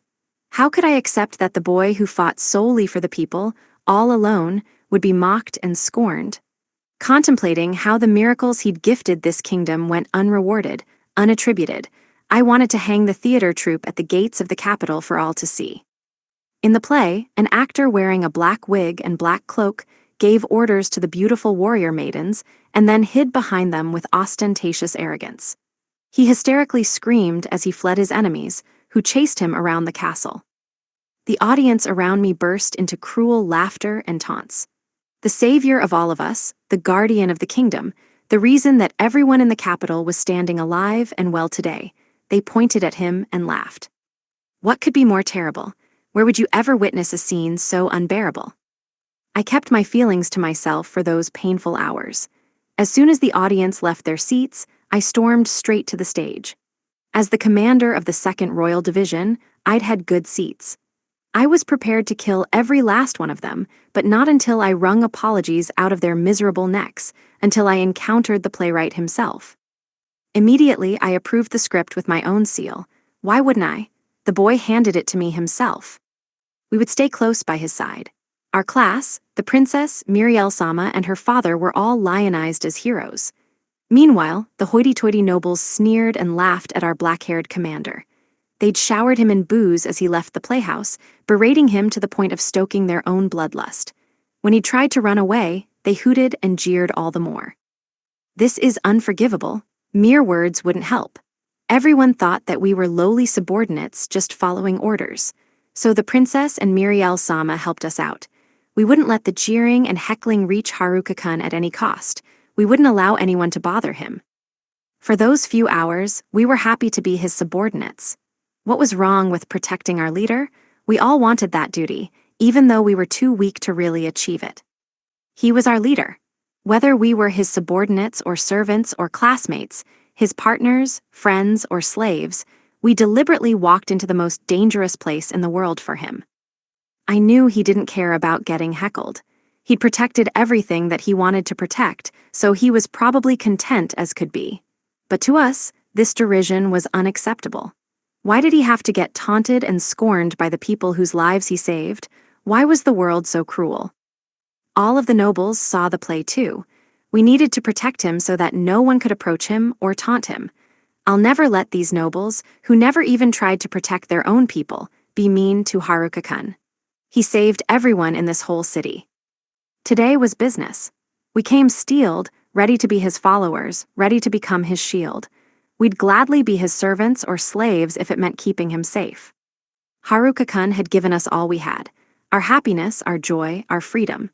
If the nobles thought that we were his subordinates, then we'd be his shameful, ill-mannered servants. Today, we served as Haruka-kun's sword and shield. We would use swords, spears, even poison if need be. Haruka-kun himself had no defense against scorn and mockery. He had no intention of even trying to defend himself. It was down to us. With the orchestra assembled and preparations complete, the music filled the grand hall. It was time to dance. At last, the ball had begun. The king began his speech. In these times of war, great deeds had raised the stars of many. He would begin with those low of rank and who contributed little. Indeed, those men did a lot of nothing. But even having fallen to ruin, they were still swords of His Highness. They were the leaders that could yet save this kingdom. These were the few who'd known of the orphans' plight, and though they had little to give, despite every reason to believe their efforts would be futile, had attempted to shuttle aid to those children.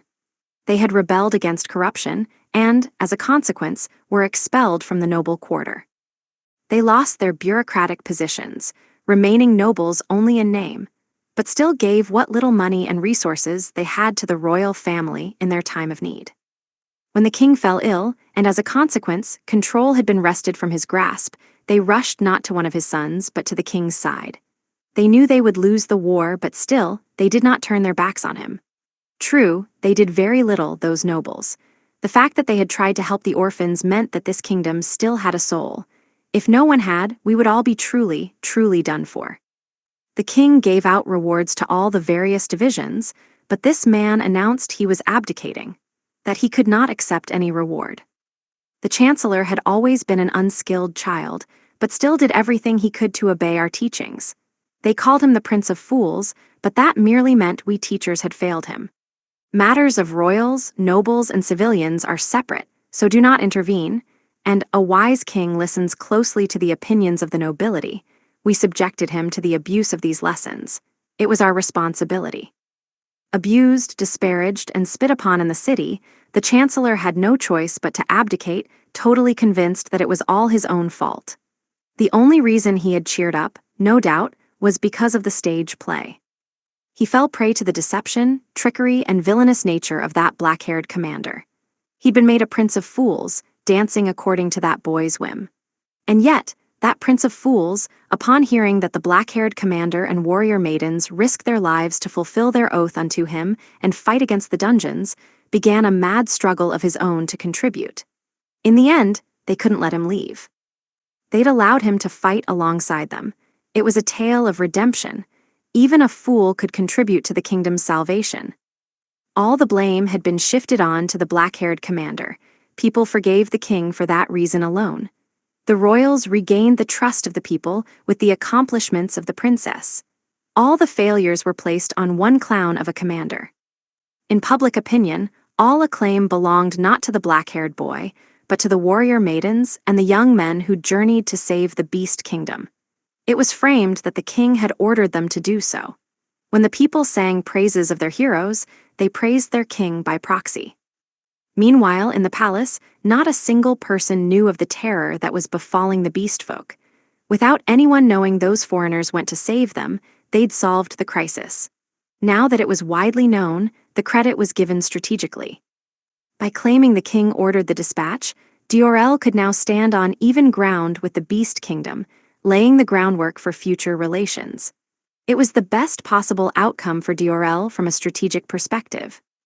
The Duke of the Frontier gained further renown as a hero and received credit alongside the royal family. Honor was distributed in a calculated manner designed to obtain the best strategic outcome. This meant the boy got none. Less than none, he received only scorn. In the end, he managed to convince the king to accept this was for the best. It was the only way to save the kingdom and its people. Music resounded throughout the hall. The ball was in full swing. Its tempo was dictated by the swinging hands of the black-haired commander, the black-haired clown, and it was a brilliant production indeed. Day 77. Night. More hyperdrive overwork keeps piling up nonstop with no retreat.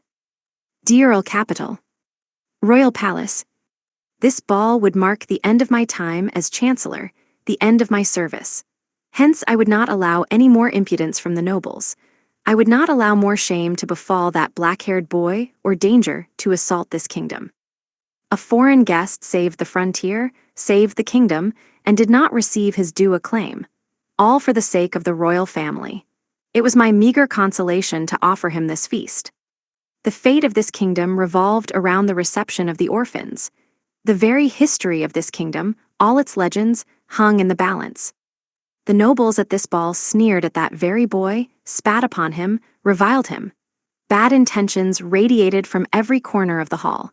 Much of it was open envy for the warrior maidens. The boy's despised status would do little to dissuade dirtier tactics. The nobles prided themselves on their refinement, so they intended to find faults with today's banquet. They needled and they dug at it to express their frustration. They may have lacked skills with the blade, but that wouldn't dissuade the nobles from attacking the boy with the social weapons at their disposal. Nevertheless, the ball had begun. The orchestra's music suffused the hall, transforming its atmosphere. Servants began to remove the dividers that had been splitting up the upper and lower ranks. The awards ceremony had concluded, and the rites for the formal ball started in earnest. The black-haired boy had received neither award nor acclaim. The king had only tipped his hand by calling the boy last. The guest of honor processed to the middle of the hall, alone. He paused there with a bored expression. The nobles pointed and cackled as they jeered at him ruthlessly. "Where's your partner? Learn the dances, country bumpkin. Motley fits you." The music played, the instruments sang out throughout the hall, and then the world danced. The entire hall gasped sharply. Everyone gazed, wide-eyed, as he began a majestic string of complicated footwork, dancing so fast and fluent it left behind afterimages. He stood alone, in the center of the floor as the world taunted him before raising his right arm and taking a single step. Yes, just one step. He seemed to vanish, springing across the floor to the group of maidens waiting at the edge of the hall, swooping a blonde beauty off of her feet. He placed his hand in the small of her back. The pair sprung into dance. It all happened in a single beat of a song. What happened next swept over the entirety of the grand hall. Their shimmering dance left mirages as they swept across the floor at godlike speeds, maintaining perfect elegance and refinement, each spin unleashing a pure white twirl of cloth. The goddess shifted her feet from heel to toe, to the inside edge, outside edge, and back again in an unending loop of precise footwork. The pair swept across the dance floor, as if in flight, leaving traces of dreamlike beauty in their wake. She matched the infinite variety of his lead with a flawless follow. They maintained their breathing, their posture, their distance from one another, then rested together for a moment before sweeping out once more in a reverse spin. Their footwork achieved perfection. Sachet into weave, curved featherback feather finish, followed up by a twist and turn. They made countless artful, beautiful spins, one after the next, a seamless blend of swing and foxtrot. It was masterful, an elegant dance the likes of which this kingdom had never seen. They combined the traditional steps of Diurl with brand new, intricate footwork and dramatic movements. A collective intake of breath. The girl danced like a goddess of war, brandishing her sword on the battlefield. The whole hall watched in utter enchantment. The moment the song ended, the boy swapped partners, taking a black-haired beauty. She spun after his lead with long, graceful strides. Sighs swept over the hall. The crowd watched in delight as the boy switched over to yet another girl at the end of the song. This was a one-man show that no one dared to match. The nobles had been pointing and laughing at him, but now they sputtered. It was as if they had forgotten how to scheme. They had no chance of keeping up with the dance, be it with bow, sword, or magic, that powerful elegance. No one had any hope of anticipating such complex, unpredictable movements to cut him down. One moment he appeared in one position, only for the audience to realize it was a mirage. He was already dancing further ahead. The boy even danced with the princess and the duke's daughter. Nobody else dared to join in. How could anyone intrude on such masterful footwork? He'd hijacked the dance floor, leaving the rest of the nobles wallflowers. They were inconsequential now, and they knew it. There was room but for one hero. He took each black-haired warrior maiden by the hand. This ball belonged to the boy. He danced, maintaining the oppressive atmosphere that forbade lesser dancers from intruding upon such beauty. The nobles glared on, entranced and envious in equal parts. As much as they longed to seize this technique as their own, its complexity eluded them. The boy danced with each of the 20-something maidens, bringing out the full bloom of their beauty. All he'd done was invite them to dance, and then followed through. That alone was enough to overwhelm the nobles, to nullify their devious plots and schemes. Even if they assembled a force to attack him, how could they catch him? How could they defeat such grace? 100 soldiers swinging their swords wouldn't leave so much as a scratch. Leer and ogle at the maidens as they may, none of the lusty, greed-possessed nobles could muster the courage to ask them to dance. Attempting to keep up with them would result in a torn muscle at the very least. The black-haired boy was the only one who stood a chance at matching their power and grace. The maidens waited patiently before and after, and put on radiant smiles as they danced, leaving every noble in the room unable to do so much as speak to them. They could only watch. These nobles, who used money and power to seize whatever women they wanted in this world, stood by powerlessly. Their daughters and wives, lavished in expensive dresses and jewelry, didn't even have the courage to move to the dance floor. The shame of being seen alongside such magnificence would only lead them to despair. The foolish nobles did not understand the significance of destroying dungeons. They did not understand their own position, that they were in no position to deserve a dance, not without fighting, not at their low and pitiful levels. The last song came on before the first intermission. Everyone's breath stalled as time flew by. It was like being caught in a dream. The last maiden to dance had skin of golden brown, another unmatched beauty. This concluded the full lineup. What wonder could possibly exceed what had already come? He isn't taking her hand? They struck their first poses apart. They approached nearly close enough to touch, but they remained separate, maintaining eye contact. After a moment of silence, the last song began. This was a foreign song that the boy requested from the orchestra. The pair began to move in sync to the fierce, beautiful melody. Everyone was possessed by the beauty of this unknown dance. It was infused with furious intensity and insatiable passion. They struck the floor with their feet and clasped their hands together in unison. Somehow, it never became vulgar. In fact, its artistry was almost purifying. Their technique was inimitable in its intricacy, freezing every soul in its tracks. As the song lifted up in exaltation, so did their movements, a drama of raging passion. Then, at the song's climax, he held the girl in his arms, nearly falling to the ground. And then, it ended. Thunderous applause broke out in the hall. Even those who despised the boy clapped and clapped. Anyone who disdained such peerless beauty would instantly lose credibility, so they had to clap even if they didn't want to. Although they may have forgotten their honor as nobles, some tiny scrap of their refinement remained. The manners and customs of the dance were drilled into them. They must respect the impeccable refinement of such a dance. As much as they wanted to insult the boy, they could not now, not with what they'd just seen. The mouths of the nobles who came here to mock the boy had been sealed shut. It would be improper to hold such skill in contempt. The boy had shown them the true art of ballroom dance, the pride of Diorel's nobility. He crushed the nobles' mightiest weapon, their words. The nobles could no longer make a pretense for a fight with the boy by bumping into him, making him spill liquor on their dresses, or all the other devious schemes that they specialized in. No, their mouths were shut. How could they even hope to tangle themselves up in such footwork? They were powerless. Lord Terrasil of the 2nd Royal Division had said it was presumptuous to worry about the black-haired boy. He was right. I'd underestimated him. This boy, unknown to the kingdom and the world, was the true savior of all of us. His deeds should be passed down in legend forever. Image summary, manga illustration featuring 4 young women in formal gowns, presented in vertical panels with varying expressions ranging from serene and contemplative to cheerful and smiling.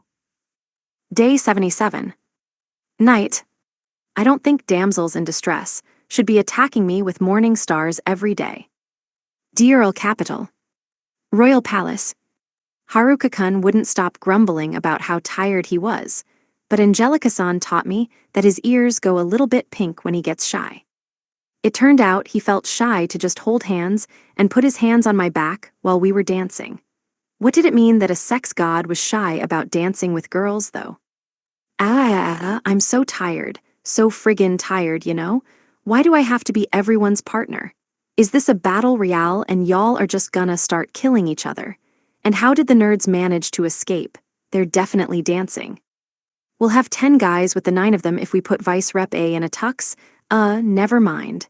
Yes, you look bewitching in a dress, like an actual witch. Wait, no, not like that.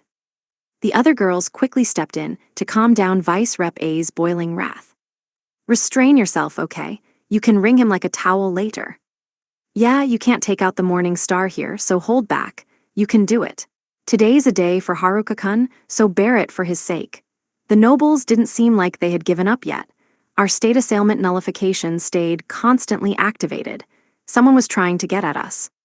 The drugged food kept coming. We kept intercepting it, but there was no end in sight. At the very least, the scorn directed at Haruka-kun had vanished. They stopped jeering and just glared now. We could bust those eyes in later. It ticked me off that they hated him so much because of the play. It wasn't fair that the person who contributed the most got the least credit. Maybe I won't wait. Maybe I'll bust in some of their eyes right now. They kept glaring over in his direction, but what would they do if Haruka-kun glared back?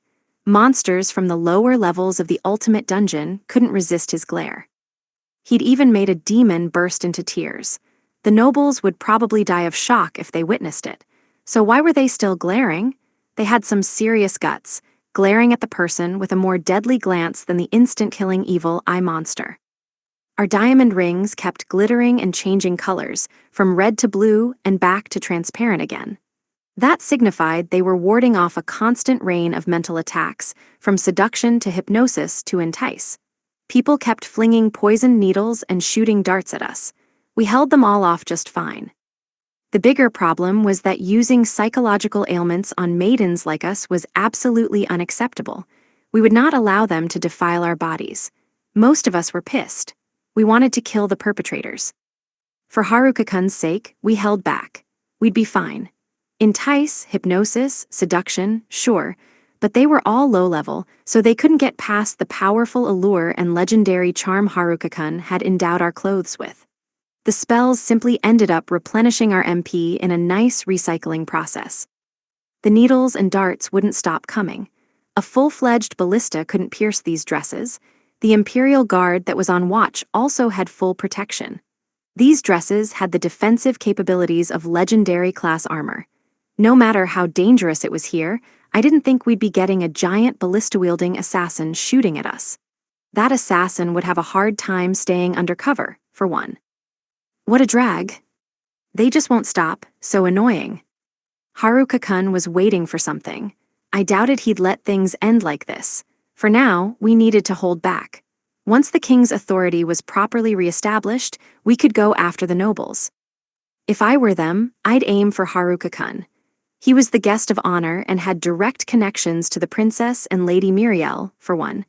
If things went well, you could find a way to both of them, on top of putting the king back in his place. Is that why those nobles kept trying to chat them up? Damn, nothing works. The drugs didn't either. We're almost out of spellstones. Just when I thought my garbage sons could be useful, it came to this. This is our last chance, I warned them. Our servants have already been arrested. When this ball ends, we're done for. They hadn't been able to speak to the girls, much less approach them. When the ladies finally passed by on their way to their seats, they completely ignored my sons, not even making eye contact.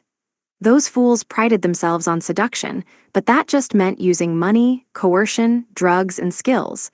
They had no true charm. One of you will need to take responsibility and die for our family, I said. Decide amongst yourselves. There's no avenue out. Father, my only escape was to discard one of my own sons. They were twins, after all. It didn't matter which one remained. Psst, let's aim for the others. Let's kill the boy, kidnap the girls. It's our only option. Agreed. If a brawl broke out tonight, there would be no turning back. At the same time, if we did not succeed in our schemes, the other nobles would make light of our great house and turn on us. If we did succeed, the other nobles would flock to our house. They would have no choice but to obey our every whim. No man could stand to witness such beauty and not taste it for himself. If we did succeed, the girls might even bring the princess and the Amui girl along with them. We could ignore the black-haired clown and bring him to heel with force. The remaining problem was the king's army, which would chase us back to our territory. Ideally, we would take either the princess or Amui girl as a captive. Our backs were against the wall.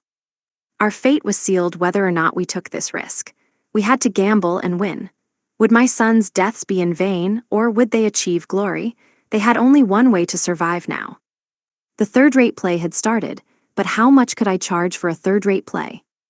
In the name of the noble great houses of DRL, we formally indict the black-haired buffoon. What a drag. At least we finally drew him out.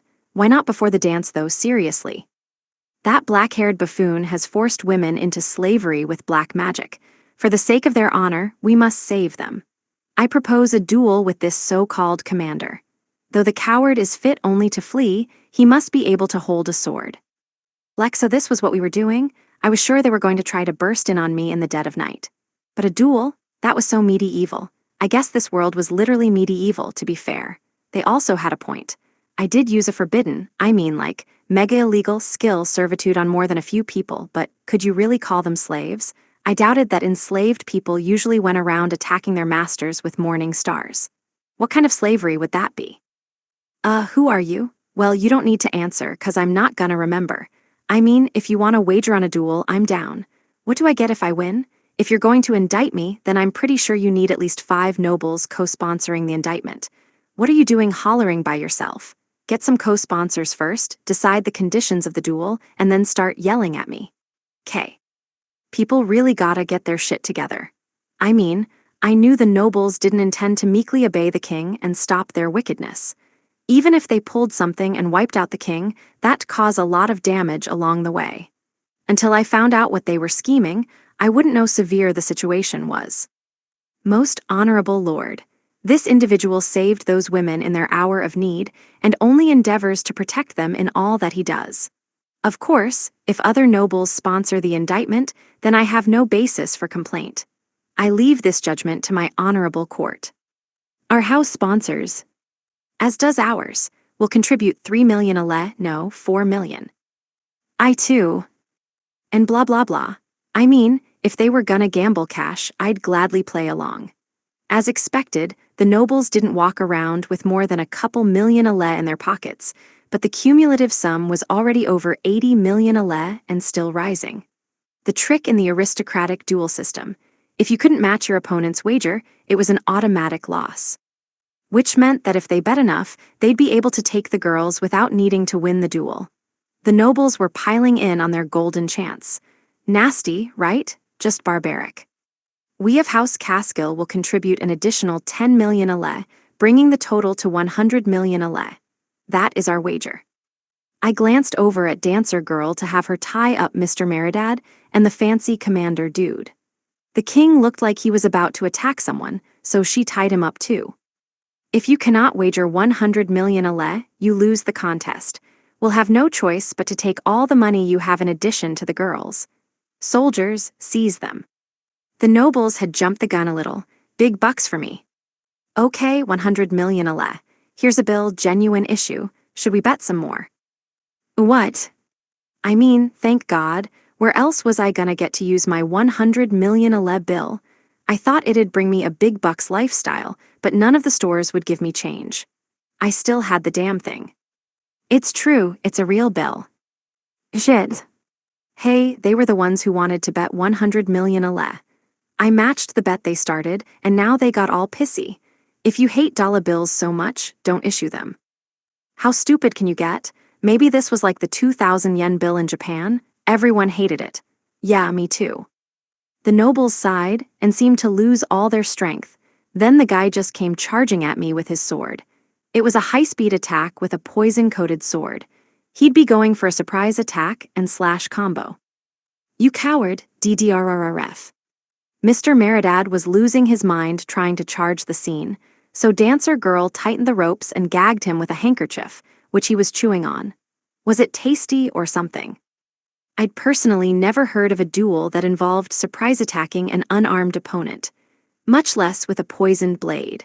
With all of the surprise Morningstar showers I got every morning, a downright downpour of downward swinging spiked clubs, this was nothing. It was hard enough to move my back and legs in this tux. This guy had an unusual sword technique, specialized for duels and finding holes in his opponent's stance. It wasn't enough. I'd studied waltzing on a level beyond what the locals were capable of. He was going for my legs. Normally that would work, but common sense never seemed to pull its weight in this world. I'd already achieved some serious levels of footwork mastery in my old world. Don't overlook the power of Dance Dance Revolution. On the other hand, feats that were impossible back in my world were made possible here with skills and stats. My legs could even get a perfect score on that impossible Paranoia Hades DDR song now. No sword had a dream of touching me. This whack-a-mole needs some fine-tuning. The raging sword strike swept in at over 300 BPM. I had to perform approximately 12 steps per second to dodge the rampaging blows. Attempting to stab my legs was beyond ridiculous, especially since I was close to attaining that God of Legs title. Speaking of ridiculous, so was my luck. I used that luck to avoid getting stuck. At this rate of attack, I could just stomp my feet to avoid his blows. Oh, did Marimuri-san teach me this? Was stomping the noble version of DDR? Whatevs, he can't touch me. So this had been the Great House's scheme. Lure the nobles with the promise of the girls, rope the boy into a duel, and raise such a monstrous sum that they would bankrupt him into defeat. He just whipped out a 100 million aleb bill in response, shocking every noble into silence. Why did they get into a monetary contest with a boy whose fortune was greater than the entire kingdom's? How exactly did nobles within that kingdom think they had enough to outwager him? No one knew what monstrous sum of wealth the Dungeon Slayer, who collected the greatest treasures and fortune of the ultimate dungeon itself, possessed. Then, a surprise attack. Without even obeying the manners of a duel, the challenger charged at the unarmed boy to kill. When I leapt up to try and come to his aid, one of his comrades tied me up immediately. I supposed she was telling me there was no need to intervene. The Lord thrusted his sword in a torrent of swings. The boy countered with what might be called footwork at a fast beat, though it was footwork beyond any limit of dancing I had ever witnessed. No one could touch that. A great sword could never land a blow in the midst of his unpredictable ultra-speed motion. How brutish! The Lord possessed a peculiar sword technique that involved targeting the opponent's lower body, suitable for a duel and nothing else, I supposed. In a contest between unarmored swordsmen, targeting your opponent's legs would render them unable to set their stance and attack you in return. It'd be a one-sided contest. It was no use in actual combat, but it was a peerless technique in a one-on-one duel. Yet he couldn't lay a finger on the boy. He swept in, stabbing and sweeping, but the boy remained one step ahead with his furious footwork frenzy. The Lord's technique was supposed to render his opponent unable to move. Instead, it just looked like a boorish display of wild swinging. Now on the brink of exhaustion, he continued to swipe at the boy, but he had already lost force and speed. He was obviously fatigued. Tears and snot running from his face, he kept on stabbing, but his swings couldn't even touch the boy's afterimages. The victory had already been decided, but the boy, seemingly enjoying himself, further increased the speed and intricacy of his dance steps. The Lord couldn't win, but he wouldn't withdraw. If he didn't kill the boy, he would be regarded as a violator of all the manners of a duel. He'd drawn his sword in the king's palace. Even if he were spared execution, he would have no allies left in the building. Thus, even as the boy leapt and danced with increasing speed, the futile attacks continued. The boy played a crazed drumbeat on the ground. The relentless rhythm reverberated through my body. No matter your level, it would be hopeless to try and imitate that footwork. His performance was so wondrous that the crowd looked ever on the verge of bursting into applause. At last he fell. Not the boy, who continued hopping, full of energy. He looked like he was having a fine time. But now that the first duel was over, were we about to witness a second? Grrrrrrrr, that boy needs a lecture. Remember, patience. No lecture, look, it's a second duel. The boy had taken the noble's massive wager, a crippling blow to all the nobles who'd bet against him. It was a reckless, foolish bet by men dazzled by the beauty of the black-haired maidens. Indeed, this meant their end. These were the descendants of nobles who swore to protect the people and uphold the king. But their bloodlines had grown rancid, they had forgotten their duty, and here they were. Whatever excuses they would make, the boy simply needed to dance around to bring the duel to an end. The nobles had targeted tonight's guest of honor. There was no way for them to evade responsibility any longer. Defeat in this duel meant loss of all rank. In addition to discarding all of the customs of dueling, this lord hadn't even fought honorably. The boy trampled the rotten lord with nothing more violent than his dance moves, and the man lost everything. The boy, who now possessed 2 of the few 100 million Aleb bills that existed in this kingdom, gazed upon them with a look of disgust. He had just received a fortune of wealth from the nobles of Diorel. It was a prize he obviously hadn't wanted. Even the fortune of the royal family had no chance of rivaling his. In the end, it had all been a performance from a clown, a performance with an admission fee of 100 million Aleb. Those scheming nobles. The boy delivered them a psychological blow during the duel, and ever since, the captured servants and attendants who had been spreading poison and status ailments across the hall couldn't hold back any longer and formally confessed to their crimes. They wept. They listed all the black-haired boy's sins, but all he'd done was dance. It was impossible to accuse him of anything. He hadn't so much as drawn his blade. While he may not have sinned, winning a sum of 100 million Aleb from the nobility was sure to stir up some anger. I went and make some mega big bucks, and I ended up with the fantasy equivalent of 2,000 yen bills. Useless cash. Bills that can't fulfill the most basic function of a bill. Not even usable as blindfolds for blindfold rep to use on me, they'd just be scratchy. A long-standing noble house of Diorel had fallen. Its name and history would crumble and vanish on the wind. Launching an illegal duel in pursuit of women, costing the nobility rank and wealth, the boy had invited them to dance, and they danced to their own destruction. The nobles' self-destruction consolidated power to the king. The gambled money could fill the coffers of the kingdom. Marapapa, is this a dream? The tragedies of Diorel have vanished with a dance. I don't understand. My friend was tied up and bound with rope beside me, but I didn't know who else to ask. Now I understand why you sent word that our problems were solved, but we don't know why. I am in the same predicament now. I don't know why either. The letter had been completely incomprehensible, but it turned out to be perfectly accurate. Any true description of the incomprehensible circumstances was bound to be incomprehensible itself. Terrasil, tied up beside Marapapa, smiled. We witnessed an amusing performance. All the wise men and women in this kingdom would be smiling today. For tonight's performance, you have all witnessed buffoonery on the dance floor. This may be a performance whose plot defies our understanding, but I sense this is the true ending to the play that has been so popular of late. You all saw that play, and you decided to target the black-haired clown. You didn't realize that the clown was the author of that very play. You were puppets to his whims. Without realizing that you were merely reading the lines he'd written for you, you challenged him. A clown capable of killing dungeon kings. Comedic, no. Now the whole city is laughing at you, my friends. They had all pointed and laughed at him. This wasn't a clown to be laughed at. He was a trickster, and laughter was his weapon to wield. The whole city had moved according to his purpose. We were the fools, myself included. The boy played with every noble in this building, luring them to use their plots and schemes against him. They'd played right into his hands. By the time they realized the magician's trick, the show was over. And now, my friends, it's time for the curtain call. Day 77. Late night. I wanted to rip off the orphans too, so I gave 'em some pocket change. Now my classmates are trying to get in on the deal. Deiril Capital. Noble Quarter. We departed the palace, passed through the noble quarter, and went straight through the gates of the slum quarter. Great celebrations awaited us there and all that. They were waiting and stuff, so we left, but we're staying at the castle tonight, you know. The orphans are sleeping there, so we're not heading home. The Rararlicky old dude and the nerd brigade were still there to torch anyone with any vile, virulent, violent thoughts of laying a hand on the orphans.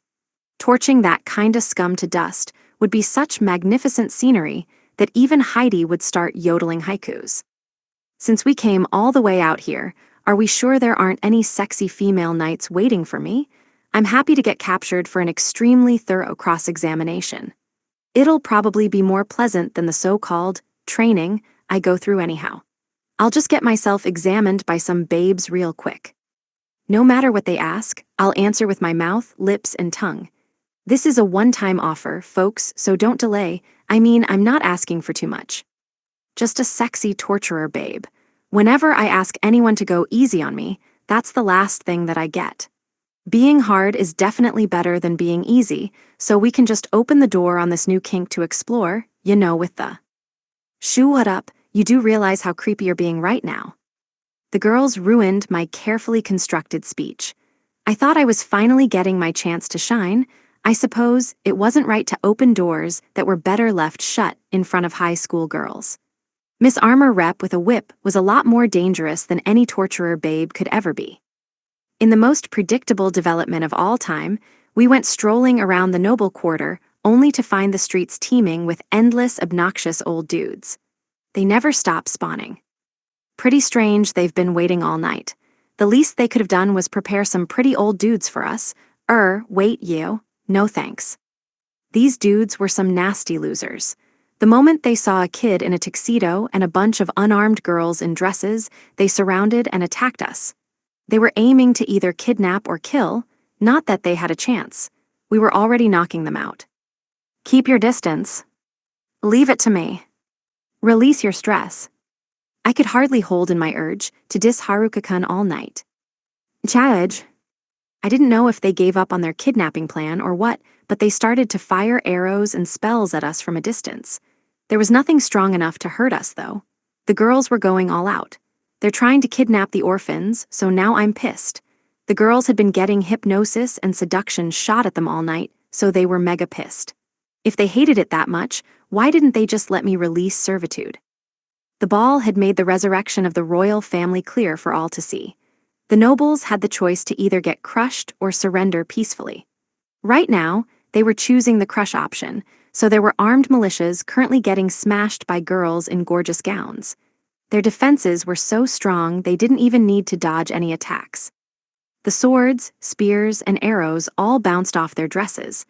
The dresses even sucked up all the magic that came their way to provide MP replenishment. Those dudes couldn't even beat upper dungeon levels and equipment like that, but these dresses are built for sweeping the mid-floors, I said. Plus the skills on their equipment are bleck. Throw in the level difference, and I don't think they ever had a chance. This was the dresses' first time in combat. I think these could have carried the girls through the Sphinx and the mummies. At this point, they were just standing still and letting the attacks bounce off them because it was funny.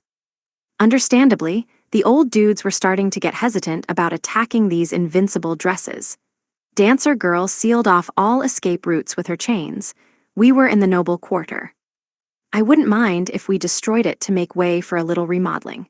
In fact, the girls started to knock down the ugly buildings themselves. The girls haven't even taken their swords out yet. They're insulting them, I commented. I mean, I'd want to run after seeing morning stars whip out of those dresses. No specific reason, of course. The dresses swayed, leaving pure white afterimages, and the old dudes went flying. They didn't stand a chance. How did they think they were going to capture those orphans? With just a few thousand high-level mercenaries. Sheesh. The noble quarter was already half ruined. The girls chased the soldiers towards unscathed buildings purely for the excuse knock them down. Why can't my sword cut through a dress? Aog. Because those dresses are equipped with physical and slashing resistances.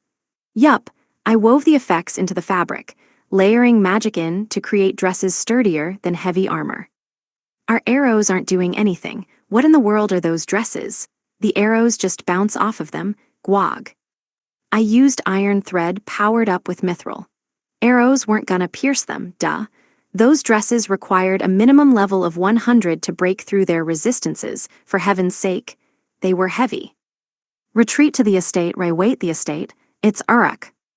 I was waiting for a good opportunity to bulldoze the noble quarter, and these guys gave it to me. I mean, look, they attacked us first. It was totally a fair, honest fight. I swear.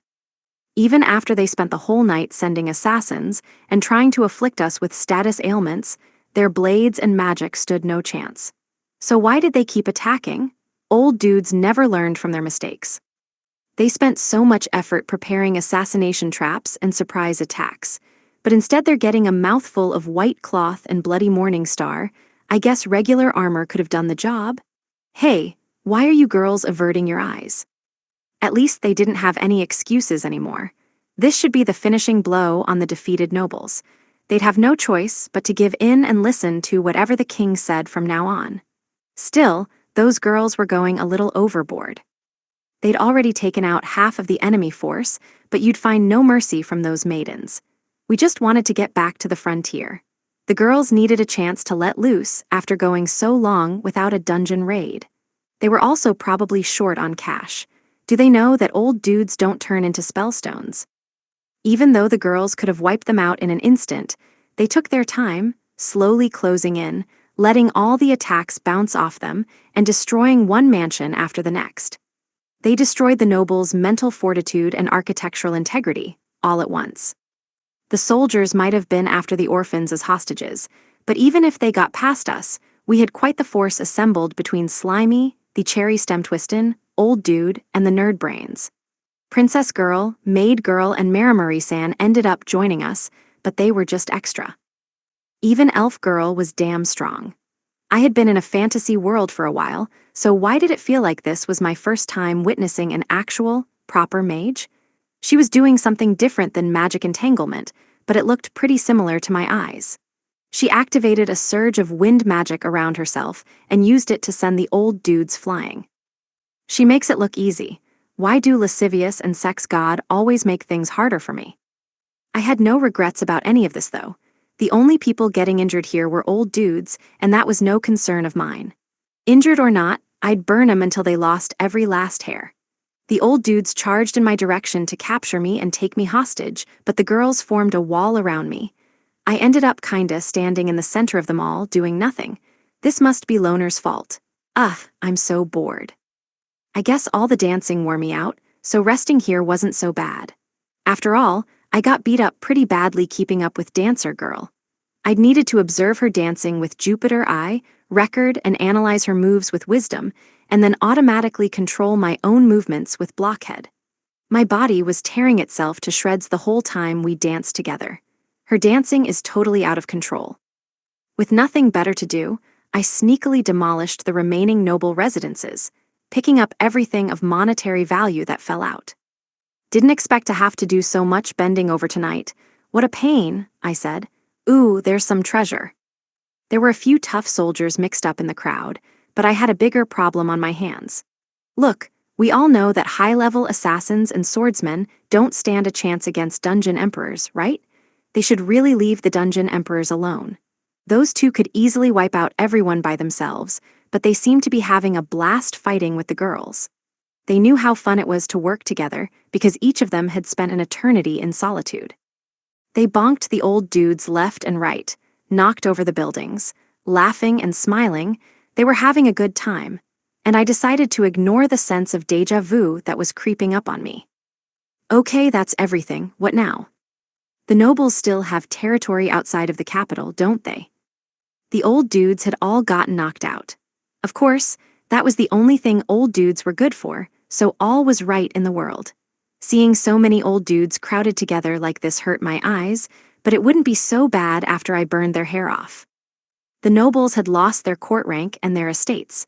I'd picked their fortunes out of the rubble too, so now they were penniless. It wasn't too different from what they did to the orphans, so they had no right to complain. Problem was, if they escaped to their domains, more resources were waiting for them back there. I could follow them and pick up their stuff off the ground there too, but that'd be work. Couldn't they just let their fortunes fall on the ground a little more conveniently? Come on, stupid old dudes, read the room. What social cue would they be following to bring all their resources to the capital? Exactly. Well, at least they couldn't escape now. Everyone was in attendance at the ball today, so we've got all the dukes and their families tied up in rope. Sounds to me like a job for S&M Rep and her tortoise shell, GGGRMMMF Stop, dual-wielding morning stars. What a fresh, furious, decapitating danger swinging in my direction. I'm super sorry. I forgot not to say that I imagined some thick curves cradled by cat's cradle-level bondage, none of which I visualized vividly, so please don't whip me. See, I've forgotten it so much that I can't even remember your name. It's all good, right? Now everyone was glaring at me. Fine with me, so long as it's just glares. Now the 2nd Division commander of the Royal Army is here. Let's go back. The orphans are sleeping there already. It's a sleepover at the palace tonight. For real, if we're loud and wake the orphans, they'll start running around the halls with the meatheads. That'll earn them a lecture from class rep. Don't wanna open the door and expose them to too many new things. Keep your door closed, the girls shouted. You're making it sound like the lectures are what threatens their innocence. S&M Rep's combat style was putting her in a tough spot, apparently. Man, she really had mastered wielding both the Morning Star and her whips. I guess I wouldn't get to see class rep in tortoise-shell bondage. It was unfortunate, but she had already whipped out her Thunderbolt chain whip. I decided to shut up for the time being. That thing is nuts. Still, nothing was fun about seeing old dudes tied up and rolling around on the ground. It was only natural that S&M Rep tied up in tortoise-shell bondage would be higher on the list of a teenage boy's priorities, right? Something would have to be wrong for his heart to flutter at the sight of macho old dudes doing some bondage, wrestling in the dirt with their heads on fire. The cherry stem twistin', old dude and the nerd brigade had probably taken out the nobles that were trying to escape to their own territory by now. With their skills, there was no way they would lose in a confined space. They were defending the orphans with their invincible cheat skills. The battle is definitely over already. Which meant the orphans were probably sleeping tight, unaware anything was up. All of the mean grown-ups were gone now. The nightmare was over for them. We raked in some pretty healthy apology fees while we were busy ending it. When the orphans woke up in the morning, they would have a fun day ahead of them. We ripped off the nobles more than enough to give them a cut, so I plan to give them plenty of allowance. I can't wait to see their smiles. Day 77. Late night. I double-checked to be sure, but my sex appeal isn't listed in the treasure inventory. Diurl Capital. Royal Palace. The nobles had been cut down to 2/3 of their former numbers. The remaining lords had already lost most of their strength, what few resources they had left derived from branch families. Anyone who took part in that little rebellion was formally and permanently banned from the ranks of the nobility. We could use more titled nobles now, but I knew the boy and his friends would refuse if asked. The boy wanted no reward despite shouldering the weight of the kingdom. He only wanted what was known as sex appeal, something that would prevent people from getting mad at him even when he didn't do anything wrong.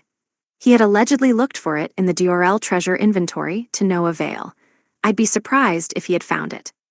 At the very least, we could thank him in the form of letting him take whatever he wanted to sneak out of the treasury. Nothing we had there could possibly repay him. Marapapa, we don't have enough nobles. This will disrupt our governing. Is there anyone we can award a noble rank? Someone from the frontier will do. I must decline. The nobility is not popular in the frontier. In our impoverished land, nobles are known as dangerous and uptight and easy targets for bullying. I do not believe I will find anyone willing. Unpopular? How could that be? Obviously, it was one thing to be envious of the nobility who fought for and protected the people in all of their endeavors. But to despise them, what was going on in Amui? I suppose I shouldn't be too surprised. It was the frontier, after all. Our kingdom had been guilty of many crimes. The frontier had faced the horrific monsters on the edge of the world, alone. The Amui family had fought in vain against creeping death for untold generations. For that reason, while they longed for the glamour of royals, no one desired to become nobility. Targets for bullying, though. I have a report. We got them. That concludes the report. No, it doesn't. Are the boy and his friends safe? I know they are, but tell me. A messenger came from Terrasul. The boys' group acted as decoys to lure out the remaining ill-intentioned lords. They would likely make one last attempt to carry off the warrior maidens, a foolish endeavor that would spell their doom. A letter from the frontier held the answers I was seeking. Why would the nobles of a kingdom nearly destroyed by dungeons pick a fight with the people destroying those dungeons? If you seek suicide, don't bother to come here. Just die where you stand. Signed, Amui, the letter that broke off negotiations between kingdom and frontier. The sender himself currently occupied the massage chair next to me. We had our answer. The nobles fell prey to the beauty of the maidens and their own decay and greed. For them to try to defeat the army that destroyed the greatest threats this continent had ever known, if they were capable of it, they should have taken on the dungeons themselves. They were lured in by the beauty of the girls and the 200 million Alebills. Temptation had blinded them. Once they attacked the king's guest of honor, they had no more excuses. Destroying their houses was fair and legal. The boy had managed to pin them into submission. Everything was a trap, and the boy himself was the bait. It's all over. Yes. We had arrived at the end of history. Once, our nobility stood for the people. Now less than a third of our numbers remained, and with it, less than a third of that former resolve. The kingdom may have failed to stand up to its heroic beginnings, but those of the kingdom that did remain still had the duty to continue on its legacy. Maripapa, I must ask, what should I do? I could not rule with just a third of the nobility. If I spared the defeated nobles, this was all for nothing. I could not let all that we'd salvaged go to waste. What to do? I'm sure you can figure it out, Your Majesty. And if you can't, well, there's nothing to be done. It's not up to you anymore. I can't sit here and take no action at all. I can't give up after all that boy has done for us. The nobility and bureaucrats had secret accounts, so we didn't know their exact worth. They also falsified their records. It would be impossible to take an accurate accounting. Just how long would it take to rebuild an accurate ledger from scratch? I simply lack the information to reign. Even if it were to remain incomplete during my lifetime, I couldn't give up. All I could do was advance one step at a time, no matter how slowly. Meanwhile, chaos in the kingdom only made the people suffer. The confusion would ripple out into the regional domains. There was no escaping the fact that the nobles away from the capital would still need to be dealt with. Pursuing that would only make life more difficult for the commoners there. Clunk, you're saying you can't do it, King Dialysis, you're right, nor could I. With that, he tossed a heavy tome in my direction. I opened it. The full title was So Pimpin' Kingdom. Well, I dunno what it's called, but here's an administration strategy and manual for your kingdom and stuff. You feel? As for the contents, it contained information about the realm in perfect detail. Unaltered tax and crop harvest numbers, accurate population figures for towns and villages. Everything was gathered in one place. It would have been impossible for us to get our hands on this much true information, no matter how hard we tried. Yet here it was. If this was all true, then the nobles kept over half of the tax revenue for themselves, charging the people multiples of what they were supposed to. A rot that had proceeded for dozens, no, hundreds of years. A fatal corruption. The kingdom had been on borrowed time for this long. No wonder it came to this. And this. Yes, from the boy. Everything we thought we knew had been false all along. It made perfect sense that our countermeasures hadn't worked. Just how many villages and towns had iron mines we didn't know about? Our own bureaucrats had to have conspired on this level of rot. There was a second volume called How to Rip People Off. Not rip farts, though. Probs. It contained a list of secret accounts. It explained in precise detail who committed what fraud and for what purpose. They had accomplices. Regional bureaucrats embezzled and reported the numbers to the Duke, who then in turn embezzled and reported to the kingdom. Then our own bureaucrats took their cut and gave what remained to the treasury. What rank corruption? 2/3 of the bureaucrats would have to be dealt with. We needed to remake the whole government. With this book, maybe it was possible. We didn't need to conduct an investigation, and the property structures were all described in the books. All that was required was to make up for the loss in labor. The books listed step by step what we should do and how to do it, with solutions to every possible problem. This book rendered regional lords, not to mention bureaucrats, as mere ornaments. They could just do what we told them. Obey and understand the book. For the sake of our realm, its rulers needed to learn its lessons by heart. Once again, the kingdom was saved. We had a book that contained all of the information we needed. It must have been prepared far in advance. The kingdom would die and be reborn. It was fate. How much time and effort had it taken to investigate such a massive volume of information, then run all the necessary calculations and analyses to make sense of it? With the resources at our disposal, it would have taken years, optimistically. The books even told us what to do about future problems. They were manuals for the kingdom's future. So this is the power that remade the frontier, I said. He's given us everything. It was the same in the frontier. Our edition was even more detailed than this. Accept it. What unbelievable power. Maripapa explained that it had precise measures for industry, agriculture, and government administration. It included schedules, budgets, and even blueprints for everything from iron mine development to new agricultural products to city planning, water treatment, and safety and defense. Now I understood how the frontier had changed. You could build a nation with these manuals. When the kingdom abandoned the frontier had been reborn and the kingdom died.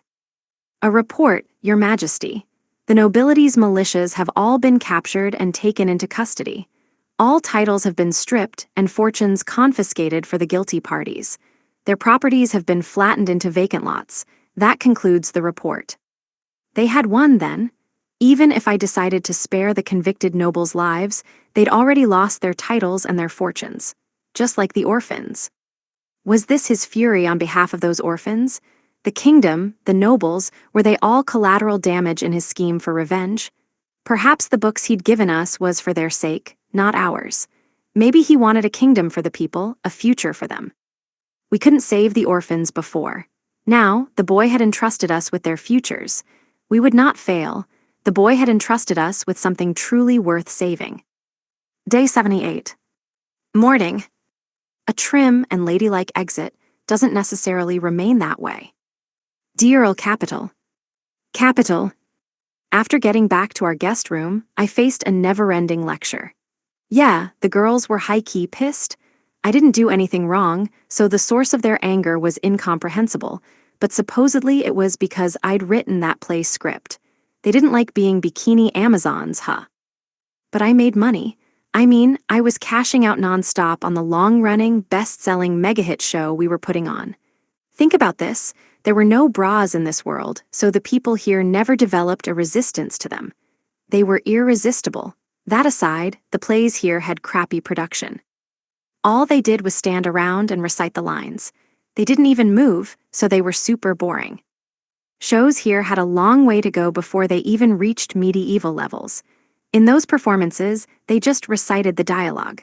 Plus, we sold scripts at the show, so we double-dipped on profit. Yep, they sold like crazy. Everyone here was starved for amusement and for information. In the midst of fear and anxiety about the war, of course people would buy stories about war heroes.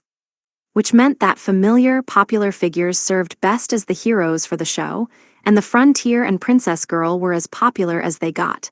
For some reason, even the Pimpin' King was pretty popular. They could be the main characters. If I'd written it as a standard fantasy, that'd be all there was to it. Boring. Coming up with antagonists was easy, the other countries and the nobles, but I couldn't have a play where the protagonists and antagonists never even met.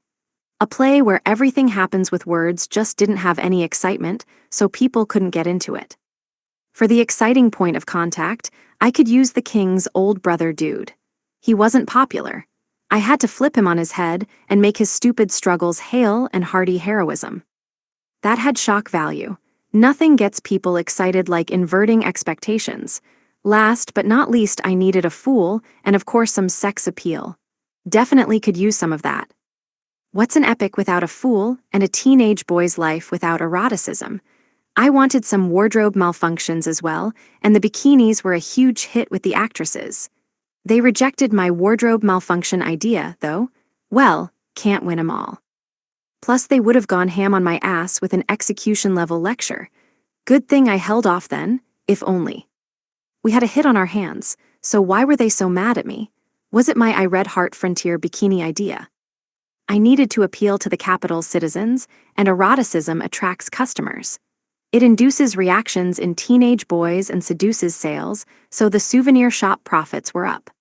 I mean, the real-life girls the show was based on worked in the souvenir shop, so the line was out the door the next morning. A heroic tale with familiar heroes cured the people of their anxiety around the king's illness. A play that had laughter, plot twists, and sex appeal was a guaranteed hit. In fact, people came to see it over and over again. Repeated viewings brought them genuine peace and happiness, and that delivered their cash straight to my pockets. Ah, the power of bikinis. Princess Girl and Marimuri-san were heroes, and the king was resurrected. It brought tears of joy to the eyes of the viewers and cash to my coffers. Art, especially theater, has been used to manipulate public opinion since ancient times, with royalty and nobility exerting their influence via patronage. The nobles that didn't fight against us in the war had gained an overwhelming advantage, and the nobles that followed the bad guys, the theocracy, and the merchant kingdom, yeah, they had been dealt with. It was the oldest tale there was, good defeating evil. We had rounded up the corrupt nobility and stripped them of their rank and offices. Now that they had lost their ranks and their fortunes, well, they may as well die. The king decided to take their young children into the royal family to give them a chance, but I doubted any of the families could come back from this. They were done for the moment they looked down on the slum quarter without lending them a hand. Meanwhile, I had to deal with this endless lecture, which suddenly came to a halt. What a crazy breakfast meeting. The only outfits the girls had with them were their evening gowns, which meant more side jobs for me. Yup, we ended up staying here overnight, so we had our breakfast meeting in the palace. That meant I had to hustle and bustle to make afternoon dresses for everyone, which for some reason mandated matching underwear and stockings, which meant a sudden late-night side job causing 25 girls to lose their minds in a sea of moaning, throbbing, groaning, and toppling, and also forking over nifty, wonderful piles of cash. Obviously. I could use void magic for soundproofing, as the sexy moans wouldn't exactly aid the development of the orphans sleeping in the neighboring room. We especially needed to quarantine them from the natural teenage boy response to such sounds. All of that led to a proliferation of chores, like putting clothes on the collapsed girls, moving them into beds, and then the teenage boy task of getting busy with Miss Armor Rep and Dancer Girl. I didn't even have time to sleep myself. Teenage boys were supposed to sleep nonstop, but I'd barely been able to catch a wink lately. The girls gathered in their new dresses the next morning within the bright, sunlit castle, a far cry from their immodest display of the previous evening. Today they appeared refined and ladylike as can be. They had washed their drool and tear-stained faces and showed up fresh and dewy. Good morning. Oh yeah, what did Duke Amui want yesterday? He wanted a development plan for the kingdom, so I gave him one.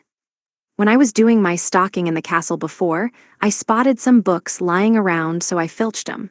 They included piles and piles of accounts, some public, some secret. I was just trying to find something good to read, but there wasn't even anything juicy in there. I used Jupiter Eye to read and wisdom to record the information. Writing the development plan was easy from there. Magic Hands took care of that in 3 minutes. The whole plan was to do what was necessary and skip what wasn't. The nobles and public officials were just overcomplicating stuff with their scamming before. Now that I knew what they were doing behind the scenes, we just had to course correct. I snuck in that they absolutely had to install 100 massage chairs in the castle, so riches would be coming my way. I found proof of money embezzled from construction projects and profits from secret iron mines and the like. The bureaucrats were great at their jobs, just corrupt beyond belief. That was how they'd managed to fool the capital in their accounting so thoroughly. All of the reports they sent had been consistent. They managed to send perfectly falsified reports only because they kept up such a thorough fraud. It was almost admirable. Thanks to their efforts, those documents were enough to make sense of things. I mean, for documenting a completely corrupt kingdom, they did an incredible job.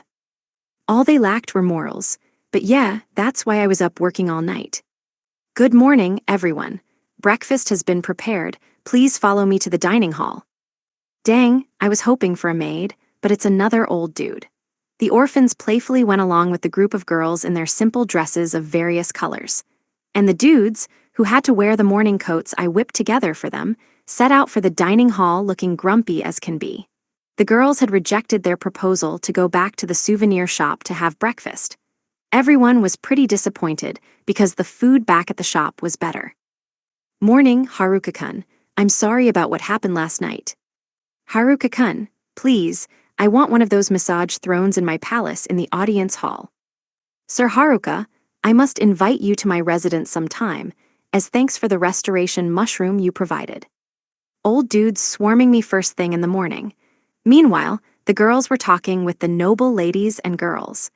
Even the nerdarinos got to chat up some buff chicks from the first royal division. All I had were old dudes.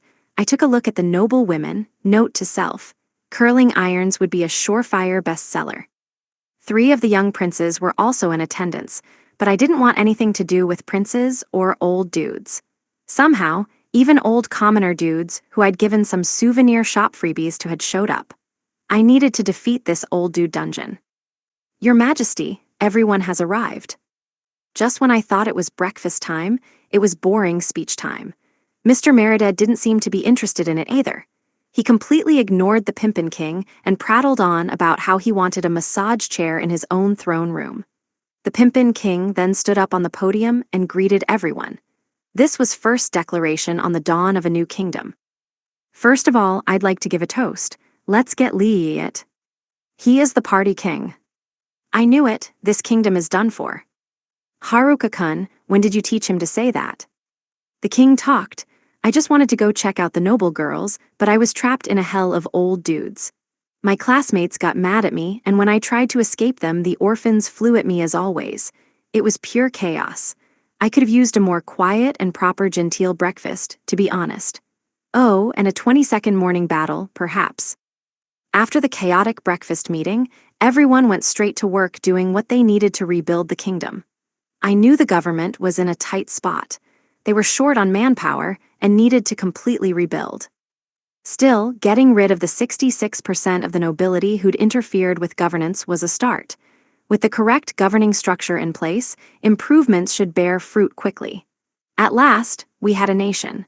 They could deal with their own problems now. It was time to go home, first to the souvenir shop to make some arrangements, and then back to the frontier. We were wasting our money holding those rooms, after all, and how am I gonna pay my board? Day 78. Noon. These are gonna fly off the shelves if we label them freshly used teenage girl armor. Diurl Capital.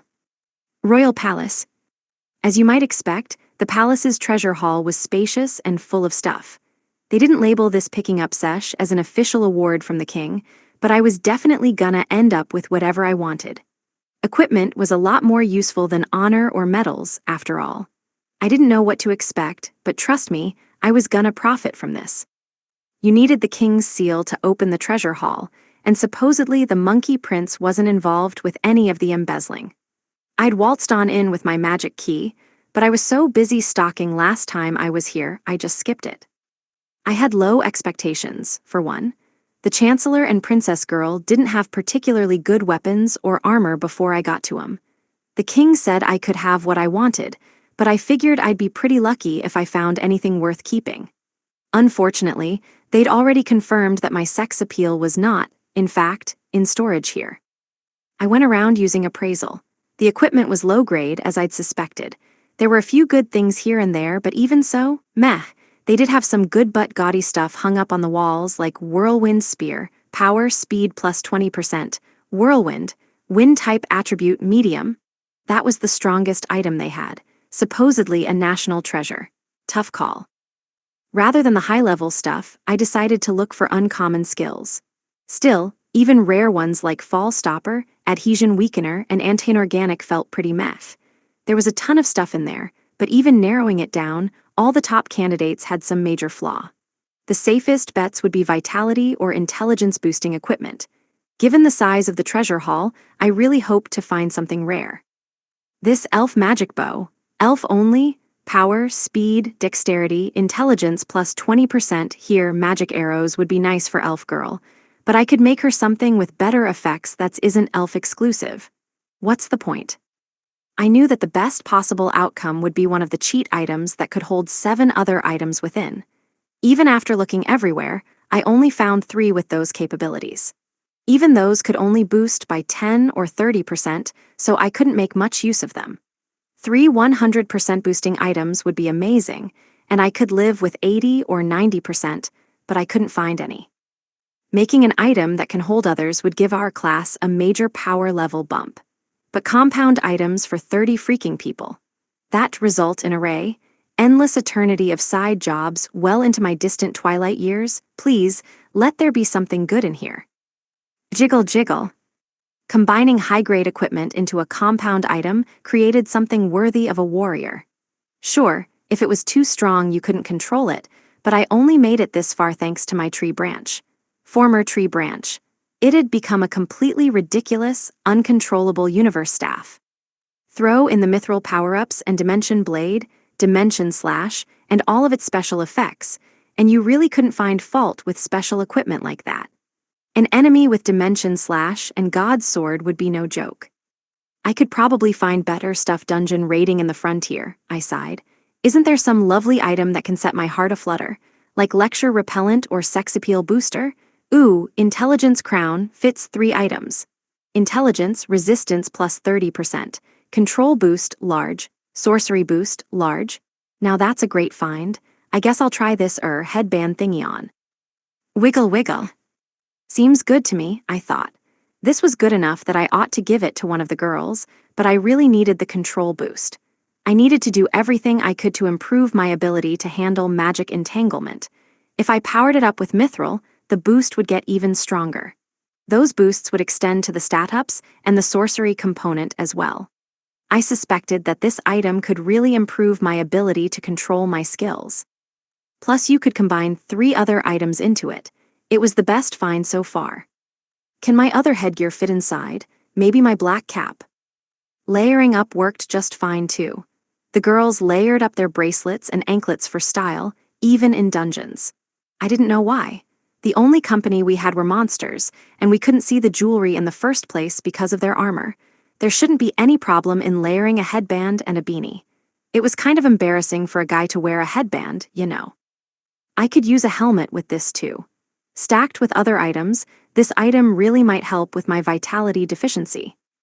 The Pimpin King was jabbering on about how he could give me all of it, and it still wouldn't be enough, but he needed a few items to give in case of future awards of honor, so he asked me if I could keep it to about 10 artifacts. I had to make a careful selection. Throw in the orphans and their needs, and that was a lot of people to worry about. There was no shortage of people who needed stuff. Well, it doesn't seem like a great reason to choose it, but it'll help with our equipment shortage now. I can sell it when I get my hands on some better gear, I guess. Slimy, you want anything? Tell me before you eat it, 'cause once you eat something I can't use appraisal on it. Jiggle jiggle. Looked like Slimy wanted the reflection mirror, reflection absorption ultra. But he doesn't reflect, he just eats. Oh, maybe he was after the absorption part. After that, I scrounged together some low-grade junk I'd auction off after I'd powered it up with mithril. Everyone was short on cash now, so I would rip my classmates off later. We needed to get back to the frontier so they could make money. I already bought up everything I could in the capital. The Pimpin King and the other nobles were poor now, so I lent them the 2 useless 100 million ale bills I had. The massive fortune we confiscated from the other nobles was only pocket change. Big bucks were a longer game. In other news, I was starting to get interested in an item I previously thought I had to seal away. Poisonous glove, vitality, dexterity plus 20%, status ailment inflicting, resistance nullifying, crazy hand. The ability to nullify resistances was too dangerous in the wrong hands. Proportional to your level and equipment, the status ailments would overpower any resistances to them that you had. The fact that something like this even existed necessitated more equipment with the auto-heal skill. Inflicting a good piece of equipment with poison felt risky. Even so, running some tests and analysis with wisdom showed that it might be surprisingly useful. I could just limit its effects. Basically, by setting its inflicted ailments to poison alone, I could make it only inflict that one status ailment. I could even set everything to off and not inflict anything at all. Being able to choose ailments was great. It included hypnosis and intoxicate and paralysis, and KO, oh yeah, and sex appeal destruction was automatically programmed into it, so I wanted to seal that away first. Where are you, appeal booster? After trying it out, I decided I'd power it up with Mithril for sure. The only thing it didn't do was raise my sex appeal. The rest of the items were simple vitality and intelligence strengthening gear, but anything would do for that. I was in a bit of a gear shortage emergency, so I needed quantity over quality. Anything extra, I could power up and sell to my classmates. I supposed it was too soon to give the orphans anything besides some emergency items. The top priority for them was eating, laughing, and being happy. We could protect them so long as they were at the orphanage. Once they grew up and wanted to go out on their own, I could make equipment for them individually. For now, a life of play was plenty. They already had the strongest possible safety gear possible for a bunch of kids. I kinda overdid it by accident, but safety first, you know. I ended up grabbing over 100 items, which made the treasure haul look kinda pathetically empty. I decided to leave behind some mass-produced swords and bows for them. None of the weapons had any special effects, but their basic properties were top-notch, and way better overall than what they replaced. I'm sure the Pimpin King won't mind. I had been constantly replacing my classmates' equipment, so I had a lot of extra. The kingdom probably needed a ton of accessories and bonus items besides armor. Their basic weapons and equipment were so shoddy. I addressed their needs and left them handmade gear. In fact, I was leaving them with more stuff than when they started. I wasn't the bad guy here by any means. A lot of what I left behind was used gear from the girls, so that should give them an extra special appeal. It would be mildly terrifying for some old guy to enjoy that, so I made sure to wash the hell out of everything. Still, I'll advertise them as freshly worn. All right, that's enough. I nabbed all the notable stuff already. Everyone's probably ready to head back to the frontier now, yeah? Just finish the carriage renovations too. I think this'll do. Boink boink. When I handed over the list of the items I took and what I'd replaced them with, he kinda froze in place. He didn't complain though, so I hightailed it out of there. Maybe I shouldn't have taken 300 things. Well, you told me to take what I wanted, and I kinda wanted all this. It would have been too hard to narrow down the candidates seriously, so I just went with the top 300. Plus, I put in 1,000 items to replace what I took, so your treasure haul actually has more items than before. Pretty good deal, wouldn't you say, hey? I had to run a check on all of the equipment, and a lot of it needed to be upgraded with Mithril, so it made sense to get out of there before I did anything else. Preparations were complete, and the carriages were waiting, so I went over to meet up with class rep to bounce on out of here. All the royals waved goodbye. Didn't Princess Girl say she was going to come to the frontier right after us?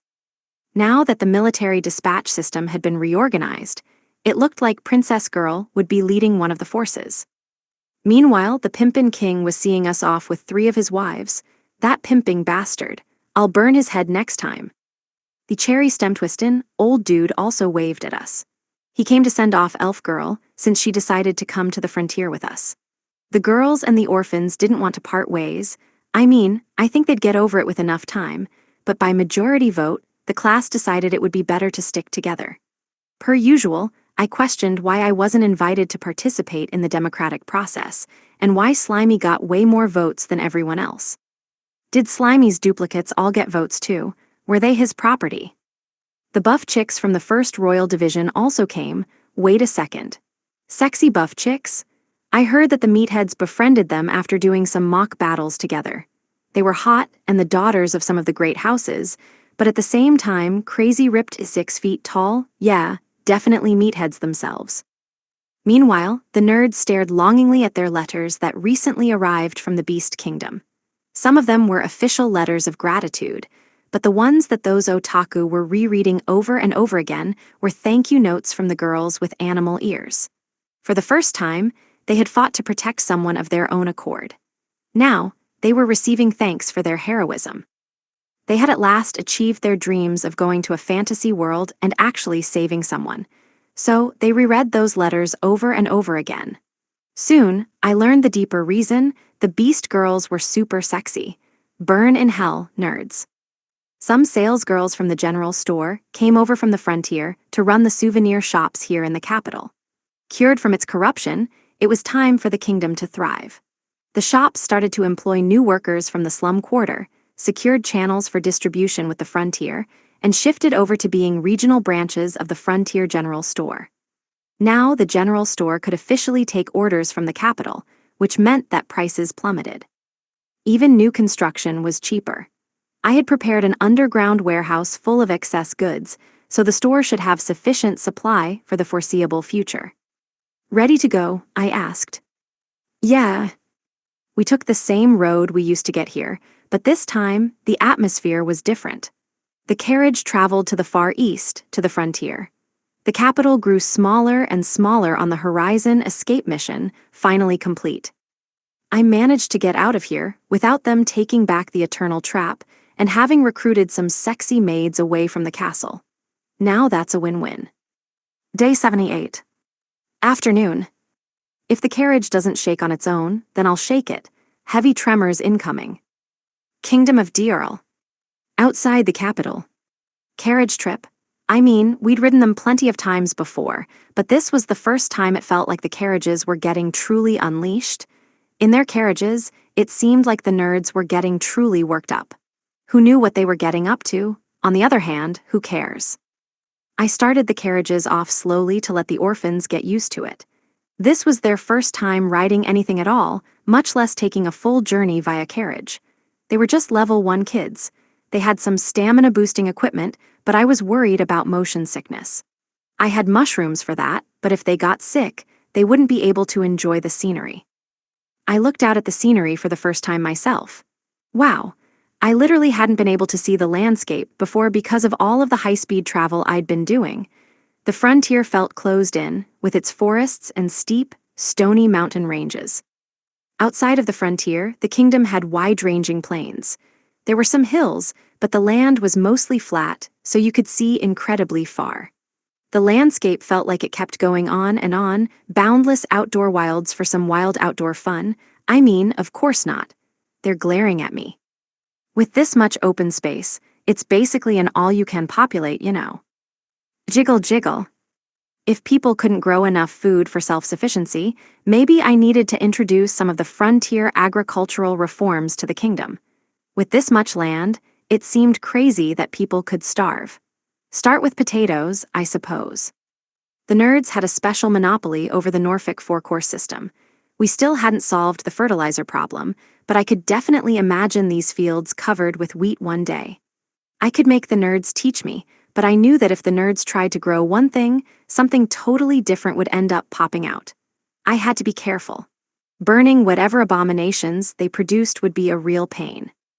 It was nice to see the land that I usually flew past. Normally, it was sort of a smear of gray. I couldn't believe I had never bothered to look. The only thing I could remember was the feeling of smashing into the ground. When Miss Armor Rep and the others used high-speed movement, they said that all they could see was a blur of green and blue. It was nice for everyone to slow down. Plus, I'd done some road work on the way here, so we had a flat, straight line to the frontier. This was the ultra-highway Orphan Starliner's time to shine. I could run the carriages a hell of a lot faster than before. It was theoretically possible to make it back to the frontier in a single day. The horses had leveled up a ton from monster hit-and-runs, so they were turning into pretty gnarly beasts. The orphans seemed fine, so I decided to speed the carriages up more once they got tired of the scenery. Once it got dark, the scenery wouldn't matter anyway, so I could make the jump to full speed while the orphans were sleeping. And Slimy was having a ball. The poster girl must be missing him. Or more likely, she wanted to do a dance battle. Oh God, now that dancer girl was around, she was sure to join her. Nice day, isn't it? Anyone feeling sick? If you do, just let me know. KK. Vice Rep B jiggled with the carriage. It was an explosive force bursting from top to bottom, side to side, with rippling impacts that only shoot. And no, I was just examining the suspension and shaking and vibration of the carriages. They absorb the vibrating forces so magnificently, and yet still shake so majestically, a level of juicy shaking that quakes even with double wishbone suspension. So please, can everyone lower their bows? And since when did Miss Armor, Rep, and Dancer Girl jump over to the other carriage? I think I might need to make an escape myself, but the sexy female knights are on this one. You know I've gotta wait to greet them respectfully, so, no ballisti on board, okay. I don't think my armor will be able to take a hit. Speaking of which, why the hell is this carriage equipped to carry ballisti in the first place? Boisterous escape and pursuit. The girls raged at me as we headed east to the frontier. I didn't have a compass, so by east I really just meant wherever the frontier was. East was just easier to say. Really, wherever we were going, it was on a straight road. I lost sight of it. Just how far did the accident waiting to happen, nerd-exclusive super suspension, speed-boosted, bubbly, bouncy, bursting railcar get ahead of us? I guess those horses don't know how to listen to orders. There's no controlling them. They were super cheap too. You get what you pay for, I guess. Well, there's only one way to go no matter how much they roll around on the way. They'll find their way someday, probs. You're the one who created every problem that you just listed, the girls shouted. All was well. I activated the full extent of my manufacturing prowess with wisdom for the luxurious sexy female knight all night's lustful greeting DX special railcar with a magic tune-up. It could go even faster now. The current speed felt so smooth, with hardly any shaking, so I couldn't witness the marvelous, generous shaking of sexy female flesh. Next time we take a break, I'll loosen the suspension. It was just me and the usual suspects in this car, so going smooth and easy was all well and good. But I had to admit, it would be a bit of a nice teenage boy development for some divine force to descend and shake things up, as in shake this carriage up. What a bummer. Neither Miss Armor Rep nor Dancer Girl was wearing their armor. Instead, they wore my newly developed, and truly great, tight secretary minisuits in black and charcoal, made all the more marvelous by their black stockings. I wanted to rip them off and give their smooth skin a proper greeting. But those silky stockings looked oh so comfortable. Is there any way I can take us on a detour? Intense tremors incoming. Time to relax my body and soul with a dinner break. Beauteous sights awaited me even though it was dark. Teenage boy glow outshines actual lights anyhow, so I started cooking. The two girls would probably wake up by the time I was finished. The two secretaries provided precise secretarial secret services, as scrupulous as they were slippery. It goes without saying that they secreted all over my tentacles in the cramped confines of the carriage. I got them to a whole new level of slippery today. On the surface, eternal tentacle rain just looked like a bunch of tentacles flying through the air, but it overwhelmed their senses in a frenzied burst of rubbing and stroking. Boy, did it feel good. Damage was dealt, but it was all pleasurable damage, so they collapsed with smiles on their faces. Better cook before the girls have time to lecture me. Huh, why are y'all blushing so much? Motion sickness, unless, by God. With cheeks that red, don't tell me you're having special feelings about the horses drawing these carriages. What? Are you crazy? It's we're just tired, that's all. Whisper, whisper. That railcar was on a one-way track to becoming an eternal tentacle pleasure zone. F-wump. The girls were ready to tuck into dinner with red faces as the orphans poured out of their railcar, bursting with energy. They had spent their whole lives inside the tall walls of the capital, inside the rotting buildings of the slum quarter. It was their first time out in nature. Their first time having a picnic evening. They were super pumped up. They had spent their lives starving in the rubble. They didn't even know the meaning of getting pumped up, but now they were finally able to do what kids are supposed to do. At last, we'd achieved normalcy. We've got asparagus-resembling vegetables that no one can identify topped with mystery bird meatballs and unknown bird eggs, mystery meat hasamiyaki lotus root roll thingamabobs, mushroom cream croquettes, rice balls, and sandwiches. Just hang on a little longer before I can do bird teriyaki things and Karajesk stuff. Oh, and I made French fries, so eat up. Bon appetit, everyone shouted. Oh, and now the nerd brains showed up. Their horses didn't listen to them, and they couldn't control the reins, so how on earth did they manage to get over here? The meatheads were even carrying their dinner buckets. I set up a picnic scene, but since it was dark out, the atmosphere felt lacking. Still, everyone was happily eating. Most of the kids probably were eating outside for the first time in their lives, so I wanted to come up with a picnic menu even with the lack of lighting. New flashy flavors, new flavorful memories, one frolicking tiny tanuki. Yeah, can't do anything about her. The only flashy thing about her was her stomach. Gwag. Mercy. Just chew your food, not my head, please. You don't want to be a full-stomached mean girl tanuki biter. Ga ga wag. She bit me. I needed to power up my headband ASAP. I got it for biting protection. We've never bitten you a single time, the mean girls shouted. And we're not mean girls, so stop calling us that. Maybe we should bite you. Tiny tanuki's bite hurt enough. I could only imagine my body being full of tooth-shaped punctures if the mean girls went after me too. Hickeys were one thing, but tooth-shaped hickeys, the desire to leave tooth-shaped hickeys on someone probably revealed a lot of deep-buried psychological issues. Seriously, biting. Forget the psychological issues, that's straight-up cannibalism.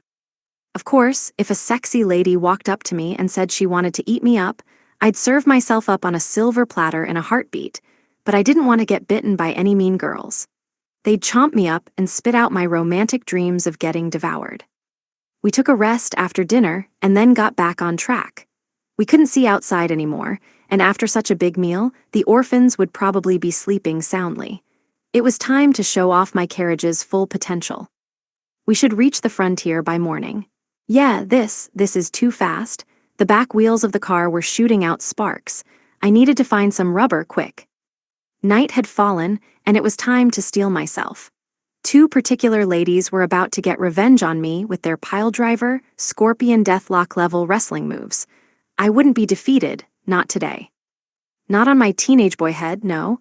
I would not accept defeat on this sacred battleground, especially since they were in bunny outfits waiting for me. Echoes resound until the morning.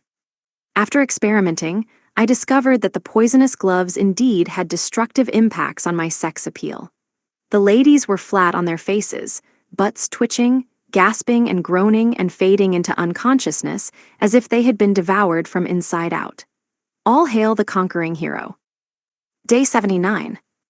Morning. The dance battle was resolved via mysterious miming.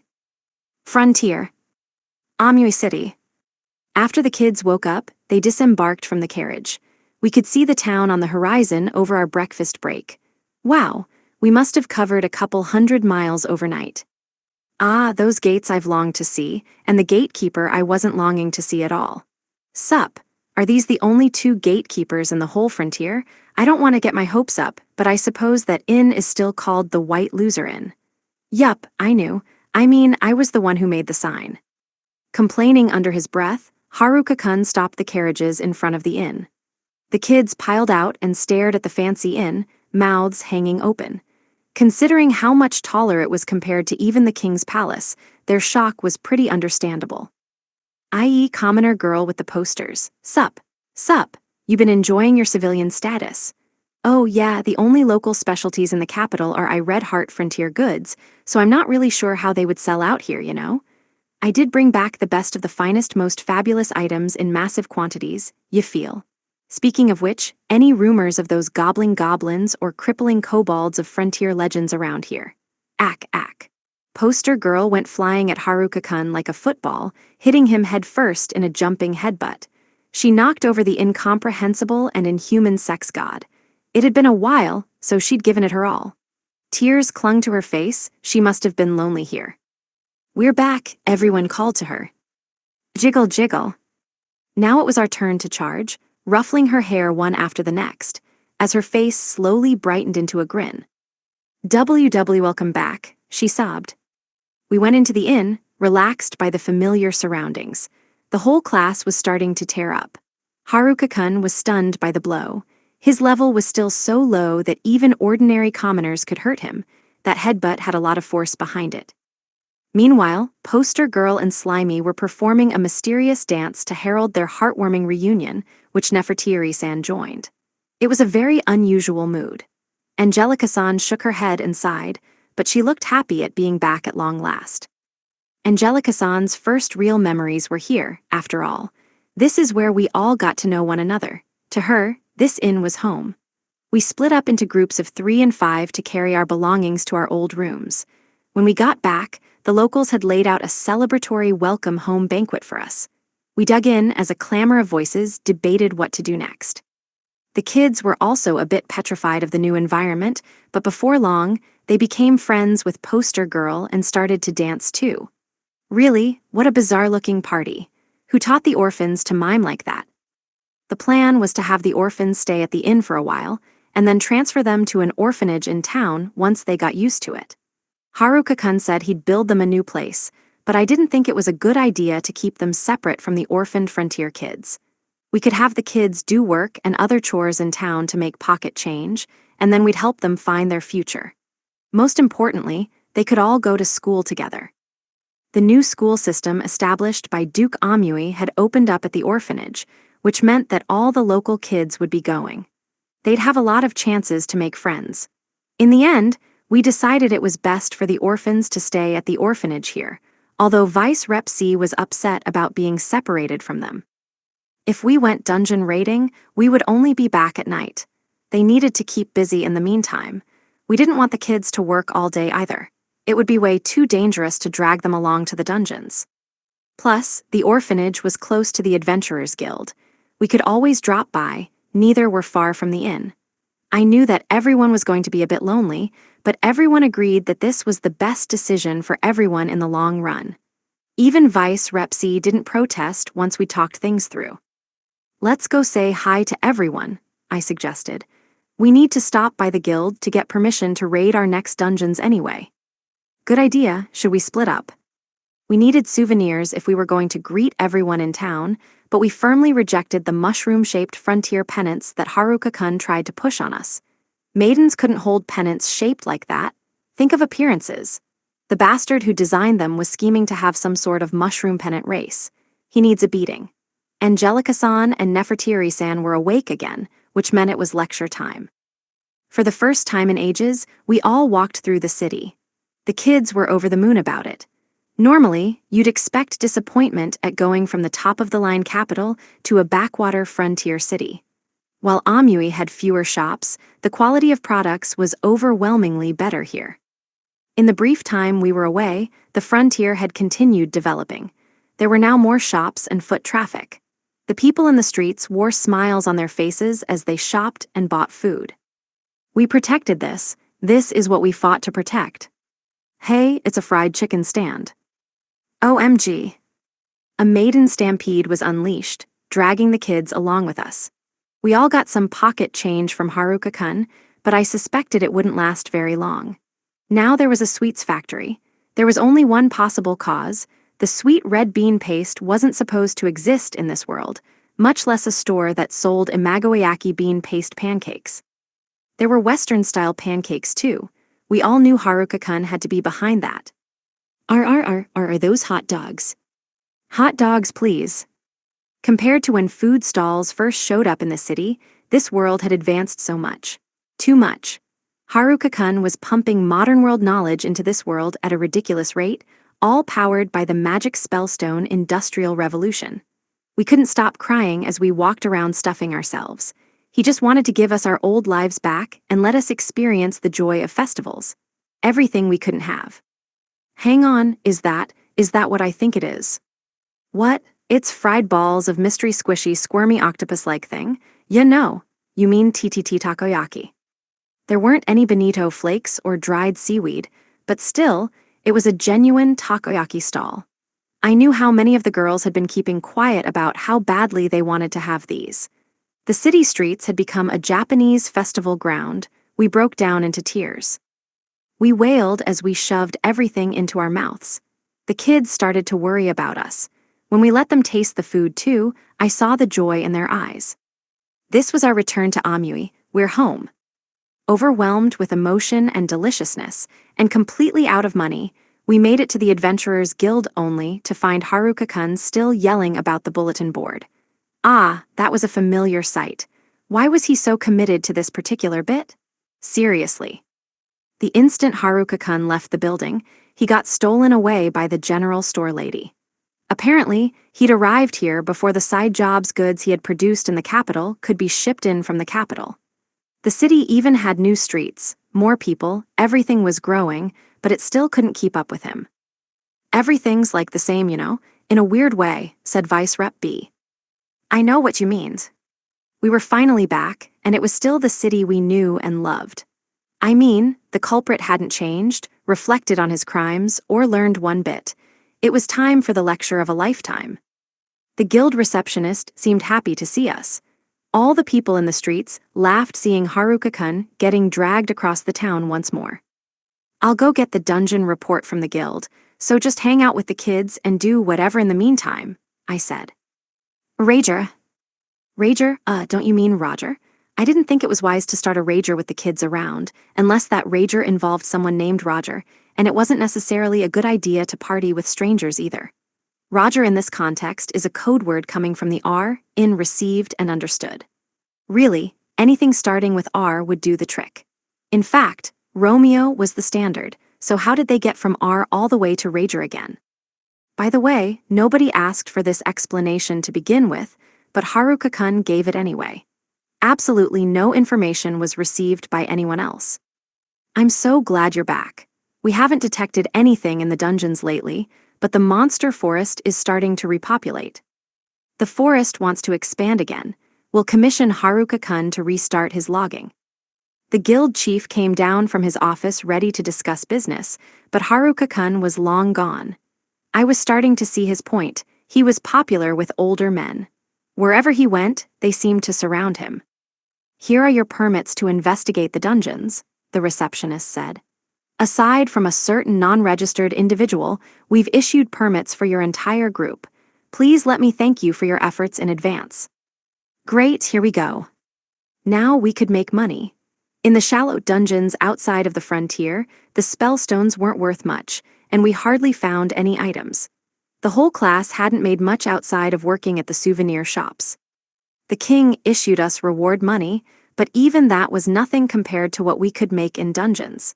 That was how strong the frontier dungeons were, and that's how much money we can make here.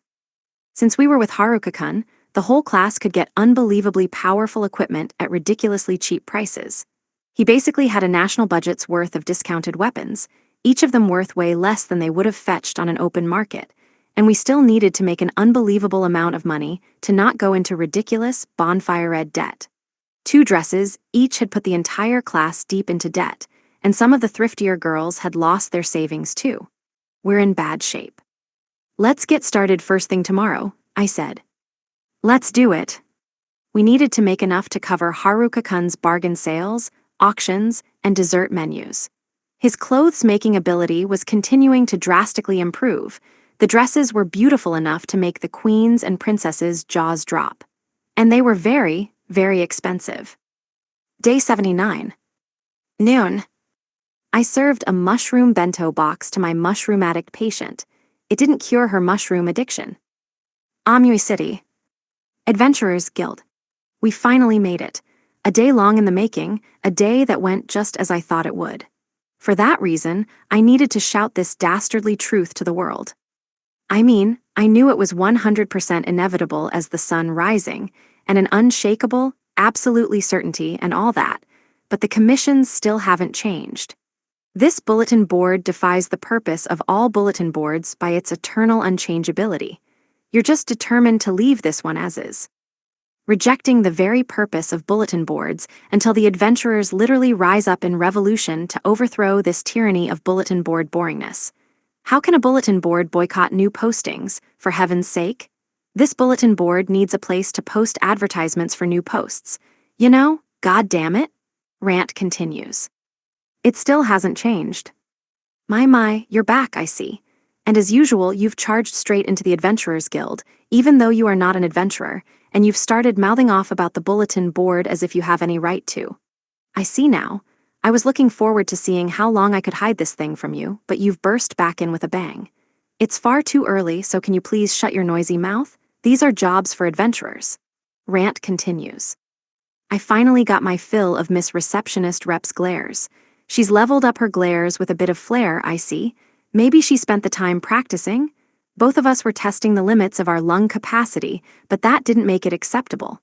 Not a single commission on the bulletin board had changed. Just you wait, bulletin board. Who was in charge of this thing? As painful as it was to depart such a scene, I made to head over to the general store. I recalled getting tugged on the back of my head by the lady, who'd shoved a mountain of orders on me, so I shaved the back of my neck just in case, only to get caught in an eagle grip and get dragged there anyhow. Was she out of mushrooms and starting to suffer withdrawal symptoms? Her fingers were hurting my skull. This iron grip required some serious auto-healing on my part. What took you so long, damn it? She roared. If you're gonna go to war, get done with it faster than that. We've got a boatload of orders waiting. I thought you'd be back in 2 or 3 days. Well, I could only finish it that fast if I just indiscriminately raised friend and foe. Thinking about it, they were old dudes, so I could have done that. I supposed we could have done a defensive war without going over to the capital at all. But a defensive war is all expenses and no profits, you know. And since when did you have so many sales girls? Did they multiply? I hired them, she snapped. Why would sales girls multiply? Do you think they're slimes or something? She had sent some workers over to the capital branch, so just when I figured she'd be short on labor again, she had even more workers than before. Apparently masses of kids volunteered to work for her, grateful for the mushrooms she distributed that saved their lives. But even with 8 employees, it was still animated to the point of conflagration. A fire sale inside the store. Just get me clothes, for heaven's sake. Maternity clothes, make them. We've been waiting for restocks for ages now.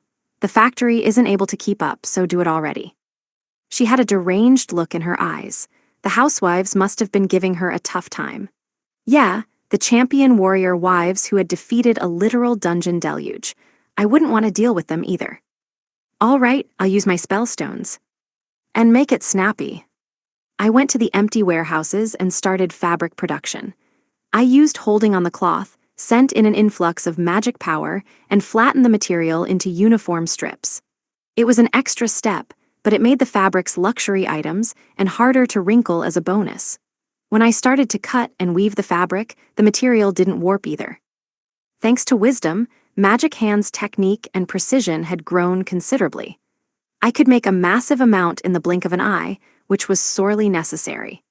The incoming orders would overwhelm me if I didn't keep up with them, so I decided to make 5 times as many as had been requested.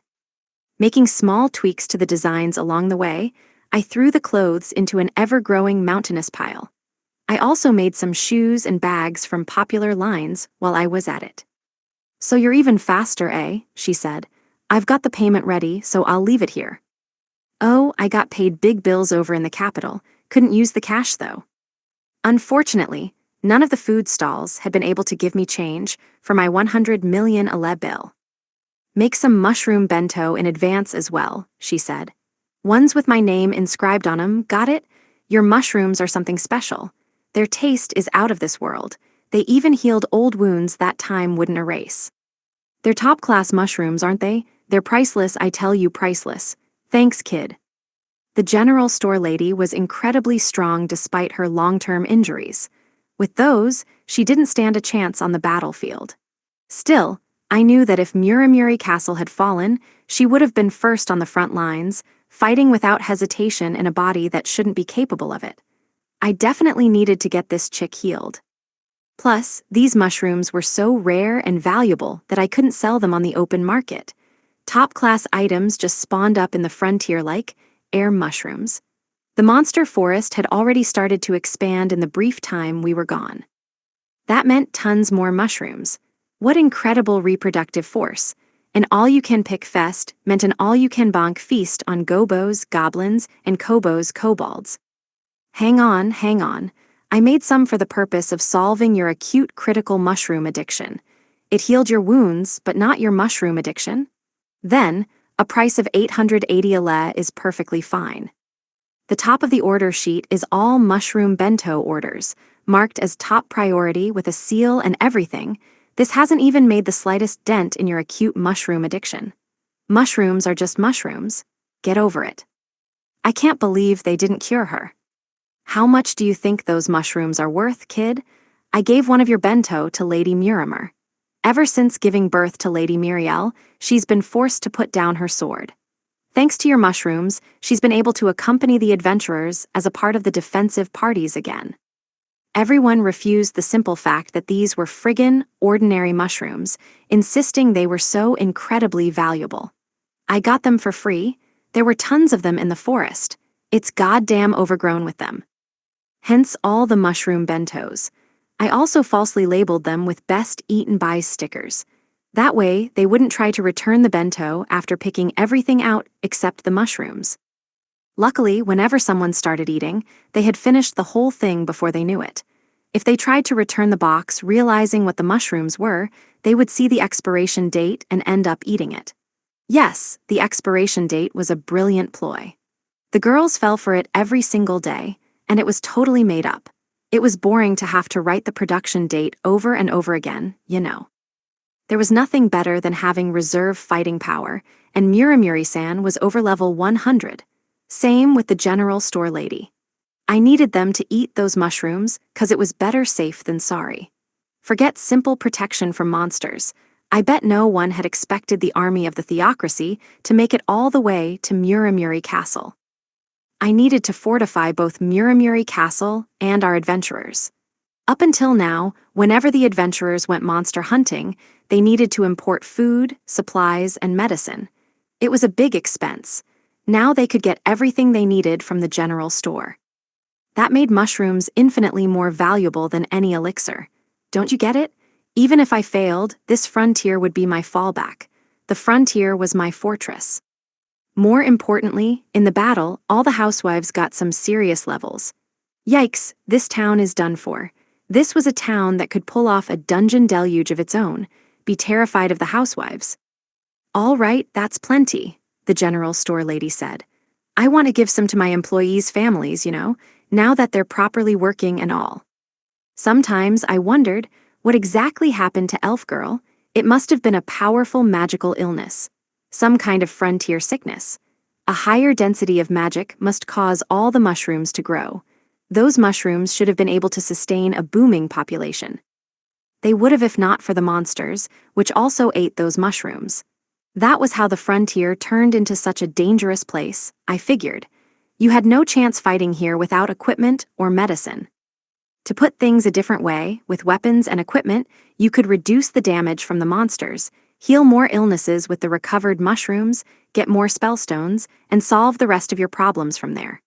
With the food shortage solved, the frontier's population was increasing. The whole domain started to develop. My investments had caused the population to explode. It was an explosion that showed no signs of slowing. That was fortunate, since I was dealing with the mysterious phenomenon of vanishing money. I had already almost blown through everything I ripped off from the Merchant Kingdom, the Theocracy, and the nobles. More theaters had been set up to show the play since we'd left the frontier. I figured that would give me some leeway, but I was already out of cash on hand. I guess that's what the frontier is really about, I sighed. Dungeons. Truthfully, the best sources of income for me were dungeons, and then ripping off the girls after visiting said dungeons. I had set up profiteering in the capital without those two pillars. With the girls running out of money altogether, I had to prop them up with an allowance. But here, the sweets factory was running, lots of food stalls had popped up all over, and the orphans had run through their own allowances. I gave them more, only to see them in line for Manju right alongside my classmates. This is gonna be the rebirth of the One More Set exercise special, isn't it? Just now I saw them all weeping as they gorged on cotton candy. I guess that was happiness for ya, but it was stretching my budget to the limit. Ya feel. What else? The armory dude seemed to have spare time. I guess you lose customers if you give everyone free weapons just because there's an invasion or whatever. He was out of stock too. I knew he wasn't suited to being a businessman. Sup, been a second. I see nothing's changed cause you're still bald and bearded and old, having a ball D. Bald not ball, so you're finally back. Good work, you saved everyone, thank you. The old dude had made sure everyone in the defense of Muramuri Castle, from the adventurers to the village guards to the city troops, had top-class equipment. Not a single soul died in the battle. No amount of healing mushrooms could bring someone back to life, after all. Only armor, a sword, a spear, or other such equipment could save your life on the battlefield. The frontier had saved itself. That was why he had no customers. Everyone was already fully equipped. For now, I sold him the equipment from the kingdom treasury with all the meh effects. Oh, and all of the gold and miscellaneous gear I picked up from the noble's properties. In the end, I made a killing on some trash I'd scooped off the ground. Every sale helped, and soon enough I had a small nest egg to sit on. All the stores had done crazy business and were out of stock. Once they had stock back, the customers would return. For the armory, we just had to hope that people would want to upgrade for better stuff even though they already had full sets of equipment.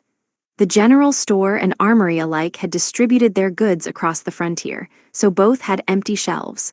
What a mess. I borrowed the forge from him for a bit. Before, I had been able to produce weapons in numbers, but not the quality I was looking for. So I went all out on a forging, smelting, quenching, hardening, polishing spree. Perceiving with Jupiter eye, feeling with holding, comprehending with wisdom, and doing the labor with magic hands. With all of that power, I could follow my instincts. When I did, at last, everything seemed to fall into place. I did it. This was my best weapon so far. Severing blade, power, speed, dexterity plus 40%. Sword mastery adjustment, large, physical defense nullifying. Severing, plus attack. Next up, a spear and a shield. If I could practice mass production at this level and power everything up with mithril, I'd be able to upgrade everyone's equipment. 100 pieces should be enough, including spares. But my one go at this sword had exhausted all of my MP. This sword was too powerful to put on the market. It'd be deadly in the hands of an enemy. "That's quite a sword you've made there," the bald dude said. "You're a top-class smith, that's for certain. Better than top class, I gotta admit. There's a saying among blacksmiths. Even with skill, you can't learn the feel. But you've got it. If you can make something like that, you're a true first-rate smith." Blacksmith approved, huh? The bald, bearded dude was the best smith in the kingdom, and he gave me his stamp of approval. That meant that with some additional endowed effects and a mithril power-up, it'd be a true masterpiece. We got lucky this time, that's all. Nobody died. Yes, everyone made it, but in the end, it was all down to luck. We just needed a way to make sure luck was always on our side. When our luck ran out, that was when we were truly done for. That's why we need something that allows us to hope, allows us the chance to make it through. I was determined to create something stronger than destiny. I had way surpassed my own personal limits. At this point, the stronger I got, the frailer I got. My abilities were too far beyond my stats. Yeah, makes sense. I'm looking for skills so powerful they hid themselves from me to prevent them from killing me, and then I'm combining and twisting them into whole new shapes. But come on, skills, don't lie to me. Don't hide, damn it. If I couldn't level up as fast as my skills, I'd eventually crumble. I knew that, I knew all that, and I was still surpassing my safe limits way faster than I'd expected. Why did it feel like only Sex God was safe and easy to use? I wasn't even approaching the limits of that. Let's try to get a little closer tonight. Afterword. Thanks to you great readers, we've arrived at the afterword of Volume 7. Thank you so much. And well, you know the rest. Yup, I banged my head against the page limit. I ruthlessly shaved the manuscript down, revised it, and cut it down further. I just barely managed to squeeze everything in, and after all that, I sent the manuscript off to my editor Wyson with a 2 pages over the limit, suck it. P. Thank the heavens it ended with that. The Kingdom arc has come to an end at long last. We got cut off midway through the action in Volume 6, so I was high-key/low-key concerned that it was a bad way to end that volume. But now, we've wrapped things up in Volume 7. After managing to neatly end Volumes 1 and 2 with a fin at the end, those fins got mercilessly cut. Volume 3 just ended straight up in the middle of the action, but at last, I have my, wait a second, did my editor erase my fin again? With a bit read, a lot of this and that, the long arc, throw the volumes together and we're approaching tome territory, finally came to a denouement. But with more coming, I'm going to find it more and more difficult to actually end this story. Start sweating. I'd like to offer my customary apologies. After cramming in more than a dozen chapters, I felt like I needed to add more. Then a few chapters later, I realized I needed a prologue as well, so I needed to cut the story down, and then I needed to do additional revisions, only to realize I was 2 chapters over the limit. Even after all that cramming, Waisan still gave me a 2-page epilogue out of the bottomless kindness and generosity of their heart. I must extend similar thanks to Saku Inamaru sensei for their wonderful drawings. Also, I have additional thanks to the manga artist, Bibai sensei. The original webcomic doesn't have any direction for drawings, much less illustration drafts. I'm really sorry. Fortunately, leaving everything to them worked out far better than I could have ever imagined. Thank you, thank you. Also, thank you to everyone who is reading this now. I finally managed to finish the Kingdom arc, and that's only thanks to all of you. Lastly, I offer my deep gratitude to all of the bookstores out there for stocking my books, and even going so far as to post pictures on Twitter. Thank you so much. I mean, normally you'd need a bestseller to hit 7 volumes, right? And this is certainly not a bestseller. Still, we've managed to sneak up on 7 volumes from the shadows. This may be a niche story, but it means the world to me that you've taken a liking to it. Shoji Goji. You've reached the end of the book.